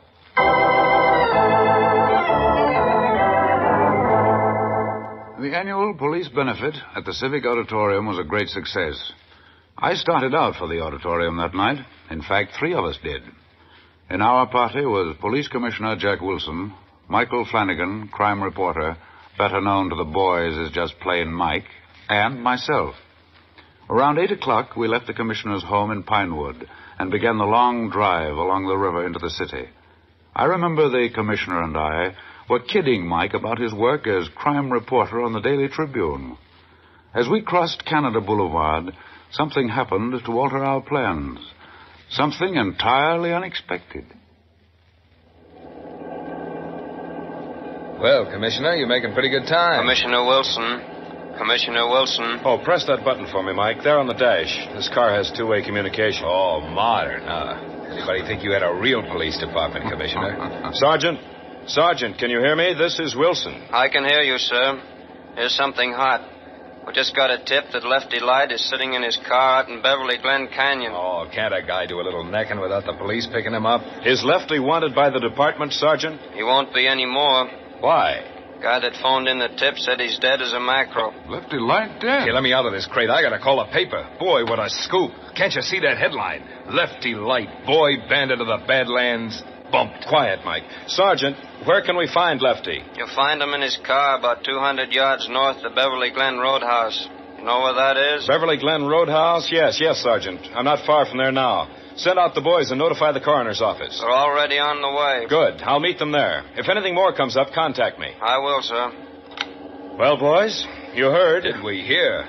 Say, Commissioner, do you realize the murderer of Lefty Light might elect this anti-vice candidate for mayor? What's his name? You mean Edward I. Owen? That's a man. Why, this is a break he's been looking for. Well, there's no use guessing until we see the body. So hang on to your hats. We're going for a ride.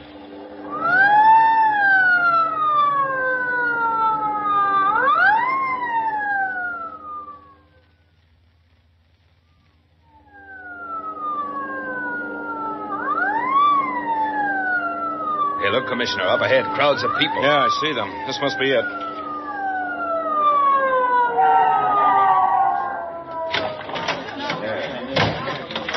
All right, everyone off the road. Get back. Come on, all the way back. Now then, let's have a look. There's a body, all right. Uh-huh. Laying right on the steering wheel. Can't see his face, so it's too dark. Now, wait, I'll turn on my flash. Yeah. Yep, it's Lefty. He's cold as a clam. Yeah. Well, what's he got in his hand, Mike? It looks like a paper of some sort. Wait a minute. I'll go around to the other side of the car and take a look. I'll go along. Well, can you imagine? Lefty Light with a copy of the Mirror in his hand. The Mirror. I didn't even know he could read. After all, Mike, Your Tribune isn't the only paper in town. John, Mike, keep everyone away from the car until the coroner comes. I hear a siren now, Commissioner. Good. It's about time. Well, boys, there's no question about how Lefty Light was killed. And as usual, the Tribune will tell you by whom he was killed.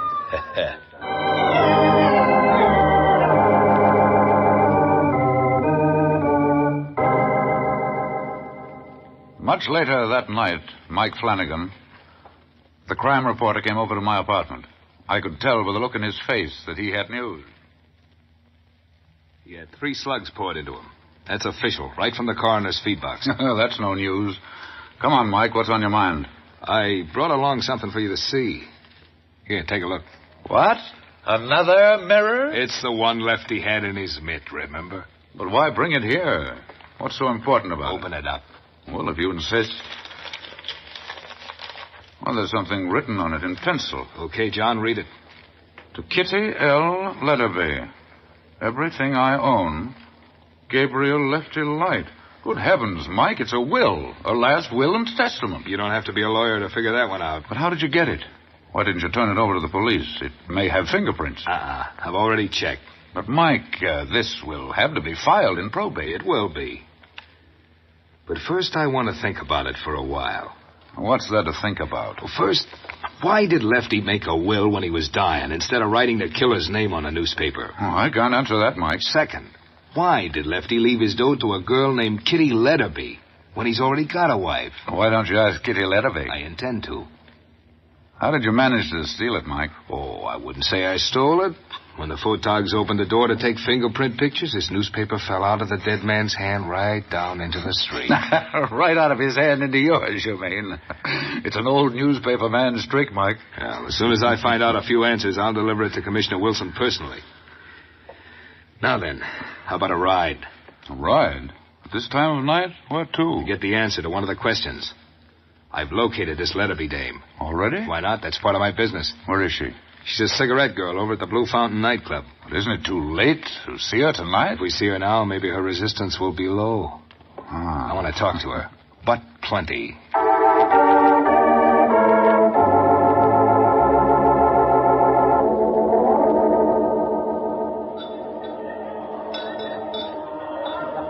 Say, this is quite a place. Yeah. The Rogues Gallery on parade, if you ask me. And look over at that end table. See that? I see a young, beautiful blonde, heavy with diamonds, with a man. It's the man you want to stay clear of, John.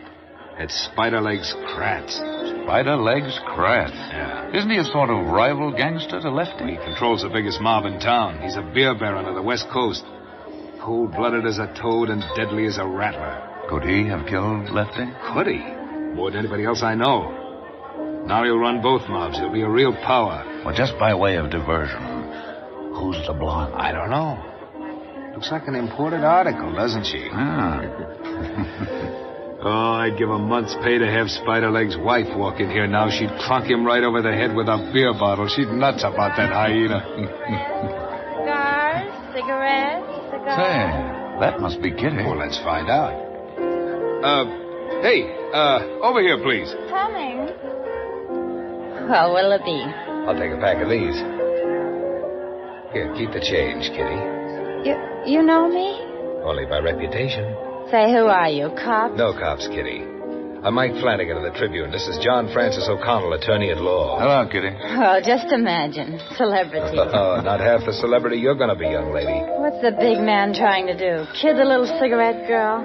Look, tell me something for your own good. Maybe. Were you Lefty Light's sweetheart? Say, who do you think you are? I've got a good mind to wrap this tray right around your neck. What do you mean, was I his sweetheart? Take it easy, Kitty. I'm just trying to help. You better start, mister. You got some explaining to do. So have you, kid. Oh, yeah? Kitty, Lefty Light was killed tonight. Murdered. Lefty dead? You're kidding. I'm not kidding. And you're mixed up in it. Right up to your pretty neck. Me mixed up in it. Say, what are you trying Before to... Lefty Light died tonight, he made a will. He left everything he owned to... Who do you think? Go ahead, I'm listening. To you, Kitty. Now what do you got to say? Lefty gave me everything, but why me? Well, I don't want it. It's too late, Kitty. That will must be filed for probate. And when it is? Yeah, I get it. They'll all want to find out why he made me his fall guy. Poor little Kitty.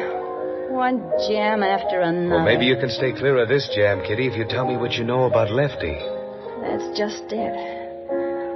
I don't know anything about him. I only seen him once or twice in my whole life. That's the truth, mister. Did you talk with him? Sure, he liked to talk. But you can't hold that against me. Listen, kid. Did you ever see Lefty and Spiderlegs Kratz down here together? Are you kidding? They had a big argument right in that booth over there only last week. Oh, what happened? Nothing, but for a while it looked like one of them was going to come out feet first. And all of a sudden, Lefty got up and walked out. Go ahead, kid. Well, on the way out, he looked at me for a minute. His eyes were cold. Then he said something about me taking a good look at Spiderlegs because the next time I saw him would be in the morgue. Well, then he went away. What about the next time? That was just night before last. Lefty came in around 2 o'clock. The place was almost empty. He sat down in the same booth. I remember he was in good spirits, laughing and joking. Oh, that was the night he kept writing my name on the tablecloth. Writing your name, huh? Tell me about it, Kitty. Well, he called me over to buy a cigar. And then as he paid for it, he looked up and said... Say, kid, did your mother ever tell you you were cute? Yes, she did. So did a lot of wolves. Like me, for instance? Or maybe some of them weren't so nice about it. Oh, that's worth a $5 bill to Lefty Light. Lefty, you better save your money. Someday you're going to need it. For lawyers. A cigarette girl with a sense of humor. Well, what do you know? Say, tell me something. Yeah? What's your name? Phone number 2? No, kid. No phone numbers. My little book is full. Now, come on. What is it? Kitty. Kitty. That's a nice name. What's the rest of it? Well, what do you want to know for? I go for names, kid. I play with them, you know. Doodle. Well, it's Kitty Lorraine Letterby. Kitty Lorraine Letterby. Yeah, wait, I'll write it down on the tablecloth. Kitty L. Say, how do you spell your last name? Ledderby.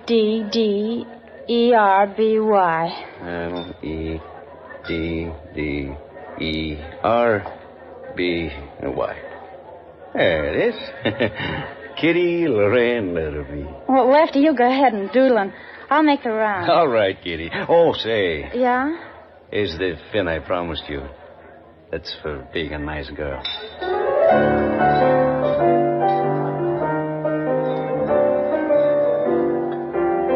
So that's all there was to it. Just a wrong guy trying to be nice. He always used Kitty, to... I hate to interrupt, but there's a man trying to get your attention. Where? At that table near the entrance. Oh, him. You know him, too? Yeah. Hey, isn't that... It's Edward Owen. Right, the anti-vice league candidate for mayor. Is he a regular customer down here, too, Kitty? Yeah, he comes down almost every night. Okay, Kitty. I'll come back and see you again. But, Kitty... Yeah? I don't know all of the answers yet. But until I do, promise to keep everything I've told you a secret. I will, Mr. Flanagan. Because if you don't, Kitty, I won't be responsible for what happens. Now remember, not a word. Okay. Not a word.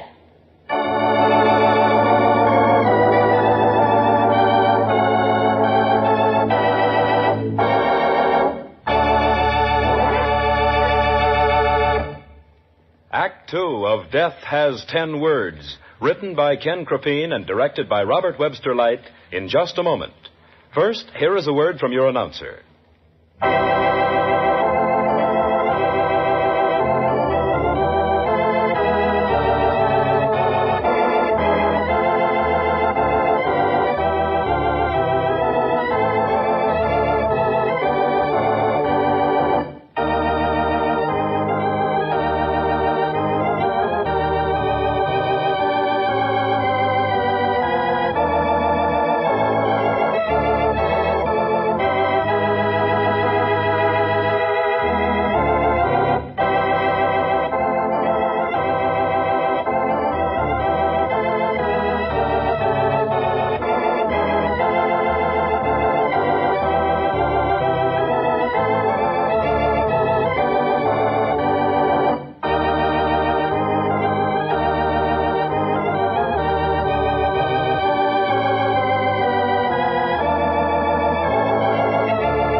2 of Death Has 10 Words, starring Warren William as John Francis O'Connell.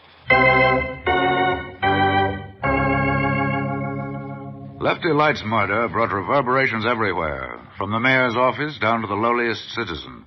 And Edward Owen, candidate for mayor, heaped coals upon the fire. He demanded a change in the administration. He demanded the arrest and conviction of the murderer of Gabriel Lefty Light. He asked the citizens to elect him mayor. 3 days before the election, the odds on his being elected were quoted as even money.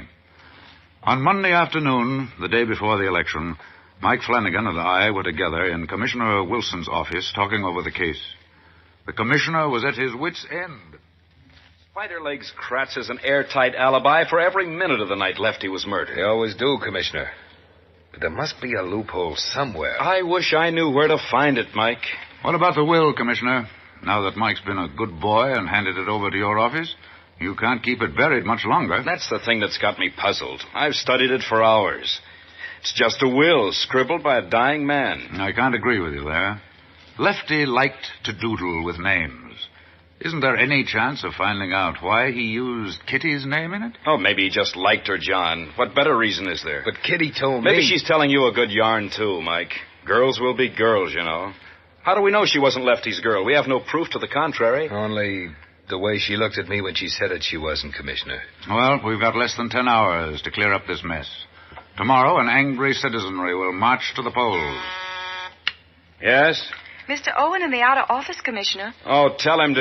Wait, Commissioner. Let him come in. He's just a pest for my money. Didn't you ever hear of pest control? Maybe he'll tell us something we don't know. All right. Have him come in, please. Yes, Commissioner. Mike, we're just wasting our time. He's just here to blow off steam. Come in, Mr. Owen. Thank you. You've met Mr. Flanagan of the Tribune, Mr. O'Connell, the probate lawyer. How do you do? Mr. Owen. How do you do, sir? Chair, Mr. Owen? No, thank you.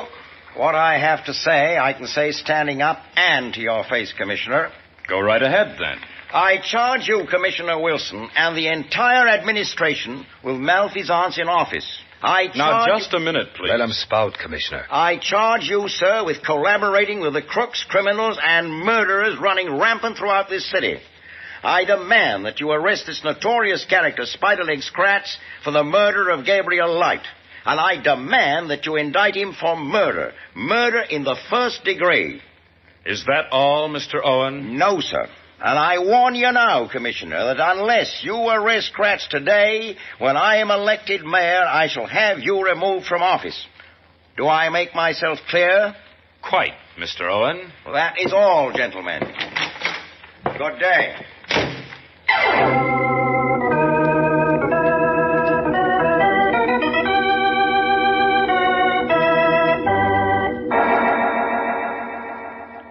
A little later, Mike Flanagan phoned me at my office. He'd been looking for Kitty. She was gone. Not a trace of her could be found. Had she been kidnapped or murdered by the killer of Lefty Light? Or had she fled to escape further questioning?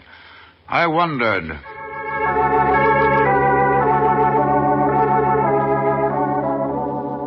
Back in the offices of the Daily Tribune, Mike Flanagan was on a spot.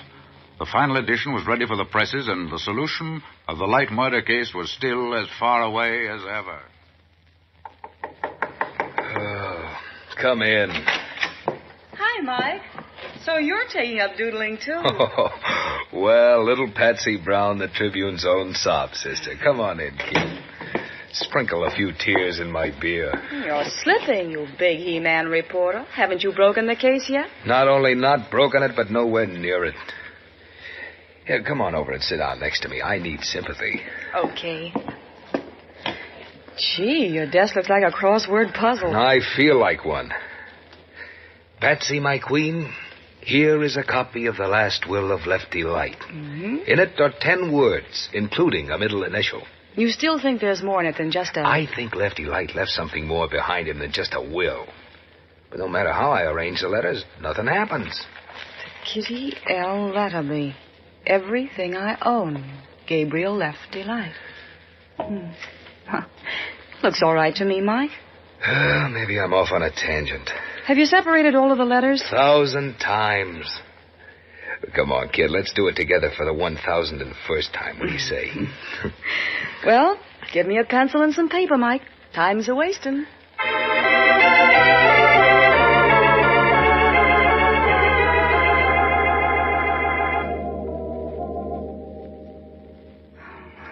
It's no use, Mike. No use. I guess you're right. Nothing comes of it. Well, what do you say let's quit? You know, sometimes when you try to be the most serious, crazy things pop into your head. Like what? You know what I get out of this jumble, Mike? Oh, spill. A song. A song? That's more than I got. I can't get it out of my head. Want to hear it? Why not? I like your voice, kid. Well, did you ever hear the song that goes, well, I think it's called Harrigan or something like Harrigan? that. Oh, sure. Harry. Goes like that, doesn't it? Yeah. Yeah, only I sing it Kitty LED Flanagan. See how peculiar I am. Oh, you're just nuts, I'd say. Well, come on, kid. Go wash up and we have a bite to eat. Well, they're holding up the final, waiting for the great Mike to break the case. You'll have to put it to bed without me. I can't tell him a thing. Well, so long, Mike. See you in the drugstore.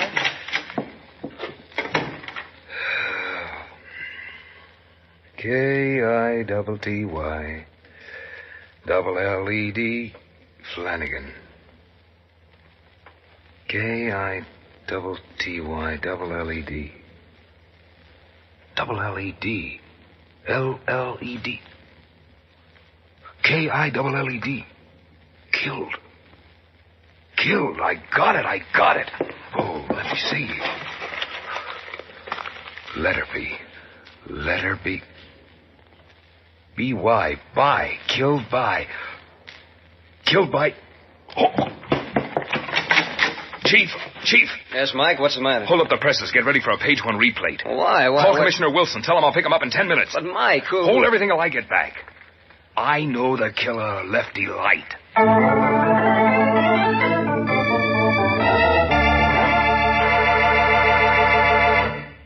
In just a moment, we will bring you the strange ending of Death Has 10 Words.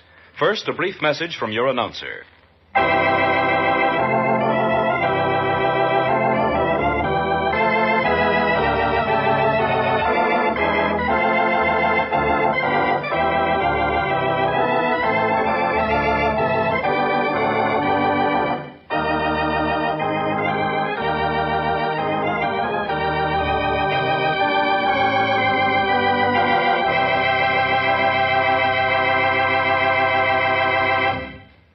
And now back to Death Has 10 Words, starring Warren William as John Francis O'Connell. Step on it, Commissioner. Step on it. We're doing 80. Do you want to fly? It's only 3 more blocks. There's a house. Turn in the driveway.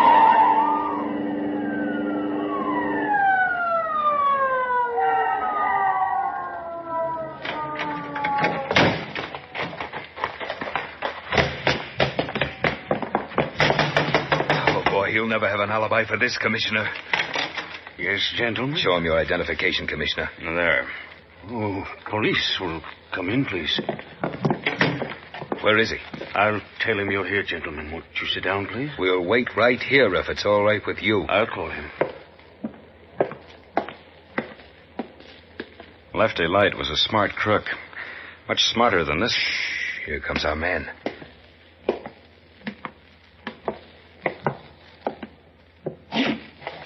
Good evening, gentlemen. We wanted to have a little talk with you, Mr. Owen. Oh? Has this Kratz fella confessed? No, and I don't think he ever will. And why are you here? We've just succeeded in deciphering Lefty's will. What's that got to do with me? He named his murderer in his last will. Want to hear about it? Why not?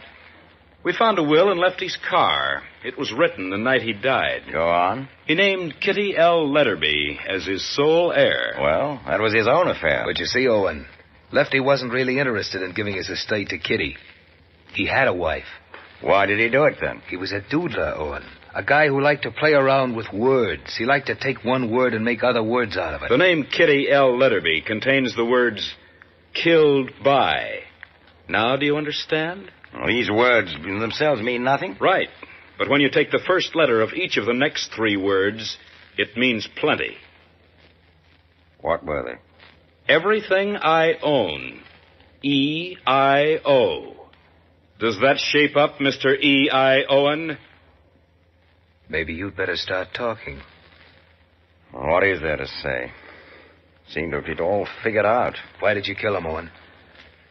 Oh, Lefty Light and I once served time in Illinois. Later, I came out here and I got a fresh start. And then you met him again. That's right. Once I started making money, he blackmailed me. When I ran for the office of mayor, he threatened to expose me. I had to kill him. He sat in his car in Beverly Glen Canyon. He begged me for time to make a will and said there was a girl. And he wrote his will on that piece of newspaper. I read it. I saw Kitty's name, and I shot him. I killed him. What did you do with Kitty? Where is she? Oh, she has nothing to do with this. Leave her alone. All right, Owen. Let's get going. Not so fast. You see this gun? Don't be a fool, Owen. You can't get away. If either of you makes a move to stop me, it'll be your last.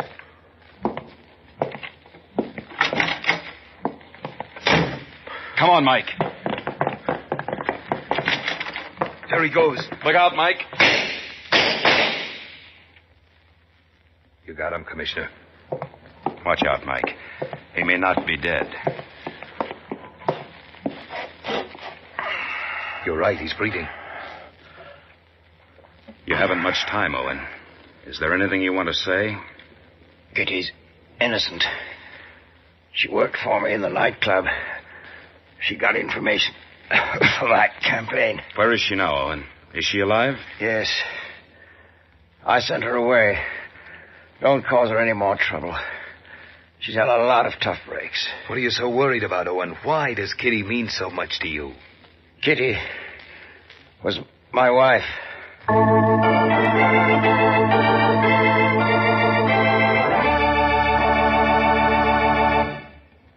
Kitty came back after a few months and voluntarily reported to the police. No charges were ever filed against her. After Owen's estate had been probated, she left the city for good, never to be heard of again. The will scribbled on a newspaper by gangster Lefty Light was never admitted into probate because his real will was presented by his widow, and eventually the entire estate went to her. And so ends this unusual story, one of the strangest will in my collection. Next week I have a story to tell you about two brothers, identical twins. The course of their lives flowed evenly, smoothly, until a girl came between them. Only then were their true natures revealed. For the love of this exotic and charming woman, the brothers cast off their thin veneer of education and social standing and battled it out with no holds barred. We call this strange and unusual story The Killers and the Saints. This is Warren William, inviting you to join us again next week. Strange Wills is a Teleways feature produced in Hollywood.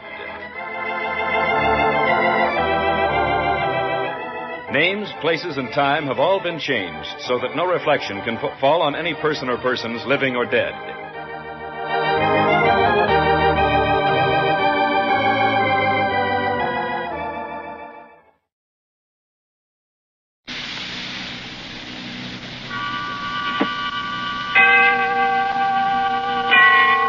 Autolite and its 98,000 dealers bring you Mr. Lloyd Nolan in tonight's presentation of Suspense.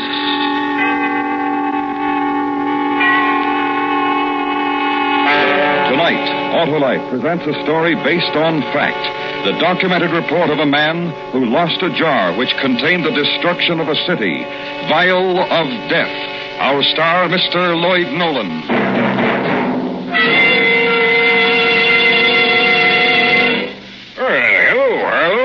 Say, you know, today's my birthday. It is? Well, congratulations, Sheriff. Yep, and I've covered a good many miles in my day. And congratulations to every driver who uses those world-famous, sure-firing, fit and fabulous Autolite spark plugs. The spark plugs that are ignition engineered for the finest performance money can buy. Hello, my car's slow and the pickup not performing up up to par? Well, why not take that car into your Autolite spark plug dealer for a spring checkup? If your spark plugs are worn out, he'll recommend a new set of Autolite spark plugs, either standard or resistor type. Then you'll be set for smooth driving days ahead. Well, how can I find his address? Just call Western Union by number and ask for Operator 25. She'll quickly tell you the location of your nearest Autolite spark plug dealer, the man with ignition-engineered Autolite spark plugs. And remember, from bumper to tail light, you're always right with Autolite. And now, Autolite presents Vial of Death, starring Mr. Lloyd Nolan, hoping once again to keep you in suspense.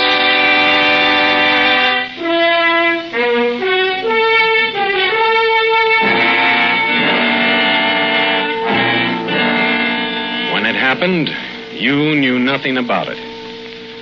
The events of that long, frightening night began about the time you were catching a bus or a streetcar toward home. Probably you had dinner that night, played with the children, then went to bed. You slept. In the morning you got up, came to work, and it was just another day. By then it was all over. Many innocent people missed an appointment with death that morning. You might have been one of them.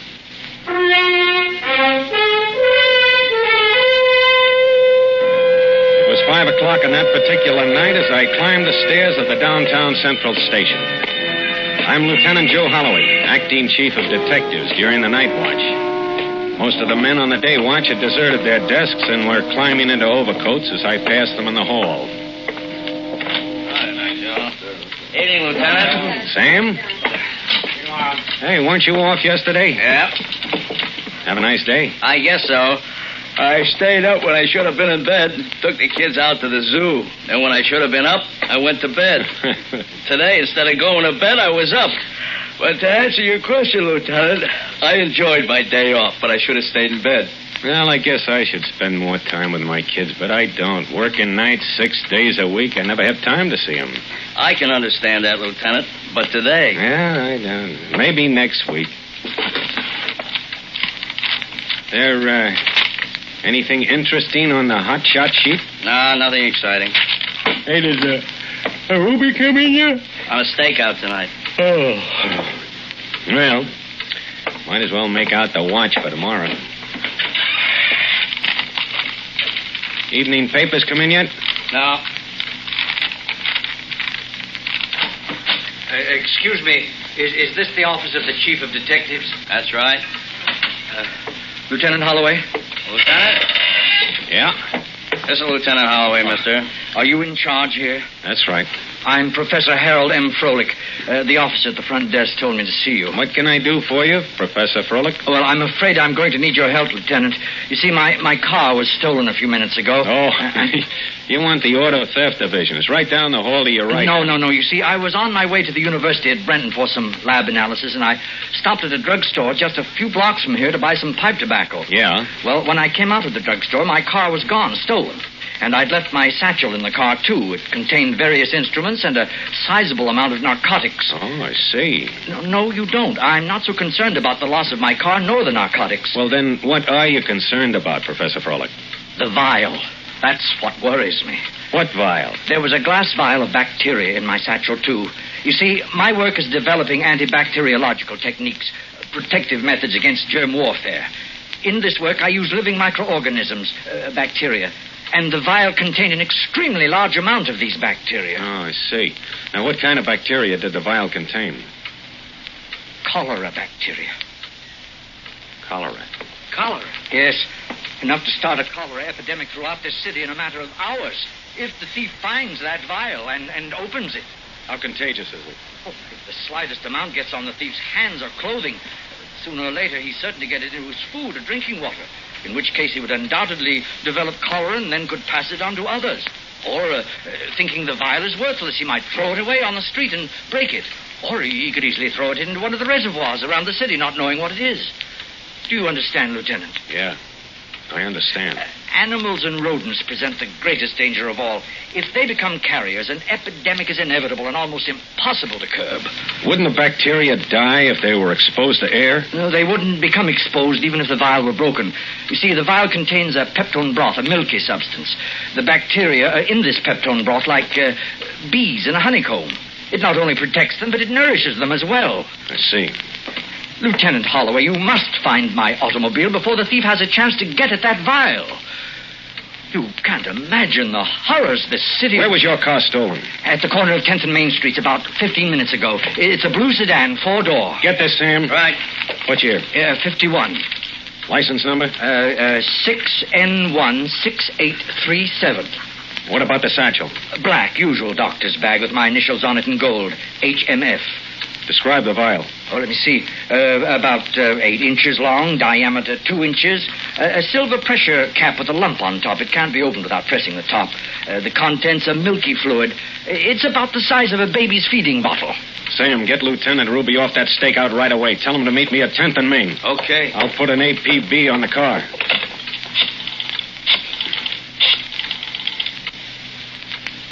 Radio room, this is Lieutenant Holloway. Broadcast this immediately. To all units, stolen car registered to a Professor Harold M. Froelich. License number in the 8 column. 6, Nora, 16837. A 1951 blue 4-door sedan. If this car is located, hold and notify Lieutenant Holloway's Central Division immediately. You got that? Yeah. Now, also put out a call for all B units in the 4th, 5th, and 6th districts to report to me at 10th and Main. Code 3. Sam? Yeah? Notify the chief. Then call the city health officer and tell him to meet me at 10th and Main right away. Right.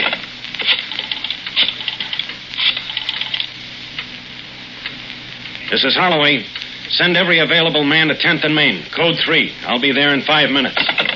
We'll start a search of the neighborhood where your car was stolen. Maybe we'll find the car nearby. Maybe not, but it's a start. Lieutenant. Yes, what? We must anticipate a cholera epidemic should the bacteria get loose. Serums, facilities, doctors... We'll take that up with the city health officer. And we must notify all hospitals and emergency wards to report immediately any case that appears with the symptoms of cholera. Then, if a case is reported, we will have something to work on. Yeah, we will indeed have something to work on. It was 7 o'clock that evening when 120 officers and reserves gathered at the intersection of 10th and Main, where Professor Froelich's car had been stolen. The curious was shuffled off, the press banned. Lieutenant Ruby reported for duty, and I briefed him. At 7:30, the city health officer arrived. Serums were ordered, the Red Cross alerted, doctors and nurses notified to be on call if an epidemic started. Hospitals have been told to notify us if a case appeared with symptoms of extreme intestinal pain, spasms, vomiting, and severe dehydration. Everything was done without attaching the word cholera to the operation. At 8:15, a break. Just a small one. Professor Froelich's car was found 10 blocks away. This is it. This is my car. Didn't drive it far. Oh, I hope the satchel is still in it. Well, we'll soon know. There's nothing in the front seat. Key's still in it. Oh, Ruby, check the trunk. Right. Don't touch anything, Doctor. No. Maybe it's in the back seat. Oh, nothing. Find anything, Ruby? Nothing in the trunk, Joe. Well, I guess he took the satchel with him. I don't know why. Pawn it, probably. Ruby. Yeah. Get a latent fingerprint man down here to dust this car. Right. Tell him to hurry. Okay. Now what, Lieutenant? Now, we try to find that satchel. An hour passed. 2. No progress. The only fingerprints found on Professor Froelich's car were his own. Suspects were picked up, no make. The search for the satchel continued. Midnight, still no progress. I thought about the other parts of the city, quiet, asleep, unaware of the night and what it had produced. At 1:30, another break. One we'd hoped wouldn't come.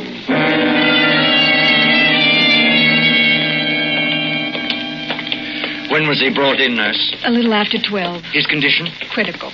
Respiration very low. Severe dehydration. You're certain about the symptoms? Quite certain. Also, the lab confirmed presence of live Vibrio organisms. Who brought him in? It was an ambulance call.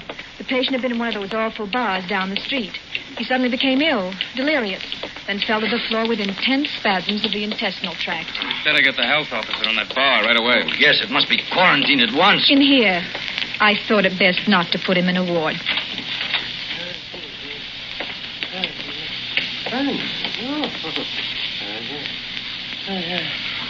Well, Professor Frolic?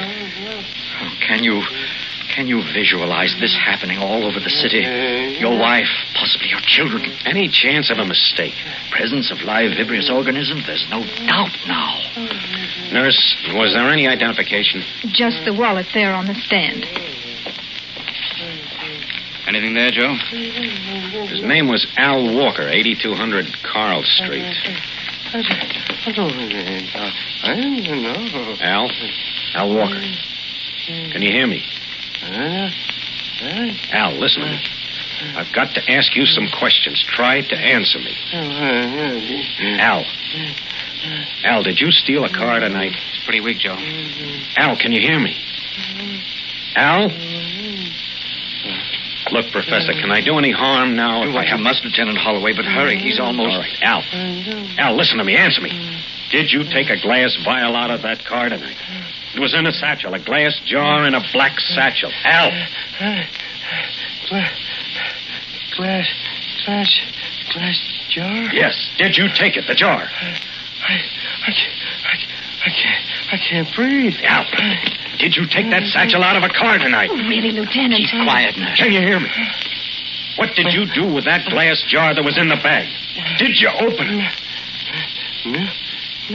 Milky stuff inside. Oh, no. He opened it. What's wrong with me? I can't breathe. Al, where is that glass jar now? Where? I said, threw it away. Where? Find out where. Where did you throw it out? Where? I threw it.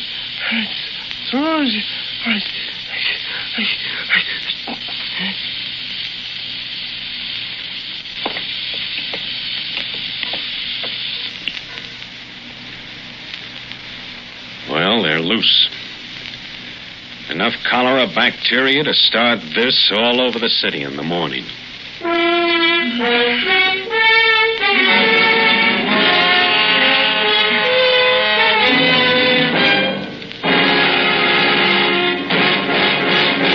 Autolite is bringing you Mr. Lloyd Nolan in Vial of Death. Tonight's presentation in radio's outstanding theater of thrills, Suspense.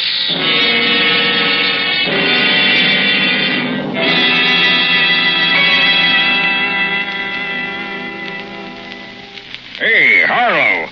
My friend Slim corralled himself a whole herd of wonder workers. He did, Sheriff? Yep, he got a set of them Autolite resistor spark plugs. Says they're the finest thing since Texas joined the Union. Well, they sure are, Sheriff. The greatest advance in spark plugs for automotive use in 25 years. That built-in exclusive Autolite 10,000 ohm resistor makes possible such outstanding advantages as double spark plug life, smoother engine performance, and quick starts. And the Autolite resistor spark plug is only one of a complete line of world-famous Autolite spark plugs, ignition engineered for every use. So lasso yourself a whole set of them Autolite resistor spark plugs, partners. They're available at your nearest Autolite spark plug dealers. To locate him quickly, call Western Union by number and ask for Operator 25. And remember, from bumper to tail light, you're always right with Autolite. And now, Autolite brings back to our Hollywood soundstage Mr. Lloyd Nolan in Elliot Lewis's production of Vial of Death, a dramatic report well calculated to keep you in suspense.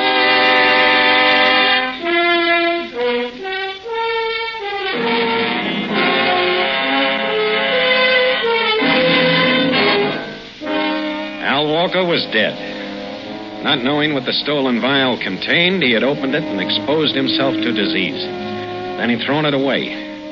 This is what faced us in our city that night. An epidemic of cholera. Professor Frolic, Ruby, and myself left the hospital. We crossed the sleeping city to the address found in Al Walker's wallet, 8200 Carl Street. It was an apartment house. We woke the landlady, and she led us into Al Walker's room. We searched. I always said that Al Walker was a good-for-nothing. He never worked, loafed, drank. You're certain he was here about 7 o'clock? positive. I heard him come in and go out. No vial, no satchel. Nothing but dirty laundry. Well, what did he do? Steal them things? Where do we go from here, Lieutenant? I guess we'll have to go back and start with that bar. You know, you better quarantine this place and get the health department out here. What's that? Anyone who came in contact with Al Walker will have to be vaccinated. Well, what was the matter with him? He was, sick. Yeah, very bad? Bad enough to kill him. Al's dead? That's right. And you say anyone who was near him might catch what he had? If they aren't vaccinated right away, they might. Well, then, Mrs. There's something you haven't told us. Well, I don't want to cause anybody no trouble, but when Al was here earlier tonight, he stopped in to see Mrs. Pierce. They were friends. Where does Mrs. Pierce live? In 306, the end of the hall. I wasn't snooping. It's just that I like to know what's going on in my place, that's all. Okay. Now, you better get back to bed, lady. Bed? Who can sleep with a thing like this in the house? Well, what will the tenants say? What time is it, Lieutenant? 3 a.m. There it is. Be daylight in a few hours. There's much time. I know.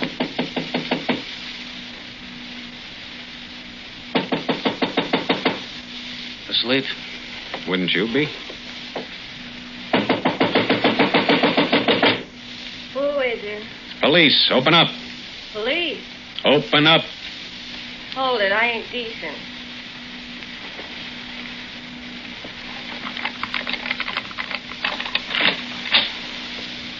What do you want? You Mrs. Pierce? Yeah, why? Do you know Al Walker? Al Walker? Yeah. You hold it down, my husband's asleep. When was the last time you saw Al Walker? Last time?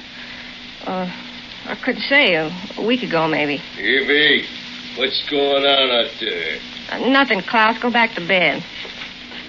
Who are these guys? The police. Hey, what's the matter? Now, look, it's very important. We've got to know if either one of you saw Al Walker last night. Al Walker?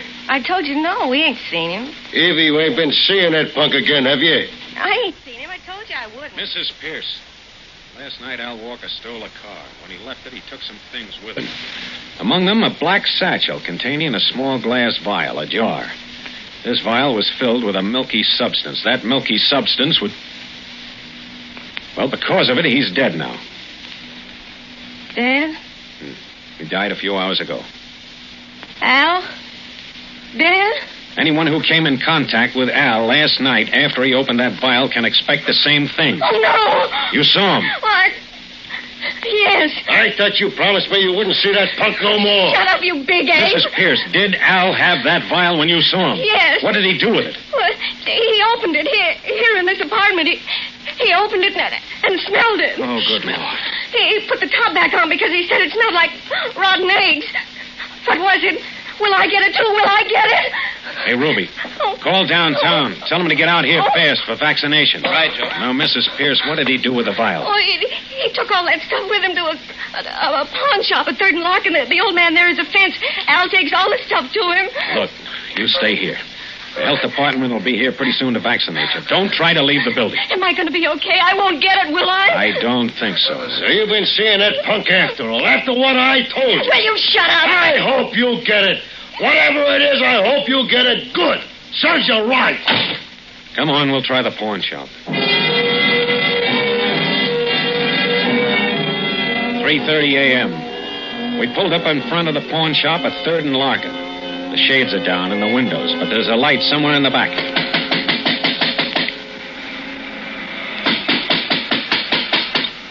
Someone's coming. Yeah, he's up late, eh? Oh, it has to be here. We've got to find it before morning. We'll soon know. What do you want? Open up, police. Police? Open up. What for? I said open it or we'll break it down. Well, sure. Whatever you say. All right, now listen. I want some answers, Pop, and I want them fast. Oh, sure, fellas. I always cooperate with you boys. Al Walker was here last night. He sold you some stuff. Al Walker? Who's he? Lieutenant, look at this, my satchel. It was on the counter. Well, is that yours, mister? You never know where this stuff comes from. Will you quit stalling? We know Al Walker brought that in here. And there was a glass vial in that satchel. Where's it now? I tell you, I don't... Pop! Al Walker's dead. Dead? From what? From the contents of that vial. That milky stuff? Then you have seen it. Well, I did have. Where is it now? We threw it away. Wasn't worth anything, was Where'd it? you throw it? In the alley out back. All right, show us. Was it open? No, closed. I didn't know the stuff was sound. All right, Honest, save it, Pop, will you? Yeah, I'll see it. There. I threw it in that pile of junk.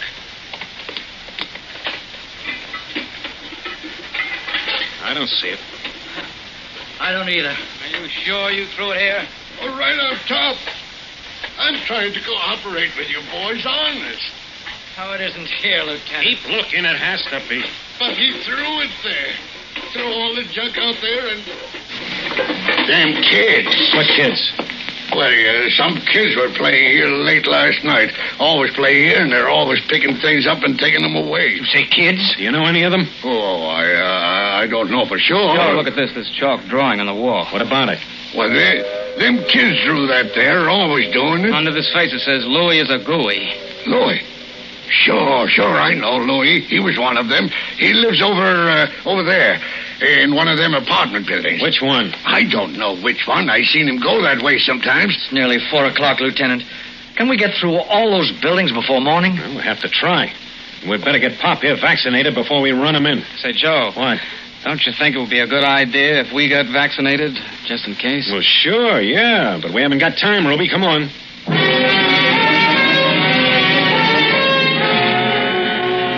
It was a big block covered with big apartment houses. An additional 60 men were called in, and we started checking from apartment to apartment asking for a kid named Louis and the glass vial. The people half asleep must have thought we were crazy. What they thought wasn't important. What they would wake up to in the morning was 5 o'clock, 6. It got light out. Then 6:30 and 7. It was a bright, beautiful, sunny morning. A few people began to appear along the streets. Buses and streetcars were running. The city was waking up. And still, we hadn't found Louis or the glass vial of cholera bacteria. We still had dozens of apartments to go through. If we don't find it pretty soon, Lieutenant, we've got to let the city know about it. Warn them to watch for the vial. No, not yet. Another hour, maybe. Here's the next one. Okay. Bacon. Yeah, smells good. Yeah? Police. Police? What's wrong? Do you have a child here named Louis? No Louis here. Why? Well, do you know of a boy by that name in the building? No, all my boys are good children. They done nothing wrong. Ma, Sybil's got my jar, and she won't give it to Tommy, me. don't bother me now. Well, make Sybil give me my jar. Lieutenant? Yeah. Hey, Tommy, where's Sybil? Hey, you can't come in like that. Take us to Sybil, Tommy. She's in the bedroom. I'll show you. You stay here, lady. You got a lot of nerve telling me what to do in my own place. Where'd you get the jar, Tommy? I took it away from Louis. It's a pretty jar. I'm going to keep spiders in it. Here's the bedroom. There's Sybil in the crib. Joe, look. Mama says Sybil's cutting teeth. Easy does it. If she takes it out of her mouth and lets go of it, it'll fall on the floor. Oh, careful, Lieutenant. Don't frighten her. I got it. Don't drop it, Joe. Oh, don't worry. Oh, at last, thank goodness. There you are, Doctor. One glass vial containing 2 or 3 million cholera germs intact. What are you doing to my baby? I never heard of such a thing. Coming into a private home and beating my baby and making her cry. You get out of here. You hear me? Get out. All right, yes, ma'am. We're sorry.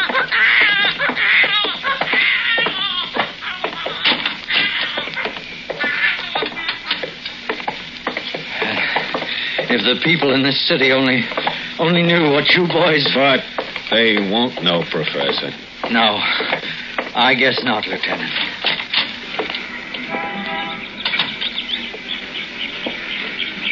Well, Joe, beautiful morning, Ruby. Yeah. It's gonna be a nice day. Yep. You know, Ruby, instead of going to bed this morning, I think I'll have breakfast with my family and Then I'm going to take my kids to the zoo.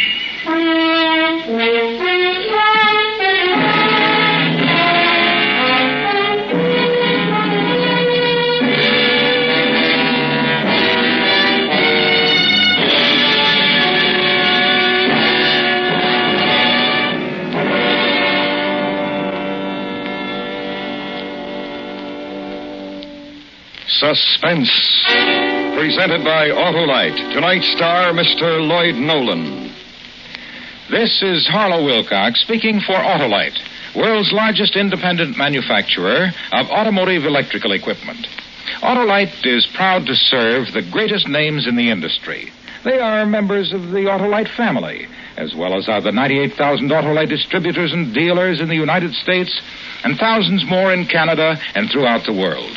Our family also includes the nearly 30,000 men and women in 28 great Autolite plants from coast to coast and Autolite plants in many foreign countries, as well as the 18,000 people who have invested a portion of their savings in Autolite. Every Autolite product is backed by constant research and precision built to the highest standards of quality and performance. So remember, from bumper to tail light, you're always right with Autolite.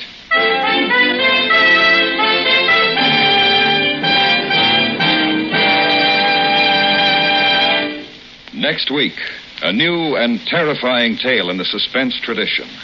The story of a man who overhears a murder plot and is discovered in his hiding place by the murderers.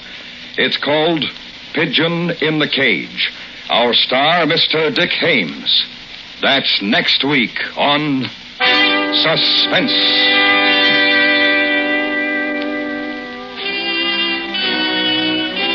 Suspense is produced and directed by Elliot Lewis, with music composed by Lucien Morowick and conducted by Lud Gluskin.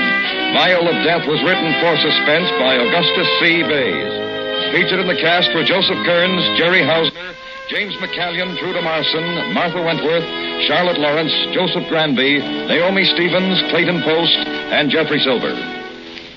Lloyd Nolan can soon be seen in Island in the Sky, a Wayne Fellows production from the book by Ernest K. Gann.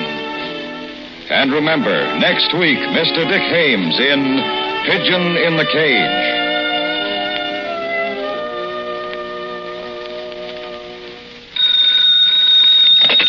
You can buy Autolite resistor or standard type spark plugs, Autolite electrical parts, and Autolite Stay Full batteries at your neighborhood Autolite dealers.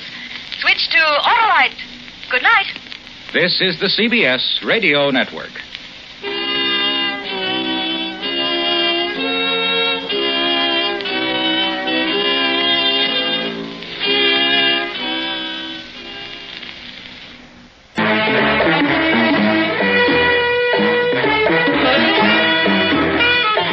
Theater 5 presents Ride with Death.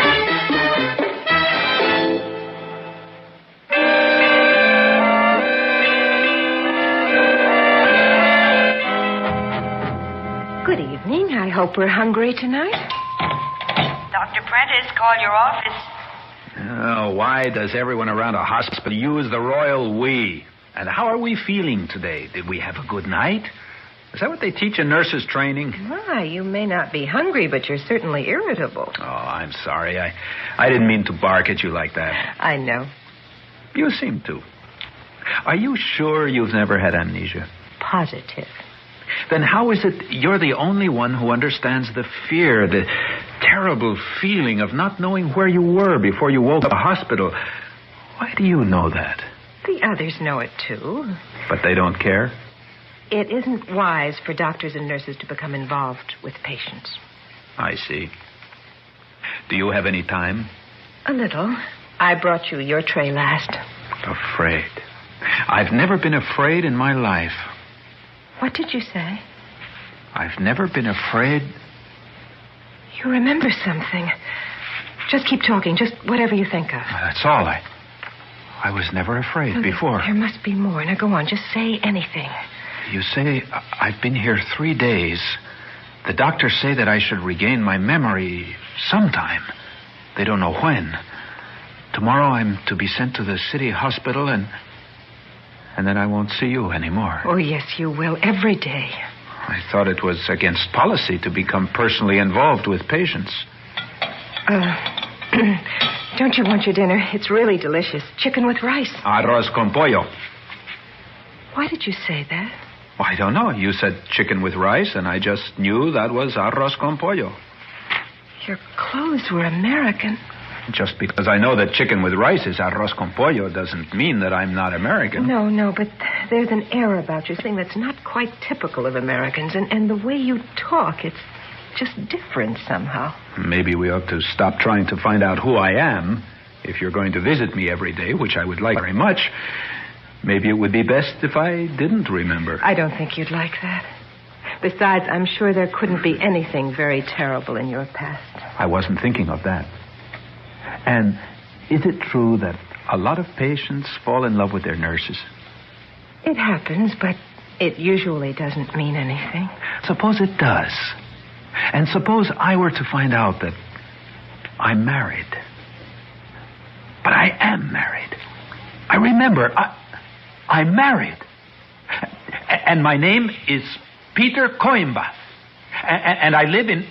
Wait, Anne, get a phone book. It's Benedict Canyon. I can see the house. I don't know the number. Do you have it? Yes. Peter Coimbra, 2711 Benedict Canyon. Call my wife. Tell her where I am. She'll be down to get me. Yes, of course. Know who I am. I remember myself. I remember.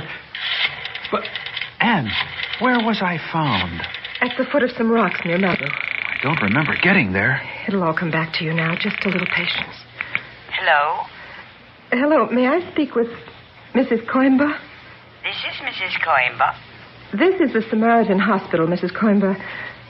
Your husband is here. My husband? Yes, he's quite all right. He was found unconscious 4 days ago at some cliffs near Malibu. The blow he sustained induced temporary amnesia. My name is Ann Kerr. I'm a nurse. Your husband recovered his memory just minutes ago, and I called immediately. Well, that was very thoughtful, but my husband is right here. Me. What? Would it help if you spoke with my husband? No, thank you. That won't be necessary. I'm sorry I disturbed you. There's something wrong. Anne, what did she say? She said that her husband was home with her. That's impossible. I know who I am. Peter Coimbra. I remember now. Let me call her. Please don't excite yourself. Give me that phone. No, you can't. Please, it won't be good for you. You don't believe me. No, it's worse than that. Now I'm the one who's afraid.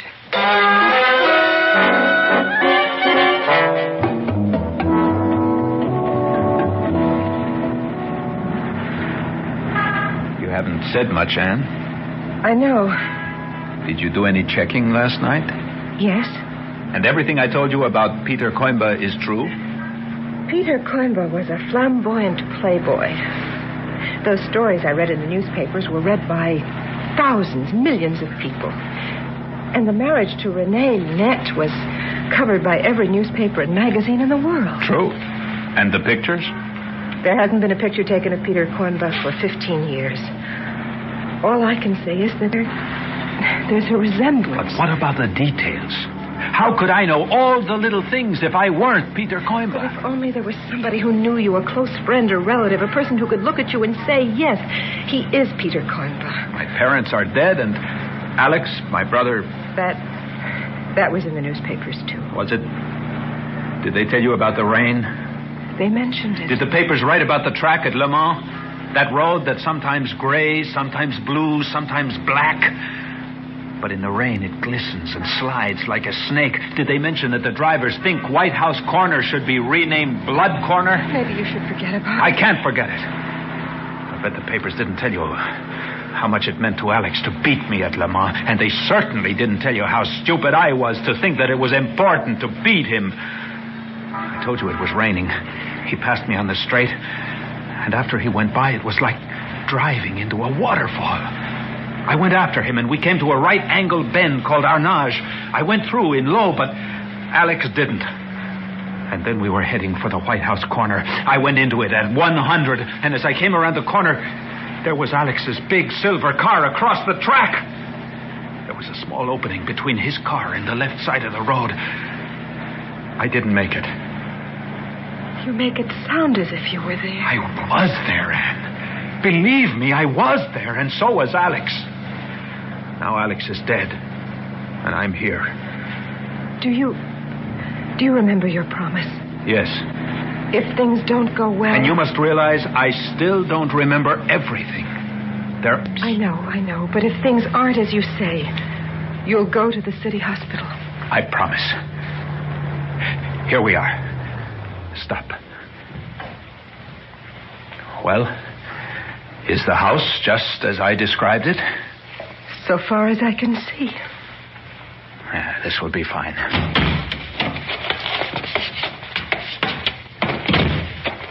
Here's the entrance, just as I described it.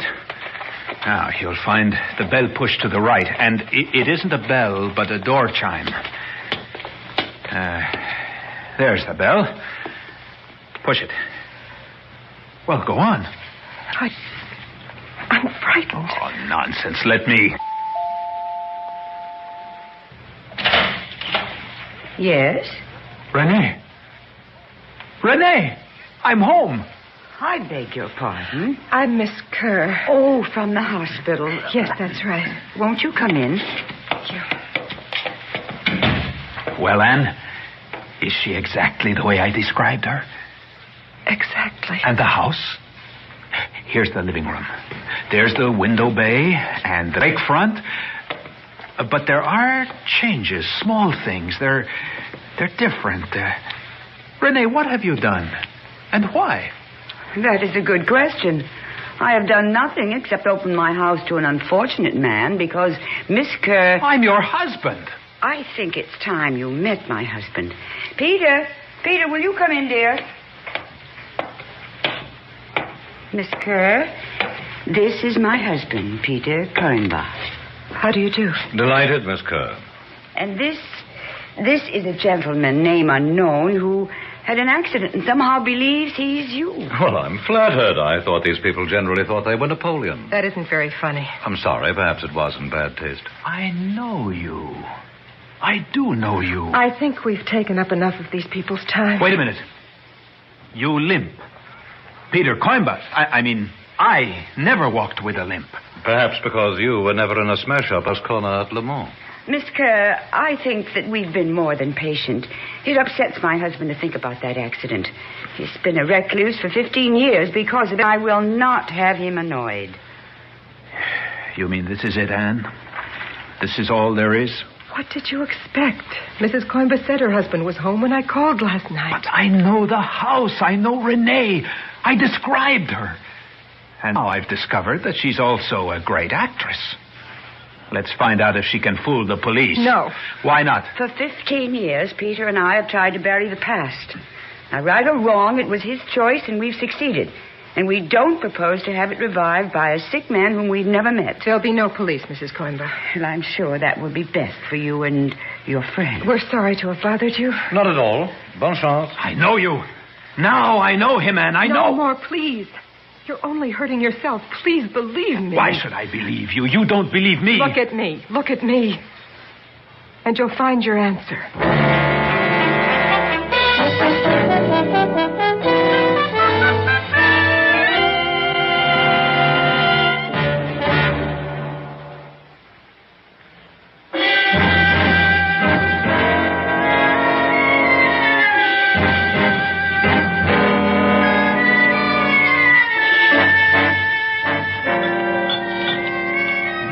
Coffee, as usual, is magnificent.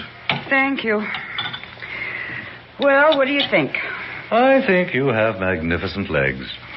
And I think we have more important things to talk about. Oh, I was afraid you would. How can you sit there sipping coffee, looking so pleased with yourself when you've made such a mess of things? I'm pleased because I'm not a murderer. Can you understand that, Renee? He must die. How you hate him. And why shouldn't I? To take a woman like me and lock her up 15 years. Shut off from my friends, from life. Yes, I hate him. You could have left him. I was always available. Well, I didn't think it would last. I thought he'd get over it, and there was always the... The money. Yes, it's important. To me, too. And that's why he must die. You're inventing reasons because you want him dead. And you're afraid. What happens when he remembers more? He said he remembered who you are. What happens then? Nothing. Nothing. The idea was for an unidentified body to be found. No possible identification. No one claimed the body. He would have been buried and forgotten in due course. And you bungled it. I hit him. Not hot enough. All right. Let's look at the situation now. We were fortunate. Peter wakes up in the hospital. For 3 days he can't remember who he is. Then suddenly he remembers. He is Peter Coimber. But his wife, his own loving wife, who was voluntarily withdrawn from the world with him for 15 years, says that he is insane. And furthermore, she produces her husband to prove it. That was the best thing we could think of last night. An emergency, something to give us time. Did you see that girl's face? She's a nurse. She believed it. The world will believe it, if the world hears about it at all. Peter will see to it. He mentioned the police. She won't let him go to the police. And what happens if he remembers that you were the one who hit him and pushed him over the cliff? He's gone completely mad. Very sad. Some kind of a persecution complex involving us. Oh, I just don't know, Paul. I do. Once people even get a hint that you're not right in your mind, any small action, no matter how innocent, if it's at all different, just strengthens their suspicion. Well, look at the girl's reaction this afternoon. Yes, that was very good. Whereas, if he's killed, and she begins to think, why? Maybe he was telling the truth after all. It's logical. Oh, but Peter will do something. 15 years ago, yes. Today, I'm not so sure. And I don't see what he can do. The more he protests, the more trouble for him. An asylum. That might be worse than dying. Exactly. And now, can we talk about your leg?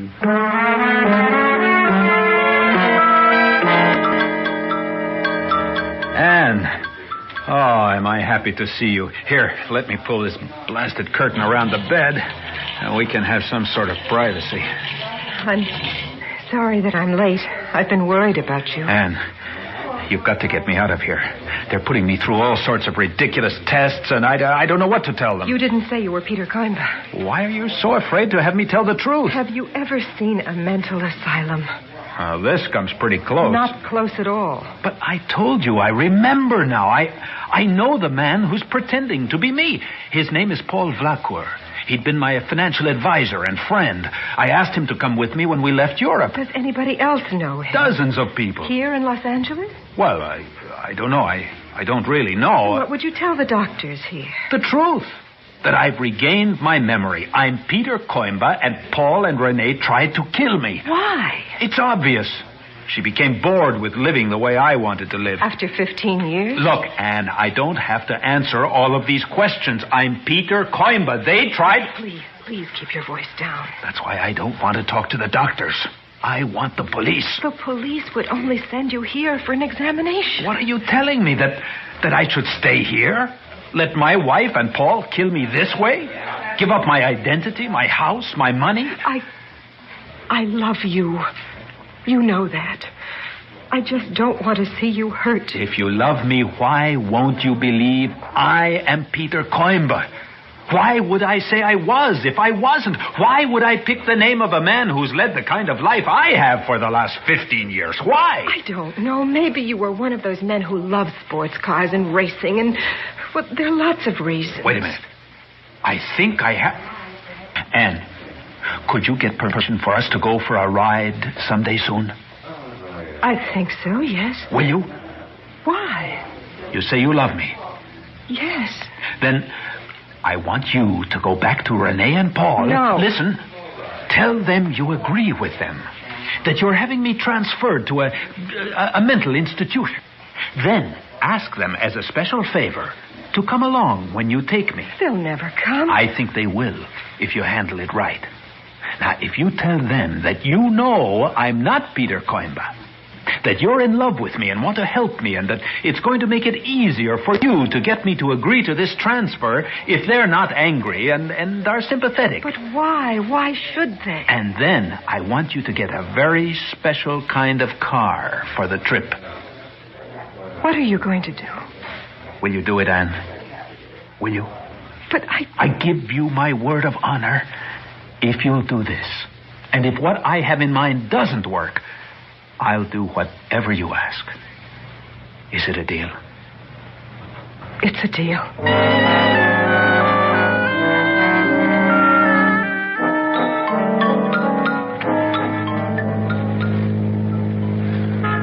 You handled the car well, Miss Kerr. Thank you.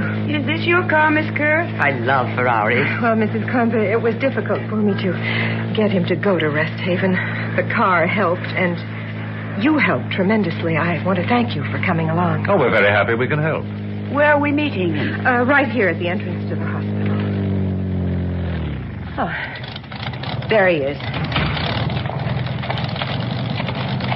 Slide over, Anne. You're not going to let him drive. Nothing to worry about. I know the way.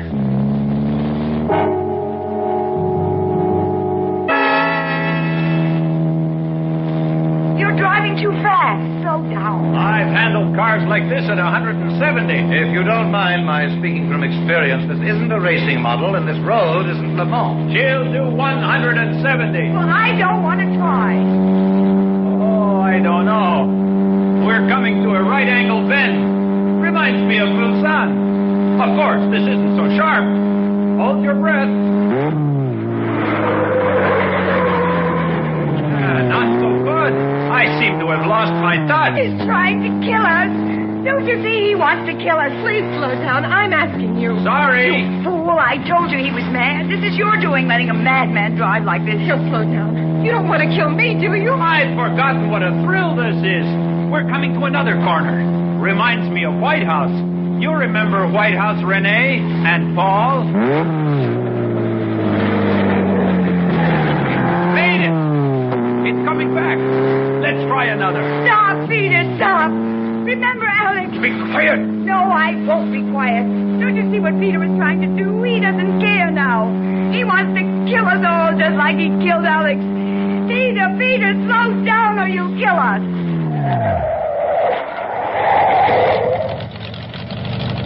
I guess that does it. Out. Renee, Paul. Out? Here? In the middle of nowhere? Exact. Out.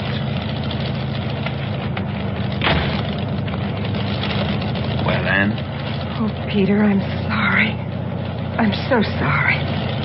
I didn't believe you. I know. And now? And now we can drive slowly back to my house.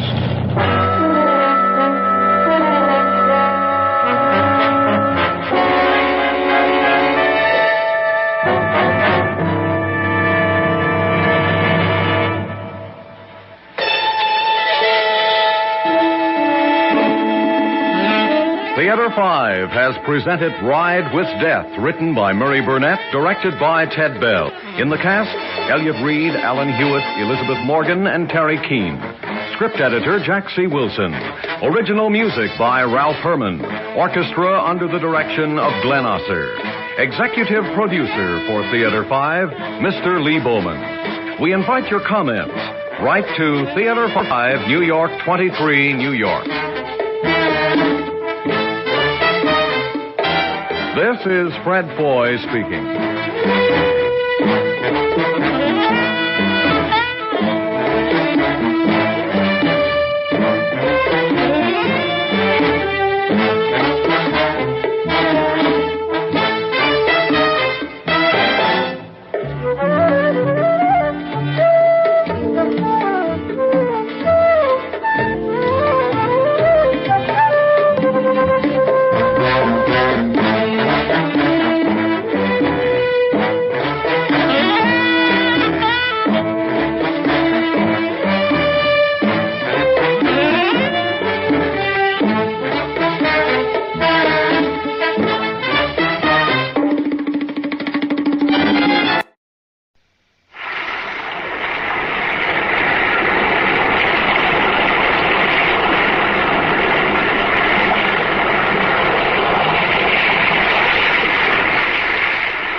cave by the restless sea, we are met to call from out of the past stories, strange and weird. Bellkeeper, toll the bell, so that all may know we are gathered again in the Weird Circle.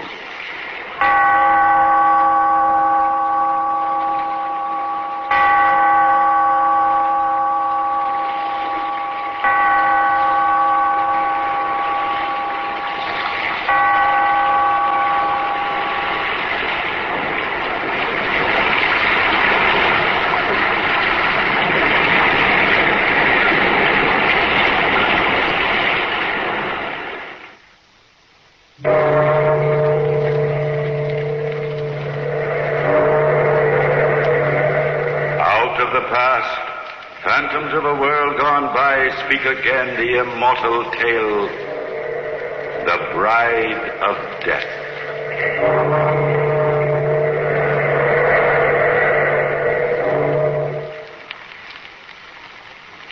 This is the story of death, of a fearful prophecy fulfilled, of a love that could lead only to madness. The first ingredient was death, the cold, sharp steel bite of a Scottish claymore. In a narrow street in a town near Donachburn, an old, half-forgotten Highland feud had flared again. Death peers over the shoulders of three young clansmen as a force twice their number beats them back. Stop a moment and see which one he chooses. We're badly outnumbered, my lord. Don't let them force you out. Keep your back against the wall. Watch out! Keep your sword up, Kenneth. We'll beat them off yet. The traitors cut out. Oh, Kenneth, my lord, you're bleeding.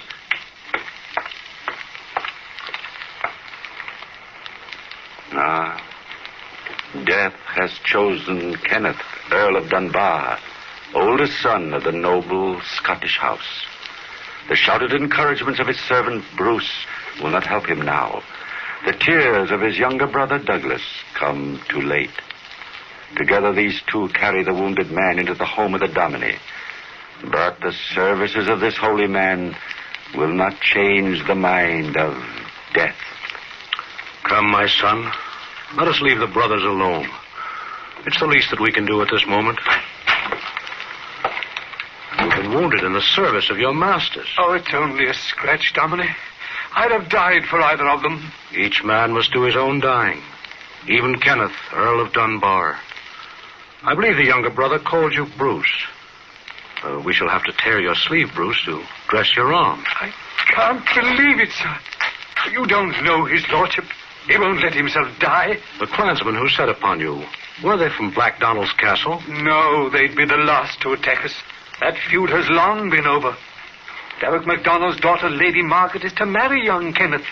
We were on the way to the castle for the betrothal feast. But the brothers have been away from Scotland most of their lives.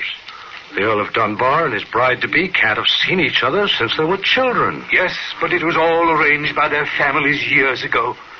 He was to meet his bride for the first time. Oh, you don't know how much it counts on this happiness, Dominie. I think I do, Bruce.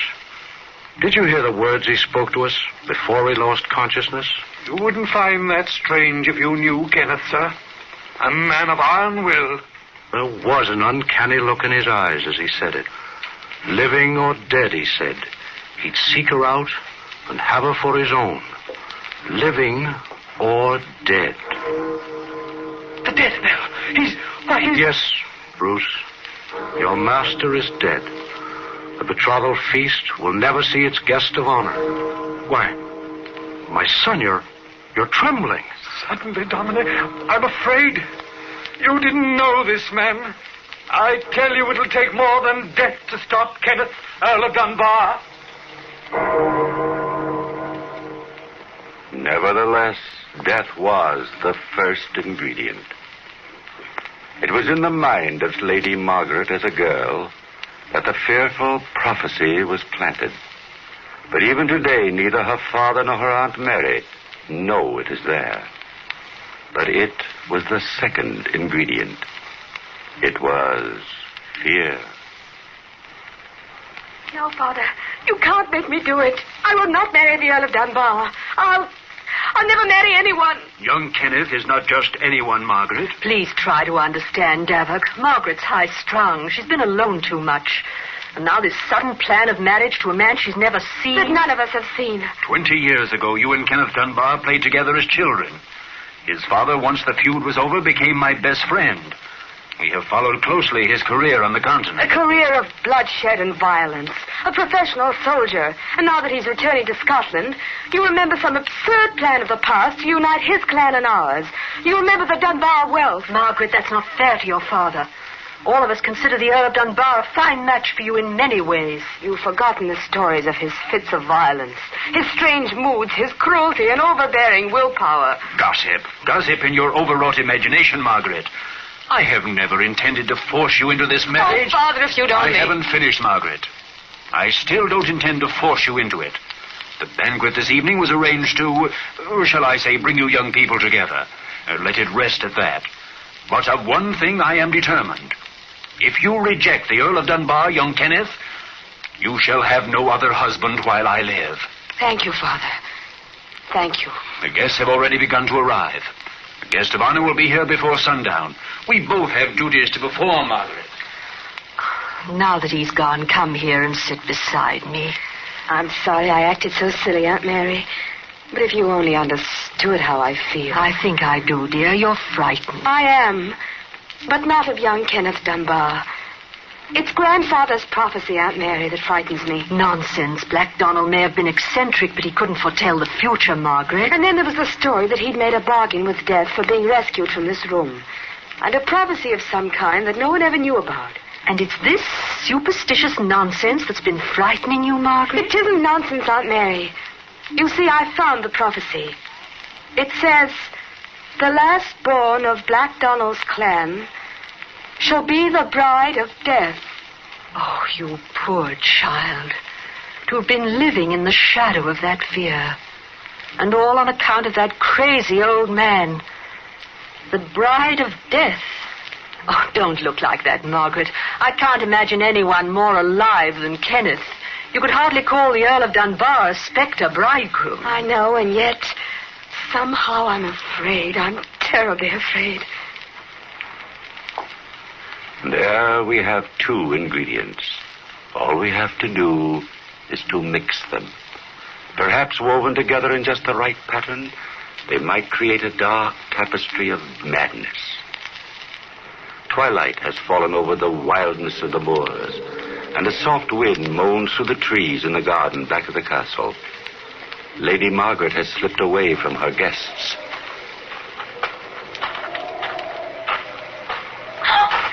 Forgive me if I do not rise, Lady Margaret. I have traveled far to get here. I'm very tired. Oh, I'm sorry I was so silly. But it was rather startling. I hadn't seen anyone come into the garden. I came through the little gate at the far end. But we never used that. I mean, I didn't know anyone knew of it except myself. It's all overgrown and with the moor beyond. I remembered it from many years ago. My home once lay across the moor. But then, why, of course. Oh, I should have seen the resemblance to your father. You're the Earl of Dunbar. You're surprised, Margaret? No. Somehow I knew you were my friend. But you're different in a way, Kenneth. Quieter, more gentle than I'd expected. There is much that can change a man, Margaret. But you're just as I pictured you. Dreamed of you through the years. Lovely, gracious. A warm heart to welcome me home. At last. Perhaps. Don't you think we'd better go in, Kenneth? Oh, you're shivering, Margaret. Are you cold? No, it isn't that, Kenneth. I just happened to think of something. Perhaps you remember my grandfather. Black Donald?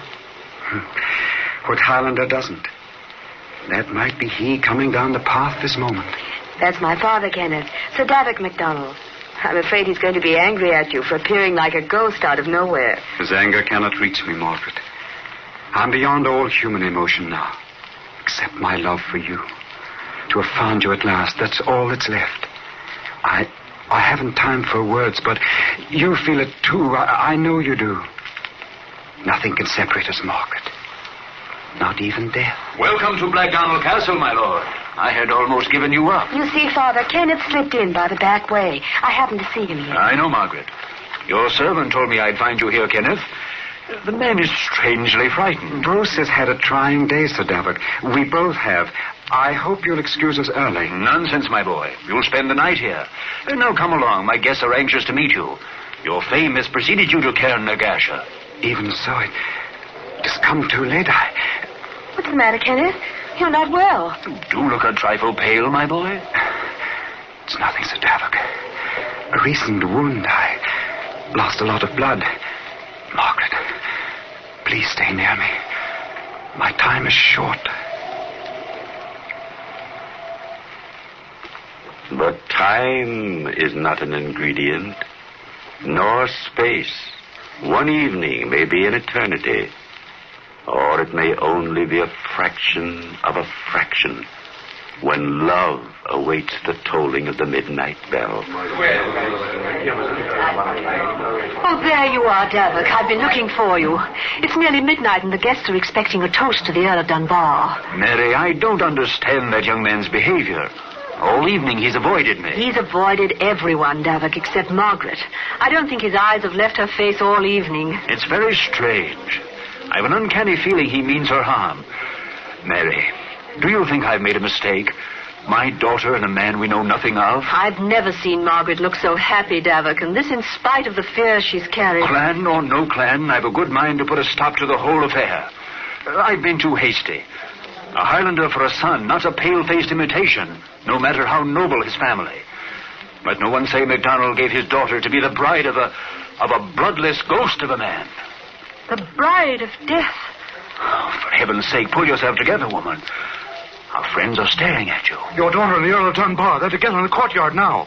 And what of that, Wallace? His lordship has ordered his horse. He means to leave. And Sir Davok, he means to take Lady Margaret with him. What? He avoids me like the plague, then seeks to take my daughter from me without so much as by your leave? Come, Wallace. Get my sword and bring your own as well. It seems the Donalds must once again teach the house of Dunbar its manners.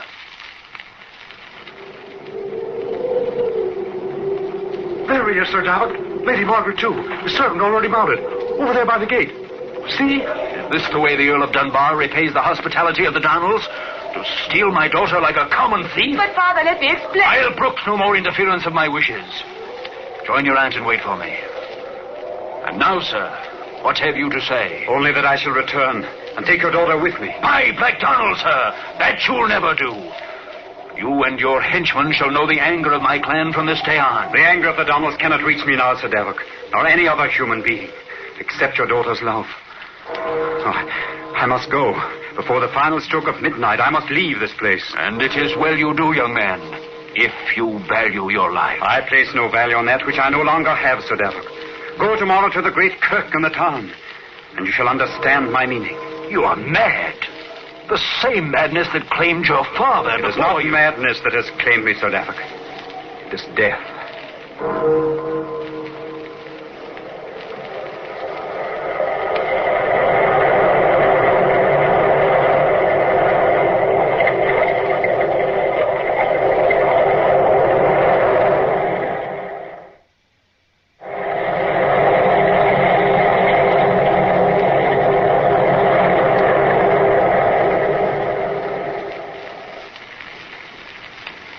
The ingredients have gone into our story but one. The fear in the mind of Lady Margaret is a result of Black Donald's prophecy that the last born of his line would be the bride of death. The fulfillment of this dire foreboding seemed close at hand when her promised bridegroom, Kenneth, Earl of Dunbar, was stabbed to death on the day of his betrothal feast. Had this been known to Margaret, his first appearance before her might have brought madness with it.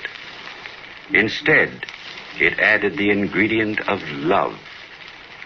But now Sir Davok MacDonald, Margaret's father, has added the most potent ingredient of all. His anger at his noble guest's behavior brought forth truth, always a dangerous ingredient. To Black Donald Castle, it has brought terror and the dark suspicion that the spectre bridegroom will return to claim his bride. Lady Mary, is there no change in her condition? She hardly looks alive. No, Davok. None of your doctors have been able to rouse her. From midnight last and all through the day I've been by her side, here in her bedchamber. She hasn't moved or spoken. The events of last night have affected her mind, Mary. I wish I'd never heard of the House of Dunbar. If this ghastly story is true... If, Davok. In your mind, you're as sure as I am that we entertained a ghost last night. Else why should Wallace have ridden to town for you this morning? It's time he returned. Deep in your heart, you know the fear of all of us who love Margaret. I could see it in your eyes when you returned from the courtyard last night to blurt out that awful story before your guests. It was a mistake, I admit it, Mary. But how was I to know that Margaret had discovered Black Donald's prophecy? How was I to know her horror of being the bride of death? You should never have promised her to a man we hadn't seen. You knew the reputation of Kenneth Dunbar. A strange, wild Highlander with an iron will that has given him life even in death. And now his threat to take her with him. Quiet, woman. Kenneth, Earl of Dunbar, shall go back to his grave without her. The Donalds fear no man, living or dead. Sir Davok. Wallace, come in quickly. What have you found? But Lady Margaret, sir, I do not want to frighten her again. She can neither see nor hear you, Wallace.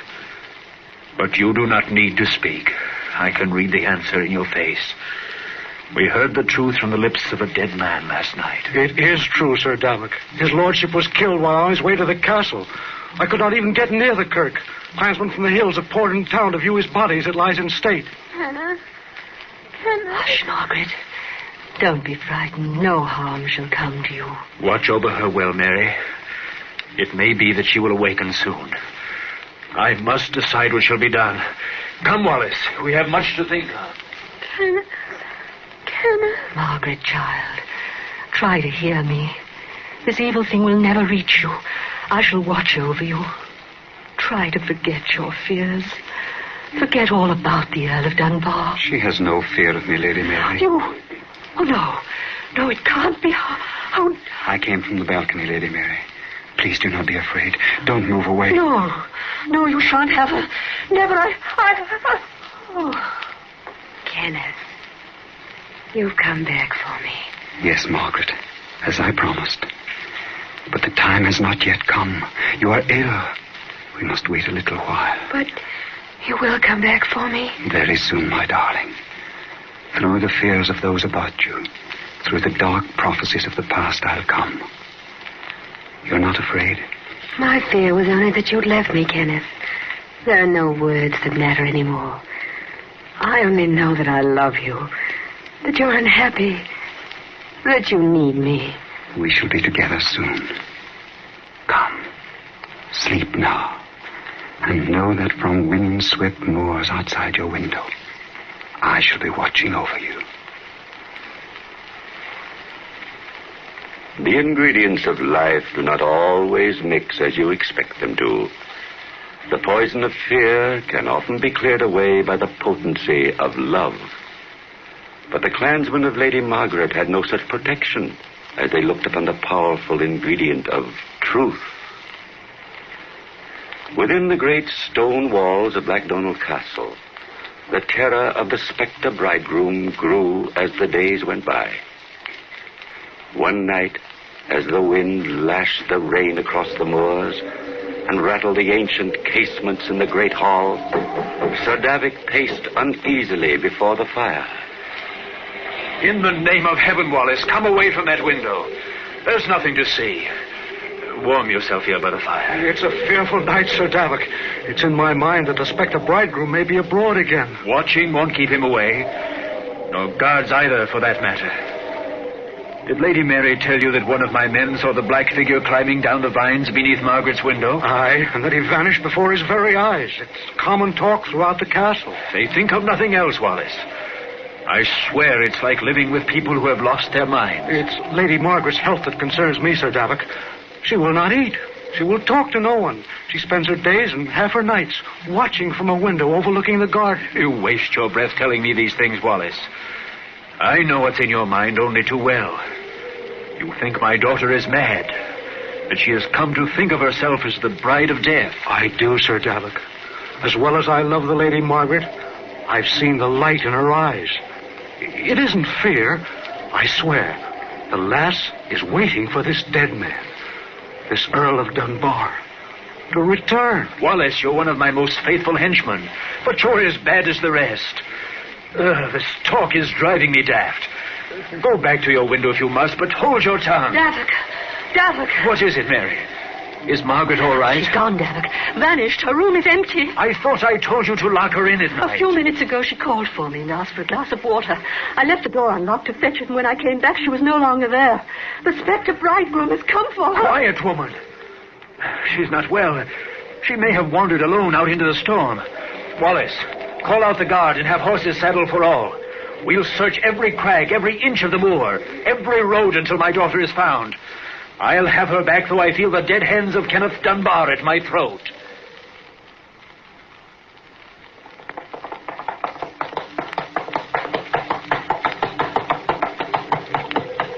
Hold, Wallace. Look yonder. You see that faint light glimmering through the rain? It's from some house, Sir Davik. Come, the men have already turned off. We must hurry. No, Wallace. That's no house. I wonder I didn't think of it before. It is there that we shall find Lady Margaret. I pray we're still in time. I think we're in the neighborhood of Dunbar Castle, Sir Davik, but not near enough to see a light. True. But we're close upon the ancient chapel of the family built centuries ago. That gloomy place has been sealed as long as I can remember. No one's been near for years. You're mistaken. Within the week, the place has been occupied. You forget that Kenneth, Earl of Dunbar, was buried there. Come, Wallace.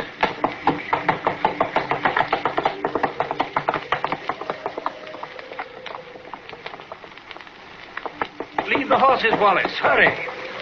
I see the chapel door stands ajar. This is not to my liking, Sir Davik. If I could get the men... There's no time for that, you fool. Quickly now. Look. Up front near the altar.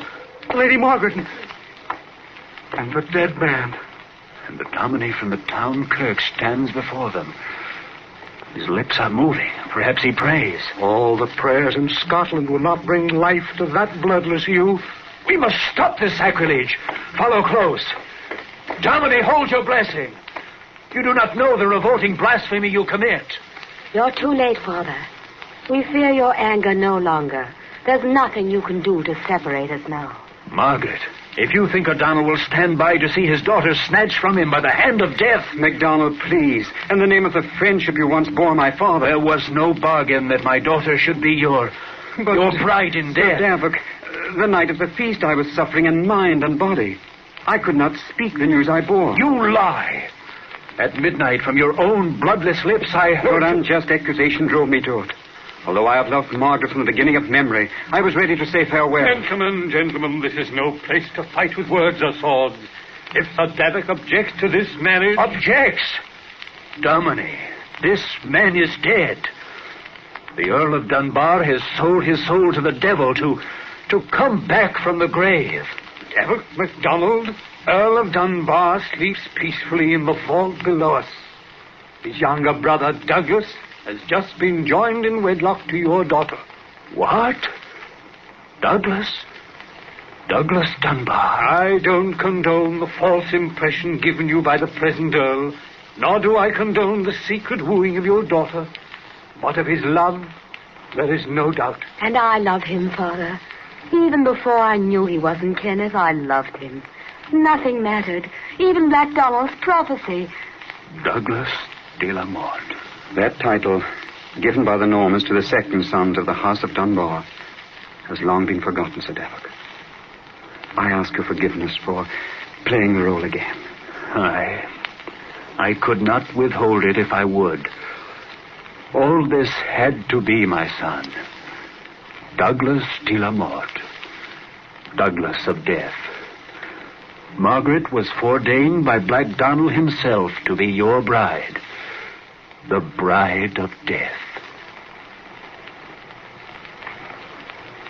Sometimes the ingredients of life seem to brew a dark and terrible potion. And yet there's always one final ingredient that's always there. Call it what you will. luck, chance, fate. It is always there.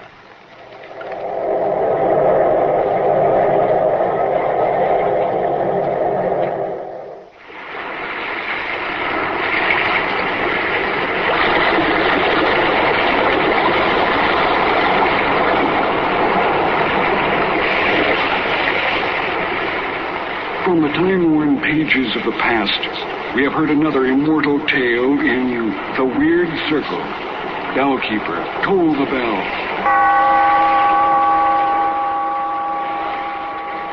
Be here in this lonely cave by the restless sea once again next time for another immortal tale in The Weird Circle.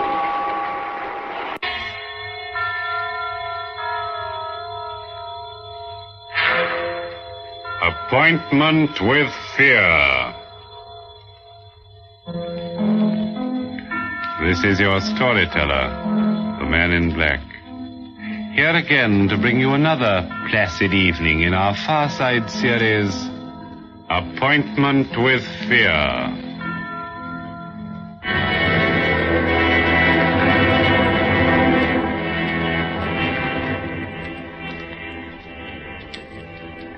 This is the story of a man who commits murder and gets away with it. Does the idea shock you? Do you believe that justice must always be done? But you and I needn't be cynics to know that justice is very seldom done in this world. Innocence flinches. Guilt is childish and bland. Innocence is imposed upon. Guilt can compass all things, even a successful murder. And I know this because I was the murderer, you ask? They would hardly tell you that if you inquired at Scotland Yard. I was the victim.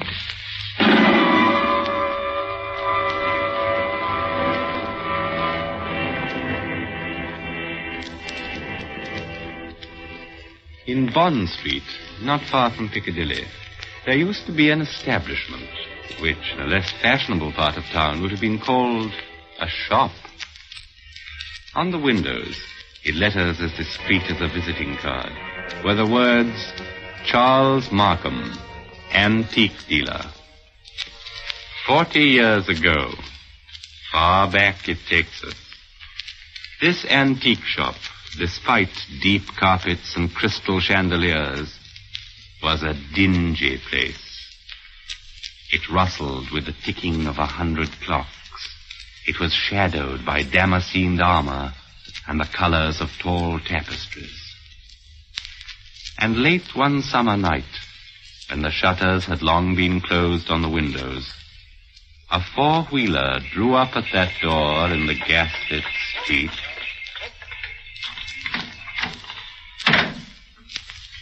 That's all, cabby. You needn't wait. Very good, miss. Good night. Good night.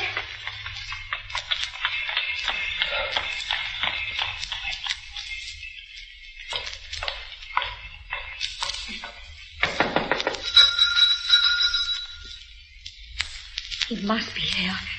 He must be. I won't go back to that place. I'll kill myself first.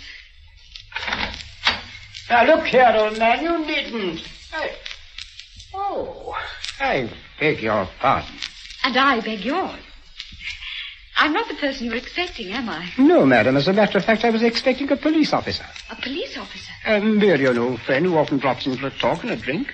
You are Mr. Markham, aren't you? Yes, my name is Markham. Can I be of any service to you? I want to come in. I want to buy a present for somebody. Really, madam, this is hardly the time. Yes, I know it's late. It's nearly 1 o'clock, madam. Surely tomorrow morning. Oh, that'll be too late. This is a special occasion. It's a birthday present. Yes, it's a birthday present, and I've got to deliver it at breakfast. And Sir George Little says this is the only place in London to buy antiques. Sir George flatters me. Won't you let me come in just for 5 minutes? Well, under the circumstances, madam, I think it might be managed. One moment while I put some lights on. No, please. That one little light will be enough. But you won't be able to see anything. That doesn't matter. I'll trust your judgment. Just as you like. This way, madam.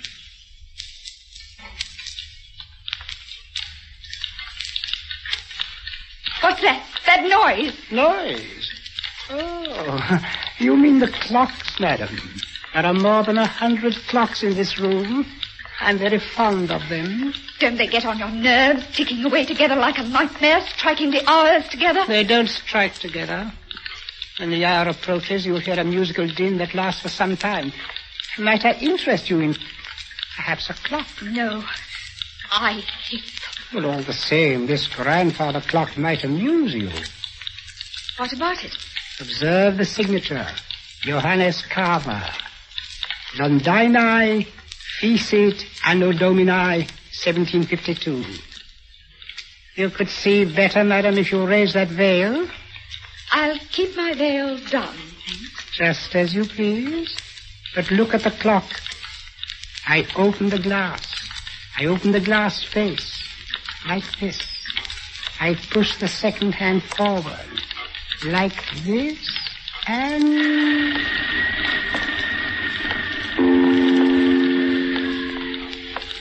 1 o'clock. And all's well. What was that voice? Only the clock, madam. Nothing more. The clock spoke. Clever, isn't it? A device of old John Carver, anticipating Mr. Edison's gramophone by more than 100 years. But you don't like clocks. No. May I ask whether the present is for a lady or for a gentleman? It's, for a man. Has he some knowledge of antiques? No, yes, I mean he is. Oh, furniture, perhaps. Porcelain, bronzes, tapestries, weapons. He might be very much interested in weapons, yes. Then I imagine his name is Mr. Ronald Gilbert. Will you tell me, Miss Ray, why you really came here tonight? So you know who I am. Naturally. You're Miss Judith Ray. Why did you come here? I wanted to see what sort of man you actually were. Have you found out? No. But I won't go back to prison. I won't. Since this is to be a business conference, Miss Ray, and I imagine it is. Yes? Then suppose we go into my office here at the back of the shop. Will you precede me? Thank you. You must excuse the dust covers I put on the chairs here. I'm leaving for holiday tomorrow, and the shop will be closed. When I return next week, Miss Ray, I shall expect the amount requested. In cash, of course. But I can't raise £2,000. You ought to know that. Your fiancé could raise the money, I imagine. Ron? Do you think I'd have Ron know where I've been and what I've been? It's better than having his father know, surely. Sit down, Miss Ray. I'd rather stand, thank you. No, that's a very foolish gesture, but the ladies will do it. They think it gives them dignity and shows their disdain of the poor blackmailer. Oh, you see, I make no bones. I am a blackmailer. You seem rather proud of yourself. Why not? I'm the one person in England, perhaps in the world, who has made it a large-scale business. Congratulations. After all, what is life but blackmail? The child says, if you don't give me that, I'll scream. The grown woman says, if you go on behaving like this, I'll leave you. Your sex, Miss Ray, are blackmailers from the cradle. You know Charles Markham. Well? I wonder if anybody has ever hurt you very much. Hurt me? What do you mean? When you talk about the world and people in general, your face goes white under the eyes. You pick up that letter opener from the desk. Oh, not a letter opener, Miss Ray. A Medici dagger, 16th century work. It isn't the money that really interests you, is it? You hate the world. You want to torture people as you think you've been tortured. Isn't that so? This is a very sharp dagger, Miss Ray. If I throw it down on the desk, it sticks. Like that. Isn't it so, Charles Markham? My motives, Miss Ray, aren't in question. I wonder. Whereas your motives are. Now, let me see. 10 years ago, in 1894, a certain girl called Letty Wilson, your real name, I believe, fell in love with a rather contemptible underworld character named Arthur Aker. Please. No humiliation was too great for her. She worked for him, lied for him, stole I was for only him. 18. I didn't know what I was doing. This girl, for a very shabby theft, was sentenced to 3 years penal servitude at Holloway Prison. 5 months later, she escapes from prison and disappears. All these years afterwards, she appears in the West End as Judith Ray, fashionable milliner. Haven't I made up for it? Haven't I? No. For one mistake after 10 years? That's the way of the world, my dear. I didn't create it. But, I'm forgetting the best part of the comedy. This paragon of virtue next falls in love with Mr. Ronald Gilbert, son of Major General Sir Edmund Gilbert. Such a respectable family, too. Please. Then, shall we say £2,000? Suppose I did raise the money. I don't know how, but suppose I did raise it. Well, what guarantee would I have you wouldn't ask for still more money? I probably shall ask for more money, Miss Ray. That's my privilege as a blackmailer. Then I'm never going to be free of you. Is that it? Frankly, that's it. Unless I kill you, of course. What if I did kill you? People have threatened that before, but they haven't meant it. Maybe I mean it. Well, we can easily test you out. There's a sharp knife stuck in the desk in front of you. I'm going to get up and deliberately turn my back on you like this. Be careful, Charles Markham. As a student of human nature, I'm curious. How much will you risk to keep this secret? Have you the courage to kill and risk hanging? Yes, I think I have. Look out, you fool! What was that? Aren't you glad? Aren't you glad you held back at the last moment, Miss Ray? I said, what was that? That, my dear, was the front door bell. Probably my friend, Inspector Ross from Wigmore Street Police Station. Come on in, old man. The front door isn't locked. You wanted me to attack you, didn't you? No. I was merely curious. And in any case, Miss Ray, it would be useless to kill me. Useless? Why? Because I shouldn't die. Oh, don't talk rot. It's quite true. A man in my position must take certain precautions. If you killed me, I should be back to haunt you within half an hour. And I don't happen to be joking. Come in. Now, look here, Markham, Mr. Ronald Gilbert, as I live. Ron, what are you doing here? He hasn't got anything against you, has he? Speak up, Mr. Gilbert. Have I? Well, the fact is, Judith, I... Look at him, Miss Ray. See how he changes color and clenches his hands and altogether resembles a boy caught at the jam cupboard. The perfect picture of a gentleman being a gentleman. Now, look here, Markham. I'm not very clever. You can always make a fool of me when you start talking. Let's stop talking. I've brought the money. What money? Merely my fee for keeping quiet about you. So you went to Ron, too. You told him about it. Naturally. If possible, always sell your wares in 2 markets. How much money? Never mind, Judith. I hoped I could keep you out of this without your knowing. How much money? 3,000. It's all I could raise. Has he told you who I am and what I've been? Listen, Judith, I don't care who you are or what you've been. I happen to be in love with you. Never mind. Let's get out of here. Ron is no good. He's going to come back for more money. I know that, but what else can we do? Nothing, I'm afraid. What's that knife doing stuck in the desk? Nothing dangerous, I assure you. No? Merely a curio. I pick it up like this. I flip it down like this. And pick it up again.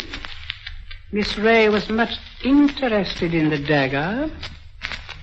May I have that envelope with the money, please? There you are. Take it. Thank you. As I explained to Miss Ray, I'm leaving tomorrow for a holiday. Hence the general disarray and the dust covers on the chairs. Before my departure, I'm glad we could settle this affair as you would say. Like gentlemen. Before we clear out of here, Markham, there's just one favor I'd like to ask.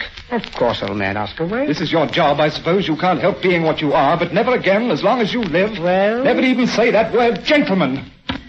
Be careful, Ron. Look at his face. Tell me, Mr. Gilbert, how much money is in this envelope? You heard what I said, £3,000. Then take it back, my friend. I find we can't strike a bargain after all. What do you mean? Just what I say. Here's your money. You will now oblige me, both you and Miss Ray, by leaving my shop. What's up? What are you going to do? Tomorrow morning, perhaps even tonight, I'm going to get in touch with the police. I shall tell them where they can find Letty Wilson, alias Judith Ray. You can't do that, Markham. Oh, yes, he can. You hit him where it hurts. £3,000, my friend, is not enough compensation for the way you talk. There's the way. Through the shop. Shall I escort you to the front door? No. You prefer to stay here and make a fool of yourself? You're not going to tell the police, Markham. I promise you that. And how are you going to stop me? With this. Ron, put that gun away. It's a funny thing, Judith. I felt a bit of a fool bringing this revolver along. But now I've got a use for it. Oh, yes, I've got a use for it. Maybe the best thing would be to go into the street now and call a policeman. You'll never get to the street, Markham. Are you following me into the shop? Yes. So, both of you, it appears, came here under false pretenses. You said you wanted to pay me some money. The money's still there, but you've lost your chance to get it. And our dear Judith said she wanted to buy a present for you. I showed her this grandfather clock here. This speaking clock. Don't go a step beyond that clock, Markham. I warn you. Nonsense, old man. You wouldn't dare shoot. Wouldn't I? No. And I call your bluff. 1 step. 2 steps. Oh! I know your whole silly tribe, my friend. You wouldn't risk it. You wouldn't. What's happening to me? Don't try to grab at the clock, Markham. It won't save you. You wouldn't risk your life. You wouldn't risk your family position. You wouldn't. 1:15 and all well. I had to do it, Judith. Don't you see? I had to do it. Did you? Is he? Yes, he's done for. I tell you, I had to do it. Maybe he's not dead, Ron. Go and look at him. He's dead, all right. Please, Ron. Go and look at him. Well? Shot through the heart. The bullet went clean through him and smashed the face of the grandfather clock. That's all I can see in this dim light. This isn't happening to us. It can't be happening. Wait a minute. He said he was going for a holiday. That gives us time. It means his absence won't be noticed. The shop will be closed. Nobody will come here for days, and certainly nobody will come here tonight. And what's that? The police officer. I forgot the police officer. What police officer? A friend of Markham's. Inspector somebody or other from Wigmore Street. He's expected here tonight. Oh, then we're finished. No, Ron, we're not finished. He can't see anything out there. The shutters are up and the door's covered. Could you pick up Markham and carry him? Yes, I can manage that. Why? There must be a back way out of the shop. Probably in the office. Hurry, Ron, hurry. He's as heavy as a sack of meal. He seems to be looking straight at me. No. Did you see the expression in his eyes just before you... No. He seemed to be looking behind us or beyond us. He said, through the door, quick. This police officer, Judith, he can't get into the shop, can he? Of course he can. The front door isn't locked. Our only hope is the back way. I thought I'd seen the back door and... Oh, there it is. Just there. Oh, I'm sorry, Ron. It's locked. Isn't there a key? No. Maybe in his pockets, on a key ring. Time, Ron. I think I heard the front door open. Our visitors coming in. I've got it. Dust covers. What? Those white cloth covers that fit over the chairs. Look at them. What on earth are you talking We used to play a game when we were kids. Somebody sits in a big chair. You fit the dust cover over him, and nobody can tell he's sitting there. Don't you see, Judith? That's how we can hide Markham's body. It might work if there's time. There's got to be time. Take the cover off that big wing chair. All right, maybe there's a chance. I'll fit him into it.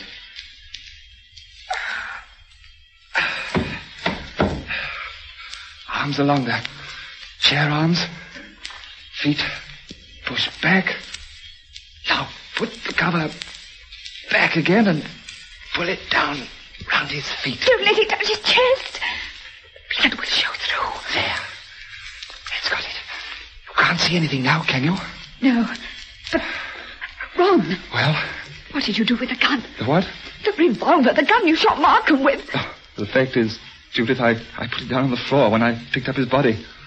Out in that other room? Yes, I'm afraid so. Oh, it's too late now, old girl. The police are here. What are we going to say? I don't know. Trust your wits and try to brazen it out. Yes? Come in. Good evening, Miss Ray. Good evening, Mr. Gilbert. Charles Markham. You're Charles Markham. Correct, Miss Ray, but why should that surprise you? Why do you look as though you were seeing a ghost? Because we are seeing a ghost. If you're Charles Markham, whose body... Oh, Judith, be careful. Body? Miss Ray, did you say body? Oh, Miss Ray is upset. She doesn't know what she's talking about. If you killed me, I should be back to haunt you within half an hour. That's what you said. I tell you, Miss Ray isn't herself. She had bad news today. A relative of hers died. I've been trying to make her feel better. Oh, indeed. Did you think it would make her feel better to bring her here? I don't understand. My dear sir, you're very welcome, but the situation is surely a little odd. I come in here and find you two looking as guilty as a pair of murderers in my private office in the middle of the night. Did you see anybody else here? There's nobody here, Mr. Markham. Not a living soul. Then you didn't, by any chance, meet my brother? Your brother? Yes, my brother Robert. You couldn't have mistaken him if you'd seen him. He looks so much like me that few people can tell us apart. Then that's it. Poor Robert often deputizes for me. He's learned to act like me, think like me, talk like me, but he doesn't like the work much. He thinks, poor fellow, my profession is beneath contempt. But he acts the part and acts it well, because I pay him. And I find it useful to have a double who will run risks for me. What have you done with his body? We haven't done anything with him. I see. Oh, well. In that case, all we can do is to sit down and make ourselves comfortable. Will you sit there, Mr. Gilbert? And you, Miss Ray, in that wing chair by the window. What's wrong, Miss Ray? Why don't you sit down? Because I prefer to stand, thank you. Oh. Then perhaps you won't mind if I sit in this wing chair. It's a very comfortable one. My brother always says... Don't sit down there, for the love of God. Don't sit down there. So... That's it. Yes. That's it.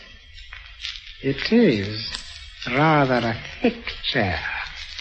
I press against the dust cover, and blood comes through. I lift the bottom of the dust cover and... What's the use of going on with this? I killed him.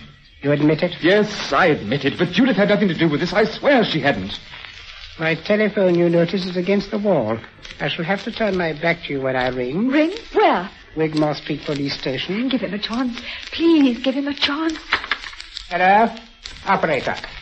I want Regent 0586. I won't let them take you, Ron. I won't. It's no good, Judith. I killed a man. I meant to kill him, and that's all there is to it.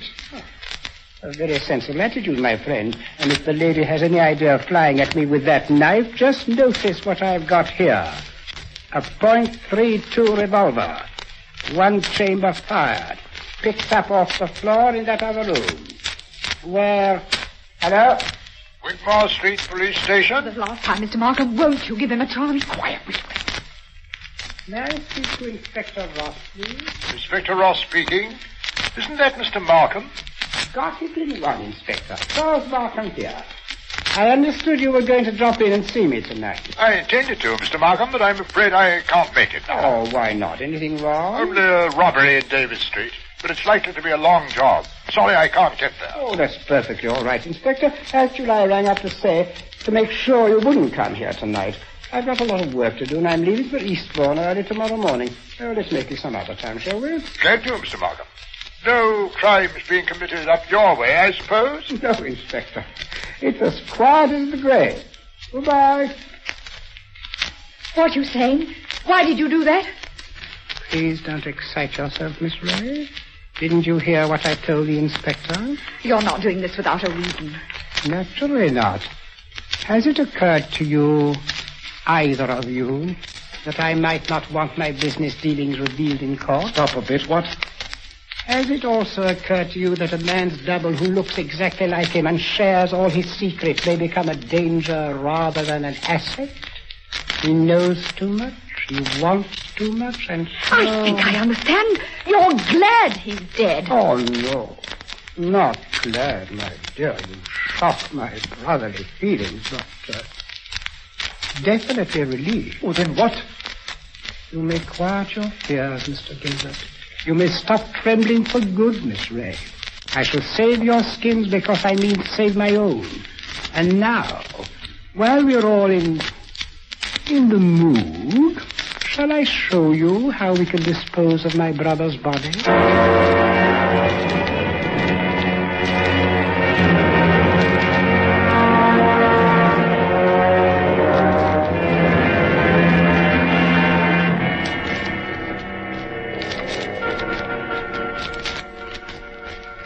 This, as I said before, is the story of a man who commits murder and gets away with it. Ronald Gilbert, now an old and honored man, looks back across the years and is still firmly convinced of his own guilt. But of course, Ronald Gilbert never shot anybody. I was the man who committed the murder.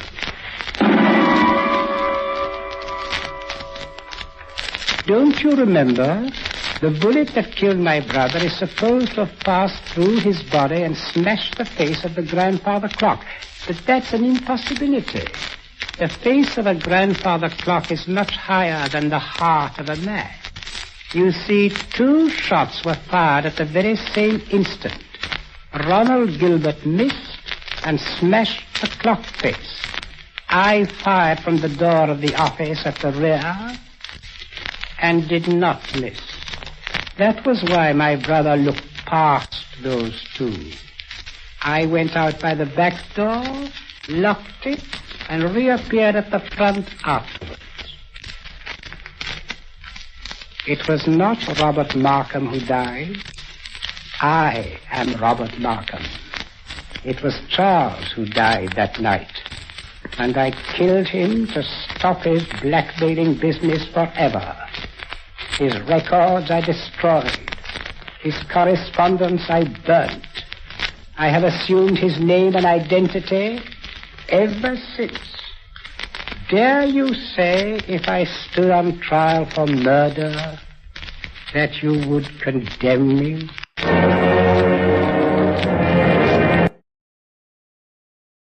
The CBS Radio Mystery Theater presents...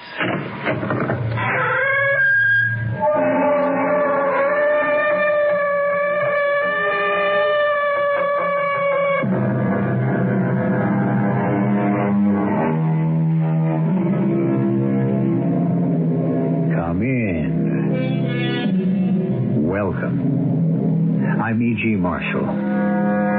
What do a ladder leaning against a building, a black cat, spilt salt, or knocking on wood have in common? That's right. They're all superstitions. But since superstitions are only the children of ignorance, in this world of expanding knowledge, nobody really believes in them anymore. Or do they? And if anyone does, surely the calm, clear logic of 20th century science could illuminate, banish, and defeat the dark clouds of superstition. Or could it? Listen and decide for yourself. 2 2 hours overdue, and he isn't hollering Mayday over our emergency radio, Digger. It doesn't look good. That front that went barreling through under us? Well, he could have gotten caught in that. And ditched. Was a rum go for a while. Yeah. Better hang on the pipe just the same. Well, how it looks right now, that poor guy might have bought it.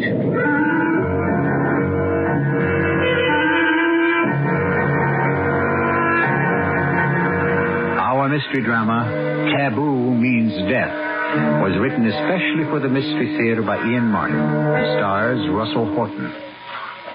It is sponsored in part by True Value Hardware Stores. I'll be back shortly with Act One.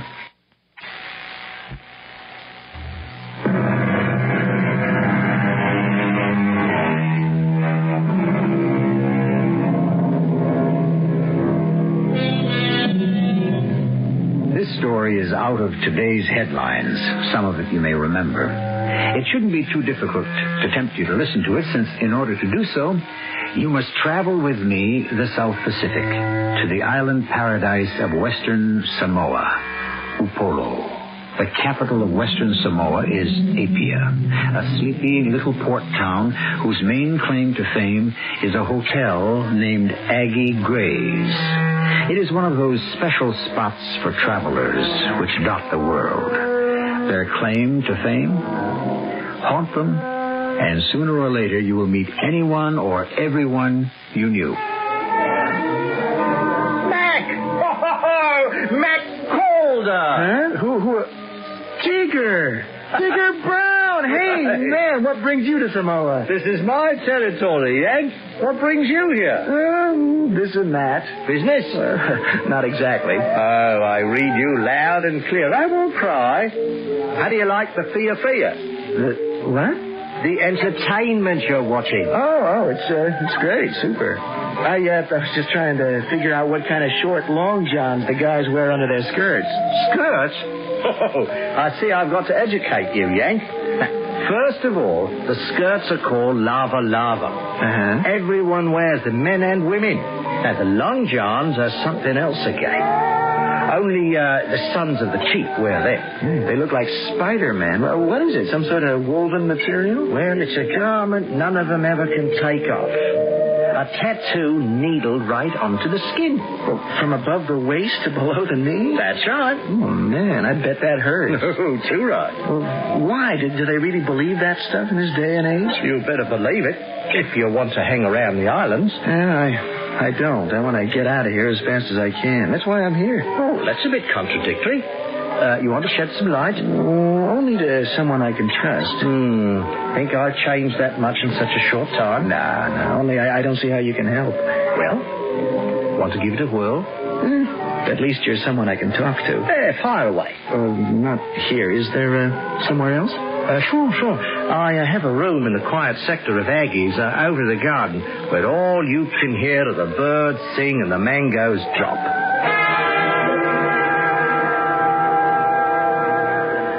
After I graduated from UCLA, I came on home and had this chance to go into training and get checked out on multi-engines. So, here I am, a lowly lieutenant co-pilot flying for NZ Airlines. How about you? My dad died suddenly. I sort of took over the business. Oh, no more flying? Oh, sure. Dad and me had a private plane, and then there's the company jet I get a shot at handling now and again.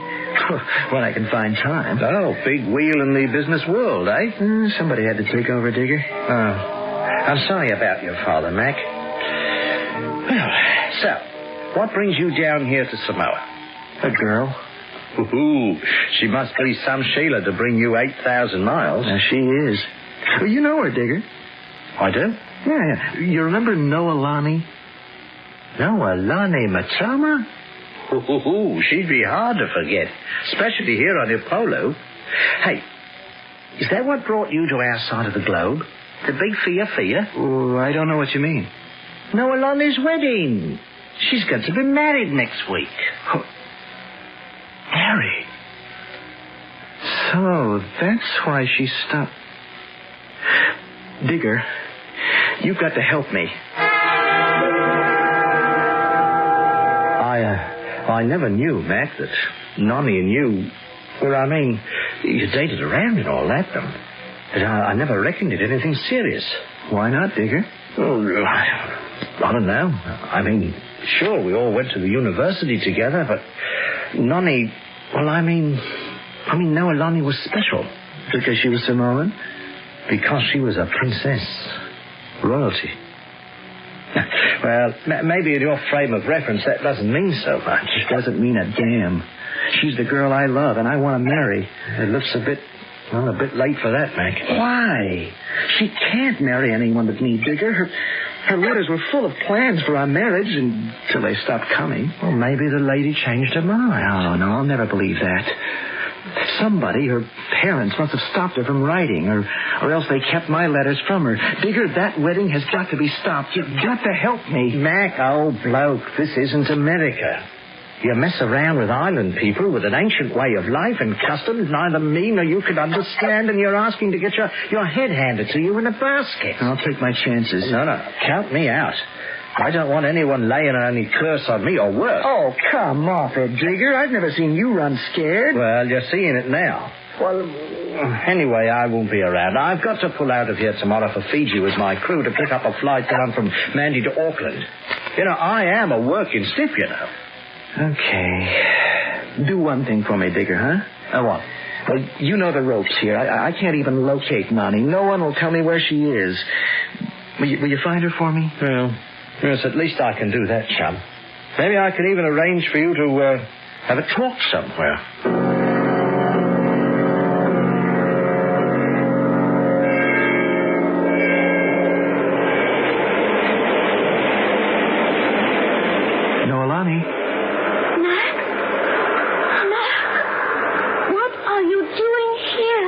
Waiting for you? Darling, No, please. It is over between us. Are you kidding? How can you... I am begging you. Try to understand. Understand what? About us. I thought I did. I thought we knew just where we were going. So did I. But it has been a long time. You know why? I wrote you. My father died, and there were things I had to do. And my father died. And I found out there were things I had to do. What does that mean? I could never explain. It is why I didn't write. Well, now I'm here in the flesh. Can't you tell me? It is very hard. I could guess it might be. You're going to be married, as I get it. So there's another guy. Yes. You know, you might have told me. Saved me a trip halfway around the world. Oh, please. It isn't like that. Isn't like what? I shouldn't have said anything. Forgive me. I am not in a forgiving frame of mind, and you'd better say something. Please. It won't help anything. Or change anything. Maybe not, but don't you think I'm due some kind of explanation? Otherwise, I would never have let Digger set up this meeting. So? Walk with me along the beach, Mac. No, don't hold my hand. Don't touch me. What is this? We're under surveillance? Well, who is it? The FBI? CIA? I believe that we are not alone. That we are watched. That they can see but not hear. So, let me talk. Be my guest. California was one thing. And Neverland. I was just Nonny. And life was very wonderful. Very simple. It was our life. And we promised each other it would be forever. I know. What I dreamed of. But you see, I had forgotten I had another life. What? I am a princess. Isn't that a little out of date? When I came home to Samoa, I found out it wasn't. Nonny, you're a graduate of UCLA in liberal arts. You can't suddenly come back to a scattering of tin pot little islands and bury yourself in the Middle Ages. Oh, I wish I could be as sure of that as you are. What do you mean? Wash out 1,000 things. Old ties, family history, my personal duty, which I could never explain. Cut it all down to taboo. Taboo? What you would call taboo. Are you trying to tell me I'm taboo for you? Yes. Is that the way you feel? It isn't my decision, Mac. Can't you understand? It is a whole way of life. Look, this is the 20th century. It doesn't matter. I can't marry you. Why not? It is not my decision. Well, whose decision is it? Because I am a princess. The village council. Well, now, who in heck are they to interfere? To keep the bloodlines clear. It is their right. What bloodlines? I am Samoan. Nani, I am getting you out of all this. Let's go, right now. I can't, Mac. Of course you can. You don't understand. The marriage has been arranged. I am a princess in a family of royalty. I can't let them down. Sure you can. Just let me show you. You can't make it that simple. Oh, can't I? No. Because you don't know what is involved. You've already told me. I can't explain all the centuries of custom and everything behind it. A whole other world. So? You step out of it. I can't. Why? It is why I agreed to see you today. Because I am under a curse. What? If I should marry you or go with you, we would go only to death. Who says? Tyletus has spoken. He has pointed the bone. If we try to be together, we cannot fight the gods. We are condemned. Oh, honey, you believe that nonsense? It is hard for me, back now in this strange world, to know what I believe in. Can't you just believe in me? It is all I ever want to. But... What is it? I don't want to bring you disaster. And without my mother's agreement to us, I would be so afraid. So, let's talk to your mother.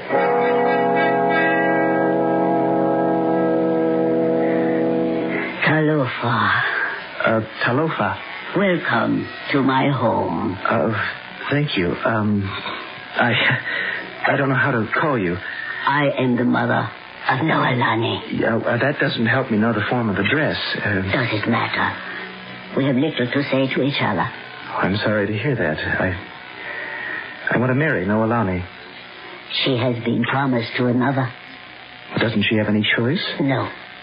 I'd challenge that. If you want. It is a gamble. What do you mean? How strong is the desire? How does it meet the wheeling of the stars? Is it accepted by fate?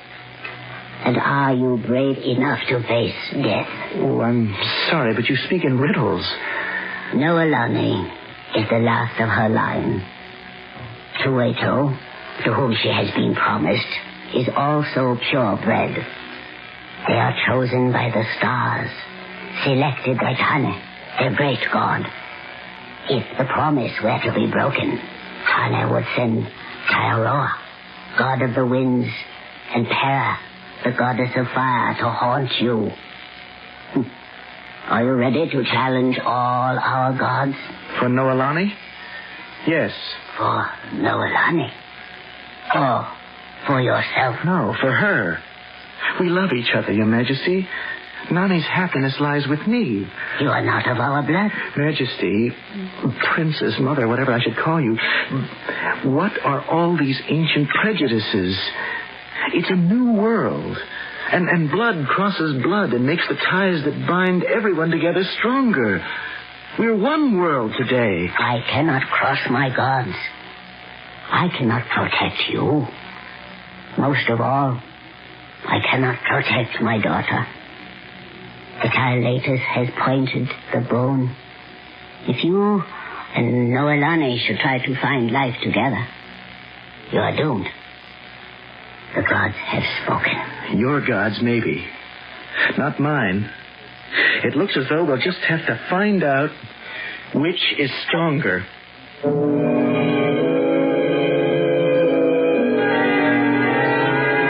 The battle lines are drawn in an age-old conflict.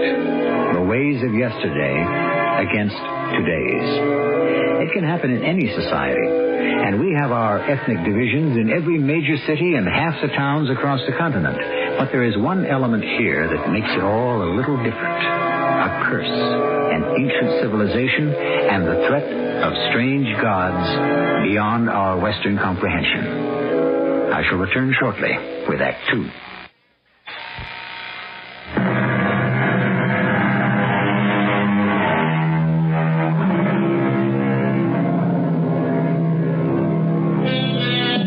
It was Alfred Lord Tennyson who wrote, "'Tis better to have loved and lost than never to have loved at all."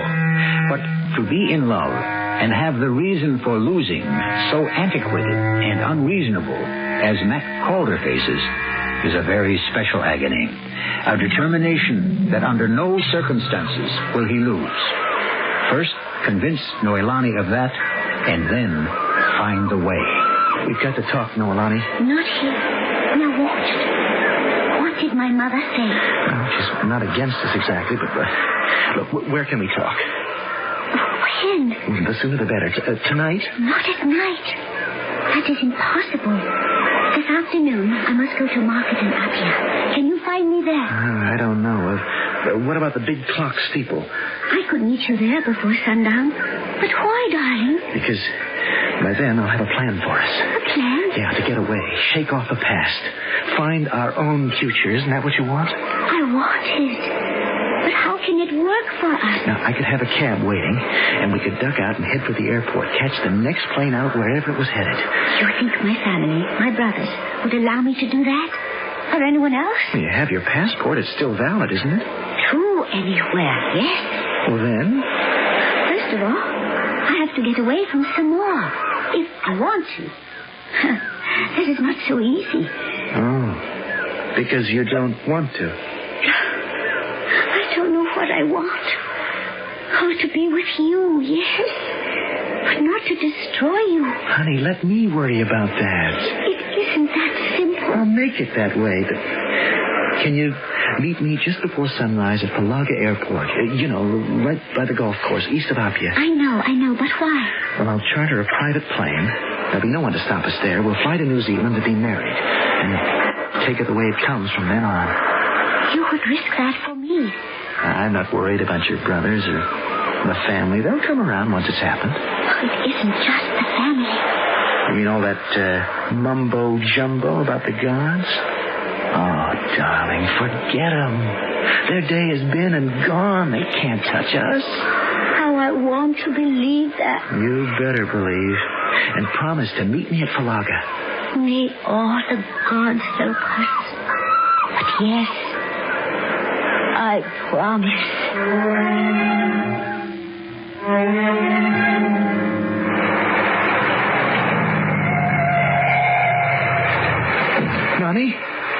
Nani, darling? Oh, Matt, I'm here. Oh, I'd just about given up. I thought you weren't coming. I just about did give up.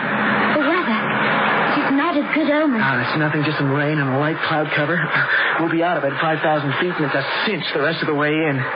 You have a plane? Yeah, a Cessna 172 high wing. There she is, all set and ready to go. That little thing, it can make it all the way to... Where are we going? Auckland, New Zealand. We'll be married there right after we land. And then we'll grab a 747 or DC-10 for the little old USA. I still don't see how a little plane like that... I have extra wing tanks just in case, but it'll be no sweat. Trust me? If I didn't, would I be here? I promise you, Nani, you're never going to regret this. As God is my witness. I want to feel the same way. I just hope my gods will smile on us, too.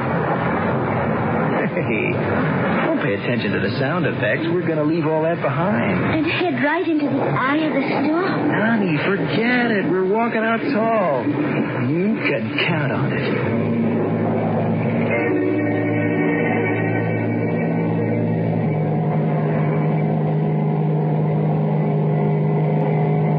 Right, Nani? I think so. I'm a little queasy. We're just hitting a few air pockets. When we get enough altitude, it'll be smooth sailing. Soon? Honey, we're we're 7,000 now. We should break this at 8. Will it be much longer? It takes time to climb. There's nothing else wrong, is there? Don't worry about me, Mac. I started out a little sick at heart. But what upsets me now is my stomach. You're not sorry you came. I would have to be a whole lot sicker than this before that would even occur to me. But I am scared. Of the storm? No. Of what we've done. The best decision we ever made in our lives. Only the brave deserve the fair. Who said that? I don't know. Me, maybe. What's the difference? Isn't it the truth? Ah, Nani, we got away with it. No, don't say that. Don't wish us bad luck. Look, what does that signify? We're out front now, and no one from your slow old world can catch us now. Hey, we've got it made.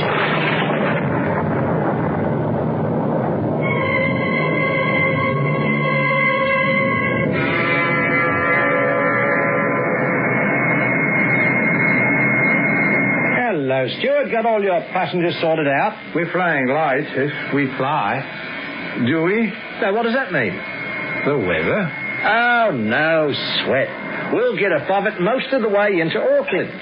Still, better keep your passengers belted in. You know, it could be a bit choppy. Well, you better get on up to the flight deck. Your pilot's waiting.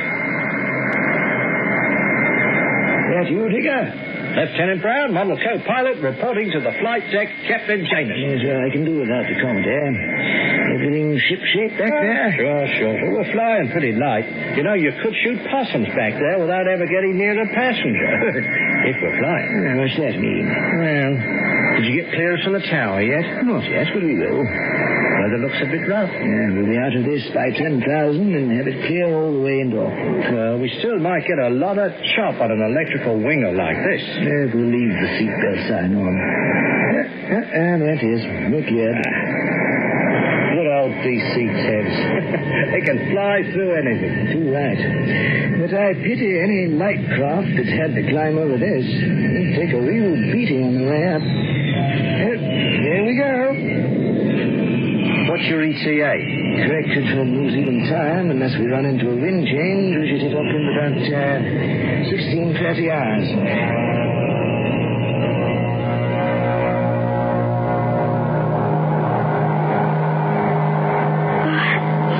What time is it, Mac?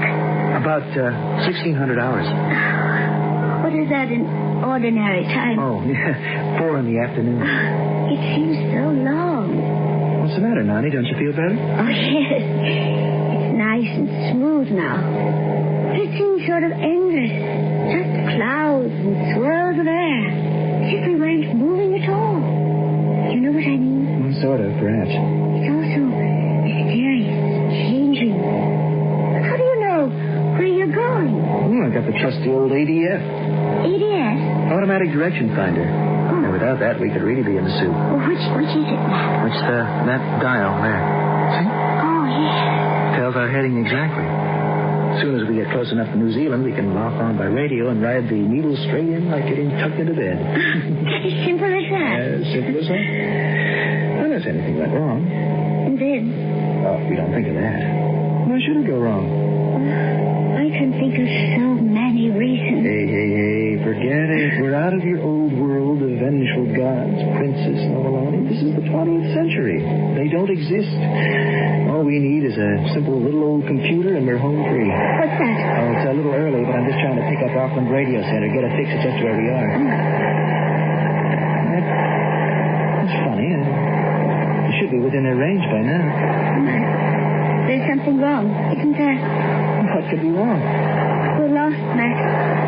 Tell me the truth. Are we? Of course not. I must have the wrong frequency. Hold it, Monty, till I can make contact.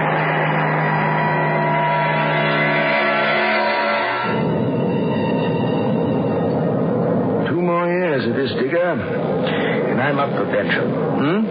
Where are you? On autopilot, too? Oh, I'm sorry. I was thinking about that chum of mine in Samoa.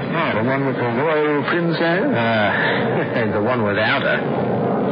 He's better off. He was flirting with trouble. Now, what were you saying? Nothing much. I was just thinking 2 more years I can duck out of the old NZ Airlines and take it easy. Oh, not you, Barry. You dry up on the beach. Oh, I don't know. I've got my sailboat. Between my pension and a part-time job, I could get down below there and sail this bloody ocean instead of overflying it. A lot more fun. Lot more fun than flying? These big crates, flying boxcars all done by computer, cut and dried, hiking a DC-10. Not much thrill to it. This is Auckland Radio Center to TE770Y. Do you read me? TE770Y, I read you. What is your position? What ocean ship we just passed, Digger? Number 3, the Phantom. 50 miles south of Ocean Ship 3. It goes. Easy as you come, right on the front. But we have a spot of trouble. Name it? We have a lost aircraft, light plane, Cessna 172, 2 hours overdue. She might be having trouble with his ATS. Why? Did he report it? No, but unless he's down someplace, why wouldn't he check in? Well, you've got me. What can I do to help? Would you like to try him on emergency and see if we can raise him? Will do. I'll try and have something nice. Some silly joker in a paper dart got himself lost. Now we have to try to raise him. Put up your feet, old timer. Get your rest. I'll handle it. Now, what's the emergency frequency? 2505. This is TE770Y calling in Cessna 172. Do you read me?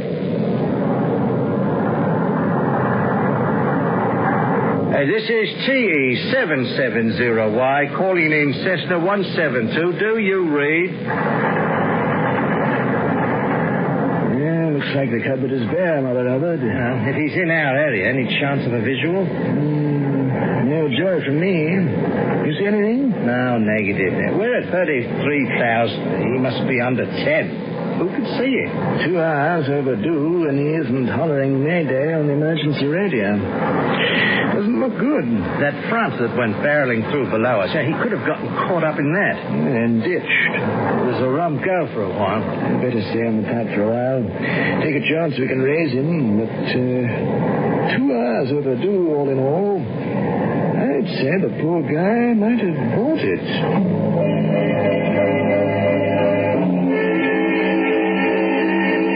A small plane with limited fuel adrift on the vast expanse of the South Pacific. That ocean with a deceptive name, where storms and tornadoes and cyclones and wild disturbances sweep the blue waters and mount in weather towers to shock the air above. Is an ancient curse to wreak its revenge on 2 young people? I shall return shortly with Act 3.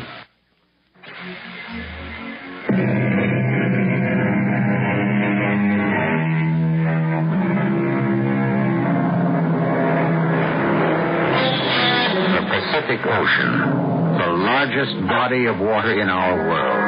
Some 63,801,500 square miles.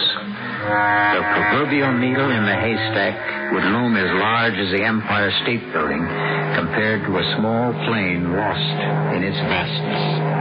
And even Mac is having to admit at last that's what he is. Lost. We might as well face it, Mac. We're lost. No. Darling, we have been. Ever since I decided to challenge the Tapui. Nani, let's cut out that nonsense. It isn't nonsense. I'm just so sorry I did this to you. Look, there's no real sweat yet. I still have a couple of hours gas in the tank, and sooner or later I'll raise some on the radio and get a fix. Level with me? Sure, how? If the direction finder, or whatever it is out of whack, we don't know where we are. We're hours overdue. We could be heading for the South Pole for all we know. We can't be that far off. I mean, I would have... You mean you don't want me to know the real truth? Darling, I do. It's all right. What does that mean? I never wanted anyone in my life but you. I'm glad I defied those old gods and came with you. Hey, Nani, don't cash us in yet. All of them. They made me feel the guards had set their faces against us. I know it isn't right. But it's how they made me feel. It's a kind of brainwashing. I wasn't strong enough to stand against it alone. It's over. You can forget it. I thought I had. Until what has happened has proved them right. No, Alani. Darling. Now listen to me. Do you believe in those gods more than you do in me? Oh, Mac. What can I say? Would you be here with me now if you did? No, I suppose. I guess not. Then you believe in my God and us. Promise me? What can he do to save us? I don't know. Only that he will. That he'll shatter the old taboo and splinter all those old bigotries and superstitions and bring us home safe. Just believe, darling. That's all I ask. All right, Mac. I believe. I really do. What's that? The radio. Maybe we made a contact. This is T770Y calling in Cessna 172. Do you read? Cessna 172, acknowledge. Who are you? New Zealand, flight from Auckland, DC-10. Are you alone? Yes, I think there's something wrong with the ADF. Do you know your position? Negative. How much fuel do you have left? Maybe 2 hours. Where are you? I could give you coordinates, but I don't think it matters. Do you have us in view? Negative. Hey, you sound kind of familiar. Who are you? Planet editing a plan. Couple of the DC-10 TE770Y. Digger! This is Mac. Mac Calder. Mac! What's that, you silly son of a fleet cook? What are you doing starting up an air police search? Well, you remember the friend of yours who had a Cessna? I borrowed it to sneak Noelani out of the islands. And you got yourself lost, huh? Yeah, Nani blames it on Tarofa and all his other old gods. I kept telling you we had a few guys on our side, too. Now you came through. Okay, for our side. Now, next thing. How do we put you home? Never sell a New Zealander short. I know you'll figure out some way, Copper.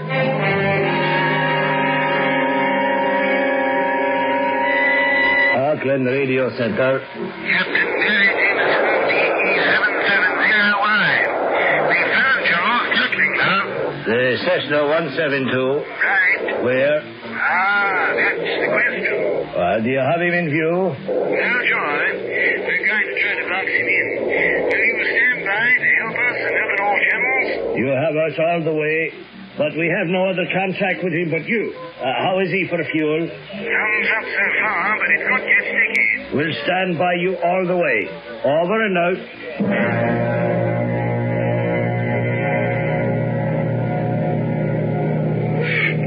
You were talking to someone you knew. Sure. Digger Brown. How could he reach us? Do you really want to know why, Noelani? Yes. Because there is a good God in heaven.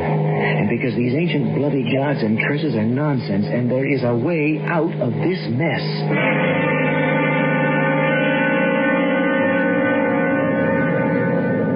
Okay, Arshot, I bow to youth. How are we going to locate this fly speck? Well, we can guess by his fuel consumption he can't be too far south of us. But we don't know what heading he's been flying on. So we've got to find out if he's right or left of us.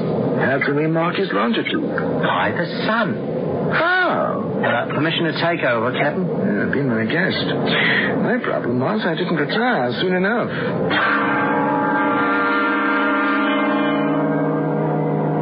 Can you see the sun, Mac?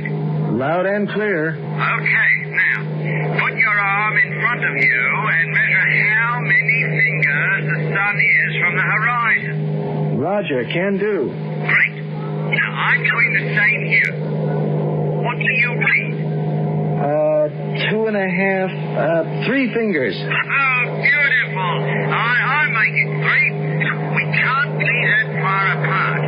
What altitude are you at? 9,500. We're at 33. Can you make us? No, no, nothing. We'll try to blow a contrail. Keep looking, and we're coming down to your level.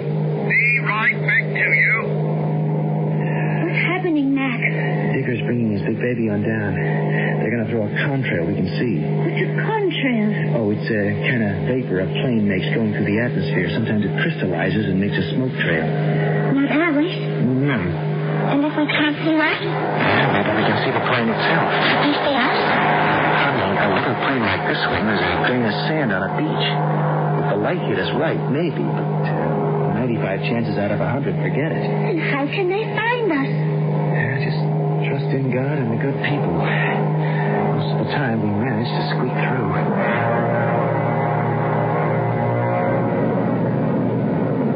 What's our altitude? 12,000 and dropping. There's the sun. Yeah. It's going to be dark pretty soon. You better contact your boy again and tell him how tight it is. Will do. Mac, this is Digger again. We know you're in our area, but can't sight you. How's your fuel? Getting mighty low. I suppose you can't see us. No way. There's just me, Nani, this plane, and 80 million miles of empty sea and sky. It is getting dark, chum. You're telling me. We have got to make contact.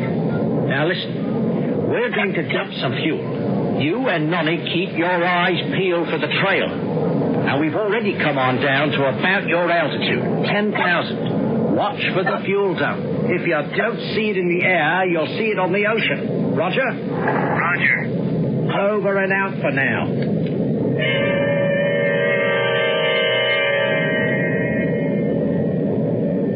He didn't sight the fuel dump? No. It's too late to try again. The sun's gone. Barry? What, Dick? We can't leave him to ditch. Another hour or so on whatever heading he's on, and he'll run out of fuel and end up in the drink. Yes, I know. There's just one more chance. But, yeah, let me talk to him again. Digger here. Do you read me? I read you. Now, I can't dump any more fuel. It's too dark for you to pick up our trail. Now, there's just one more chance. Hey, I'll grab whatever you've got. It's just a hunch. But I have a feeling we're not that far apart. Now, I'm coming down out of the cloud cover. You go down, too. It's almost dark now. As soon as it is, I'm turning up every damn light on this plane till we're glowing like a Christmas tree. Cabin, landing lights, strobes, emergency, everything. So you better be like any one of the three wise men and follow yonder star. Merry Christmas, bloke.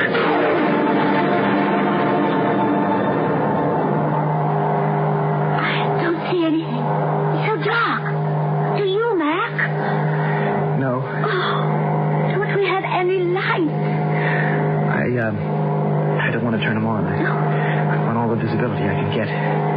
Mac? What? I'm sorry. I should never have let you get into this. I should have listened to the taboo. Forget it, Nani. If you're concerned with fate, just figure this is where you and I were meant to be. Sink or swim. I love you. Sickness or health? Till death do us join. What? Join. Nothing will ever part us. You really believe that? Yeah, with all my heart. Oh, what the road? Tally ho! Look, Merry Christmas! Did you ever see a more beautiful tree? Oh, man. Tally ho! Tally ho, Digger and Barry, you gorgeous beauties! I have you in view! Then don't lose us! Don't worry! We're probably now leaving down as far as we can to miss your cruising street, but don't you lose us! Just stay at my tail, and I'll ride you home safe. Do we have enough gas to make it, Mac? With our luck, we just plain gotta have. Honey, God's been on our side all the way.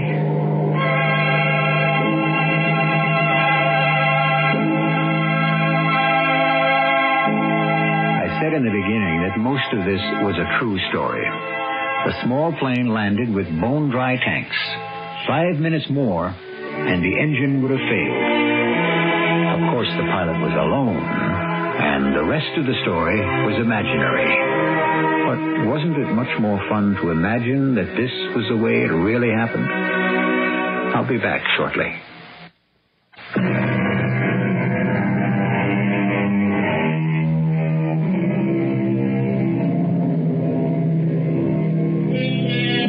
Our story was an interesting experiment in the telling of tales. So often from the headlines, I read a fascinating story that should make an evening on Mystery Theater, except that life, or truth, though it can be stranger than fiction, doesn't quite fill out an evening with incident enough to keep you listening. So, if we borrow a little fiction sometimes to pique your interest, do you mind? Our cast included Russell Horton, Evie Juster, and Earl Hammond. The entire production was under the direction of Hyman Brown. And now, a preview of our next tale. I'm sure General Pepperwell was very proud of you. And good night to you, Cousin Elbridge, President of Rush University. And sleep well, Cousin Josiah. And you... Is that whistling again? Under the person. I can't tell whether it's the lamplight throwing strange shadows or... Do you see what I see? Tell me what you see. As we saw this afternoon, but with one horrible difference. His body is there. But poor Cousin Huskett has no head. This is E.G. Marshall inviting you to return to our Mystery Theater for another adventure in the macabre. Until next time, pleasant dreams.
About this world of ours, and ever in search of the finest of its kind, we bring you the tops in spine chillers.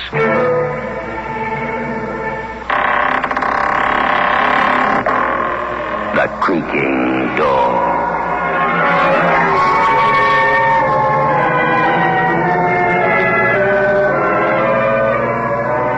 The manufacturers of State Express 3-5 Filter King cigarettes take pleasure in presenting The Creaking Door.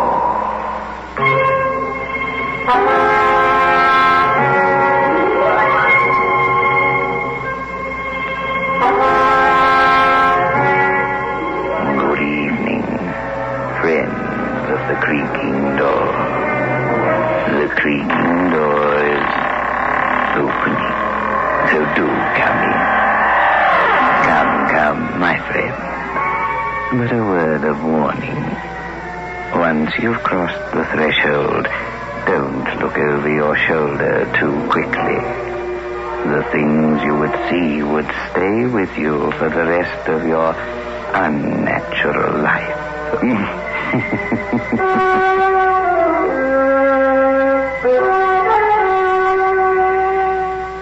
Get 3 5s. Get the taste. 3 5s by State Express. Get the taste of international success. The taste that's uniquely 3 5s. Only when no expense is spared in its making can a cigarette taste so right, so smooth, so satisfying. 3-5 gets the taste. The taste that State Express created for you. The taste that has made 3-5 the king-size cigarette of international success.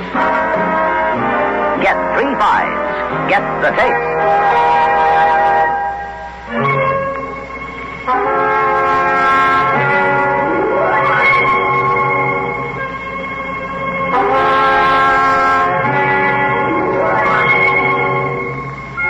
The old inn huddles in a row of ancient houses, as if against the cold wind from the lake. The battered signboard groans in the wind. They say the place is haunted and strange things happen there. But there is nothing supernatural about the police inspector. He sits in an upstairs bedroom talking to the lady of the house. Mrs. Barton, exactly when did these manifestations first take place? I don't expect you to believe me. Nobody will believe me. Certainly can't expect the police to, Inspector. Oh, we aren't hard to convince, Mrs. Barton. Just tell the story your own way. My husband's name was Donald Barton, if that was his real name. We traveled miles to see this hotel. He was captivated by it, or said he was. He's worked very hard since we took the place. And the hauntings, or whatever you'd like to call them? They began the very first day, Inspector. I found out that they'd been there all the time, from the earliest days. What form did they take? Ghosts? Spooks? The old wine cellar was haunted by poltergeists, noisy ghosts, earth spirits, some call them. You'd hear them rolling barrels down there. There was crazy laughter. Once we found iron, little bits of it, still smoking. Yes, smoking iron, thrown all over the place. I see.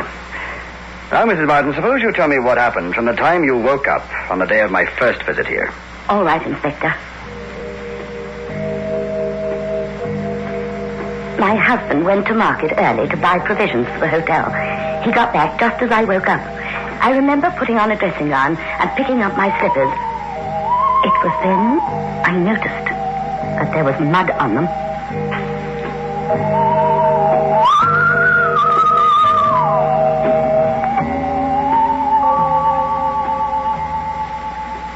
Good morning, Thelma. Awake at last, eh? Oh, I had a rotten night.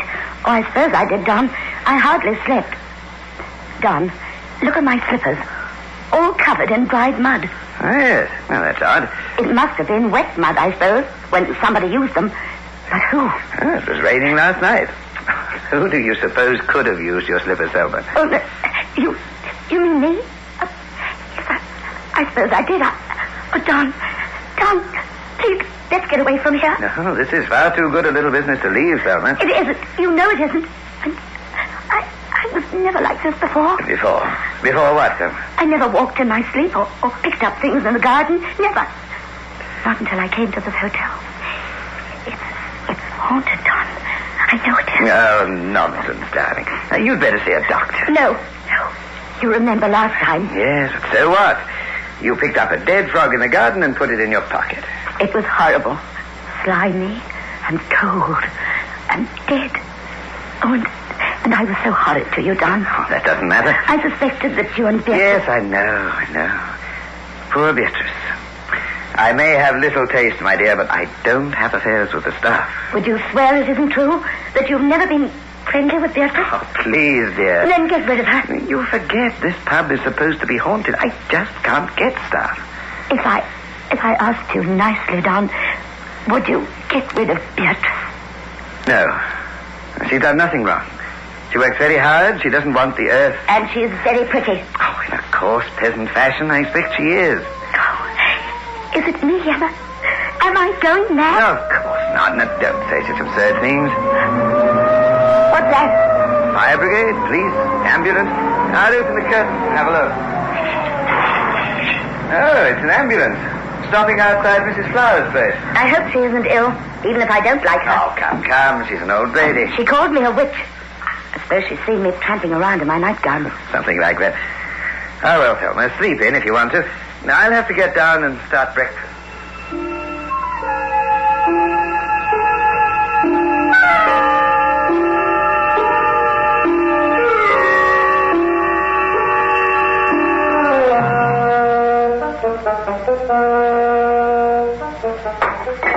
Salt, please, Beatrice. There you are, Don. Oh, thanks, Ray.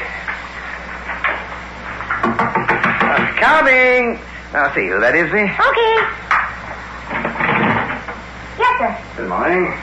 May I see the owner, please? Well, see it in. Are you a commercial traveler? No, I'm not. I'm a police officer. Oh, you better come in then. This is Mr. Barton. Don, he says he's a police officer. Oh, thank you. Good morning to you, sir. My name is Hunter. Inspector Hunter. Morning to you. What a very appropriate name. A hunter of men, eh? I suppose so, sir. Might I have a word with you in private, sir? Of course you can. Come through to the parlor, Inspector. Right. Through here. Thank you. Do sit down, please. Thank you, sir. I've called for a little information, if that's possible, sir. I'm sorry to say Mrs. Flowers, the lady who lived opposite you, was murdered last night. Murdered? Mrs. Flowers? Now, why should anyone want to kill Mrs. Flowers? She was an old woman. Robbery? Well, that's just it, sir. No. I called to ask if you knew of any enemies who might have disliked Mrs. Flowers enough to kill her. I don't think she had an enemy in the world. I suppose you saw nothing suspicious last night. No, Inspector. I go to bed early. I have to be up for the market early in the morning. Mr. Barton, I believe your wife had a quarrel with Mrs. Flowers. Hardly a quarrel. Well, they had words. I think my wife called her an interfering old busybody, and she called my wife a witch. I see. What was the occasion of this exchange of words? I believe some of the local men had been having rather a noisy party in the saloon bar. Mrs. Flowers called in the next morning to complain. That's all there was to it. Could I talk to your wife for a moment, Mr. Barton? She's sleeping. She was very tired last night. Would you mind terribly calling back later in the day, Inspector? No, not at all. No, that'll be perfectly all right, Mr. Barton. Thanks. I don't suppose she'll be able to tell you anything. It was only the briefest of women's quarrels, not really bitter. Certainly not any excuse for strangling Mrs. Flowers. Very well, sir. I'll be over later. Good. This way, Inspector. All right. I just thought your wife might be able to help me. But, goodbye for now, sir. Au revoir, Inspector. See you later. What did he want? Mrs. Flowers across the road was killed last night. Killed? Murdered. No.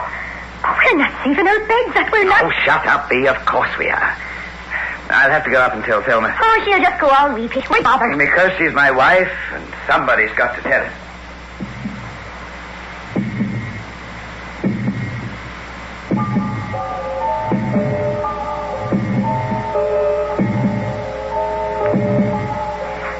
He told me then. I suppose he gave me good advice. But I couldn't see it at the time. Of course, I was shocked by the murder of poor Mrs. Flowers. I didn't like her, and she'd called me a witch in a spiteful tone. But I never hated her. I was remembering the mud on my slippers, remembering the dead frog and the other incidents. I was frightened, Inspector, especially the first time you spoke to me. Now, Mrs. Barton, you say you knew the dead woman only slightly. That's right, Inspector. But on one occasion, she called you a witch. Yes. There was some sort of noise in the hotel, and Mrs. Flowers objected to it. Was she always so objectionable? Oh, no. Inspector, she was an old woman. Rather crotchety, that's all. I see. Now, I've heard this place is haunted. Oh, country people do talk. They exaggerate. But I'm told you said the place was haunted. Oh, no, you must be mistaken. Mrs. Barton, tell me, please, do you walk in your sleep? No. Oh, no, never. I see. I rather thought you did. No, of course not. Have you been told to say all this? Oh, no, how could you... Well, that's all right, madam, that's all right. It won't make much difference in the end. But tell me, have you seen or heard any unusual things recently? Well, yes. At night, a strange figure, the shadow of a strange figure has crossed the blind quite often. What kind of figure? The figure of a woman. It has a tall headdress with a figure of the crescent moon on top. The first time I saw it, I ran to the window, but the street outside was empty. Just a trick of the light, surely, Mrs. Barton. Perhaps. But you see, I live on the first floor. Nothing could throw a shadow there.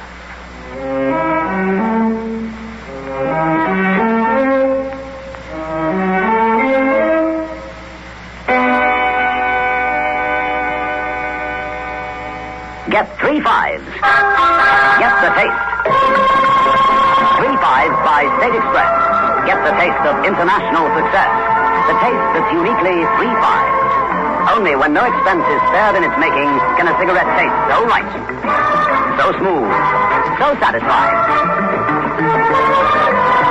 3-5. Get the taste. The taste that State Express created for you. The taste that has made 3-5 the king-size cigarette of international success. Get 3-5. Get the taste.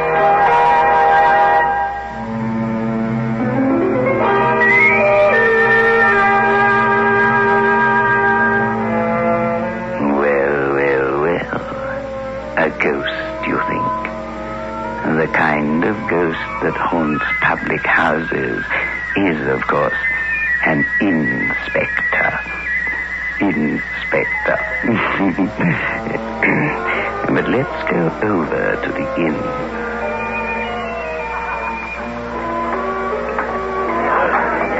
Oh, Beatrice, I'd like lunch, please. The corner table, sir. Thank you. The cottage pie is very nice, sir. Oh, I'll have that. Get me a mild and bitter, will you? Yes, sir. Beatrice. Yes, Mr. Hunter. Look, you know this district better than anybody, don't you? Oh, well, I wouldn't say that, sir. Know anybody that would wish old Mrs. Flowers any harm? I don't know, I'm sure. Of course, the missus here didn't like her. Mrs. Barton? Oh, I don't expect there's anything in that, though. Mrs. Flowers called Mrs. Barton a witch, didn't she? That's right, she did. Tell me, Beatrice, does that mean anything to you? Oh, I know. It's just a manner of speaking. You've never heard tell of a coven of witches in the neighborhood? What an imagination you've got. Coven of witches, whatever next. Beatrice, just a minute. Oh, sorry, I'm very busy just now, sir. Oh, indeed. Too busy to help me solve a very strange murder.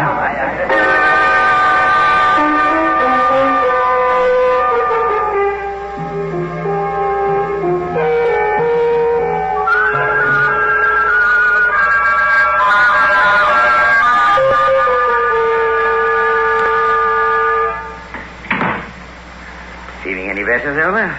Just this ghastly headache. I am sorry. Oh, Don, am I mad? Am I imagining things? Oh, what a question. Of course not. You aren't too fond of Beatrice? Oh, don't start harping on that again. Now, let's make it quite clear. No, you're not mad, Selma, but you're eccentric. And neurotic, if you like. But so are thousands of people. You think I'm neurotic because I saw something on the stairs? A grey hooded figure? It was your imagination. The mud on my slippers, that was well enough. Did you get rid of the mud? No. Why should I? My dear girl, the woman across the road was killed. Your slippers have mud on them. You see weird shadows at night. Now, please, don't let the police get suspicious. Why not? Because they haven't much sense and they're like bulldogs. Try explaining to them the difference between a neurosis and a psychosis. So, you think I killed her? Of course not. Why did she call you a witch, by the way? Oh, there's supposed to be a group of witches somewhere near here. A coven, I think they call it. Don, tonight's Sunday, isn't it? Yes, it's my fishing night. Don't go tonight, Don. I'm sorry, I have to. I promised the boys. You mean you promised the girls? Yes. Oh, no, not that again. I'm sorry, Don, but please, don't go tonight. I must. Sorry, Thelma, but I can't tell Johnny and Sam, the chaps I go with, at this late hour. You've left it far too late. I'm not mad, and I'm not a fool. I've been having you watched, Don. How long has this been happening? All last week. Someone from the private detective agency. Oh, you fool! Whatever. I know you've been seeing Beatrice. I suppose I can't blame you. She's prettier, younger, too. So you've been spying on me? I had a right, Don. I'm your wife. Beatrice isn't the only woman under your spell, is she? Thelma, how much do you know? Enough. Why did you marry me? Money? I had to have this place. But it loses money, Don. Everybody says... This is the Crown and Mitre, built on the site of an ancient Cistercian abbey. The abbot was named Cantior. That's where the name comes from, I think. Crown and Mitre. But I still don't see Don't you? The figure you saw on the stairs. The red-hot lumps of metal that fly across the cellar. The bones spilled from nowhere. Don't you even recognize poltergeist phenomena? You've never seen a ghost before. The place is haunted. I know that. I felt it all along. My dear Thelma, why do you think I wanted the Crown and Mitre? I never could understand. Witches never exist alone. In every coven worshipping the Dark Prince who existed before your silly beliefs, is a man. Call him a wizard. Oh, ridiculous. You can't believe that old nonsense. You've had me watched. You must know. I am master of a coven of witches here in this village. Witches are only foolish women pretending... Possibly. Or fool them. They are bound forever to the rule of the old dark prince. What you mean is the devil. Why don't you say it? The devil. You know nothing of the mystery. Mystery, you call it. Please, Don, give up this madness. I beg you. Please, will you? Give it up. It's madness. Let me tell you what I shall do. Tomorrow is the night of the new moon. You talk to me of madness, but it is you who will become mad, not I, Thelma. Become? You are mad. You are suspected of murder. The mesh is closing round you. You will spend the rest of your life cooped up as an idiot in an asylum. Or in jail. I can tell them, Don. I can say what really happened. Will you tell them that I am the master of a coven of witches, that you have done nothing? Will anyone believe you? I think they will. It might be easier to close your mouth forever. You dare not, Don. My death will come too soon after hers. After the death of Mrs. Flowers. You couldn't explain it. You killed yourself in remorse. Why, you... Tonight, the coven will attempt the feat I have set them. I shall lead them in the task of raising the spirit of the long-dead abbot Cantior. What are you saying? Yet his ghost walks with the poltergeists who throw hot rocks and burning irons. I know what I'm saying. I shall raise that lonely grey ghost and set it against you. You will face me in the morning, my dear, your reason gone. I shall be your sorrowful husband. Inspector Hunter, he won't... Won't he? Your history, everything about you points to you. Besides, they think you killed Mrs. Flowers. You did? Of course. She knew too much. Her niece, young Lisa, was one of our initiates who failed to stay the course. Lisa told what she knew to her aunt, the Flowers woman, who thought you were a witch. I had no alternative but to kill her. But I was going to say, I have power, my dear wife. Power. Power I shall wield tonight. And all with your money, my dear. You inhuman swine. Look at me. Look at me. Look into my eyes. Repeat after me. I am Thelma. I am Thelma. Thelma means that there is only one law. The law is do as thou wilt. Repeat it. I am Thelma. I am Thelma. Thelma means...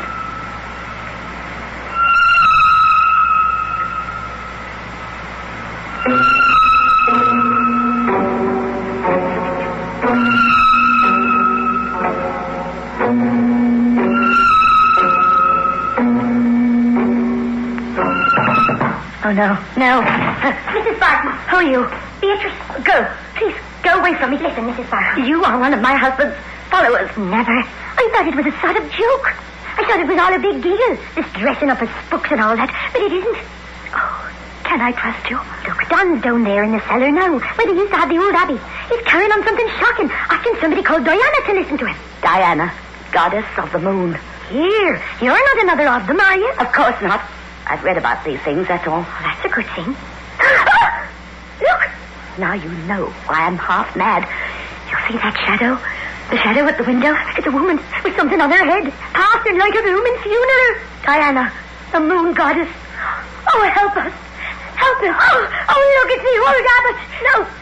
He said, Don said, it's growing stronger. The abbot. Abbot, can't you? If you are a good man, give us strength. Please, I beg you.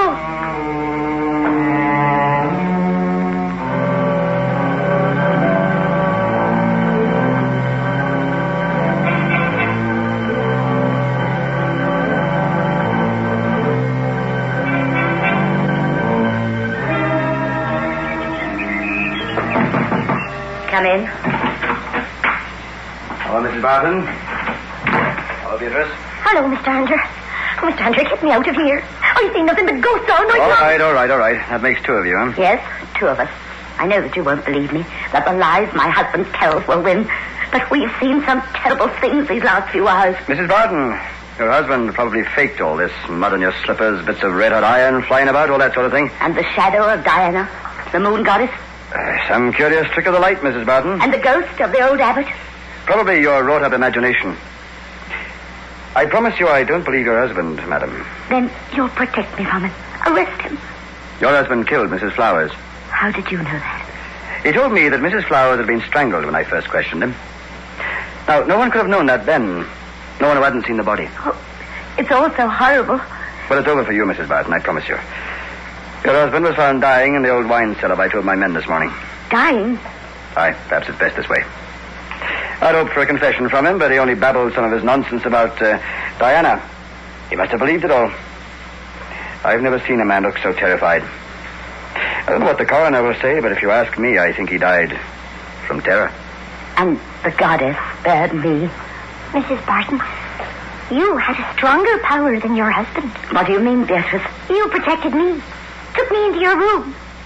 Maybe you suspected me even then. You saw I was frightened. Anyone would have done the same. Well, I'm only a country girl. But all the same, I saw what I saw. And I remember where it says, and the greatest of these is charity.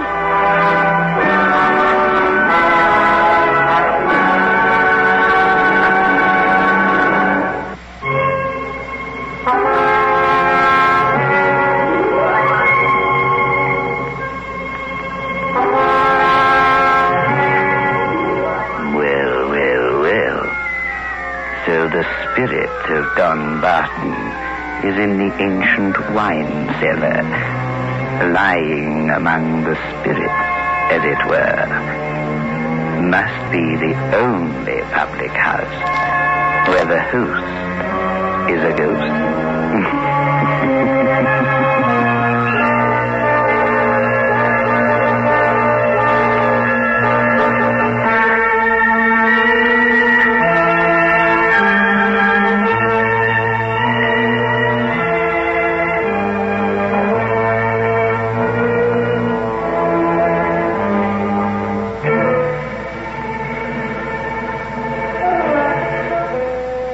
Get 3 5s. Get the taste. 3 5s by State Express. Get the taste of international success. The taste that's uniquely 3 5s. Only when no expense is spared in its making can a cigarette taste so right, so smooth, so satisfying. 3 5s. Get the taste. The taste that State Express created for you. The taste that has made 3 5s the king-size cigarette of international success. Get 3 5s. Get the taste.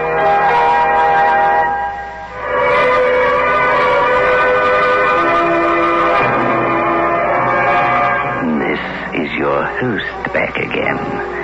Just a reminder of our rendezvous next week. Where are we going? Through the creaking door, of course.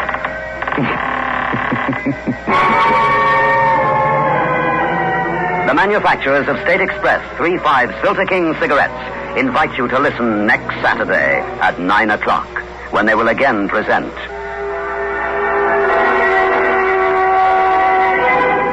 The Creaking Door.